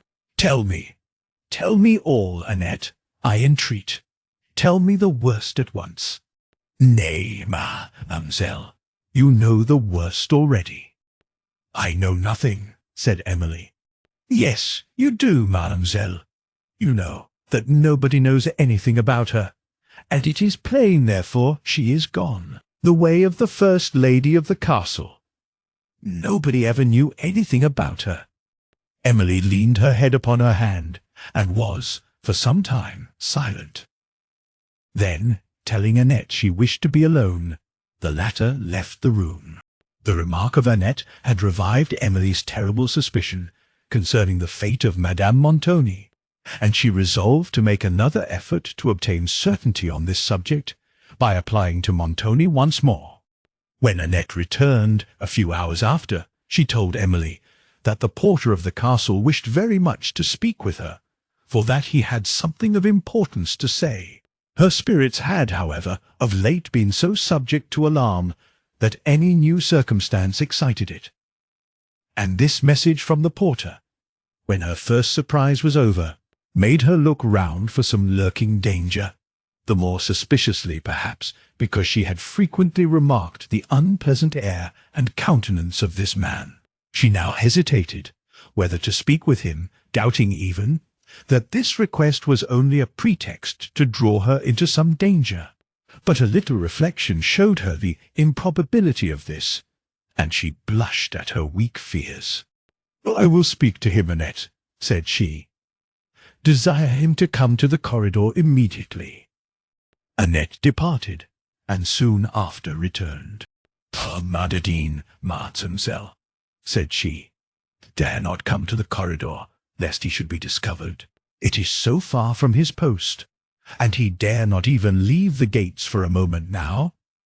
But if you will come to him at the portal, through some roundabout passages he told me of, without crossing the courts, he has that to tell, which will surprise you. But you must not come through the courts, lest the signor should see you." Emily, neither approving these roundabout passage, nor the other part of the request, now positively refused to go. "Tell him," said she, "if he has anything of consequence to impart, I will hear him in the corridor, whenever he has an opportunity of coming thither." Annette went to deliver this message, and was absent a considerable time. When she returned, "It won't do, mademoiselle," said she.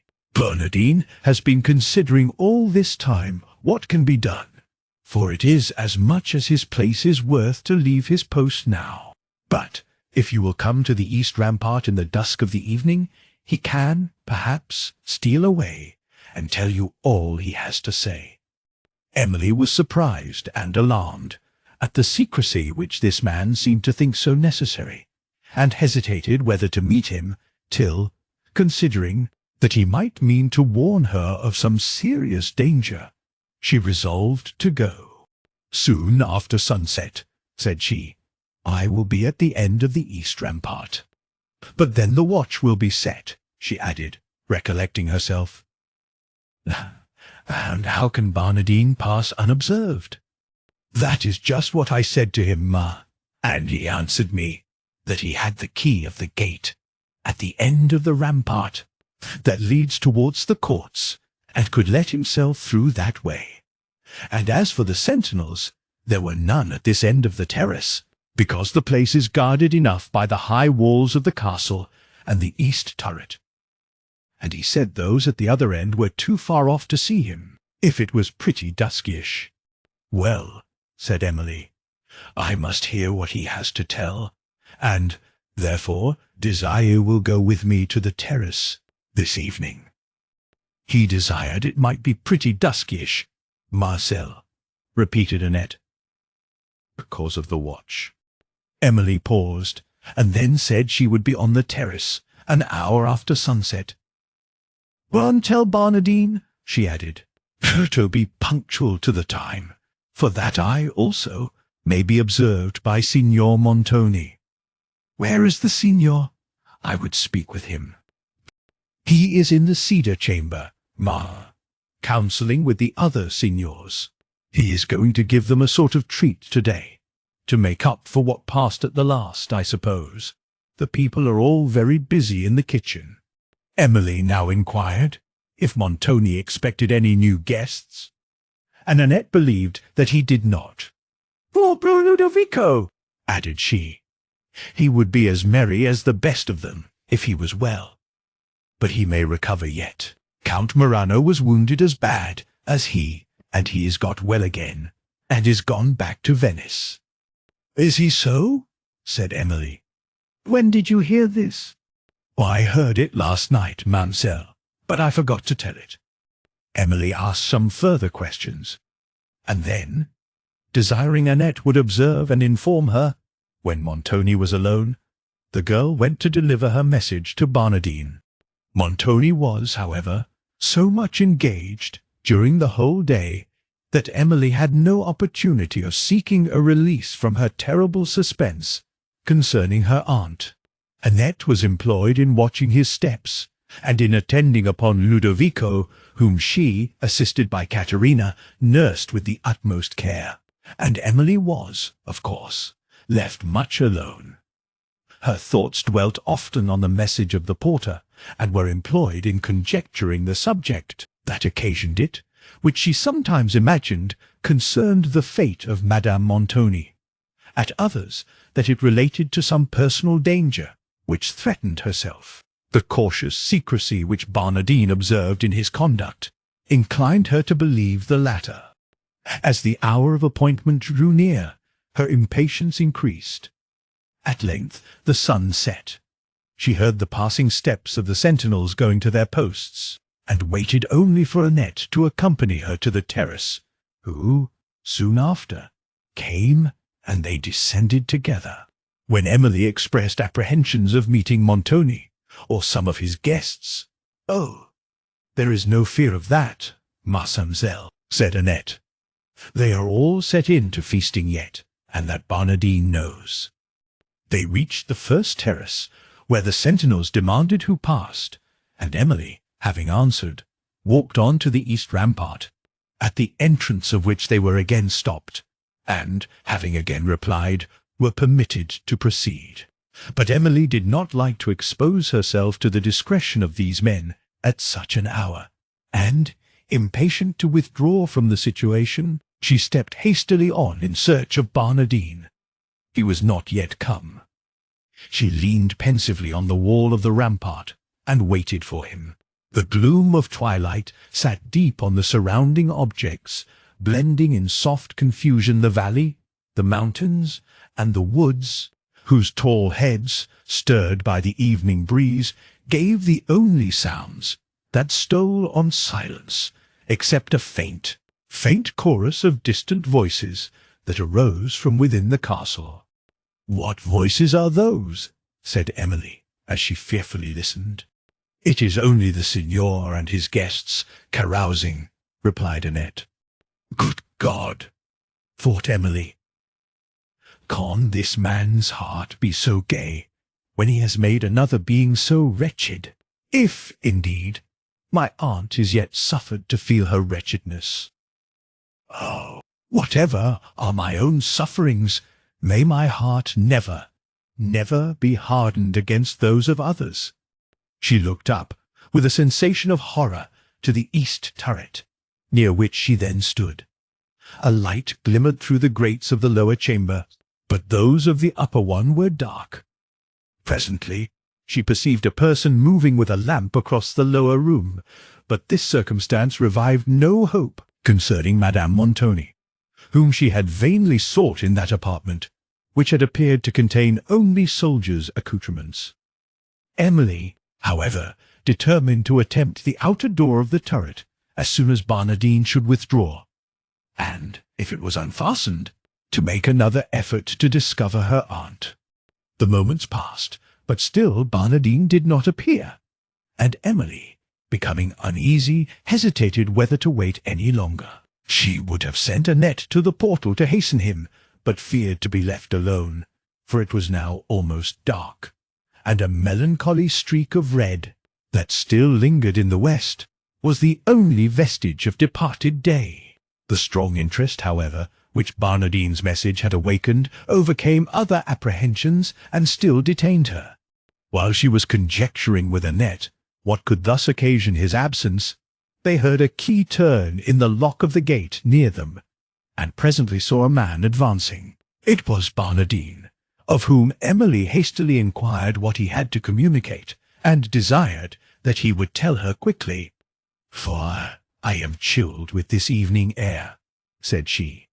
"You must dismiss your maid, lady," said the man in a voice, the deep tone of which shocked her. "What I have to tell is to you only." Emily, after some hesitation, desired Annette to withdraw to a little distance. "Now, my friend, what would you say?" He was silent a moment, as if considering, and then said, "That which would cost me my place, at least, if it came to the Signor's ears." "You must promise, lady, that nothing shall ever make you tell a syllable of the matter. I have been trusted in this affair, and if it was known that I betrayed my trust, my life, perhaps, might answer it. But I was concerned for you, lady, and I resolved to tell you." He paused. Emily thanked him, assured him that he might repose on her discretion, and entreated him to dispatch. "Annette told us in the hall how unhappy you were about Signora Montoni, and how much you wished to know what was become of her." "Most true," said Emily eagerly, "and you can inform me." "I conjure you tell me the worst, without hesitation." She rested her trembling arm upon the wall. "I can tell you," said Barnardine, and paused. Emily had no power to enforce her entreaties. "I can tell you," resumed Barnardine. But what?" exclaimed Emily, recovering her resolution. "Here I am, mademoiselle," said Annette, who, having heard the eager tone in which Emily pronounced these words, came running towards her. "Retire," said Barnardine sternly. "You are not wanted." And, as Emily said nothing, Annette obeyed. "I can tell you," repeated the porter, "but I know not how. You were afflicted before." "I am prepared for the worst, my friend," said Emily, in a firm and solemn voice. "I can support any certainty better than this suspense." "Well, signora, if that is the case, you shall hear. You know, I suppose, that the signor and his lady used sometimes to disagree. It is none of my concerns to inquire what it was about, but I believe you know it was so." "Well," said Emily, "proceed." "The signor, it seems, had lately been very wrath against her. I saw all, and heard all, a great deal more than people thought for, but it was none of my business, so I said nothing. A few days ago, the signor sent for me. 'Barnardine,' says he, 'you are an honest man. I think I can trust you.' I assured his Excellenza that he could. Then says he, as near as I can remember, 'I have an affair in hand which I want you to assist me in.' Then he told me what I was to do, but that I shall say nothing about. It concerned only the signora." "Oh, heavens!" exclaimed Emily. "What have you done?" Barnardine hesitated, and was silent. "What fiend could tempt him, or you, to such an act?" cried Emily, chilled with horror, and scarcely able to support her fainting spirits. "It was a fiend," said Barnardine in a gloomy tone of voice. They were now both silent. Emily had not courage to inquire further, and Barnardine seemed to shrink from telling more. At length he said, "It is of no use to think of the past. The signor was cruel enough, but he would be obeyed. What signified my refusing? He would have found others who had no scruples." "You have murdered her, then?" said Emily, in a hollow and inward voice. "I am talking with a murderer." Barnardine stood silent, while Emily turned from him and attempted to leave the place. "Stay, lady," said he. "You deserve to think so still, since you can believe me capable of such a deed." "If you are innocent, tell me quickly," said Emily, in faint accents, "for I fear I shall not be able to hear you long." "I will tell you no more," said he, and walked away. Emily had just strength enough to bid him stay, and then to call Annette, on whose arm she leaned, and they walked slowly up the rampart till they heard steps behind them. It was Barnardine again. "Send away the girl," said he, "and I will tell you more." "She must not go," said Emily. "What you have to say she may hear." "May she so, lady?" said he. "You shall know no more then." And he was going, though slowly, when Emily's anxiety, overcoming the resentment and fear which the man's behaviour had roused, she desired him to stay, and bade Annette retire. "The signora is alive," said he, "for me. She is my prisoner, though. His Excellenza has shut her up in the chamber over the great gates of the court, and I have the charge of her. I was going to have told you, you might see her. But now—" Emily, relieved from an unutterable load of anguish by this speech, had now only to ask Barnardine's forgiveness, and to conjure that he would let her visit her aunt. He complied with less reluctance than she expected, and told her that if she would repair, on the following night, when the signor was retired to rest, to the postern gate of the castle, she should, perhaps, see Madame Montoni. Amid all the thankfulness which Emily felt for this concession, she thought she observed a malicious triumph in his manner when he pronounced the last words. But in the next moment she dismissed the thought, and, having again thanked him, commended her aunt to his pity, and assured him that she would herself reward him, and would be punctual to her appointment, she bade him good night, and retired, unobserved, to her chamber. It was a considerable time before the tumult of joy, which Barnardine's unexpected intelligence had occasioned, allowed Emily to think with clearness, or to be conscious of the real dangers that still surrounded Madame Montoni and herself.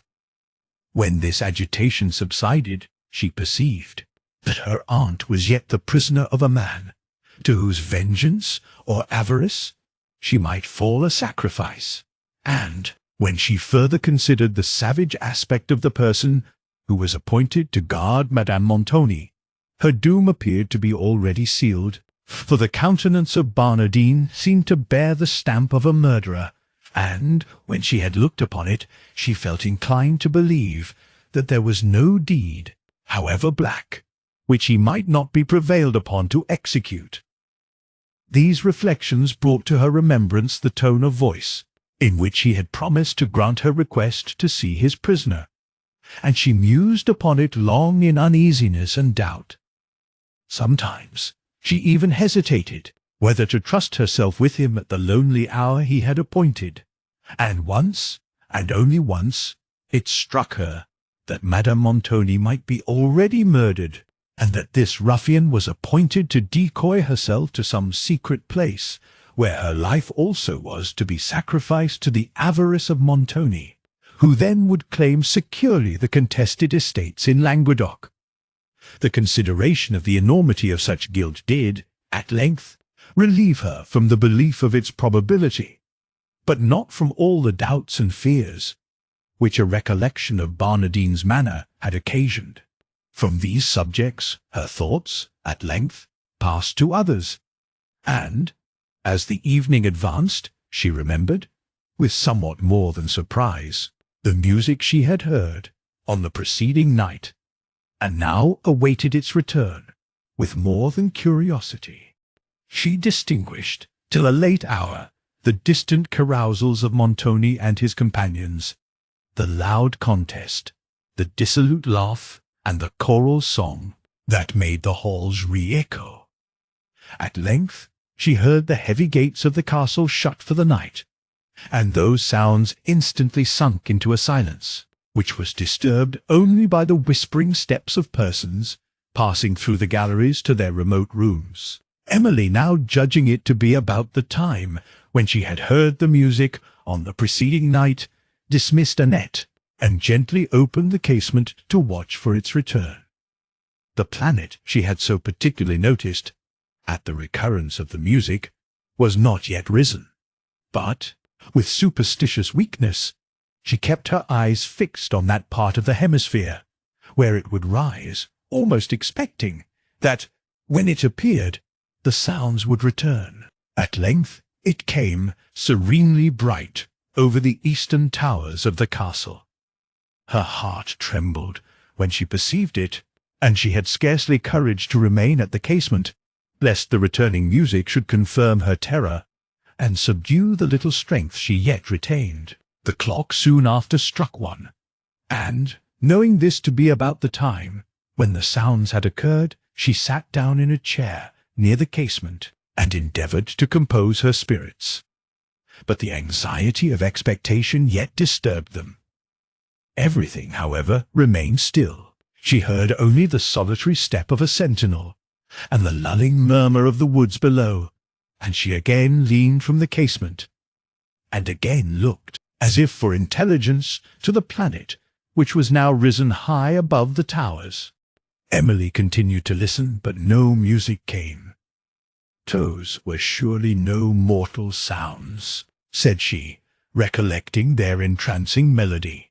"No inhabitant of this castle could utter such, and where is the feeling that could modulate such exquisite expression? We all know that it has been affirmed celestial sounds have sometimes been heard on earth. Father Pierre and Father Antoine declared that they had sometimes heard them in the stillness of night, when they alone were waking to offer their orisons to heaven.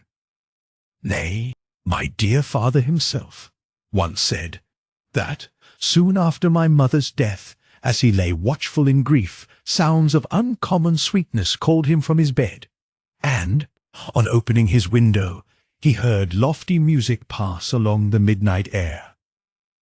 It soothed him, he said. He looked up with confidence to heaven, and resigned her to his God. Emily paused to weep at this recollection. Perhaps, resumed she, perhaps those strains I heard were sent to comfort, to encourage me. Never shall I forget those I heard at this hour in Languedoc. Perhaps my father watches over me at this moment. She wept again in tenderness.